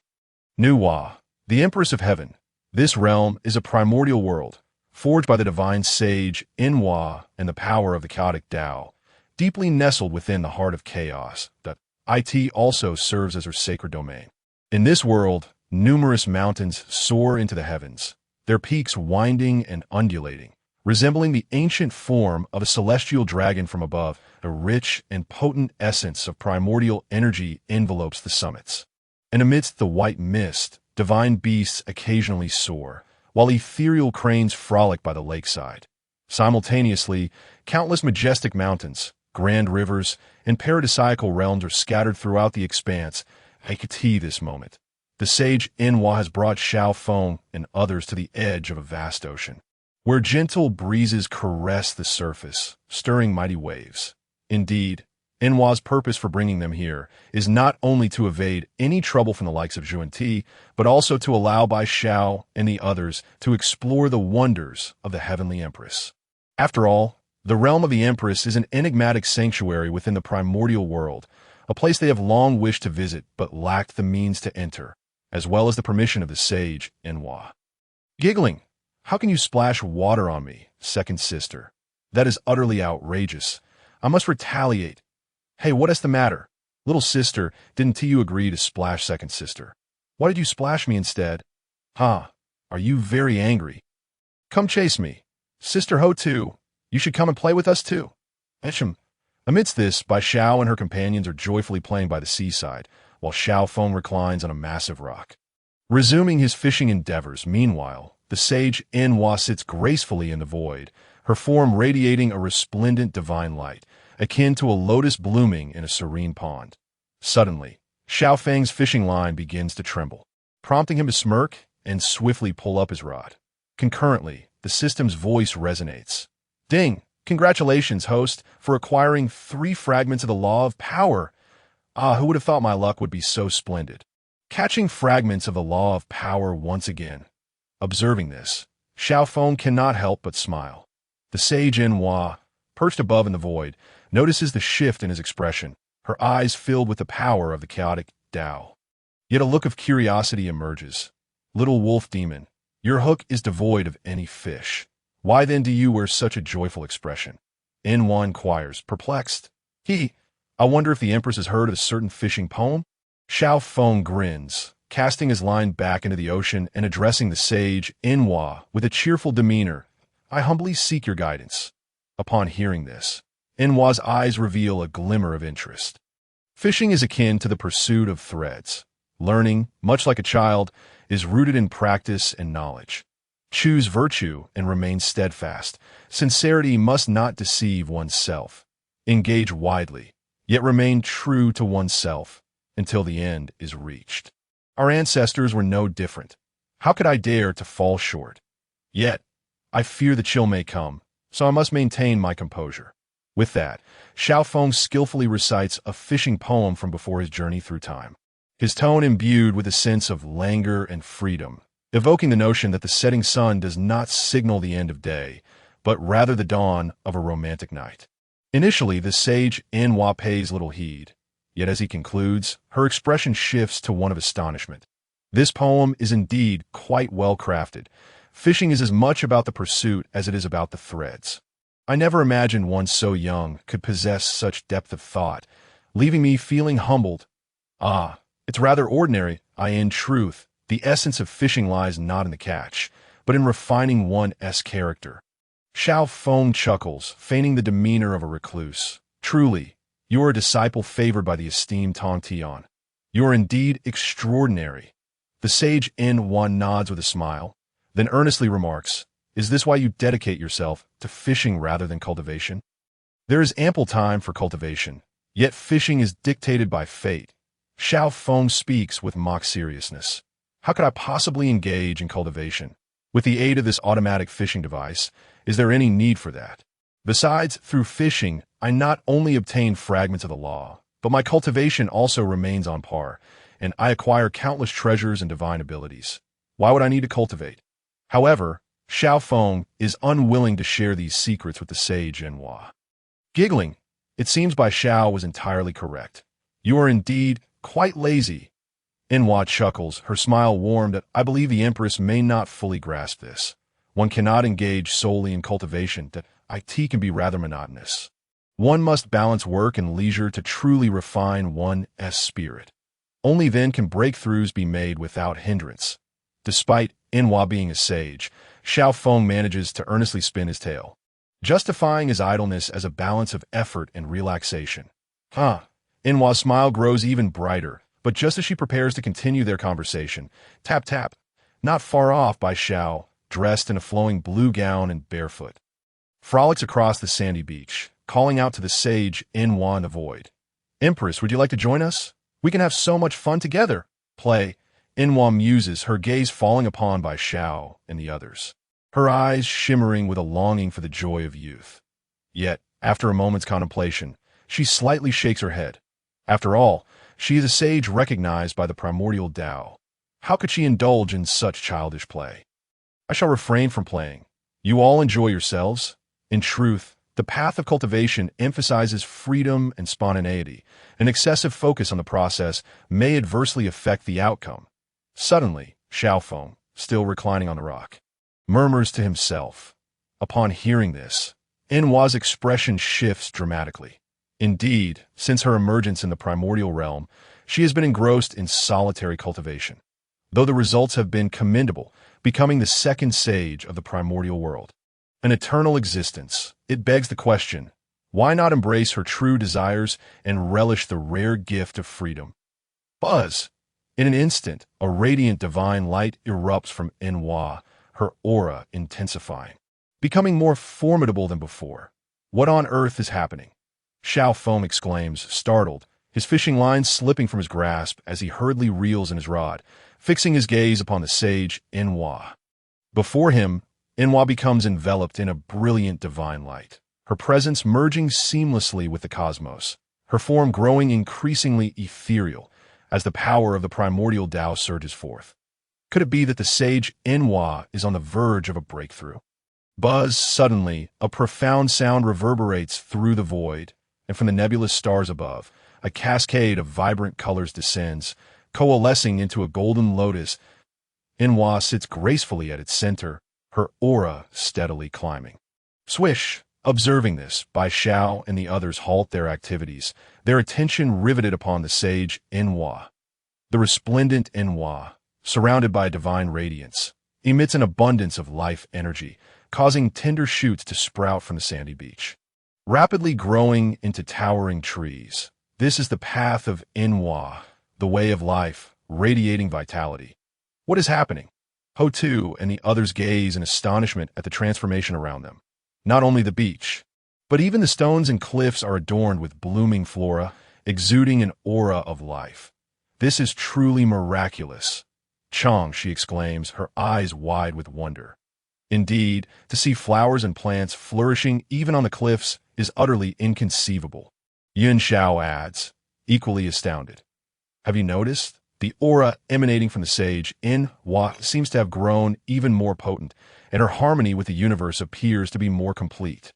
Qiong Xiao remarks, her expression a mix of surprise and intrigue. Indeed, Ho-Tu nods, her eyes reflecting envy. It is well known that the sage In-Hua follows the way of life. And now, as the Empress radiates such profound vitality, it is evident she has made significant strides in her path. As the discussions among Ho-Tu and others unfolded, the sacred radiance of the saintly In-Hua illuminated the surroundings with a dazzling vitality. Simultaneously, an ethereal voice resonated from the void above. After a considerable time, in the celestial realm of In-Hua, the flora on the beaches and the cliffs ultimately transformed into a fleeting glimmer, vanishing from sight. Concurrently, In-Hua slowly opened her eyes, revealing an extraordinary brilliance of chaotic light within her pupils, and her gaze fell upon Xiao Feng, resting upon the massive stone, eliciting a gentle smile from her. Little wolf demon, who would have thought you were the one to aid me in transcending my cultivation? Xiao Feng, on his part, felt somewhat bewildered. His previous remarks had merely been a spontaneous response to the moment. After all, prior to his reincarnation, he had witnessed numerous office workers tirelessly laboring to purchase homes and cars, neglecting their very freedom. Thus, he had lamented the significance of freedom, yet he never anticipated that his words would inspire enlightenment in the saintly In-Hua, ultimately leading to her breakthrough in cultivation. Nevertheless, Xiao Feng was not one to shy away from taking credit for this fortune, thinking it a trivial matter. If In-Hua wished to express her gratitude, a few thousand strands of her saintly hair would suffice. In-Hua replied, Bi Xiao and the others. Just a couple of strands of saintly hair would already be immensely powerful, let alone asking for thousands. Are you trying to toy with us, Bi Xiao? I shall accompany you. In-Hua shot a disapproving glance at Xiao Feng before approaching Bi Xiao, affectionately tousling her hair. Don't you enjoy fishing? Focus on that. As for the hair, dream on. With that, In-Hua led Bi Xiao and the others to frolic by the beach. Xiao Feng and the others observed in astonishment, wondering how In-Hua had become so down-to-earth following her cultivation breakthrough, as she usually exuded an air of aloofness, untouched by worldly affairs. Have I perhaps opened a channel for her? Xiao Feng pondered seriously.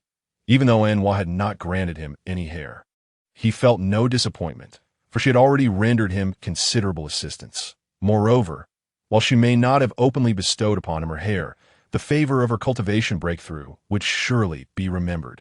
Subsequently, Xiao Feng shrugged off his thoughts and resumed fishing, while In-Hua delightedly played with Bi Xiao and the others on the beach, laughter echoing melodiously across the shore. At that moment, atop Mount Buzhou in the Solar Palace, Dong Huang Tai Yi and Di Jun sat regally upon their thrones in the void, the golden crows behind them radiating brilliant light, exuding an overwhelming and terrifying power. Elder brother, it is evident that the sister Shihi will not acquiesce to our request. What do you propose we do to fulfill the celestial marriage? Dong Huang Tai Yi spoke slowly, while the chaotic bell suspended above them emitted a dazzling glow, though they yearned to complete the heavenly union. What were their identities?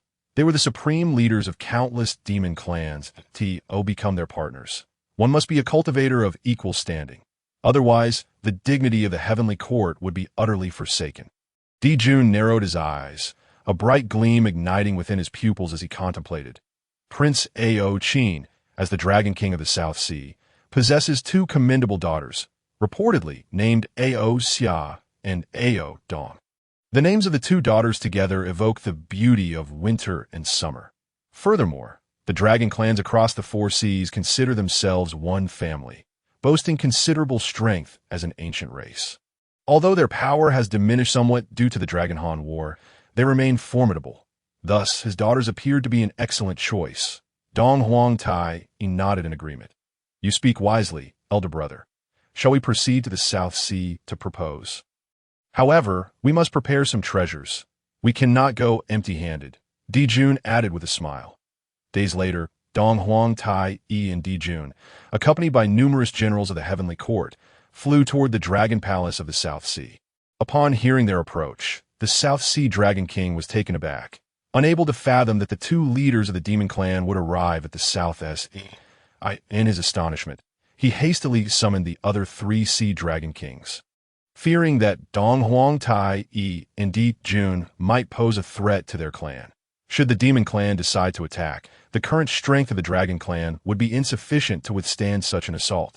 To his surprise, upon their arrival at the South Sea Dragon Palace, Dong Huang Tai Yi and Di Jun explicitly requested to marry Ao Qin's 2 daughters within the resplendent South Sea Dragon Palace. Both Dong Huang Tai Yi and Di Jun, alongside the Dragon King, gathered in the Grand Hall. Though they were guests, Dong Huang Tai Yi and Di Jun unreservedly took their seats upon the thrones. For they were the leaders of the demon clan, unparalleled powerhouses at the quasi-saint level. Ao Qin, I have made my purpose clear in coming here. You have any objections? Dong Huang Tai Yi gazed down at Ao Qin with an air of arrogance. His words tinged with authority. Sweat trickled down Ao Qin's face as he felt a wave of panic. Since the calamity of the Dragon Han War, the strength of the dragon clans had significantly weakened compared to the overwhelmingly powerful Heavenly Court. To report to the Heavenly Emperor, the Demon Emperor does not wish to forge a marital alliance with the demon clan, but rather, my daughters.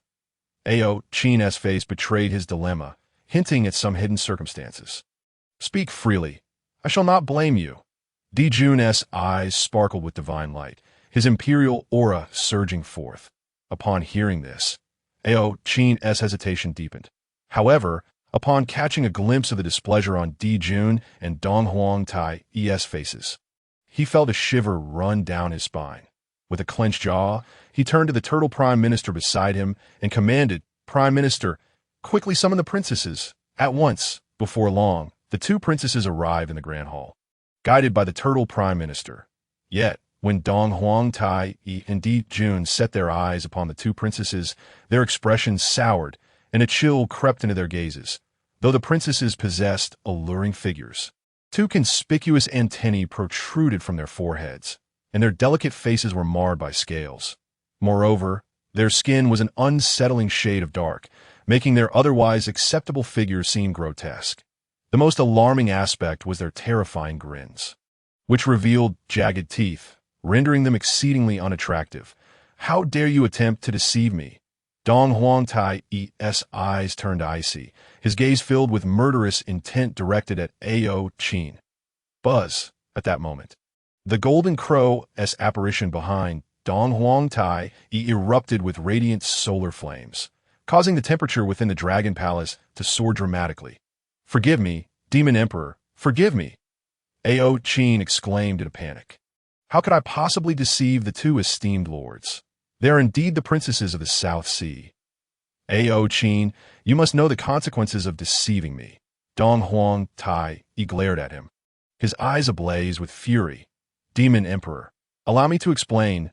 My daughters were incredibly beautiful in their youth, but when they accidentally consumed a miraculous fruit from the depths of the sea at the age of 10, their appearances changed thus. Even magic cannot eliminate these symptoms.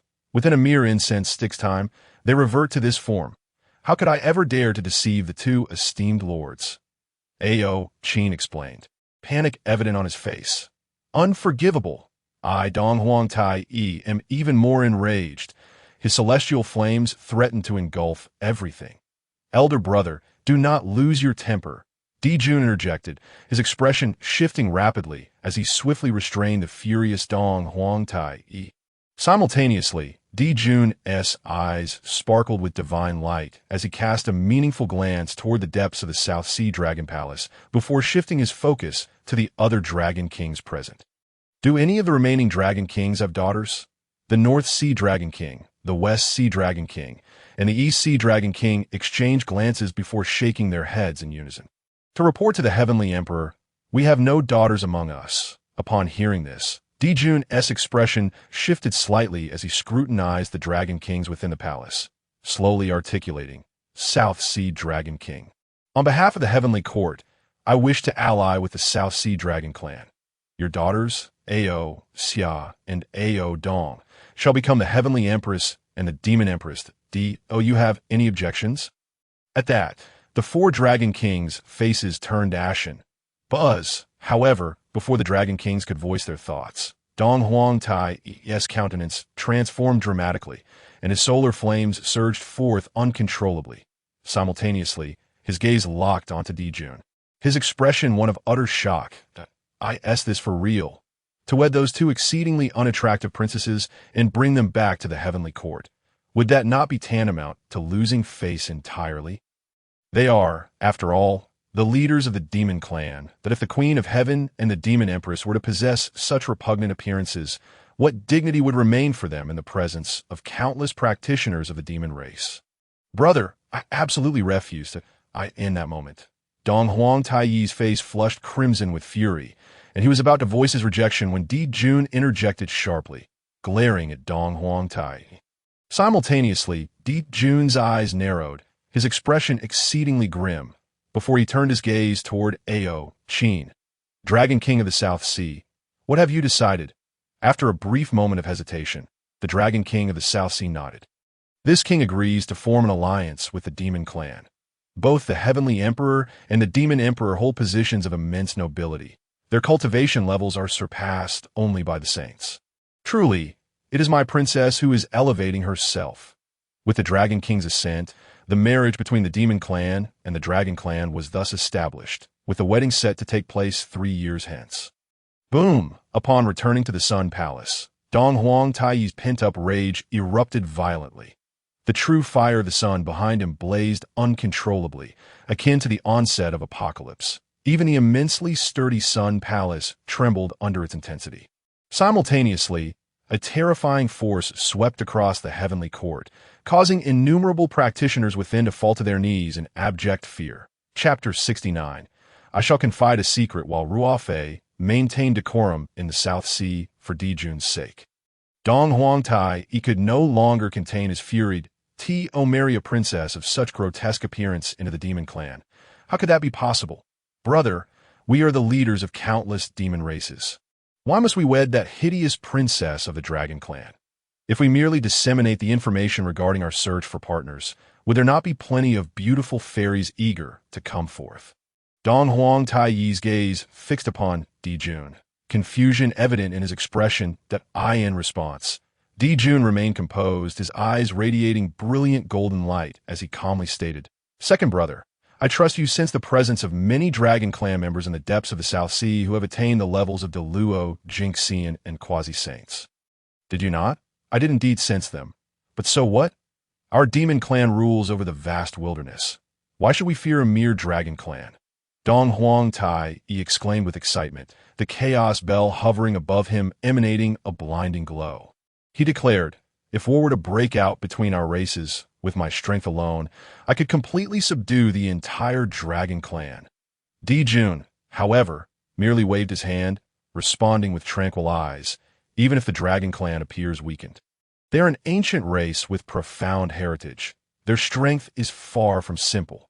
Furthermore, should our Demon Clan forge an alliance with the Dragon Clan, our power in the Heavenly Court would surely ascend to new heights. Besides, marrying the Dragon Princess is merely a means to fulfill the heavenly marriage. Why covet the beauty of mere appearances? Once the heavenly path is completed, we shall receive the merits bestowed by the chaotic heavenly way. And after breaking through to the late quasi-saint realm, who among the saints would dare obstruct our progress? Upon hearing this, Dong Huangtai's eyes narrowed, a radiant divine light igniting within. That is what brother has in mind. Very well, for the sake of strengthening the Demon Clan and achieving breakthroughs in cultivation, I shall agree to marry her into our clan. Jun, noticing this, displayed a contented expression. It is excellent that you understand. In 2 years' time, we shall bring those two princesses to the palace of Nuwa, seeking the Saintess Nuwa to bless us with the heavenly marriage in the resplendent dragon palace of the South Sea. The 4 Sea Dragon Kings sat upon their thrones Qin, have you not acted rather impulsively in agreeing to this union with the demon clan? The East Sea Dragon King furrowed his brow.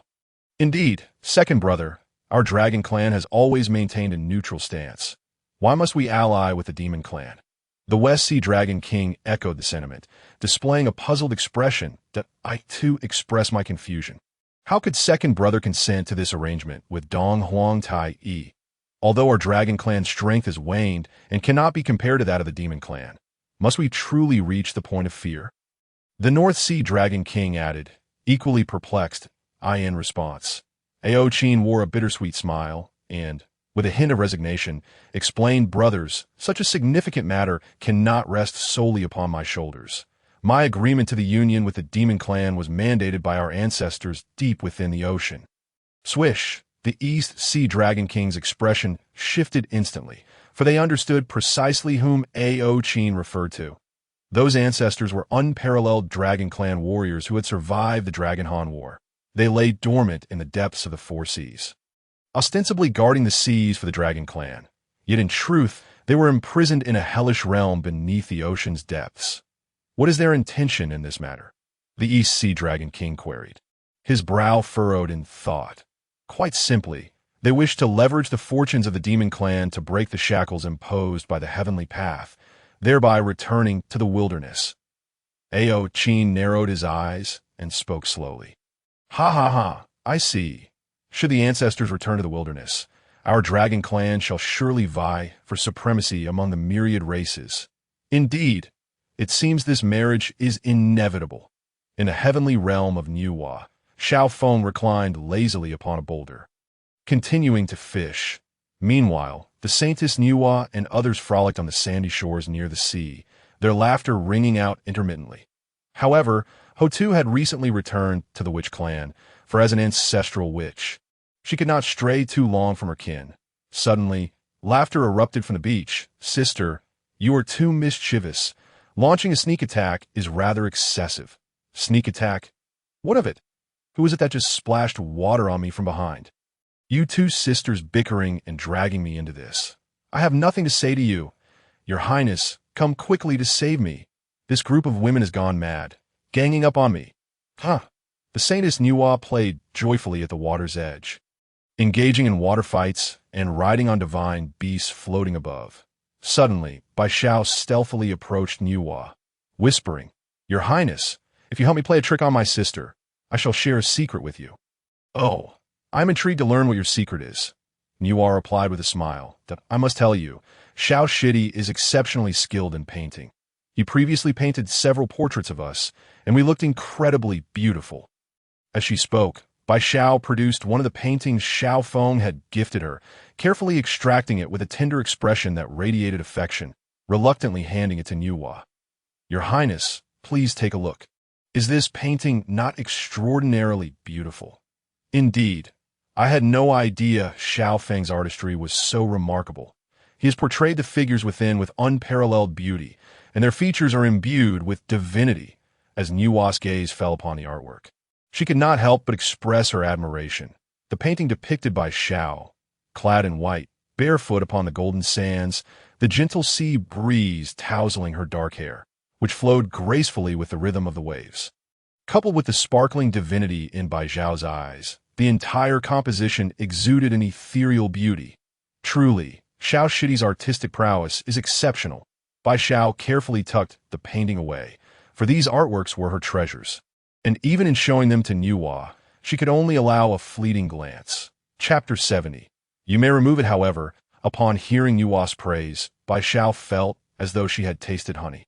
Meanwhile, Niuhua's gaze shifted to Xiao Feng, her uncertainty palpable as she queried, Is that little wolf demon truly so skilled in painting? Indeed, his artistry is remarkable, Bai Xiao affirmed, nodding confidently before continuing in a hushed tone. I must tell you, Xiao Shidi's most perfect painting was not of me or my sister, but of our second sister, Qiong Xiao. That is the true masterpiece. Suddenly, Kai Yun and others approached, excitement written across their faces. Bai Xiao, sister, and your Highness, let us go play. There are countless celestial cranes in the sky. We can ride them together and see who flies the fastest. Kai-Yun exclaimed, her eyes sparkling. Yes, yes, it was merely my bad luck that caused me to lose to you before. This time, I shall surely defeat you all, Yin Xiao declared with unwavering confidence. You must be dreaming. You say that every time, yet you always end up losing, Xiong Xiao retorted, leaving no room for her to save face. Ha! I am utterly amused. Who can blame the elder sister for her lack of intelligence? Upon hearing this, Bi Xiao could not help but burst into hearty laughter.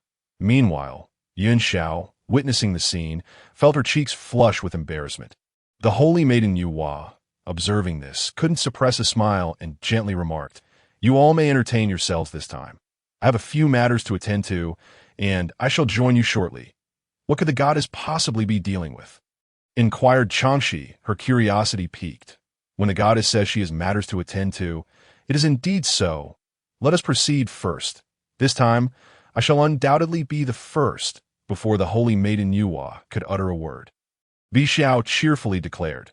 She then promptly took Yun Xiao and the others away, turning back to Yu Hua to make a playful face. What a wonderfully quirky girl. The holy maiden Yu Hua couldn't help but smile at the sight. Her gaze then falling upon Xiao Feng, a slight smirk playing on her lips. In an instant, the holy maiden Yu Hua appeared before Xiao Feng. Little wolf demon, what guidance do you seek from the holy maiden? He asked, puzzled. Without uttering a word, the holy maiden Yu Hua waved her sleeve, summoning a dazzling treasure that shimmered with brilliant golden light. The artifact resembled a pair of tongs, entirely golden and emanating a purple flame. My heavens, is this truly an innate spiritual treasure? Xiao Feng's eyes widened in surprise, though his confusion only deepened. He could not fathom Yu Hua's intentions. This artifact was serendipitously obtained by me at the treasure cliff. It is an innate spiritual treasure, which you may call the fire-refining tongs, capable of suppressing all flames in the world. Even the true fire of the sun would bow before its might. Little wolf demon, do you desire it? The holy maiden Yu Hua gazed intently at Xiao Feng. With a swift motion, Xiao Feng decisively waved his sleeve and stored the fire-refining tongs in his spatial storage. A radiant smile illuminating his face. I am at your service. Holy maiden, I would traverse mountains of blades and seas of flames for you. Yu Hua gazed at him, momentarily taken aback, then stifled a giggle, finding his earnestness and absurdity amusing. Little wolf demon, I have heard from Bi Xiao that your artistic skills are quite commendable. Artistic skills? Xiao Feng exclaimed, suddenly enlightened. And oh wonder the holy maiden Yu Hua had so generously bestowed upon him the innate spiritual treasure. He had not realized that Bi Xiao had informed her of his talent, but he then regarded the holy maiden Yu Hua with utmost seriousness and said, Indeed, my skills are commendable. However, what is it? Yu Hua's eyes brightened, her expression curious. Xiao Feng paused for a moment, feigning great difficulty as he continued. Creating art requires a significant amount of mental energy, particularly in terms of my primordial spirit. Most importantly, should the holy maiden wish for me to create a piece for you, certain poses and attire must be adhered to as I suggest. Upon hearing this, the holy maiden Yu Hua shot him an exasperated look, realizing he was merely seeking additional benefits under the guise of artistic demands. With a wave of her hand, 3 circular artifacts radiating divine light appeared in the air, each a different color of white, black, and gold. Xiao Feng observed the luster of the artifacts, recognizing them as innate treasures of the highest quality. Indeed, Yu Hua continued slowly, these are the rings of the great Tao, representing heaven, earth, and humanity. When combined, they form the triad formation, capable of imprisoning adversaries, rendering them unable to wield their powers. Without hesitation, Xiao Feng stored all these artifacts in his spatial storage. Very well. For painting, we must first select an exquisite setting. Let us find a suitable landscape, he declared excitedly, having put away his fishing rod. After all, even if he fished for centuries, he might not catch as many innate treasures. And most importantly, he could present various requests to the holy maiden Yu Hua. The mere thought thrilled him. Then, with a wave of her sleeve, the holy maiden Yu Hua enveloped Xiao Feng in a radiant golden light. And they vanished, appearing atop a towering mountain. Standing on the peak, they were buffeted by strong winds, Yu Hua's long black hair dancing in the breeze. The view from mountain allowed for a breathtaking sight of the setting sun and the crashing waves. A splendid location indeed. Xiao Feng surveyed the surroundings before speaking earnestly. Simultaneously, Xiao Feng waved his sleeve, unleashing an overwhelming surge of power that rendered countless practitioners within a vast radius momentarily dazed. Once this was accomplished, he turned his gaze to the holy maiden Yuhua, a brilliant smile gracing his face. Now, you may change. Yuhua's expression shifted to one of astonishment at his words. My apologies. That was a slip of the tongue. I meant to suggest you could don a different attire. What do you think of a white garment? Amidst the clouds, in flowing white, beneath the radiant sunset, the vision of a beautiful maiden standing amidst the clouds would surely be exquisite. Xiao Feng quickly explained. Suddenly, a notification chimed within Xiao Feng's mind. Ding! Congratulations, host! You have triggered a system task. Create a magnificent painting for the holy maiden Yuhua. Reward: 200 bait. The system's timely notification brought a gleam to Xiao Feng's eyes. In the meantime, with a wave of her sleeve, the holy maiden Yuhua transformed her attire into a white, frosted gown that fluttered in the mountain breeze. Her snow-white skin became visible through the fabric, and Xiao Feng could not help but swallow hard at the sight. There she stood, atop the mountain, amidst the mist, as the gentle breeze caressed her exquisite visage. The flowing white gown danced gracefully in the wind, complemented by her enchanting gaze and a hint of blush on her cheeks, rendering all of nature's beauty pale in comparison. Even Xiao Feng, who prided himself on his appreciation of beauty, found himself momentarily entranced. His eyes filled with awe. Truly, she was a saint. Though Yuhua's appearance was akin to Bi Xiao and the others, her otherworldly aura set her apart in ways they could never hope to match. It was this ethereal quality that rendered the holy maiden Yuhua's beauty unparalleled. My heavens, how stunning she is! Xiao Feng muttered to himself. With a decisive wave of his sleeve, a myriad of colorful rays cascaded from the heavens, enveloping the holy maiden Yuhua and enhancing her beauty further. In his hands, the tools for painting materialized, and he began his work. Meanwhile, Yuhua's gaze fell upon Xiao Feng, and she felt a tinge of shyness. She had never before experienced such prolonged attention from a male. Your gaze must maintain an air of enchantment at all times, and your feet should be steadied a bit more. Yes, that S it. Perfect, that S the pose. Wait here. I shall fetch some clouds to enhance your backdrop. As time passed, Xiao Feng lost track of how long he spent completing the painting. The result was a stunning depiction of the holy maiden Yuhua, appearing as if she were not of this world. Anyone who beheld it would be utterly captivated, her allure intertwined with an extraordinary grace. Ding! Congratulations, host! You have successfully completed the painting of the holy maiden Yuhua. Bait increased by 200. The system's voice chimed in, breaking the silence. System, please display my personal attributes. Subsequently, Xiao Feng silently murmured within his heart as a luminous veil, visible only to him, materialized in the void. Host, Xiao Feng. Aptitude, Great Being, 509-1999. Cultivation Realm. Early stage of the Great Luo Golden Immortal. Earth Treasures and Celestial Materials. Post-Heaven Spiritual Treasures. Illumination Mirror, Replica. 5 Fire 7 Birds Fan, Replica. Pre-Heaven Spiritual Treasures. Celestial Measuring Ruler, Replica.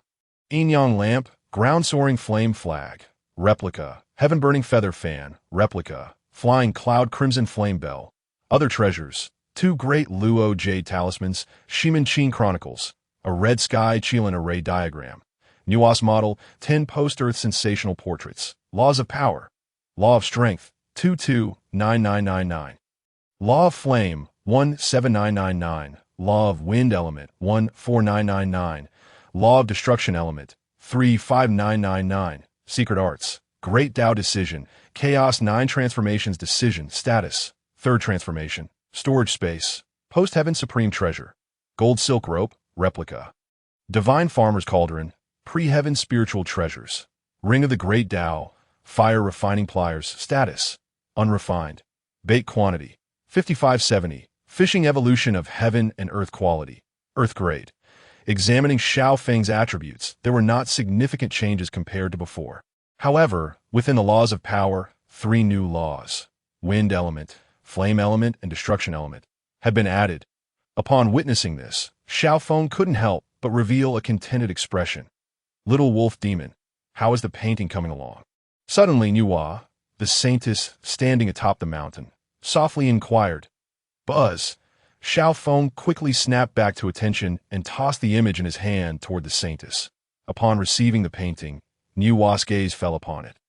And in an instant, a flicker of divine light burst forth from her pupils, while a faint smile graced her lips, indicating her satisfaction. The artistry is indeed remarkable. I never expected such exquisite beauty to be captured.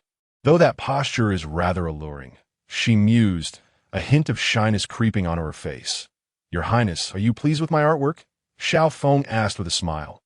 Ahem, it's quite acceptable, Nuwa replied, regaining her composure and sporting a gentle smile. Should I create a few more pieces? Just one pre-heaven spiritual treasure will suffice for each. A radiant grin spread across Xiao Feng's face. If Nuwa truly agreed, he could certainly paint her thousands of works. Such a splendid opportunity should not be squandered. Regrettably, Nuwa waved her hand, shooting a glare at Xiao Feng, and remarked, Do you think I cannot discern your ulterior motives? You only seek pre-heaven spiritual treasures. However, I am quite satisfied with your painting. One piece will be enough?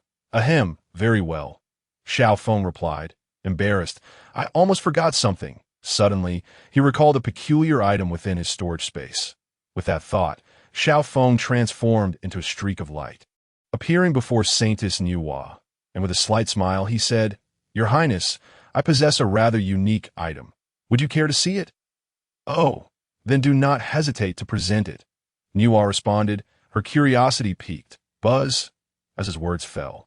Xiao Feng waved his sleeve, and a model appeared in the void.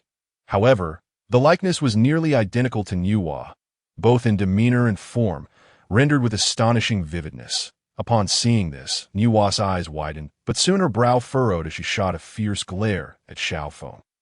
The model bore an uncanny resemblance to her, yet it was devoid of clothing. Buzz! Nuwa swiftly waved her sleeve, and a golden light flashed, causing the model to vanish without a trace. You audacious little wolf demon! How dare you present such an object to desecrate the saintess? Are you truly unconcerned about my ire? After confiscating the model, Nuwa glared at Xiao Feng with indignation. If you dislike it, simply return it to me, and I shall immediately cast a spell to destroy it, Xiao Feng retorted, his expression brightening rather than showing fear. Humph, that object has long been obliterated. How could I present it to you? Nuwa's gaze flickered, and after a moment's thought, she waved her sleeve once more. Buzz! In an instant, two radiant treasures, glowing with dazzling golden light, materialized in the void. Isn't some form of compensation in order? Two treasures, resembling lustrous blood jade wheels, emerged, their surfaces shimmering with rich violet light. This treasure is called the Purple Jade Dual Wheel. It is also of pre-heaven spiritual treasure quality, and consider it compensation for you. Remember, do not create such items again. At the very least, ensure that model is clothed. Buzz! With those words, a blinding golden light enveloped her, and Nuwa gradually faded from view, leaving behind a bewildered Xiao Feng, who quickly collected the wheel with a wave of his sleeve. Muttering to himself, What does this mean? Is she implying that even inflatable models must be clothed? With that thought, Xiao Feng couldn't help but exhale in exasperation. Sister, it's not that I don't wish to dress it. I simply didn't create it. Buzz! A golden light flickered within the Nuwa palace as she reappeared in the void. With a wave of her sleeve, a brilliant divine radiance enveloped the palace, severing its connection to the outside world. After completing this, Nuwa gazed down, and the painting Xiao Feng had gifted her, alongside the nearly identical model, materialized in the void. Her eyes fell upon the inflatable model, and a subtle smile graced her lips. In an instant, golden lotuses bloomed within the Nuwa palace, and the atmosphere resonated with the sounds of the great Tao, as everything within the palace shifted in harmony with Nuwa's mood. That I never anticipated this little wolf demon to be so amusing. As time slowly passed, in the blink of an eye, 2 years had elapsed. During this period, Xiao Feng remained reclined on the massive stone, fishing, while Saintess Nuwa frolicked nearby with Bai Xiao and others. However, under Xiao Feng's subtle hints, Bai Xiao would occasionally relay news of his exceptional artistry to Shi He and others, who would then secretly visit Xiao Feng for paintings. Xiao Feng, adhering to his old routine, exchanged celestial materials and treasures for his artworks, thus accumulating considerable bait and treasures. Though somewhat shameless, he had long since grown accustomed to it. One day, while Xiao Feng continued to recline on the stone, fishing, Saintess Nuwa and her companions played on the beach. Buzz! Suddenly, Nuwa furrowed her brow, halting her actions to address Xiao Feng and the others. Dong Huang Tai Yi and his companions are approaching. What? Those two big-headed fools are coming again. Bai Xiao exclaimed in surprise. Humph. Those shameless big-headed fools. They previously tried to take Shi He and her sister as brides. Truly disgraceful. Yun Zhao's demeanor turned icy at the mention, but it's nothing more than a pipe dream. Qiong Xiao declared with an equally frosty glare. Indeed, those two big-headed fools are utterly detestable. The others chimed in. Observing their reactions, Nuwa smiled, having already discerned the enmity between Dong Huang, Tai Yi, and Xiao Feng's group through her celestial calculations. She continued, however, Dong Huang Tai Yi and his companions lead countless demon clans. This is the trend of the heavenly path. Even as a saint, I am unable to alter this situation. Furthermore, they are destined to fulfill the heavenly marriage and reap the merits bestowed by the chaotic heavenly Tao. After a brief pause, Nuwa looked at Xiao Feng and the others, adding, since there is enmity between you, rest assured, I will ensure they provide some compensation for you. Your Highness, is that truly so? You are too kind. Bai Xiao exclaimed, her face lighting up with excitement. Thank you, Your Highness. Chang Shi and Shi He exchanged grateful glances, their hearts brimming with appreciation, for the appearance of Dong Huang Tai Yi was indeed due to them. And now that Saintess Nuwa was willing to assist, their gratitude was profound. It's but a trifling matter. Nuwa waved her hand dismissively. Xiao Feng, still lounging on the stone, overheard the conversation between Nuwa and the others. Compensation from Dong Huang Tai Yi and his group? They caused me to waste that semi-saint talisman. Although I gained 2,000 bait, if I could request more treasures as compensation, it wouldn't be amiss. With this thought, Xiao Feng's eyes sparkled. Buzz! Suddenly, the fishing line in his hand began to tremble once more, prompting him to reel it in hastily. Ding! Congratulations, host! You have obtained a Wind God Talisman. Wind God Talisman? What kind of treasure could it possibly be? Upon hearing this, Xiao Feng couldn't help but display a curious gaze that he hastily activated the Wind God Talisman, directing his attention to its description. Wind God Talisman. Utilizing this rune allows one to designate a specific area with a radius of 500 miles, within which a terrifying hurricane will arise, impervious even to those of saintly realms. However, it will not inflict any harm. But my goodness, is this hurricane not somewhat extraordinary? Even formidable saints cannot withstand it, yet causes no damage. What a peculiar contradiction. This device seems only suitable for ostentation. Utterly useless. Observing this, Xiao Feng couldn't help but scoff.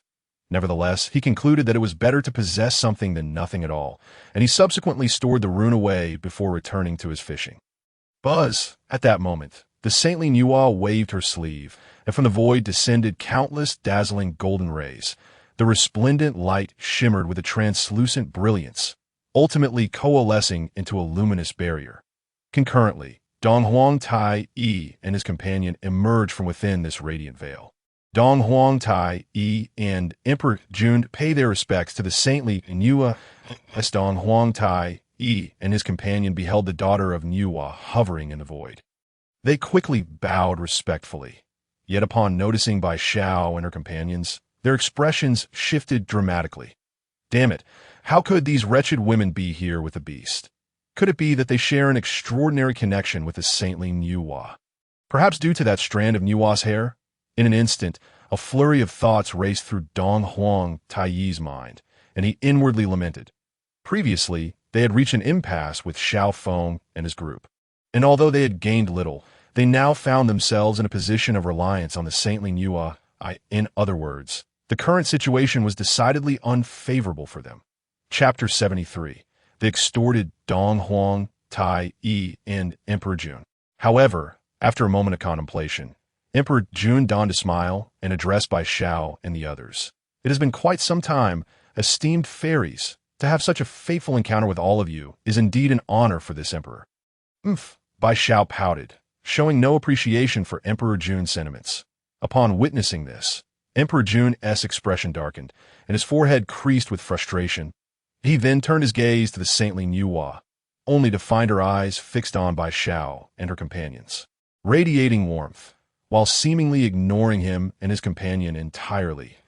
It seems they wish for me to publicly acknowledge my mistakes.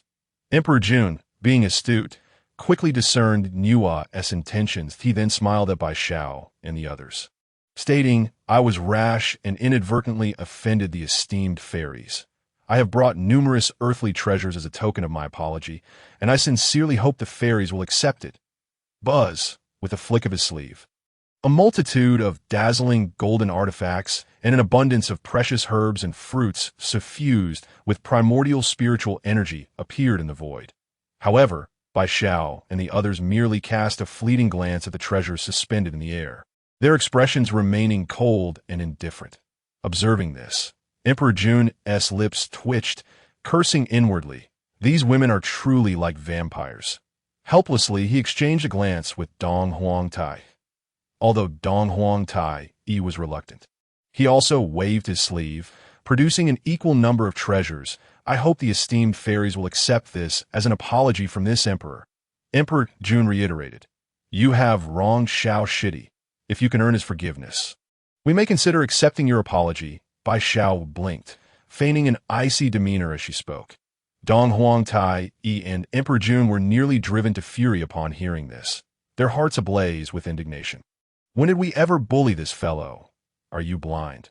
It was your precious disciple who nearly defeated me.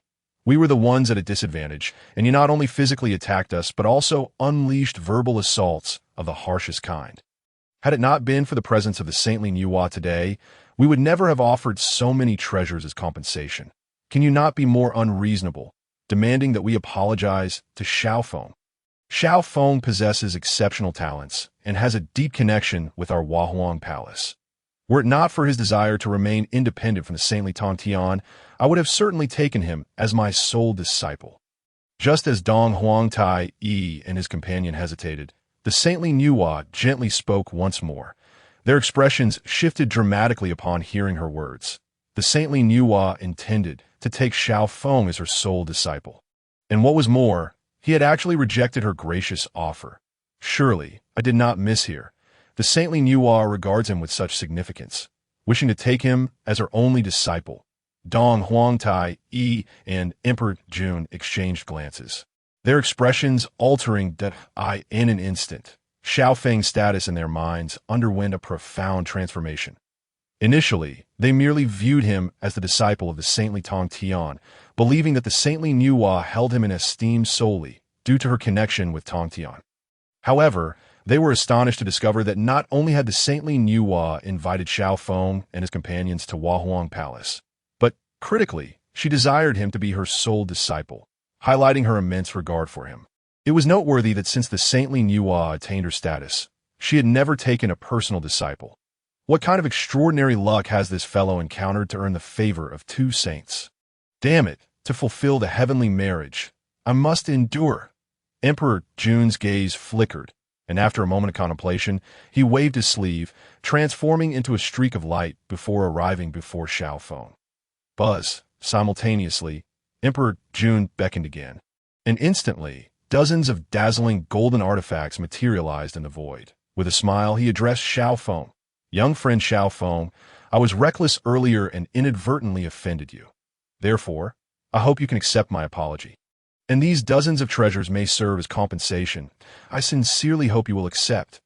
Yet, to his surprise, Xiao Feng showed no interest whatsoever, continuing to fish lazily. Emperor Jun, observing Xiao Feng's nonchalance, felt a twitch at the corner of his mouth, and a fierce glimmer of murderous intent flickered in his eyes, only to vanish swiftly. Buzz, left with no alternative, Emperor Jun waved his sleeve once more, revealing a divine artifact that radiated sacred light. This artifact was a long sword of deep purple, approximately 3 feet in length, inscribed with intricate and profound patterns, emanating a brilliant divine glow. Young friend Xiao Feng. This artifact is named the Mist White Sword.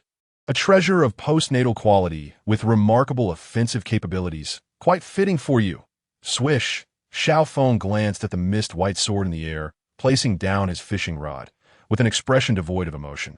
He regarded Emperor Jun, surprised that the Heavenly Emperor knew of his fondness for collecting treasures. However, while the Mist White Sword was indeed commendable, he had no use for it. Buzz, as soon as he finished speaking.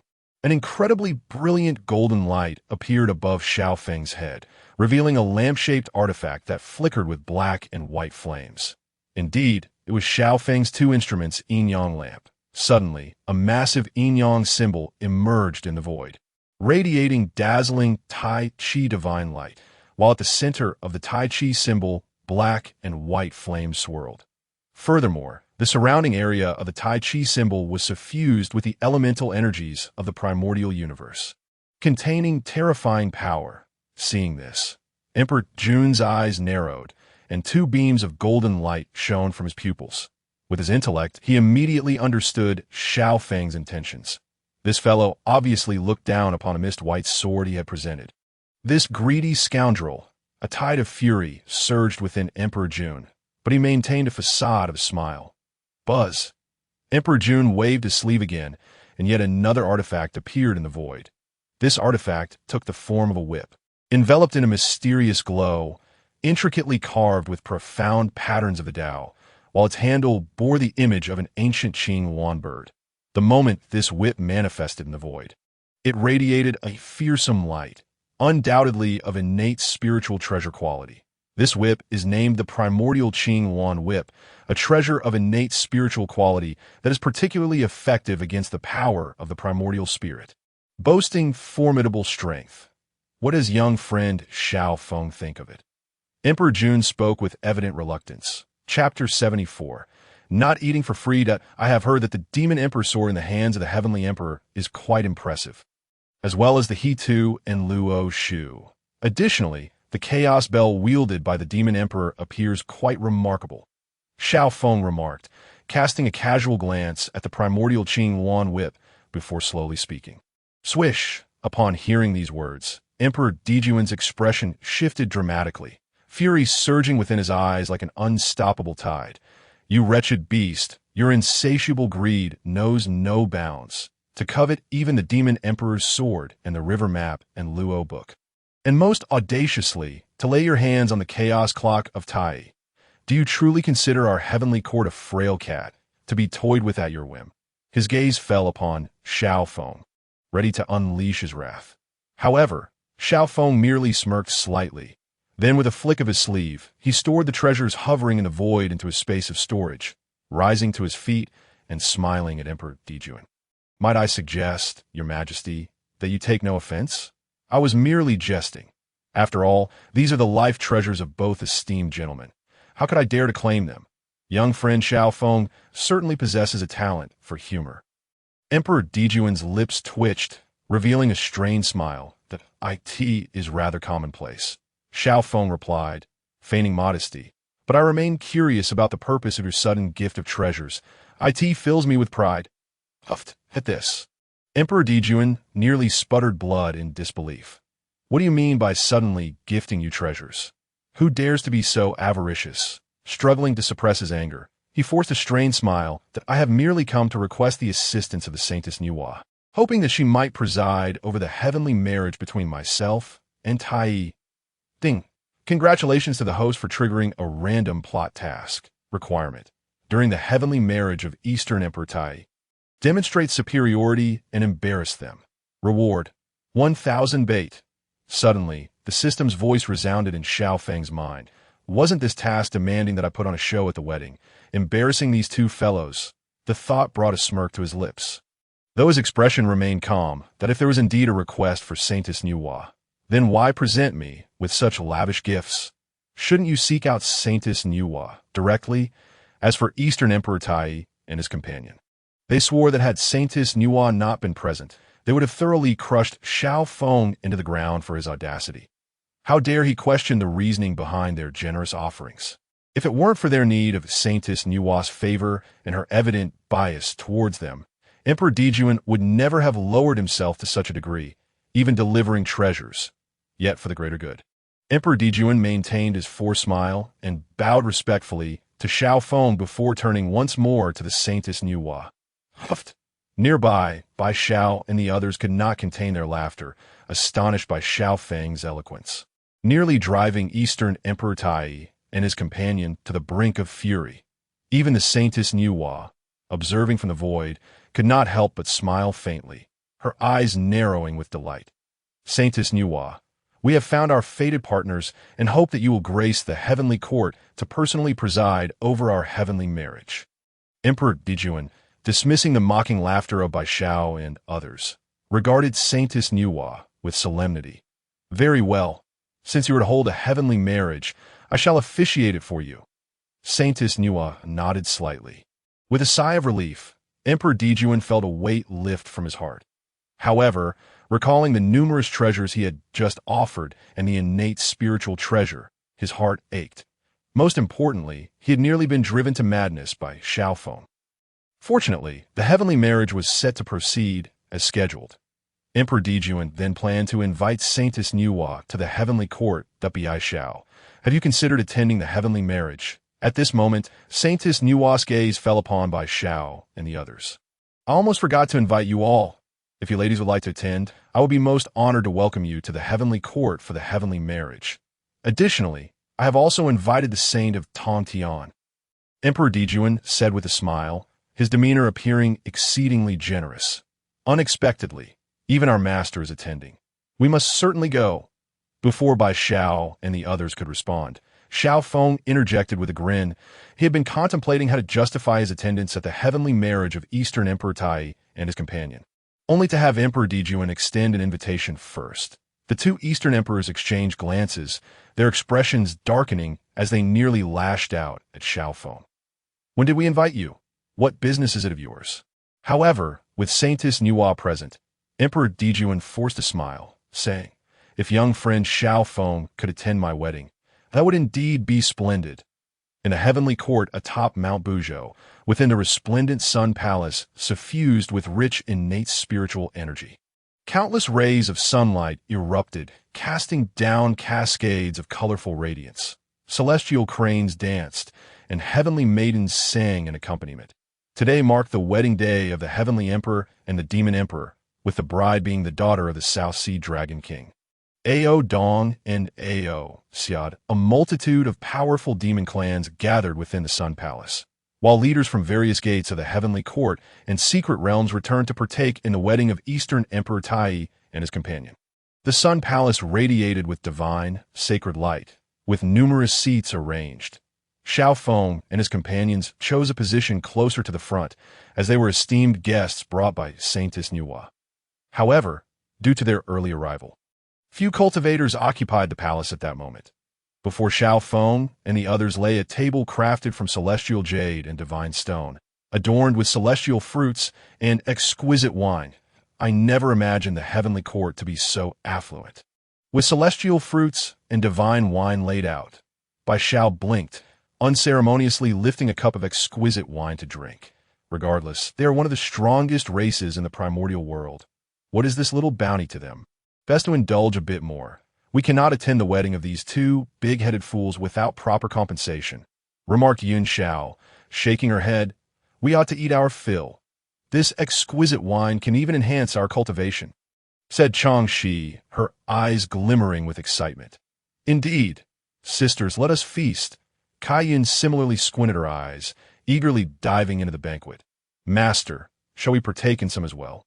Meanwhile, Xiao Feng, having set his eyes on the celestial fruits and exquisite wine, had already begun to indulge ravenously. In a flash, he had devoured nearly all the fruits and wine from the table. Not content, he then directed his gaze towards other tables, shamelessly moving celestial fruits and exquisite wine from them to his own table, continuing his feast with abandon. Witnessing this, the celestial maidens attending nearby could only watch in astonishment. Master Randang congratulates the heavenly emperor and the demon emperor on their joyous union. Master Ming, he congratulates the Heavenly Emperor and the Demon Emperor on their joyous union. As time flowed on, more and more powerful cultivators arrive in the Heavenly Court to offer their congratulations.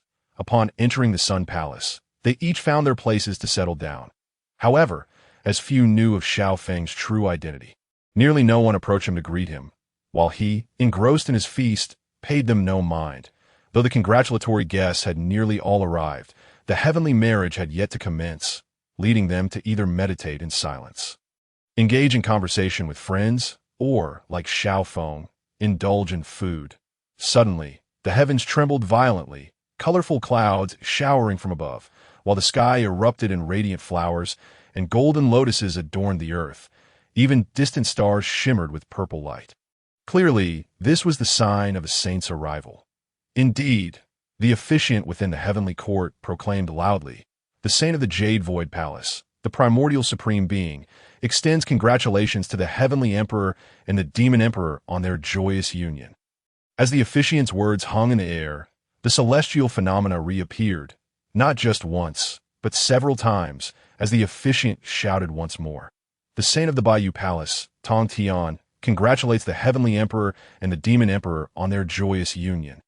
The saints of the Western Pure Land, the saint of guidance and the saint of proficiency, extend their congratulations to the heavenly emperor and the demon emperor on their joyous union. The saint of the Eight Scenery Palace, Laozi, congratulates the heavenly emperor and the demon emperor on their joyous union." It could be said that, aside from Saintess Nuwa, nearly all the saints of the primordial world had arrived, stepping through the void with an air of majesty. Accompanied by several disciples, Xiao Feng looked up and immediately spotted the Taoist of treasures and the Holy Mother of Golden Spirit, following closely behind the saint of Tongtian. "Junior brother Xiao. Quick, look! Our master and senior brothers are here." As Bai Zhao's gaze fell upon the figures of the Saint Tong Tian and others suspended in the void, an expression of excitement immediately graced her features. Indeed, it was unexpected that accompanying her revered master were none other than senior brother Duo Bao and senior sister Jin Ling. Upon witnessing this, Yin Xiao similarly revealed a smile. Simultaneously, the saints, including Tong Tian, also noticed Xiao Feng and the others within the grand hall, and, after bidding farewell to the likes of Saint Laozi, they stepped forward to stand before Xiao Feng and his companions. When Saint Tong Tian and Duo Bao Dao Ren discerned that Xiao Feng's cultivation had indeed ascended to the early stage of the Deluo Golden Immortal realm, their expressions momentarily froze, soon replaced by a glimmer of surprise. "Excellent, truly, as expected of my disciple. He has not shamed me." Saint Tong Tian's gaze lingered on Xiao Feng, filled with pride and satisfaction, since Xiao Feng departed from the Bayou Palace. Merely a few thousand years had elapsed, yet his cultivation had remarkably advanced from the intermediate stage of the Tai Eat Golden Immortal to the current early stage of the Deluo Golden Immortal. An astonishing pace of advancement. Even he, who had once been favored by the heavenly Tao, could not compare. Xiao Feng's talent is indeed formidable. It seems he shall soon surpass his senior brother. Duo Bao Dao Run ambled forward with his rotund steps, his eyes twinkling with mirth as they fell upon Xiao Feng. Although he was astonished by Xiao Feng's rapid breakthrough, he felt nothing but joy. Rather than jealousy, it was hard to believe that after a separation of several millennia, Xiao Feng had left his senior sister far behind. Seeing this, Jinling Xingmu could not help but wear a resigned smile. "Master, how did you all arrive here? Would you care to sit down and enjoy some spiritual fruits?" Xiao Feng, while voraciously devouring the spiritual fruits before him, mumbled incoherently to Saint Tong Tian. "This rascal, all he ever thinks about is eating." Saint Tong Tian's forehead darkened at the sight, and he shot a fierce glare at Xiao Feng. "Master, do come and sit. I must tell you, the spiritual fruits from the heavenly court are quite delectable, and most importantly, they can enhance one's cultivation. One must eat more and not waste it." Xiao Feng, unfazed, instead broke into a radiant smile. Saint Tong Tian, hearing this, could only display a look of helplessness. Despite having taken in numerous disciples, he found it impossible to see through Xiao Feng. Moreover, he could neither control him nor adequately express his concerns. Nonetheless, he would not sit beside Xiao Feng, first giving him an exasperated glare before moving to join Saint Laozi and the others. Duo Bao Dao Run and his companion chose to sit beside Xiao Feng. Junior brother Xiao, how is it that you are here with by Xiao and the others? Were you also invited by the heavenly court? After sipping some exquisite nectar, Duo Bao Dao Ren inquired with a smile. In his eyes, those invited by the heavenly court were invariably powerful cultivators or the mightiest beings in the Hong Huang realm. Saints, we were brought here by Saint Nuwa, before Xiao Feng could respond. Bai Xiao squinted her eyes and chimed in Dada-o. When did you come to know Saint Nuwa? Hearing this, Duo Bao Dao Run and his companion exchanged astonished glances. Not only do we know her, but we are also quite close. We often frolic together. Bai Xiao blinked and smiled. Frolic? Indeed. During this period, we have been playing in the realm of Huang, frequently engaging in water fights with Saint Nuwa. Duo Bao Dao Run and his companion were left utterly astonished, for they were well aware of Saint Nuwa's stature as one of the most powerful beings in the Hong Huang universe. Having been the first to ascend to the saintly realm aside from Hong Jun, most alarmingly, Saint Nuwa had cultivated the Tao of life to an unfathomable degree, thus creating humanity within the Hong Huang world. As the sanctuary of Saint Nuwa, Hua Huang was an exceedingly mysterious existence in the Hong Huang realm. The most crucial point was that Saint Nuwa cherished tranquility, and for countless eons, few had glimpsed her in the Hong Huang world. How could she invite Xiao Feng and the others to play in Hua Huang? To think your fortunes are so auspicious, Duo Bao Dao Ren smiled, for connection with Saint Nuwa was something sought after by countless cultivators in the Hong Huang realm. We hardly possess such good fortune. It is all thanks to junior brother Xiao. Yin Xiao added with a smile. What do you mean by that? Jin Ling Shengmu inquired, her expression one of surprise. Had it not been for junior brother Zhao's prior encounters with Saint Nuwa in the depths of chaos, forging significant ties, how would she have bestowed upon him a strand of her saintly hair? It is known that we have requested such from her in Hua Huang for ages. Yet to no avail. Bai Xiao blinked and proceeded to recount the events that transpired thereafter to Duo Bao Dao Run and his companion. Upon hearing this, Duo Bao Dao Ren's expression shifted dramatically, his pupils narrowing as a hint of fury flickered within him. They had always been exceedingly indulgent towards Bai Xiao and her companions. Yet it was shocking to learn that Dong Huang Tai, Yi, and others had dared to lay hands on them, igniting a deep anger within him. Alas, senior brother, you haven't let the girl finish her tale. Please remain calm for now. Bai Xiao shot a reproachful glance at Duo Bao Dao. Yes, my little junior sister. Please continue. Seeing this, Duo Bao Dao Run could only suppress his anger, gazing at Bai Xiao with a doting expression. In truth, we were not the ones at a disadvantage. During the scuffle, junior brother Xiao utilized the quasi-saint talisman. Subsequently, Bai Xiao detailed how Xiao Feng had severely wounded Dijun with the quasi-saint talisman, as well as the subsequent attempts by Saint Juanti to lure Xiao Feng to the western blissful Pure Land. Duo Bao Dao Run and his companion exchanged incredulous glances, their expressions fluctuating before settling into sheer astonishment. Unable to fathom that Xiao Feng and company had encountered such complexities within merely a few thousand years. Phew, were it not for my little junior sister recounting this, I would have thought someone was playing a prank on me. Duo Bao Dao Ren chuckled upon finishing her tale. Think that the illustrious leaders of countless demon clans would find themselves entangled in such a vexing situation, not only facing setbacks with a sister Shihi, but also suffering verbal assaults. Most strikingly, they had been directly injured by Xiao Feng's quasi-saint talisman and ended up having to offer numerous treasures as compensation. Duo Bao Dao Run then turned his gaze to the gluttonous Xiao Feng, a look of admiration crossing his face. Truly, as the 9th disciple chosen by our master, he is indeed resourceful, capable of extricating himself even when faced with the leaders of the demon clans. As long as we remain by junior brother Zhao's side, we will never suffer losses. Bai Xiao blinked and smiled. Very well. Jin Ling Shengmu shook her head in exasperation, though her gaze toward his majesty was filled with affection. Simultaneously, Jin Ling Shengmu subtly signaled to Duo Bao Dao Run, her pupils reflecting a serious demeanor, for they had caught wind of a significant detail from His Majesty's words. Saint Juanti wished to abduct Xiao Feng. I shall certainly inform our master of this matter. I imagine Ti would not dare harbor such nefarious intentions now. Duo Bao Dao Rin's eyes narrowed slightly as he spoke slowly. That is most agreeable, to think that one of the saints would act in such a manner. Jean Ling Sheng Mu furrowed her brows as well, but as the counterpart of Saint Tong Tian, they refrained from discussing it further. Senior brother and senior sister, do not worry. That Ti is merely a bully who preys on the weak. He dares to attempt to enlighten me. He must be dreaming.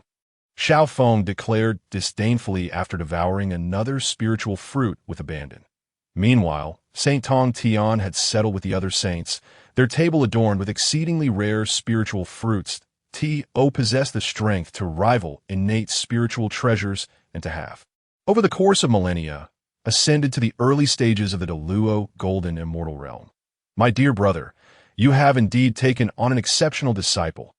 Saint Laozi's pupils shimmered with brilliant chaotic light as he cast a smile towards Saint Tong Tian, his words referring to Xiao Feng. You flatter me excessively. That rascal only knows how to fish and is exceedingly lazy when it comes to cultivation, thus I have not spared him for punishment. Saint Tong Tian feigned humility, yet his eyes sparkled with pride. Indeed, junior brother Xiao Feng is a rare talent, but your Jiejiao is somewhat disorganized. When you have the time, you should take care to organize it properly. Saint Yuan Shi Tanzun's pupils gleamed with a radiant light, though his tone was laced with arrogance. Otherwise, in the future, Jiejiao may face a calamity of devastating proportions. Saint Tong Tian, upon hearing this, narrowed his eyes slightly, his gaze falling upon Yuan Shi Tianzun, filled with indifference. Rather than criticize my Jiejiao, you might do well to manage your own Chan Jiao properly. The sect you have established claims to be the legitimate bearer of the myriad paths. Yet among your followers, aside from the current bearer of the flame-lighting Taoist, there exists not a single disciple who has ascended to the realm of the great Luo golden immortal. While it is true that my disciples are numerous, they are rather chaotic. However, I am proud to say that 2 among them have indeed broken through to the great Luo golden immortal realm. The sage Tong Tian is inherently a solitary figure. How could he possibly engage in a calm and measured dialogue with the sage Primordial Tianzuan? Upon hearing this, the sage Primordial Tianzuan could not help but have his expression shift slightly, preparing to unleash a tirade of indignation. Enough of your bickering. Suddenly, the sage Laozi's pupils radiated with a dazzling divine light, casting his gaze upon both the sage Tong Tian and the sage Primordial Tianzuan. You are both beings of the sage realm. Such uproar is nothing but a spectacle for the other cultivators to mock. Humph. Hearing this, the sage Tong Tian and the sage Primordial Tianzuan exchanged icy glances but ceased their quarrel. The root of their discord lies in the differing doctrines upheld by their respective sections. The sect founded by the sage Primordial Tianzuan advocates obedience to the will of heaven, imparting the heavenly principles while teaching according to the varying aptitudes of cultivators. Conversely, the sect established by the sage Tong Tian promotes the notion of equality among all beings, welcoming anyone with a sincere heart to join the striving to carve out their own path against the heavens. It is precisely for this reason that the relationship between the sage Tong Tian and the sage Primordial Tianzuan is so strained. Meanwhile, the sages Jin and Junti, observing this exchange, felt a surge of delight within.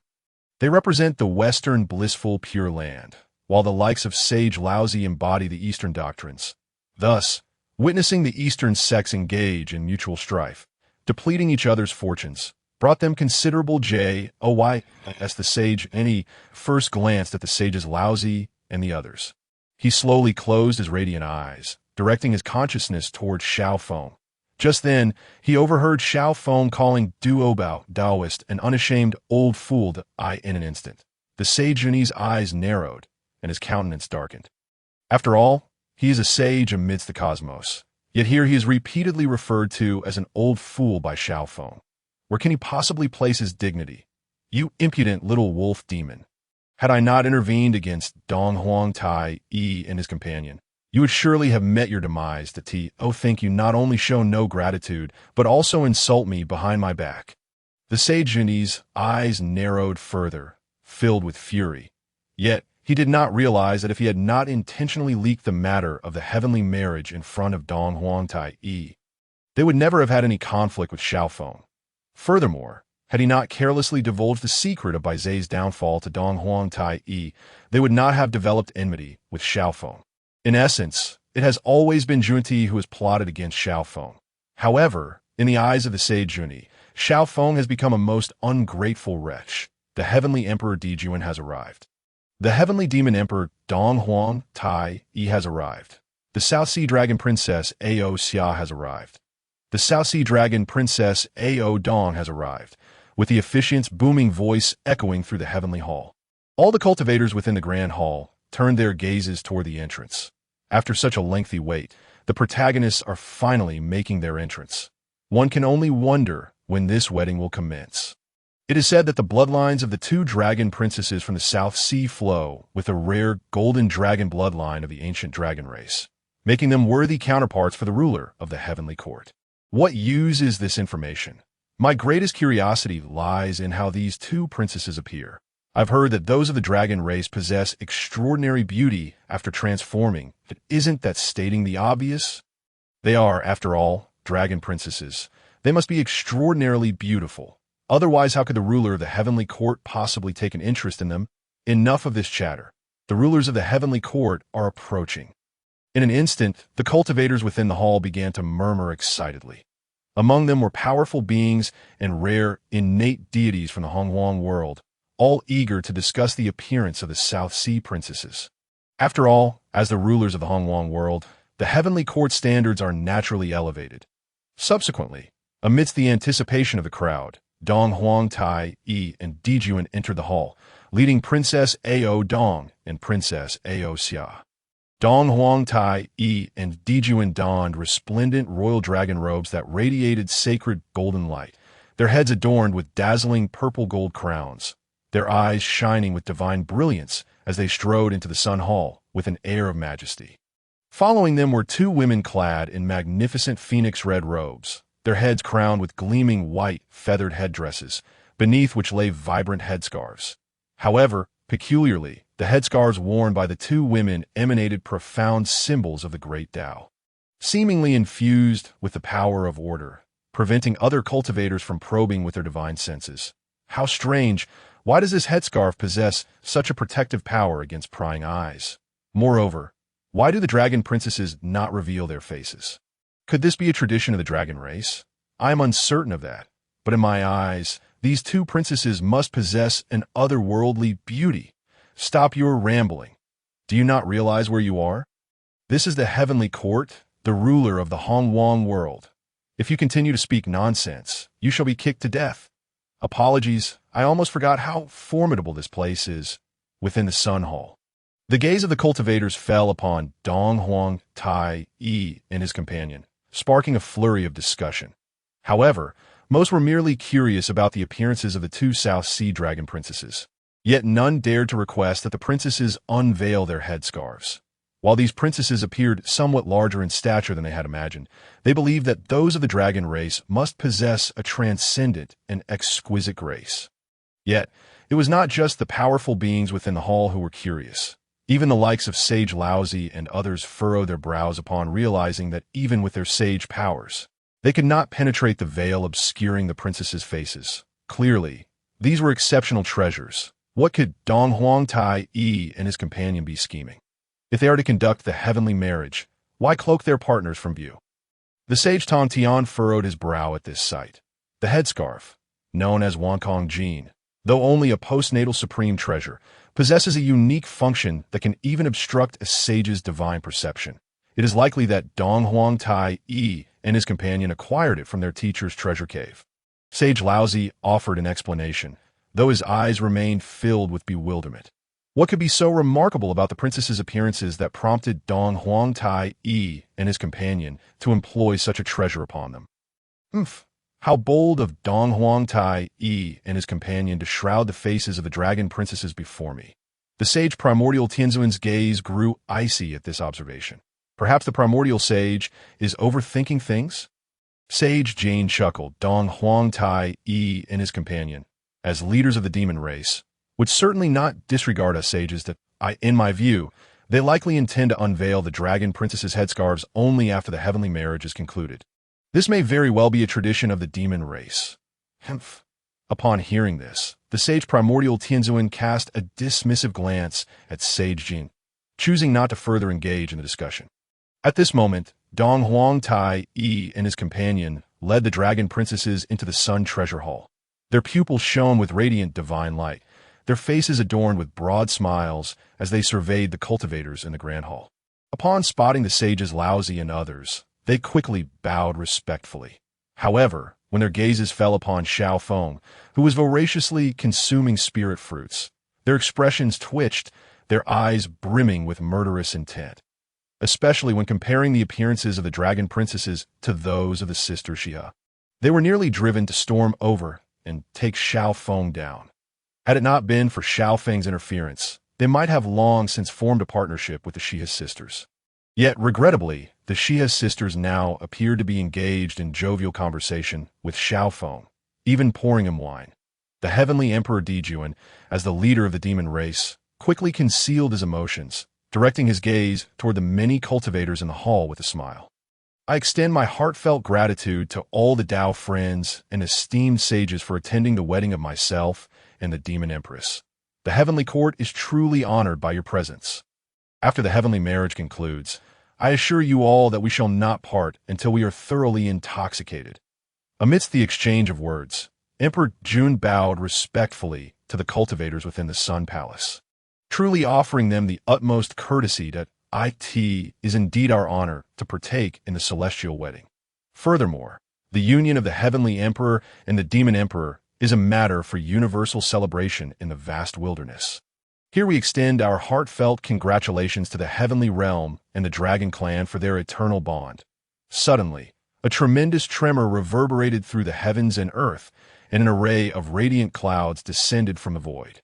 Concurrently, the firmament above erupted in an unparalleled display of divine blossoms, while the earth was adorned with resplendent golden lotuses, and even the distant cosmos was graced with streaks of purple aura.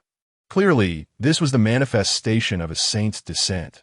Simultaneously, a magnificent bridge appeared in the sky, for which a breathtakingly beautiful figure slowly descended.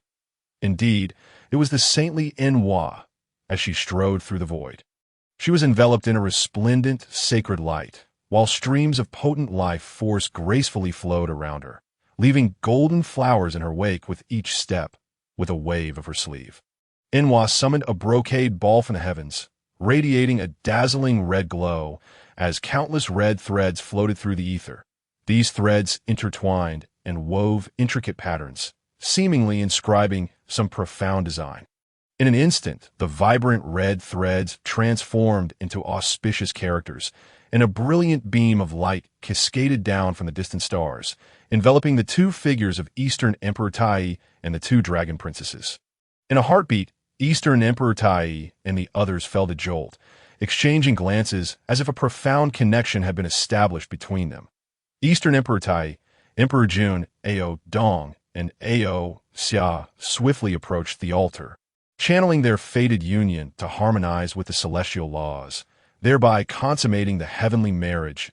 Enhua's lips parted as ethereal melodies descended from the heavens to end that moment. The gazes of Eastern Emperor Tai and his companion transformed, their pupils emanating radiant hues, as if they stood before the celestial laws, gazing down upon countless cultivators of the vast wilderness, capable of commanding life and death with a mere gesture to die. Eastern Emperor Tai, Emperor Jun, hereby wed Princess Ao Dong, Ao Xia, as husband and wife. We shall uphold the principles of the heavens and jointly oversee the myriad beings of the primordial chaos. Their voices resonated throughout the heavenly realm like thunderclaps. Suddenly, the very fabric of the cosmos quaked, and a colossal beam of merit descended from the distant void, imbued with immense power. Some cultivators within the Grand Hall, unaware of the celestial mechanisms at play, displayed expressions of astonishment. Strange! How could the mere union of the demon and dragon clans invoke such a celestial bestowal of merit? They pondered. They neither established a sect nor enlightened the masses, nor did they preach to the cultivators of the wilderness. Yet they have garnered the favor of the celestial laws. How peculiar! Could it be that the demon clan's choice to ally with the dragon clan was merely to seize the merit bestowed by the celestial laws? In an instant, the hall was abuzz with discussion among the cultivators. However, the saints at the uppermost tier of the hall narrowed their eyes, having already discerned that the souls of the demon and dragon clans represented the first marriage acknowledged by the celestial laws in the realm of primordial cultivation, hence termed the heavenly marriage, deserving of such celestial favor and the ensuing merit. Concurrently, Xiao Feng, who had been voraciously consuming spirit fruits, paused his actions, patting his slightly distended belly with satisfaction before letting out a burp. There stood Eastern Emperor Tai and his companions upon the altar of celestial laws, their pupils radiating divine brilliance, while an overwhelming imperial aura enveloped them, akin to the revered sovereigns of the cosmos. Within the hall, many cultivators aligned with the heavenly realm voiced their praises. Even the saints at the summit could not help but cast their gaze upon Eastern Emperor Tai and his companions. Accompanied by the resplendent luminescence emanating from the altar, the golden crows behind Eastern Emperor Tai unleashed a terrifying blaze of solar fire. Just look at those two big-headed fiends, their expressions filled with arrogance. "I would love to teach them a lesson," remarked by Xiao, shaking her rosy fist in indignation. Indeed, merely getting married and making such a grand show of it, do they truly believe the demon clan will seize dominion over the wilderness? Added Kai Yun, equally dismissive. How can those two big-headed fiends compare to our illustrious and formidable junior brother Xiao? Yun Xiao chuckled. Indeed, especially when it comes to matters of consumption, Xiong Xiao remarked, gazing at the languid Xiao Feng with amusement. I'm a true-blooded glutton. How could they possibly compete with me?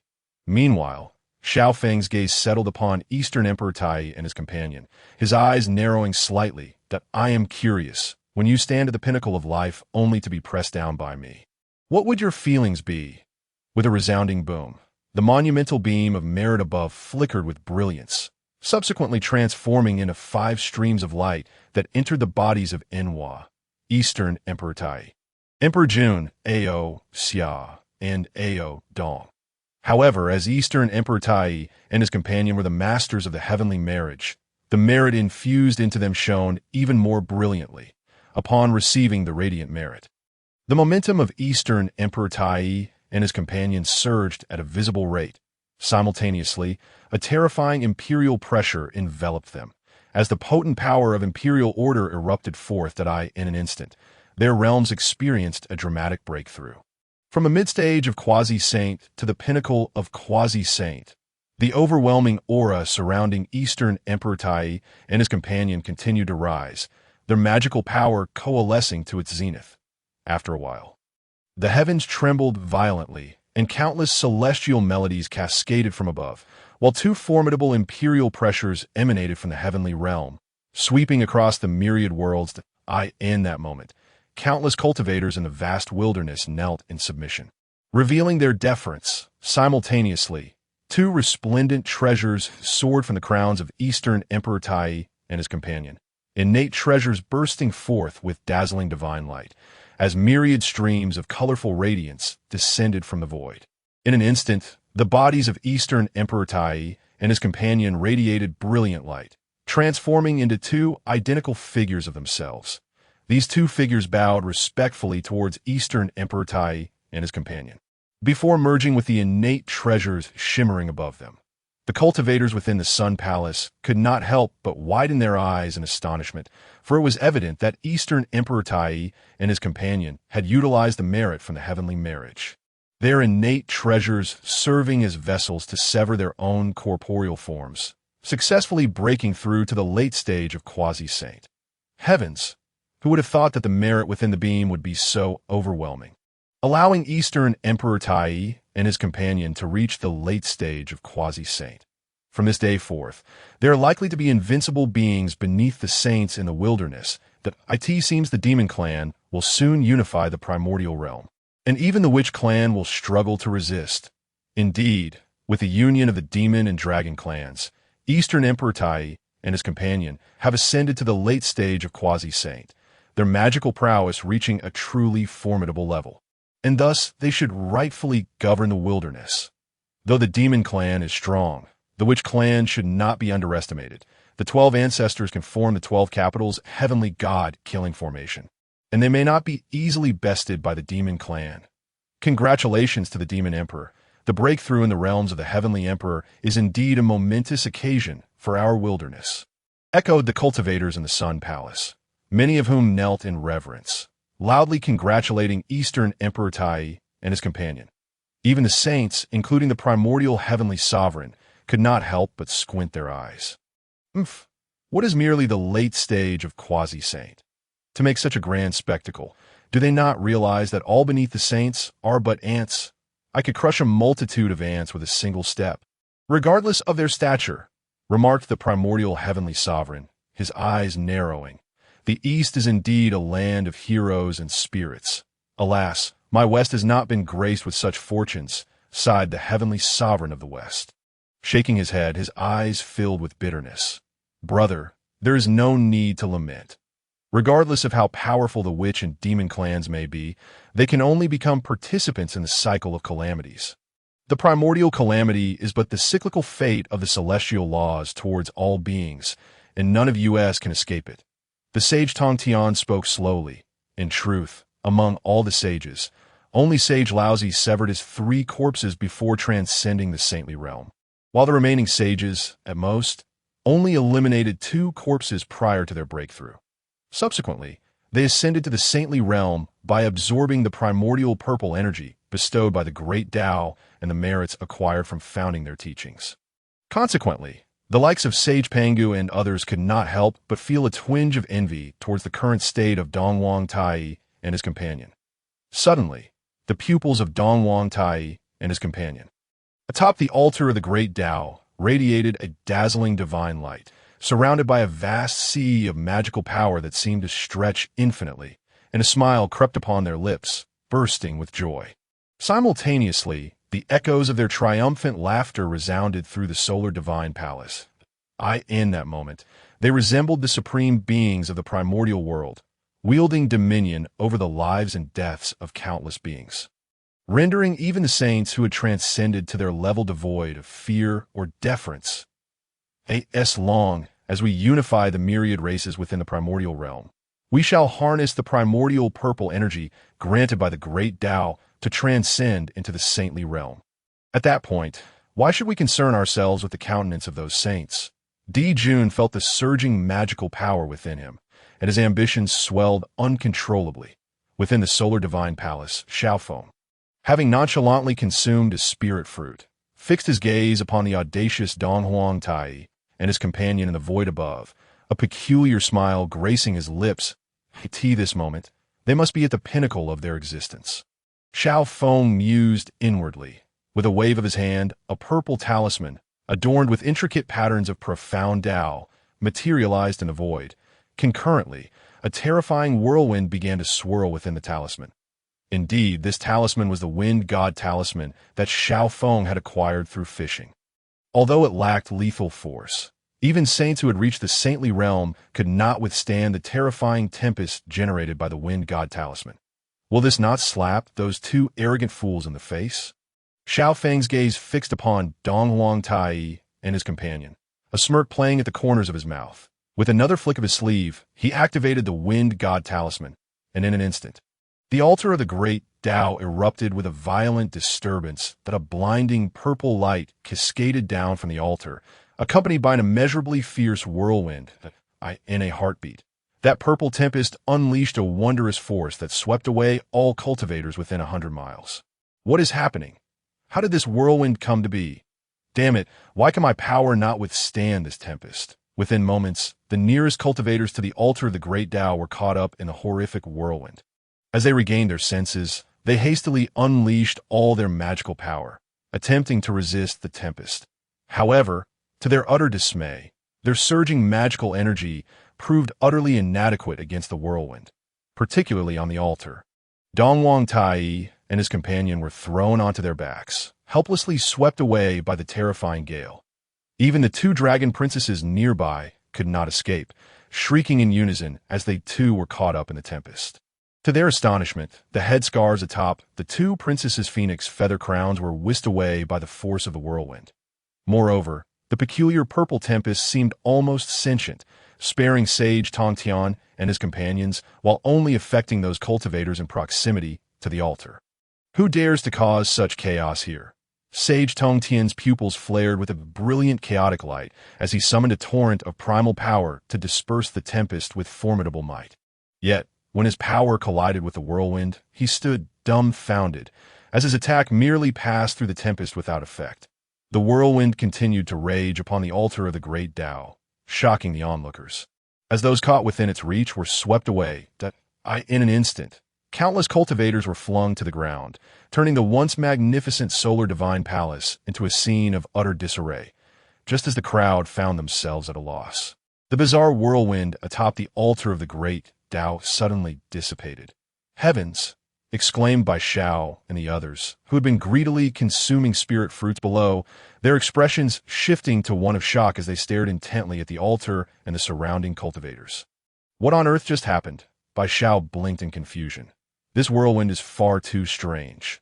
Yun Xiao echoed, equally astonished. It was unfathomable that even their revered master, having attained the saintly realm, could not dispel the tempest. Dao Bao Daoist furrowed his brow, in concern.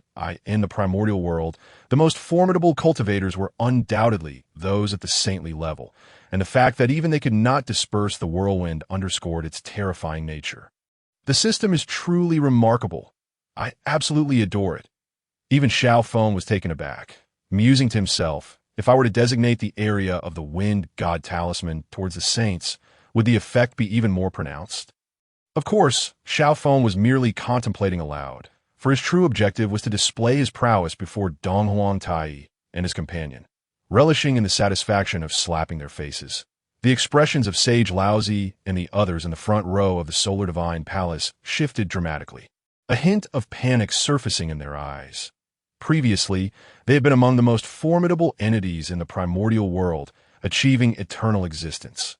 Yet now, they found themselves utterly powerless against the tempest that had manifested atop the altar of the great Tao, an experience they had never encountered before.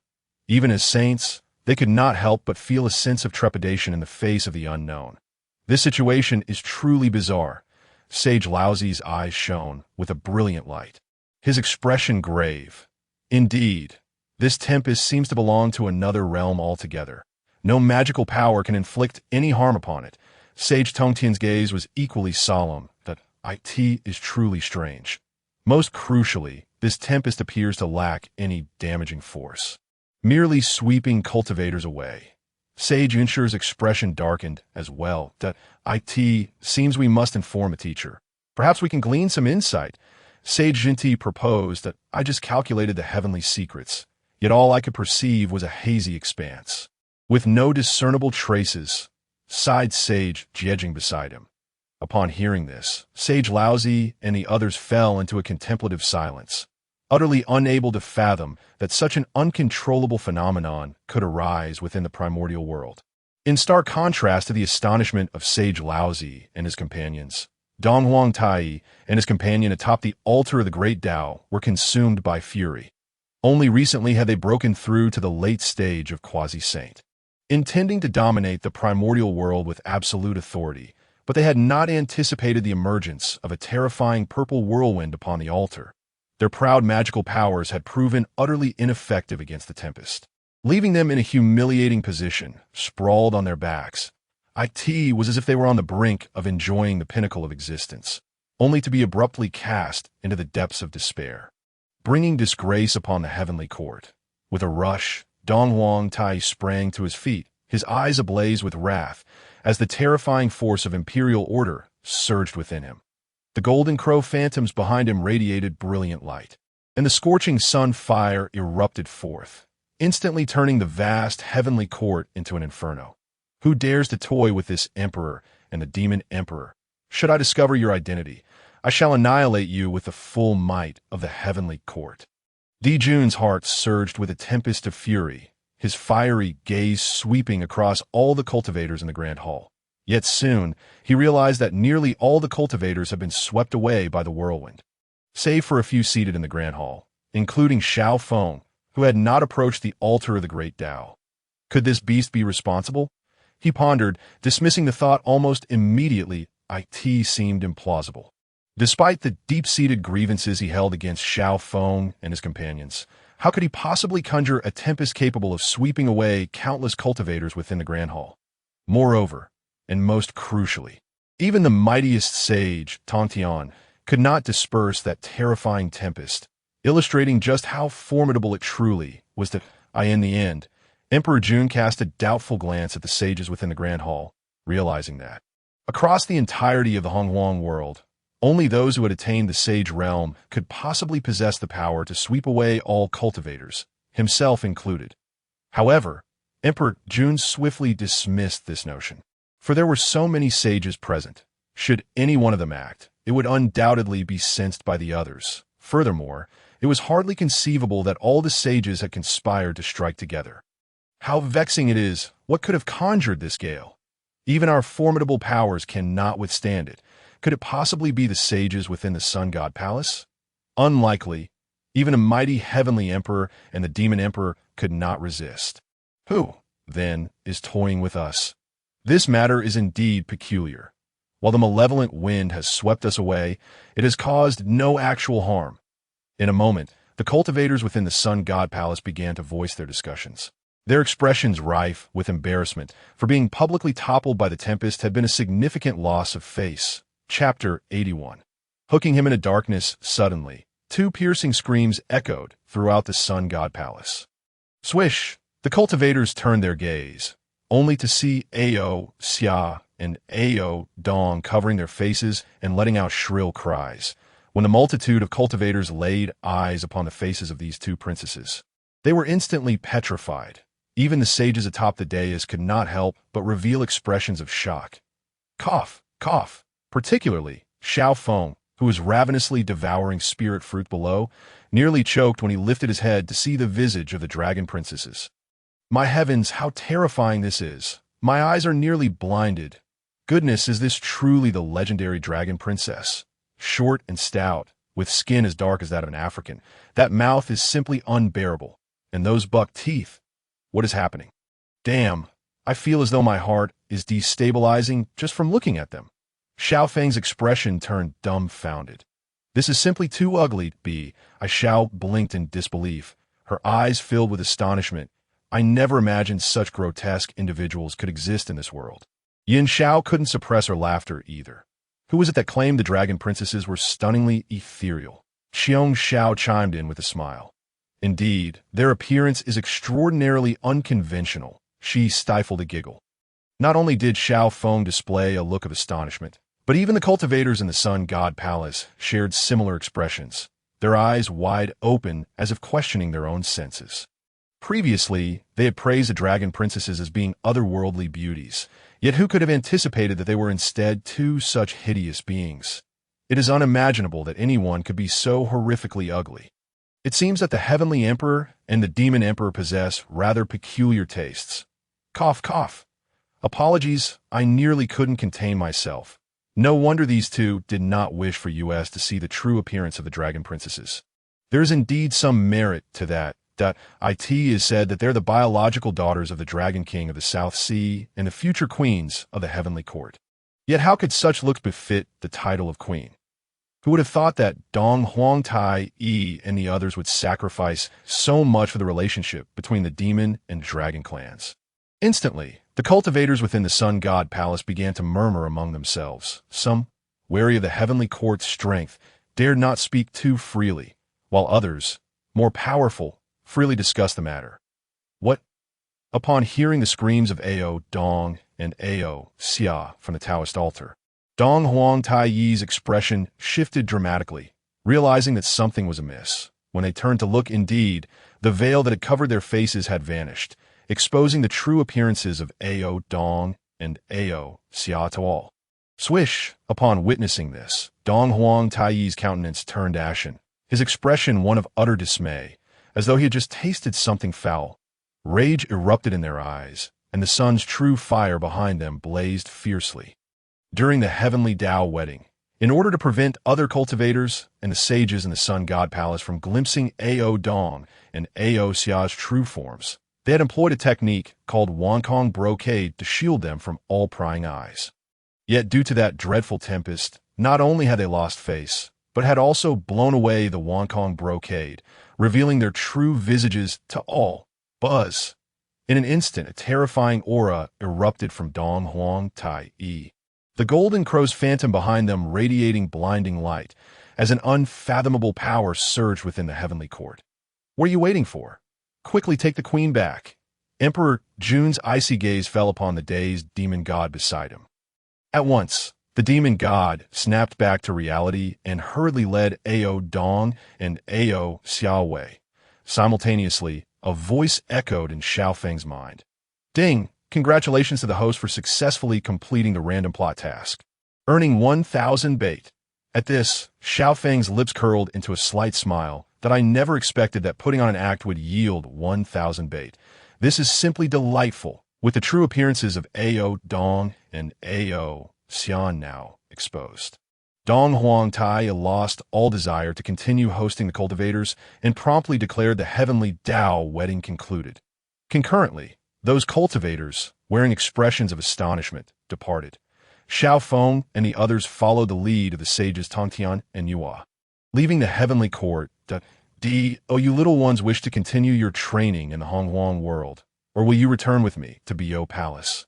In the void, the sage Tongtian's gaze settled upon Xiao Feng.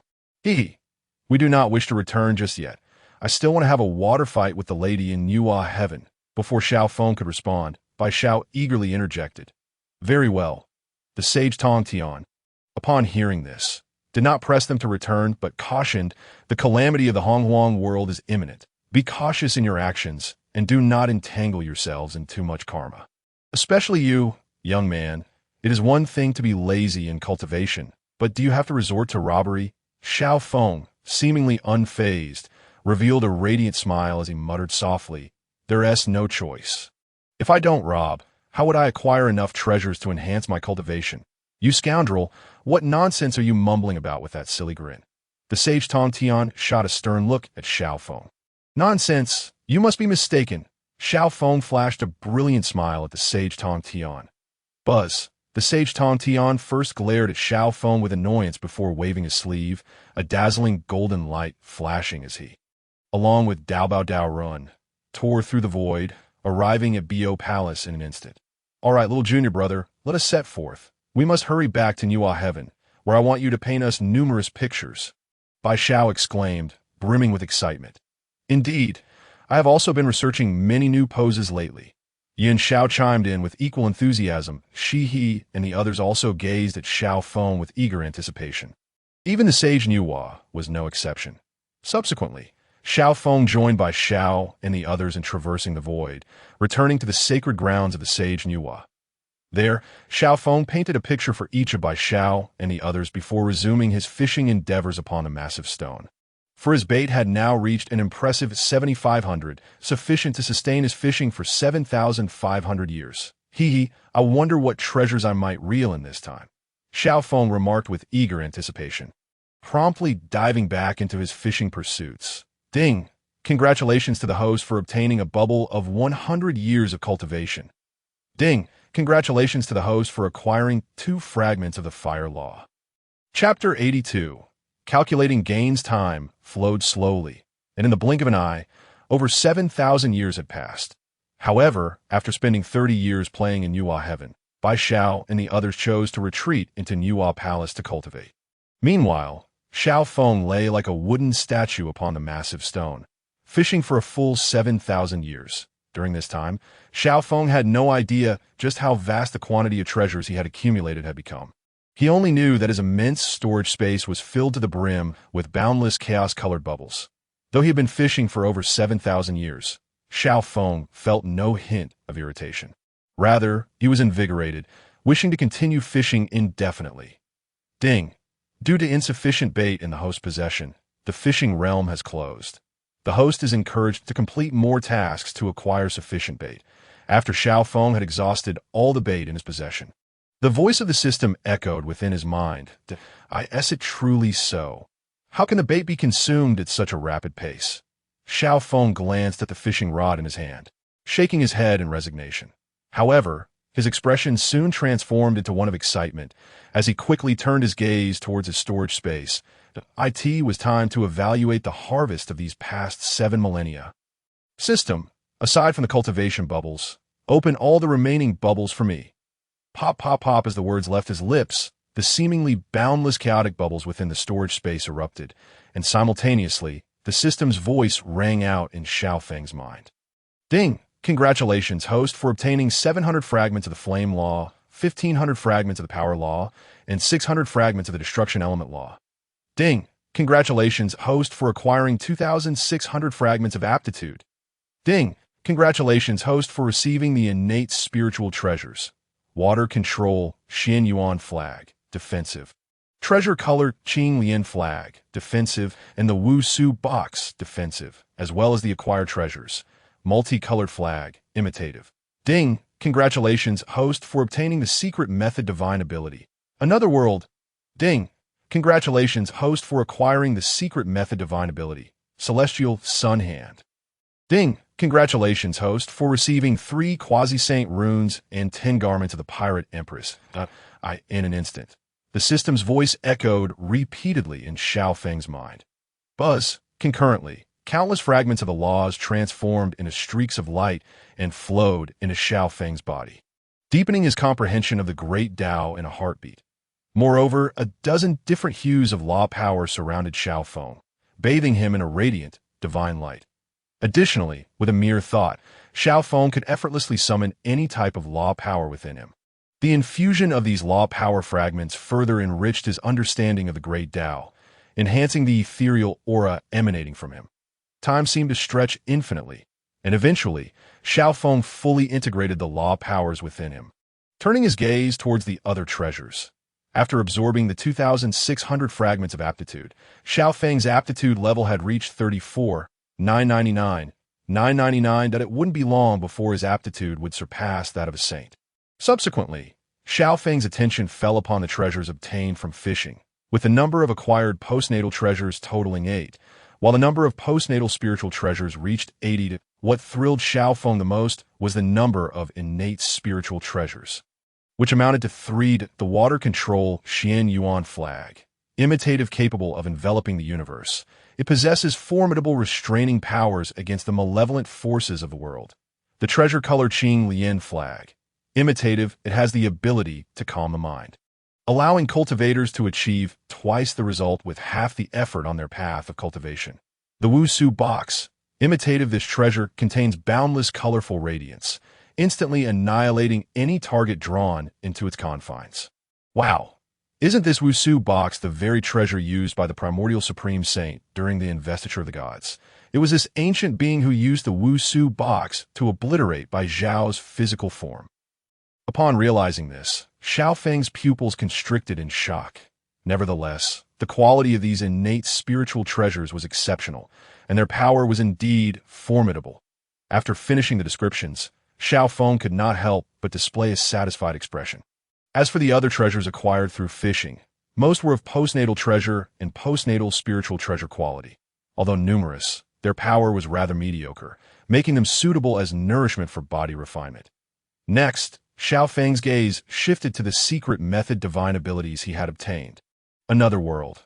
After cultivating this method, one can conjure a small world with a flick of a sleeve that, if a target is absorbed into this small world, it becomes exceedingly difficult for cultivators below the saint level to escape. Celestial Sun Hand. After cultivating this secret method, with just a single palm strike, one can shatter the void and extinguish the heavens. Incredible! These secret methods are exceptionally powerful. Xiao Feng's face lit up with astonishment after reviewing the descriptions. The secret method Another World was quite similar to the sleeve universe of Zhen Yuanzi, who had once used it to capture Sun Wukong and others within his sleeve.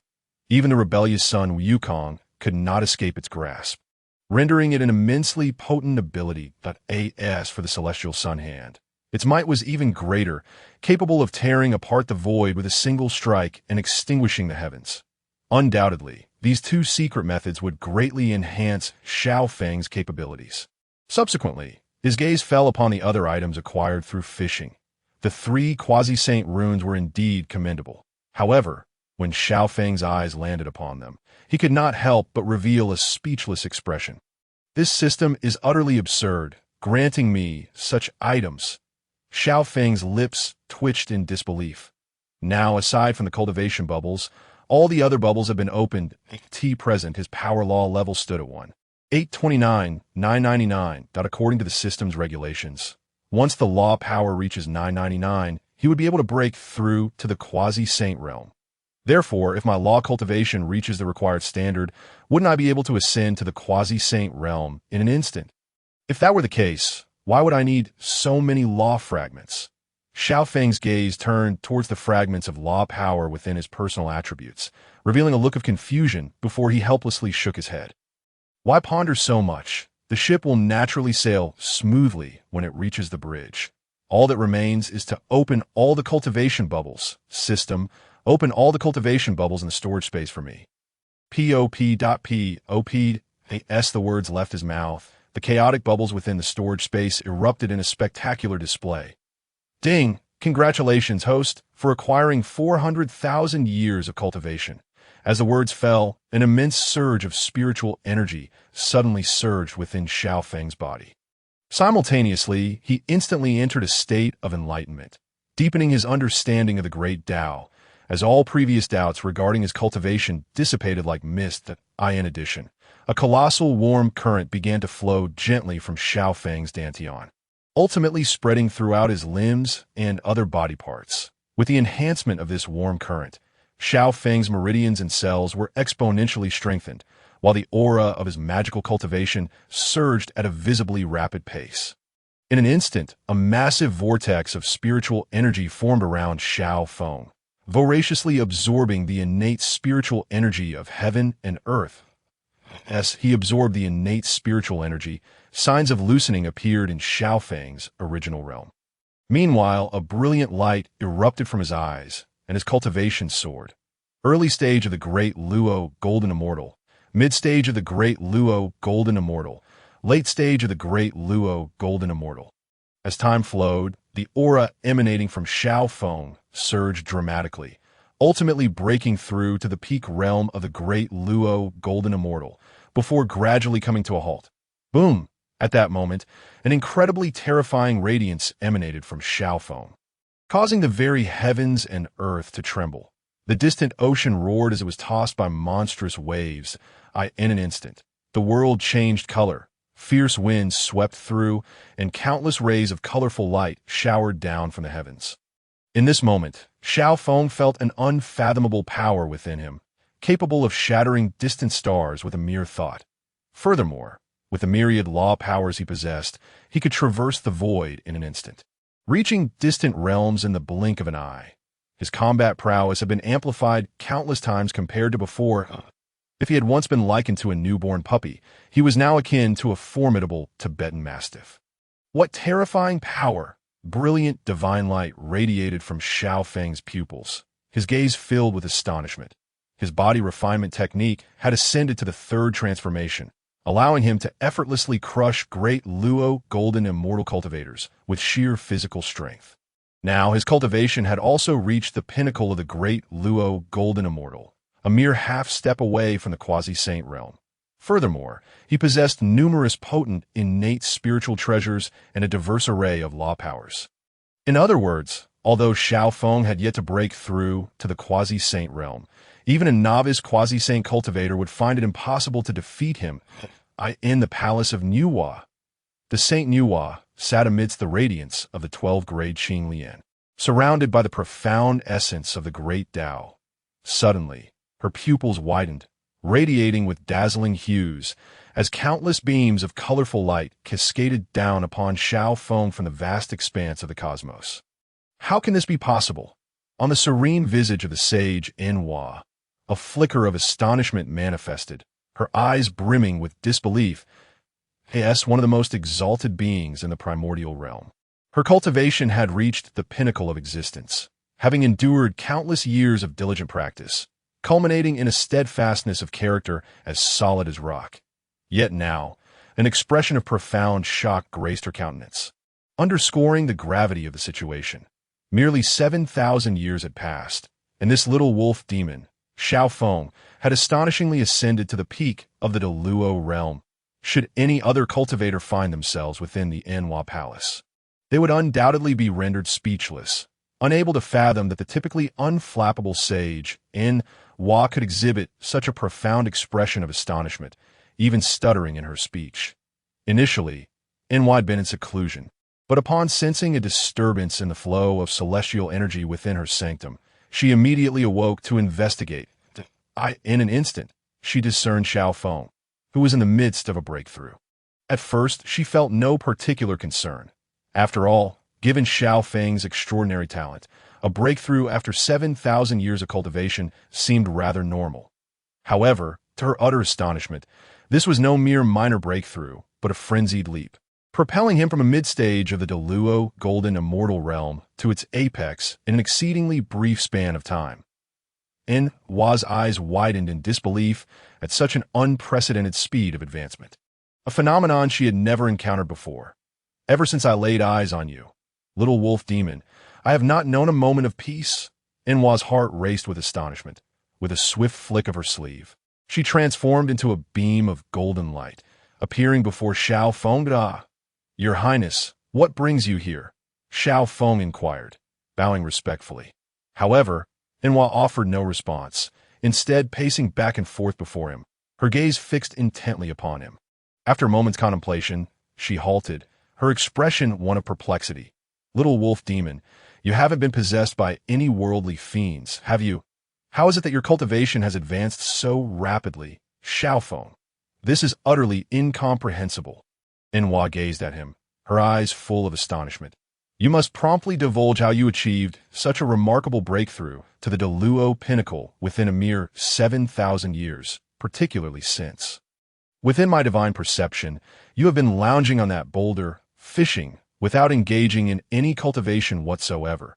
While your innate talent is indeed commendable, possessing the primordial spirit root of the five-pin song, such an immense breakthrough in such a brief period is simply implausible. At that moment, Enhua regarded Xiao Feng with the same curiosity a modern scientist would bestow upon a laboratory mouse. Xiao Feng, what am I to say?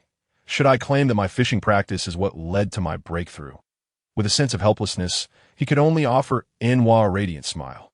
To be honest, I find it quite strange myself that I was merely fishing, and suddenly I broke through upon hearing this.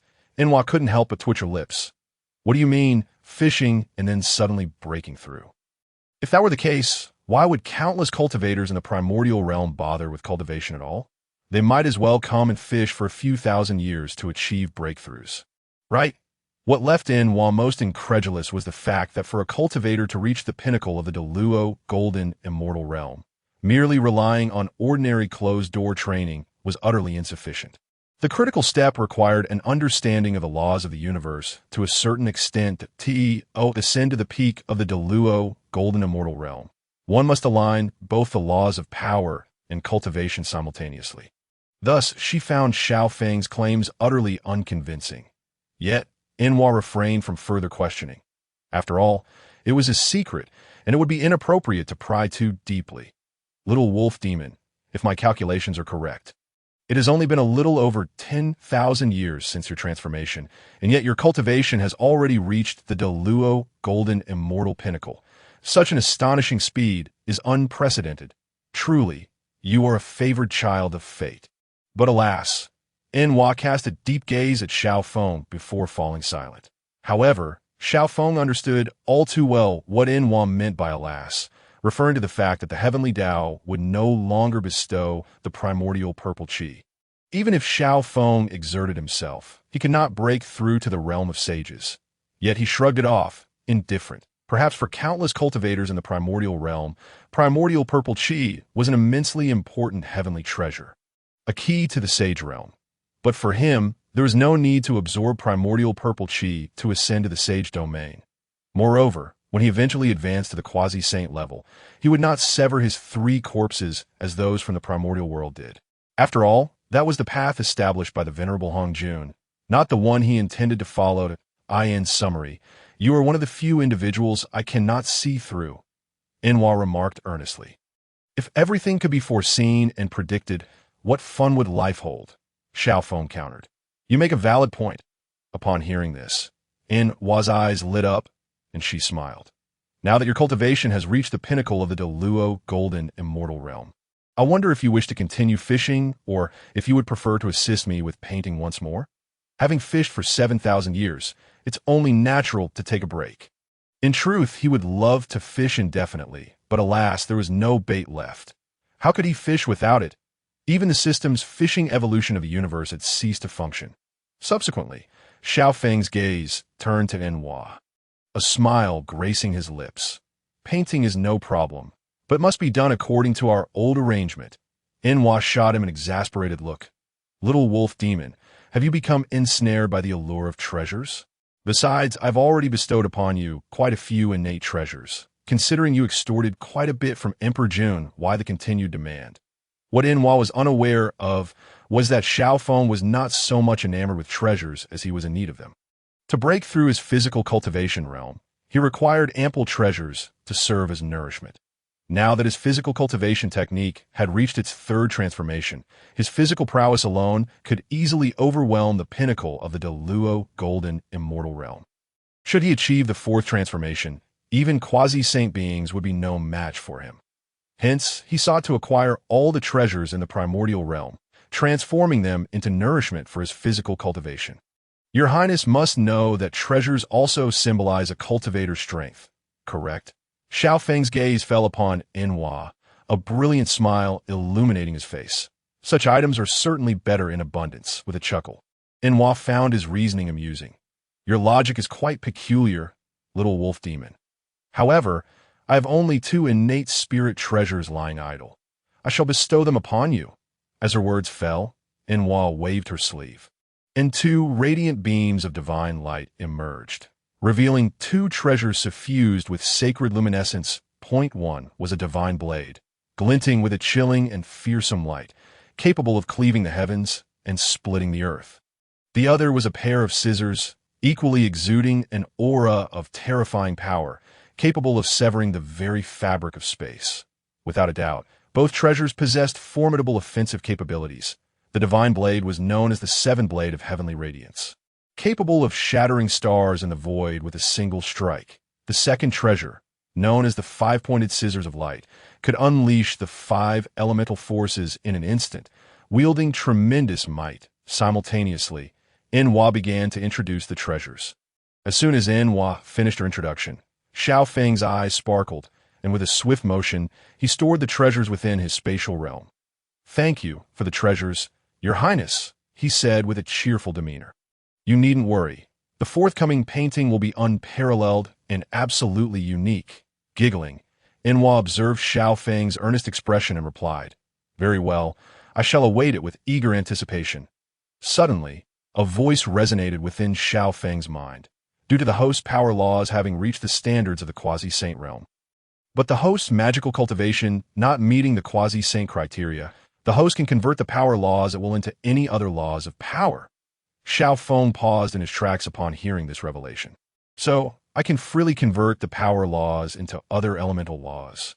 With this thought, he silently commanded, System, convert the excess power laws within me into the laws of destruction and the laws of life. As the words fell, the destructive elemental power and the life elemental power within Xiao Feng surged at an astonishing speed. Simultaneously, a faint aura of both powers radiated from his body in an instant. The nearby sage, Wa, was left utterly dumbfounded. She had just intended to inquire where Xiao Feng planned to paint, only to be taken aback as he suddenly unleashed 2 distinctly opposing elemental forces, namely, the exceedingly rare powers of destruction and life. Moreover, the intensity of these powers was escalating rapidly. How could this be possible? This individual has truly comprehended multiple elemental forces. It is well known that the powers of life and destruction cannot coexist. Yet this little fellow astonishingly harbors both within him.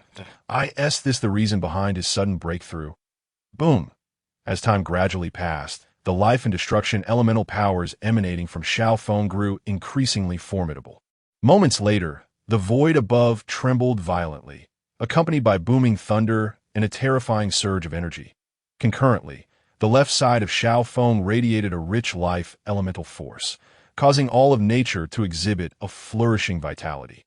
Teeming with life, in stark contrast, the right side emanated a dreadful aura of destruction, causing vast oceans to evaporate and all things to wither, casting the world into an ominous twilight, akin to the end of days. Nuwa's pupils involuntarily constricted, her expression a blend of astonishment and disbelief.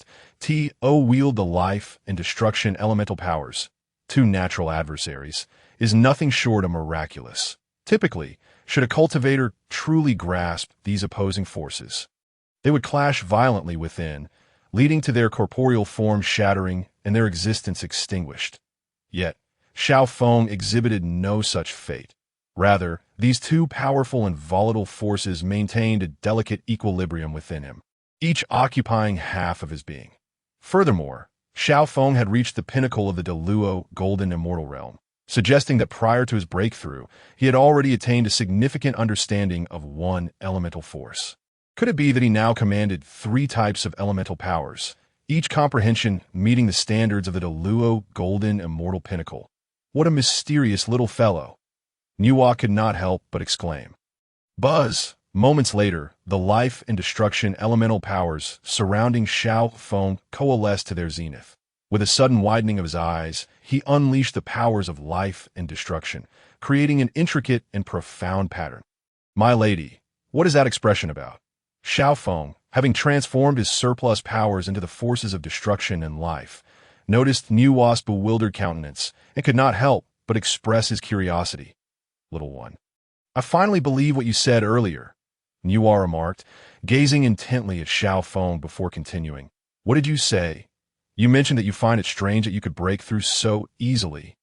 Well, I can no longer dismiss that notion that I have never encountered a cultivator in the Honghuang world who could comprehend the laws of nature with merely a few steps. Most astonishingly, the elemental powers you grasp are two that are destined to be archenemies. And within mere moments, your understanding of these powers has reached the pinnacle of the Deluo golden immortal realm. In summary, Xiao Feng has truly astonished Nuwa. First, he fished for 7,000 years to reach the pinnacle of the Deluo golden immortal realm.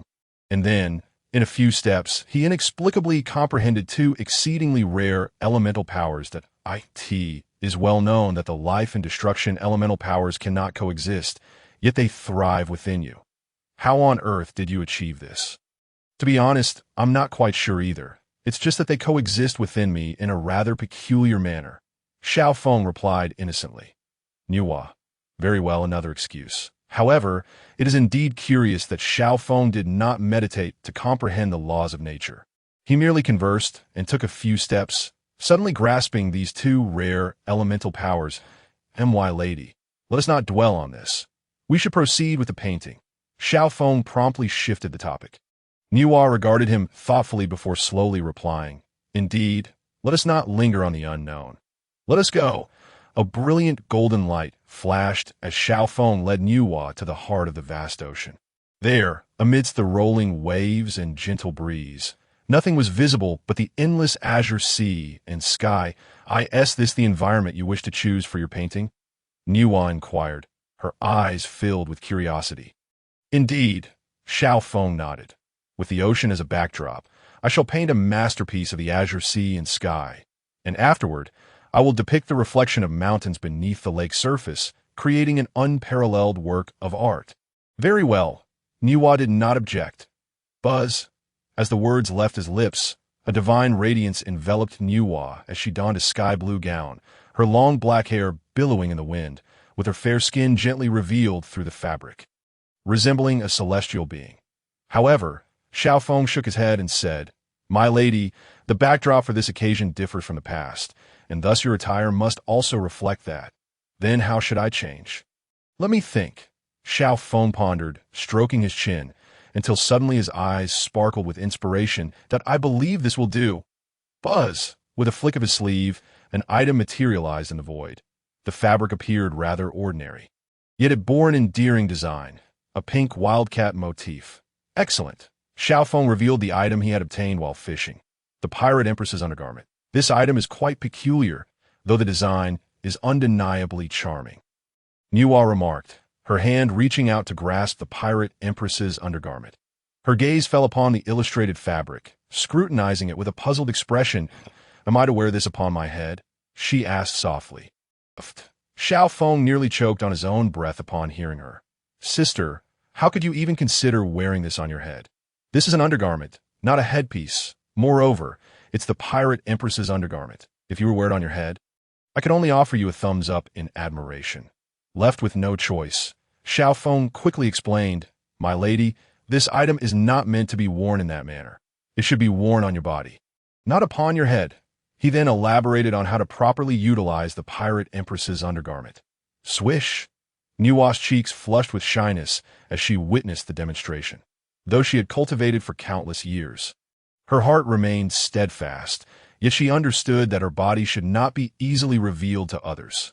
However, if she complied with Xiao Feng's suggestion and donned this undergarment, parts of her form would inevitably be exposed.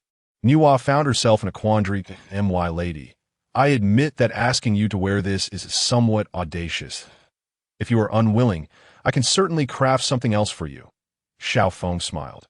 However, to his surprise, Nuwa did not refuse. Instead, she shyly inquired, would using this as an accessory truly enhance the painting's perfection? Absolutely. Xiao Feng nodded enthusiastically, his smile radiant. You must understand, this garment is so precious that even I wouldn't dare offer it to others. Not even to be Xiao and the like. If it were anyone but you, I would not part with it. Upon hearing this, Nuwa appeared conflicted. Her eyes, shimmering with divine light, lingered on the pirate empress's undergarment before she hesitated slightly and declared, Very well, let us use this for the painting. Excellent. Xiao Feng grinned widely. When the time comes, my lady, please pose as I direct. Suddenly, Xiao Feng waved his sleeve, and a canvas materialized in the void at the same time. A dazzling golden light flickered, coalescing into a resplendent paintbrush. Meanwhile, the goddess Nuwa stood at the center of the ocean, barefoot and treading upon the surface of the sea, adorned in the attire of a pirate queen. With streaks of crimson clouds embellishing her chest, the rest of her body was devoid of any clothing. Concurrently, Xiao Feng gathered some clouds from the void to create a backdrop for the saintly Nuwa.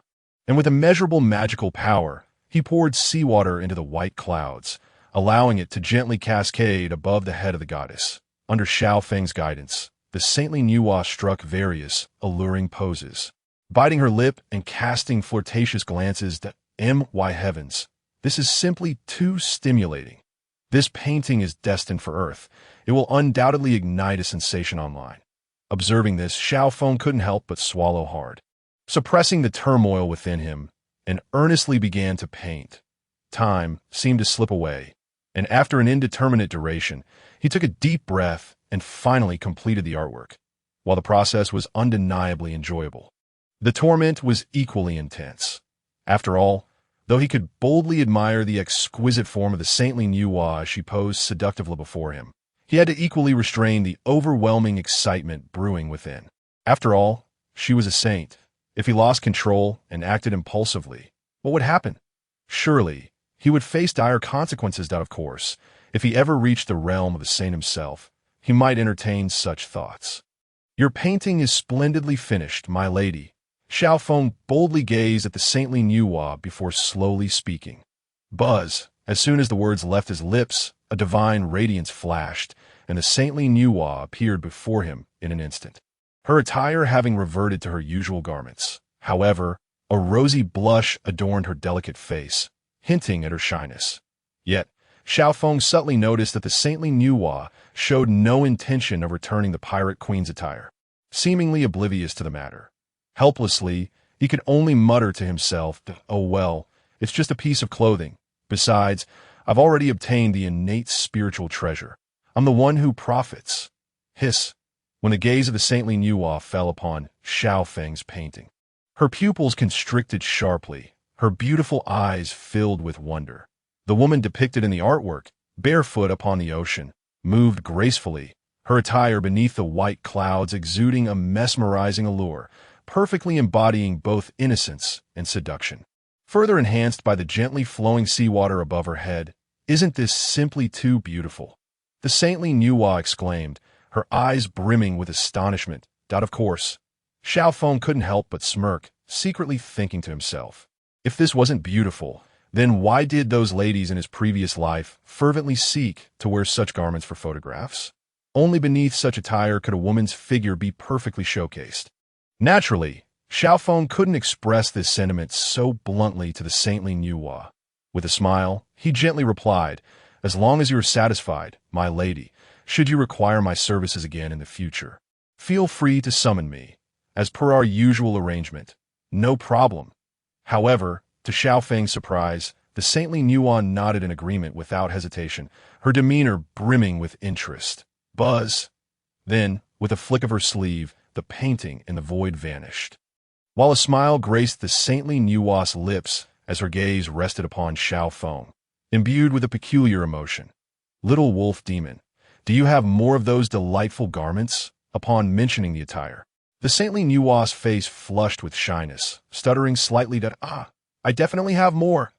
Buzz. At her words, Xiao Feng's eyes widened in surprise, followed by a surge of joy. Immediately, he waved his sleeve, and a new piece of clothing appeared in the void. The previous garment had featured a cartoon panda design, whereas this one was more delicate and translucent, adorned in a pink hue, yet devoid of any patterns.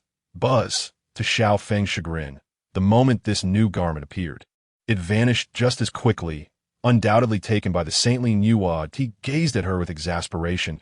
My lady, this treasure was something I risked my life to obtain in an ancient ruin. Humph. I had already given you the innate spiritual treasure.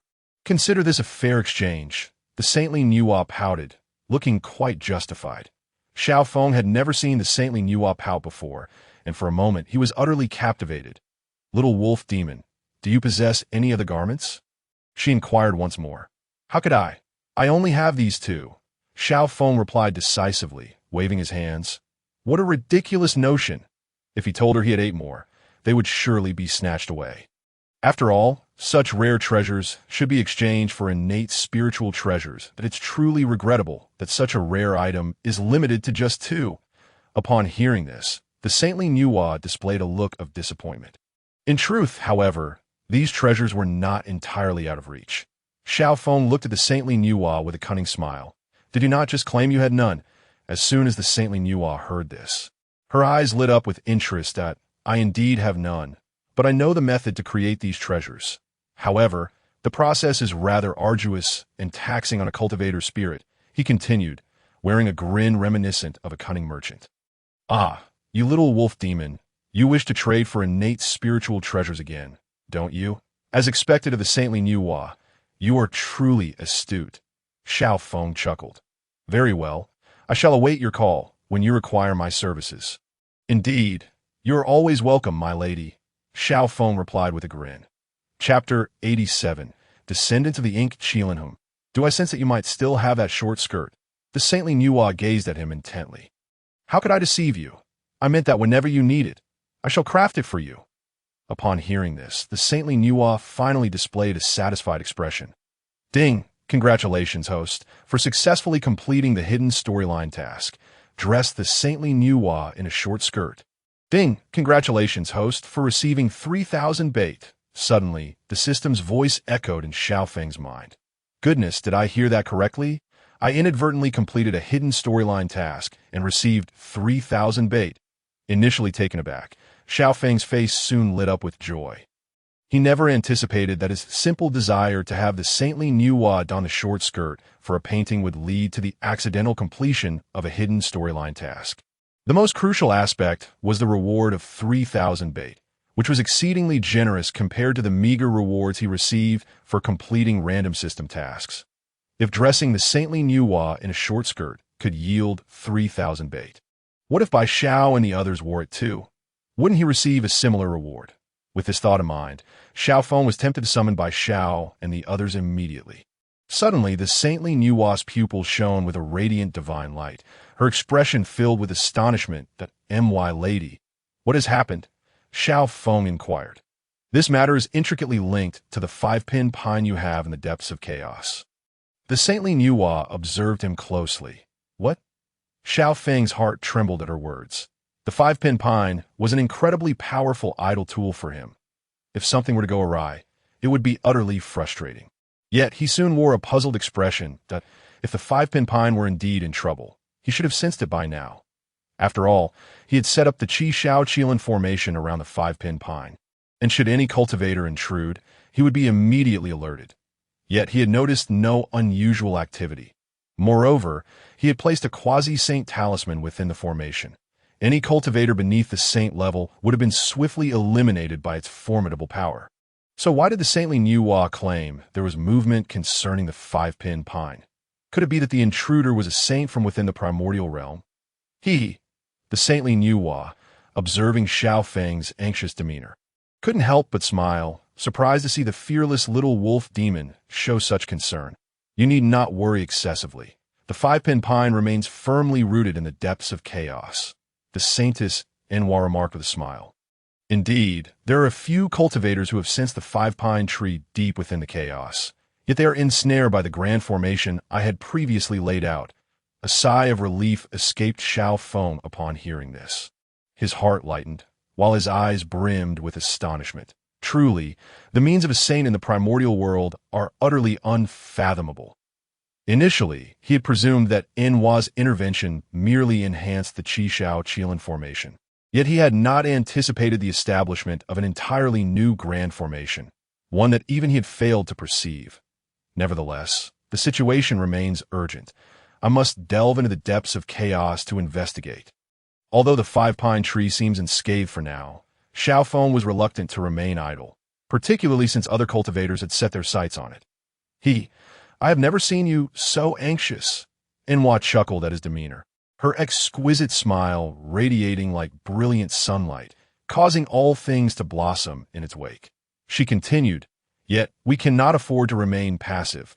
After all, the grand formation I erected was merely a haphazard arrangement, capable of restraining those two cultivators for only a few years before it disbands. I shall accompany you." With a wave of her sleeve, a divine light enveloped Xiao Feng. Although the power contained within that light was formidable, it flowed over him with remarkable gentleness. In an instant, Enwa took Xiao Feng, traversing the void and traversing endless realms, arriving at the heart of the chaos. The swiftness with which she navigated the void was beyond compare.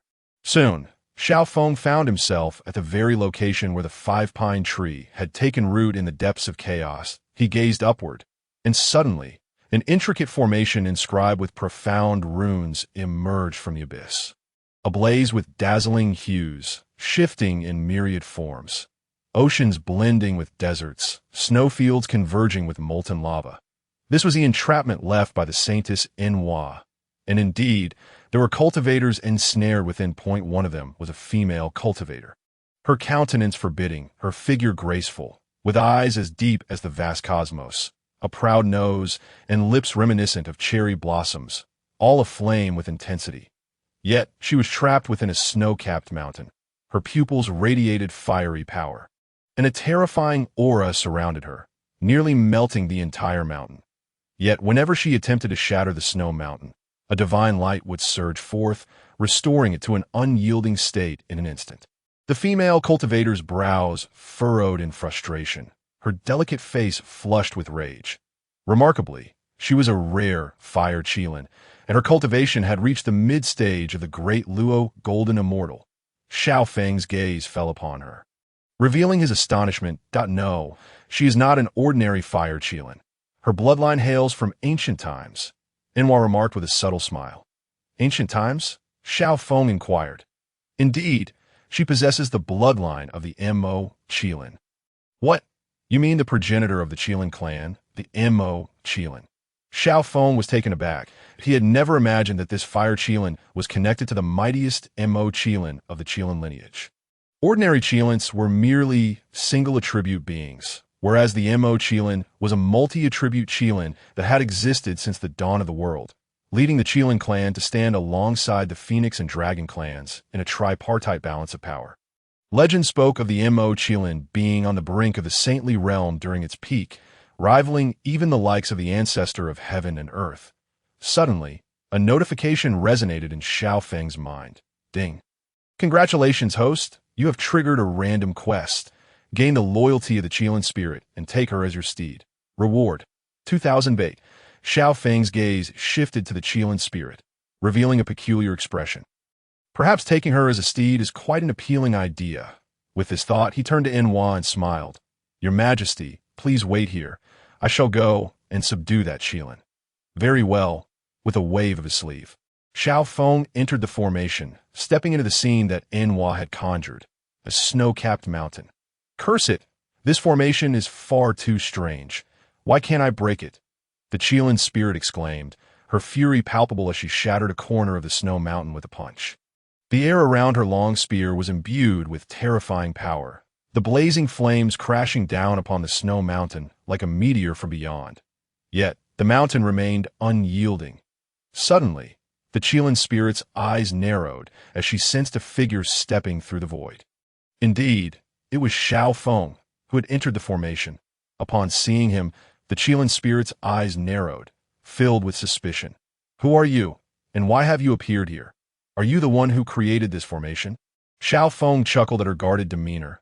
I am Xiao Feng, but I am not the one who set this formation. I am Qilin spirit, she replied. Then why are you here? Though her wariness lessened, she still maintained her distance from Xiao Feng. I, too, wish to inquire about your presence. Xiao Feng's gaze remained fixed on the Qilin. I did not intend to come here. I merely sensed the presence of a Qilin nearby and sought to investigate, only to be ensnared by this formation. I see, Xiao Feng remarked, a look of realization crossing his face. He had been curious as to how Qilin spirit, whose cultivation was merely at the great Luo golden immortal level, had detected the hidden location of the five-pine tree. It turned out she had been lured by the Qishao Qilin formation he had set up, which contained the essence of the Qilin clan. Naturally exuding their aura, as far as I know, it is rare for cultivators to appear in the depths of chaos, is it not? Xiao Feng inquired again, and why elders have told me that the depths of chaos are rich with treasures, and of high quality, so I wish to see if I could find some. Qilin's spirit blinked earnestly. Yet, she quickly regarded Xiao Feng warily again. Wait, why should I answer your questions? You have been inquiring about me. Do you have ulterior motives? Ulterior motives? Not at all. I merely wish to ride you. Xiao Feng replied cheerfully. Outside the formation, Enhua covered her mouth and chuckled, her laughter like a radiant sun, calming the tumultuous chaos around them. This fellow is quite amusing. He wishes to take her as a steed, yet his tone suggests it is an honor for her. If he could indeed subdue this Qilin, it would be quite splendid. Enhua mused to herself as she hovered in the void. Inside the formation, upon hearing this, Qilin spirit's expression shifted, and in a flash she vanished, appearing several dozen miles away, still watching Xiao Feng with suspicion. You are indeed no good person. You wish to take me as your steed. Xiao Feng's gaze fell upon her alarmed face, a smile creeping across his lips. You have but two paths before you. First, become my steed, and I shall ensure your survival. Second, since you have intruded upon my domain, I cannot guarantee that you do not covet my five-pine tree. Thus, I may have to erase you from this primordial world. Qilin spirit's pale face turned ashen upon hearing this, her eyes wide with fear. You are too wicked, she exclaimed, the terrifying power of fire radiating from her, anger flashing in her eyes. It seems you have chosen the second path. With that, Xiao Feng waved his sleeve, and the very depths of chaos trembled. Suddenly, a formation imbued with terrifying power manifested in the void above. Flames roared as fire Qilins erupted from the formation, each stepping upon mountains and rivers, howling at the heavens with a fury that resonated throughout the realm. Each fire Qilin bore the initial cultivation of the great Luo golden immortal, their forms surrounded by an overwhelming aura of fiery power. Roar! As the fiery Qilin roared towards the heavens, a magnificent blaze of Qilin flames erupted amidst the snow-capped mountains. Indeed, it was Xiao Feng who had activated the Qishao Qilin array, conjuring forth the fiery Qilins within the formation in an instant. The Qishao Qilin array possessed an unparalleled and terrifying lethality, and even after being augmented by the Saint Enhua, it could overwhelm any practitioner merely entering the quasi-saint realm. However, Xiao Feng's intent in activating the array was not to obliterate the Qilin spirit. He had no desire for her to vanish so easily. Moreover, the rewards from the system's narrative quest were simply too enticing. A full 2,000 bait. Thus, Xiao Feng's sole purpose in activating the formation was to breach the defenses of the Qilin spirit's heart. Qilin spirit, have you truly made up your mind to tread the second path? Xiao Feng strode forward in the void, his gaze fixed upon the Qilin, his eyes brimming with mockery, that if you have indeed made a decision. The Qilins within the array shall not be courteous merely because you are of the same kin. How could this be? What Xiao Feng did not anticipate was that the Qilin spirit below had not quite grasped his words. Instead, she gazed intently at the manifestation of the Qi Xiao Qilin array, her expression filled with astonishment. "Master, are you going to ride me?" exclaimed the fiery Qilin. Xiao Feng's eyes fell upon the Qilin spirit. His expression one of perplexity. What is it about activating the Qi Xiao Qilin array that has this fiery Qilin so astonished? Could it truly be the legendary Qi Xiao Qilin array? That aura unmistakably belongs to it. The Qilin spirit's lips parted slightly, her face a portrait of shock as she beheld the array's image that moment. Her gaze was suffused with a peculiar emotion, as if she were ensnared in a memory. This fiery Qilin is no ordinary being. It appears to recognize my Qi Xiao Qilin array. Xiao Feng's eyes widened in surprise. He had not expected that the Qilin spirit could discern the array. Could there be a connection between them? Boom! In the next moment, Xiao Feng's expression morphed into one of astonishment as the Qilin spirit suddenly knelt before him. Yet, he looked upon her with confusion. What did this gesture signify? "I have met my master." To Xiao Feng's astonishment, the Qilin spirit addressed him with a countenance full of reverence. What on earth is happening? Xiao Feng was taken aback. Had this fiery Qilin not been quite defiant moments ago? Where had that unyielding spirit gone? Why was she suddenly kneeling and calling him master? "Stand up first." Xiao Feng waved his sleeve, gently using his magical power to lift the Qilin spirit. Then looked at her with curiosity. "Why have you suddenly pledged yourself to me?" When I beheld the Qi Xiao Qilin array, the ancestral memories within my bloodline awakened, revealing that the Qi Xiao Qilin array is the treasured artifact of my Qilin clan's most powerful Ink Qilin. The Qilin spirit explained with utmost respect. She was indeed no ordinary fiery Qilin, for the blood of the Ink Qilin flowed within her veins. Thus, upon witnessing the Qi Xiao Qilin array, she activated the inherited memories and learned that this array was the treasure of the Ink Qilin. Countless years ago, the Ink Qilin had wielded this array to annihilate countless foes during the Longhan War. Therefore, her ancestral memories indicated that any practitioner who obtained the Qi Xiao Qilin array and the Qilin clan's insignia could become the leader of the Qilin clan, regardless of whether they were of the Qilin lineage. It was precisely because the Qilin spirit bore the blood of the Ink Qilin that she sensed the aura of the Qi Xiao Qilin array as soon as she entered the depths of chaos. Upon hearing this, Xiao Feng's confusion deepened. How could this be?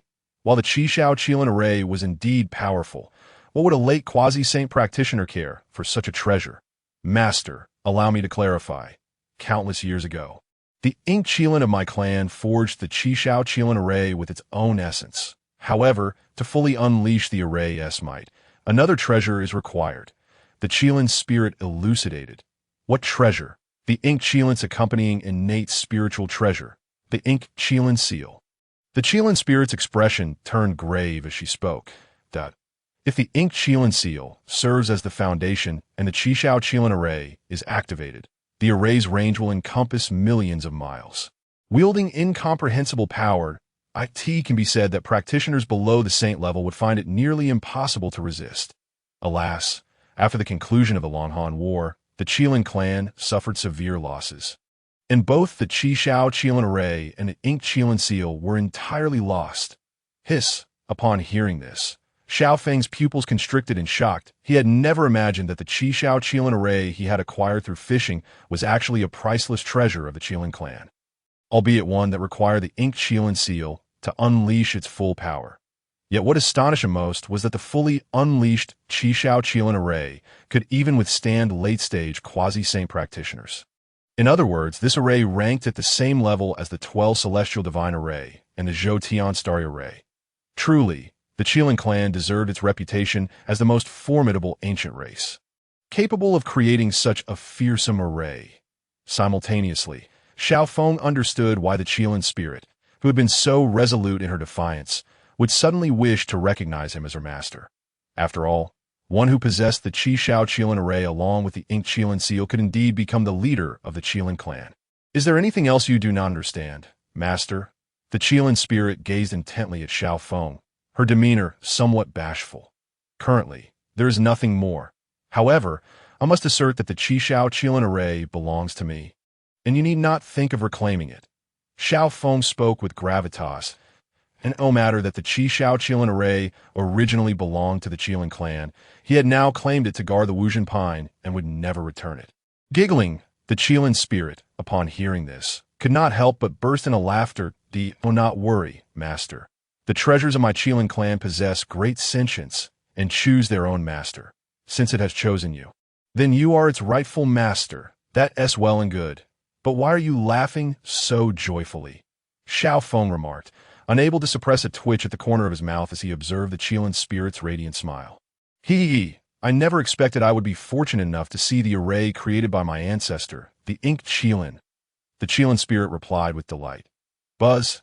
As her words fell, the Qilin spirit suddenly formed a hand seal, simultaneously uttering an incantation. I am the fiery Qilin Ling, and by the primordial path as my witness, I hereby pledge my servitude to Xiao Feng, with no deceit or concealment. Should I violate this vow, I shall be forsaken by the path and struck down by heavenly lightning. Buzz! In an instant, terrifying storm clouds enveloped the depths of chaos, and a radiant beam of multicolored light descended upon the Qilin spirit's brow. Suddenly, a brilliant azure light erupted from her forehead, which then transformed into an intricate and mysterious rune, swiftly embedding itself in Xiao Feng's brow. Thereafter, Xiao Feng sensed an inexplicable connection between himself and the Qilin spirit, through which he could perceive her thoughts and even exert control over her actions and fate. Seeing this, Xiao Feng was taken aback. He had not anticipated that the Qilin spirit would swear a primordial oath to him as a testament of her loyalty. Master, the Qilin spirit bowed deeply before Xiao Feng, her eyes filled with reverence. Very well, I shall take you with me, Xiao Feng declared. Yet he could not have foreseen that upon hearing this, the Qilin spirit would display a bashful demeanor. Master, are you going to ride me? Chapter 90. Just a common pair of underwear with a thud.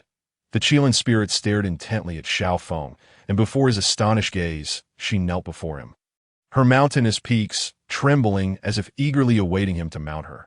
The crucial point was that she had not transformed into her fiery Qilin form, remaining in her human guise. Xiao Feng thought, what should I do if I can hardly contain myself? Though his heart brimmed with restlessness, he remembered that the Saint Enwa was still watching from outside. Thus, he could only suppress his inner turmoil and smiled, saying, I do not need to ride for now. Just act as you usually do. Did not the master intend to take me as a mount? Shouldn't you be riding on me instead? Does the master find me lacking? The Qilin spirit's gaze fixed upon Xiao Feng, confusion and grievance evident in her eyes. What a vexing little sprite. Xiao Feng felt a surge of frustration and nearly erupted with fire from his eyes. After a long pause, he finally spoke earnestly. I do not disdain you. I simply do not need it at the moment. Oh, I see. Upon hearing this, the Qilin spirit's expression brightened, and she bounced over to Xiao Feng's side. Ding! Congratulations, host, for successfully completing the random narrative quest, earning 2,000 bait. Simultaneously, the system's voice echoed within Xiao Feng's mind. More tasks are always welcome. Capturing the descendant of the inked Qilin as a mount and gaining 2,000 bait is truly splendid. Upon hearing those words, Xiao Feng could not help but reveal a faint smile that he then waved his sleeve, and a dazzling divine light enveloped the surroundings, instantly transporting him and Qi Ling before the sage Nuwa. The sage Nuwa gazed at Xiao Feng with a knowing expression, remarking that this little wolf demon had just declared an intention to subdue the fire Qilin, yet ended up claiming it as a steed. Ah, is my master truly a wolf demon? My heavens, to think that a wolf demon would be the one to ride me. Qi Ling, upon hearing this, could not suppress a shy expression. Meanwhile, Xiao Feng, oblivious to Qi Ling's change in demeanor, smiled radiantly at Sage Nuwa, exclaiming that his benevolence precluded him from engaging in such bloody affairs. Puffed. Sage Nuwa, upon hearing this, was momentarily taken aback, then burst into laughter. You, benevolent. If you were truly benevolent, what then is the terrifying aura of malice emanating from you? Moreover, the karmic ties of the witch and demon clans are clearly laid upon you, indicating that you have erased many cultivators from those factions. Yet Sage Nuwa did not elaborate further, instead cheerfully stating that she happened to have time to set up a killing formation for his 5-pine tree. Hearing this, Xiao Feng's eyes sparkled. If a sage were to arrange an offensive killing formation, it would undoubtedly possess terrifying power. Thus, unless a sage intervened, who in the primordial world could covet his idol artifact? Buzz! As her words fell, Sage Nuwa's pupils radiated with brilliant divine light, while she continuously weaved her hand seals, causing the void above to shimmer with sacred yet fearsome brilliance, revealing profound laws that emerged from the depths of chaos. Boom! In an instant, the chaotic elemental forces of order spread throughout, coalescing around the 5-pine tree and forming an extraordinarily intricate formation centered around a fleeting moment. Xiao Feng sensed that the absorption rate of chaotic essence by the 5-pine tree had significantly accelerated, indicating that his idol artifact had leveled up. Indeed, the prowess of a sage is remarkable. Such terrifying methods are simply beyond comprehension.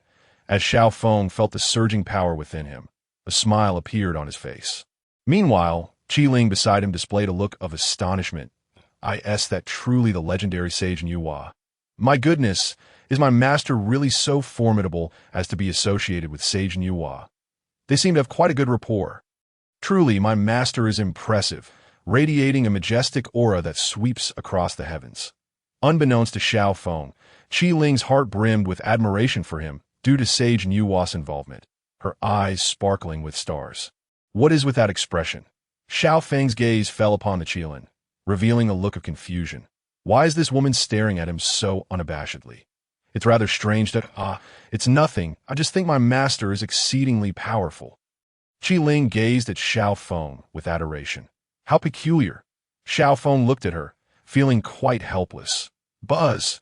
Simultaneously, as Sage Nuwa's pupils shone with utmost brilliance, the extraordinary phenomena in the depths of chaos gradually faded away. Xiao Feng understood well that the countless terrifying elemental forces of order were merely concealed within the formation by Sage Nuwa. If any cultivator were to mistakenly enter this array, they would undoubtedly suffer a dreadful assault. It's done, a radiant divine light flashed, and in an instant, Sage Nuwa stood before Xiao Feng, smiling as she declared that from this day forth, any cultivator below the sage level that enters this array would be ruthlessly slaughtered by great magical power. Thank you, Sage Nuwa. Buzz. Concurrently, Xiao Feng waved his sleeve, and a pink garment materialized before Sage Nuwa. Express my gratitude. This is but a small gift. Xiao Feng smiled brightly at Sage Nuwa.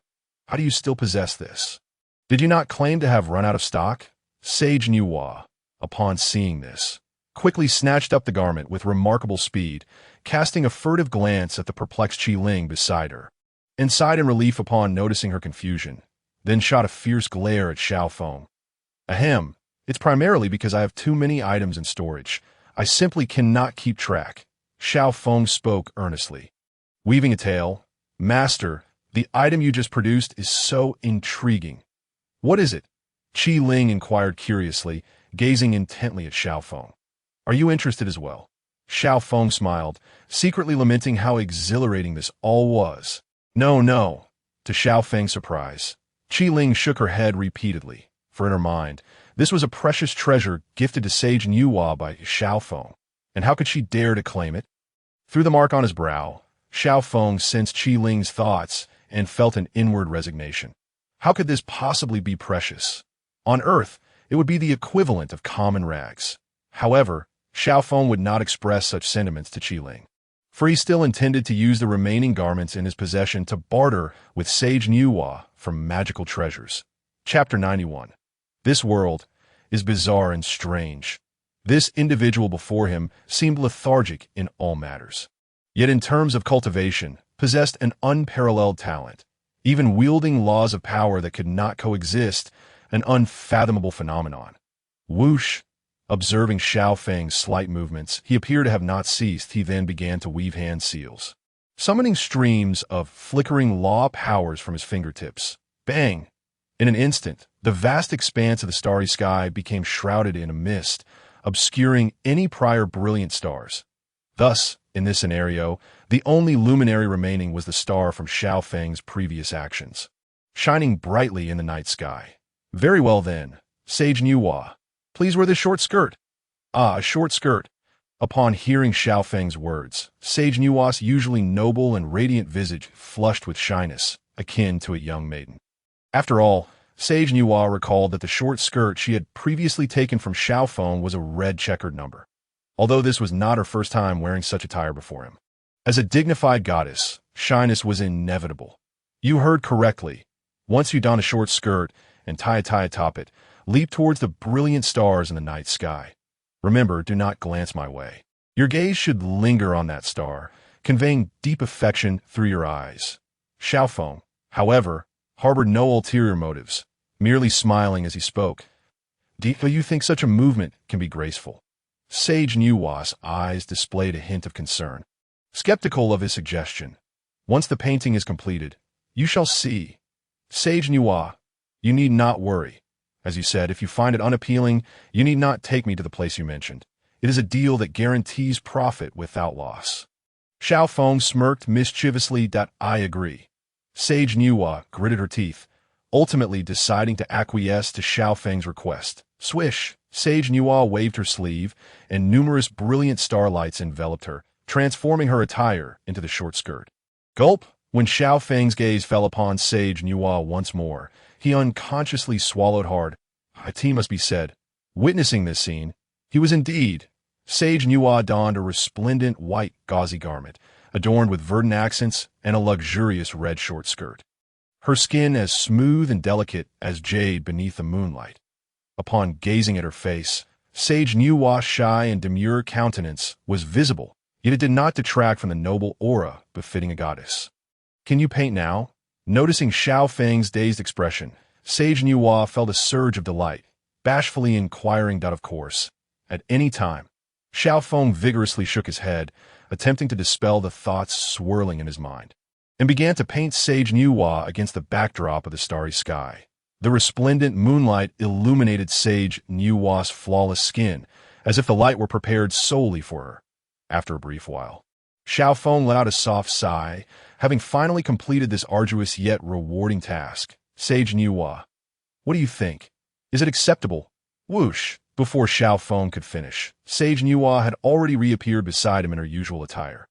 Yet a hint of lingering shyness remained on her face. Sage Nuwa picked up the painting Xiao Feng had just completed, her gaze entranced by the artwork. Wow! So beautiful! When the saintly Nuwa beheld the portrait for the first time, even she gasped in astonishment, her profound eyes as beautiful as a celestial being. It was simply exquisite, beyond comprehension. From this image, one could discern the radiant brilliance emanating from a bright star in the background. Clad in a flowing white garment, the Saint Nuwa leapt gracefully towards the resplendent light of the star, which filtered through her attire, revealing her smooth, delicate skin to the air. Upon closer inspection, Nuwa's gaze was dreamy, her elegant figure emerging in the moonlight, with her enchanting cherry blossom lips glistening as if coated in honey. The striking red miniskirt was truly the finishing touch to the entire composition. A masterpiece in its own right. It was absolutely deserving of such acclaim. Were she to consider it, Nuwa would hardly believe that the woman depicted in the portrait was indeed herself, a youthful maiden who seemed to transcend this world. It was simply miraculous. The more one gazed upon this painting, the more one became entranced, and even the Saint Nuwa was no exception. How does it feel? Is it satisfactory? Suddenly, Xiao Feng inquired with a smile, pulling Nuwa back from her reverie as she turned to him. Nuwa hurriedly tucked the painting away, realizing that even the artist herself would not have the opportunity to admire it. This was worth it. It's passable, she replied, her eyes reflecting a hint of uncertainty as she brushed her hair aside. Anyone could see how deeply you cherished this painting. It was evident that you adored it immensely. At this stage, there was no need to feign indifference. Indeed, my mother once said that beautiful women always tend to tell little lies. Xiao Feng mused softly, a smirk playing on his lips. Then, turning to Enhua, he asked, now that the painting is complete, when will you fulfill your promise? Right now, Enhua declared, looking at the pleased Xiao Feng. All right, then let us go. Go? We shall arrive shortly. Hearing this, Enhua shook her head in resignation. She then extended her hand, fingers splayed, pointing at Xiao Feng. In an instant, a powerful force enveloped him, swiftly transporting him through the fabric of space. This force, though seemingly formidable, was gentle and caused him no harm whatsoever. In the blink of an eye, Xiao Feng opened his blurred eyes, only to discover that the world before him was not the one he had known. The realm was peculiar and extraordinary. The abundant spiritual energy floated through this world, like vibrant strands of life, teeming with vitality, yet entirely imperceptible. Immersed in this realm, Xiao Feng experienced an ineffable sensation. There were no grand mountains or flowing rivers, no vivid manifestations of life. Yet, paradoxically, one felt the essence of majestic landscapes and the vitality of nature, an experience so intricate it defied expression.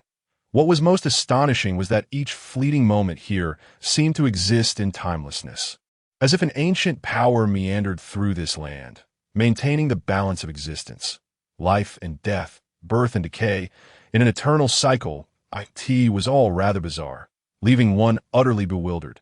Chapter 92. The enormous ancient tree Enhua. Where is this place? It is so strange. Xiao Feng inquired, his curiosity piqued. Ding! Undetected energy identified. The system classifies it as an otherworldly void. Fishing in this void rewards a threefold increase in cultivation. In an instant, the system's voice echoed in Xiao Feng's mind. What on earth? He exclaimed, his face a mask of shock. A reward that can triple my cultivation. Surely, I must have misheard. If this is true, then my 50 years of fishing here could yield a staggering 150 years of cultivation. This would be double what I gained at Jineo Island in the Tongtian secret realm. Moreover, Xiao Feng harbored doubts about the nature of this land. Everything felt amiss, though there were no majestic mountains or vibrant life. He could undeniably sense their presence. Just then, a melodious voice floated from the ground, crisp and resonant, as if emanating from surround sound system, echoing from all directions.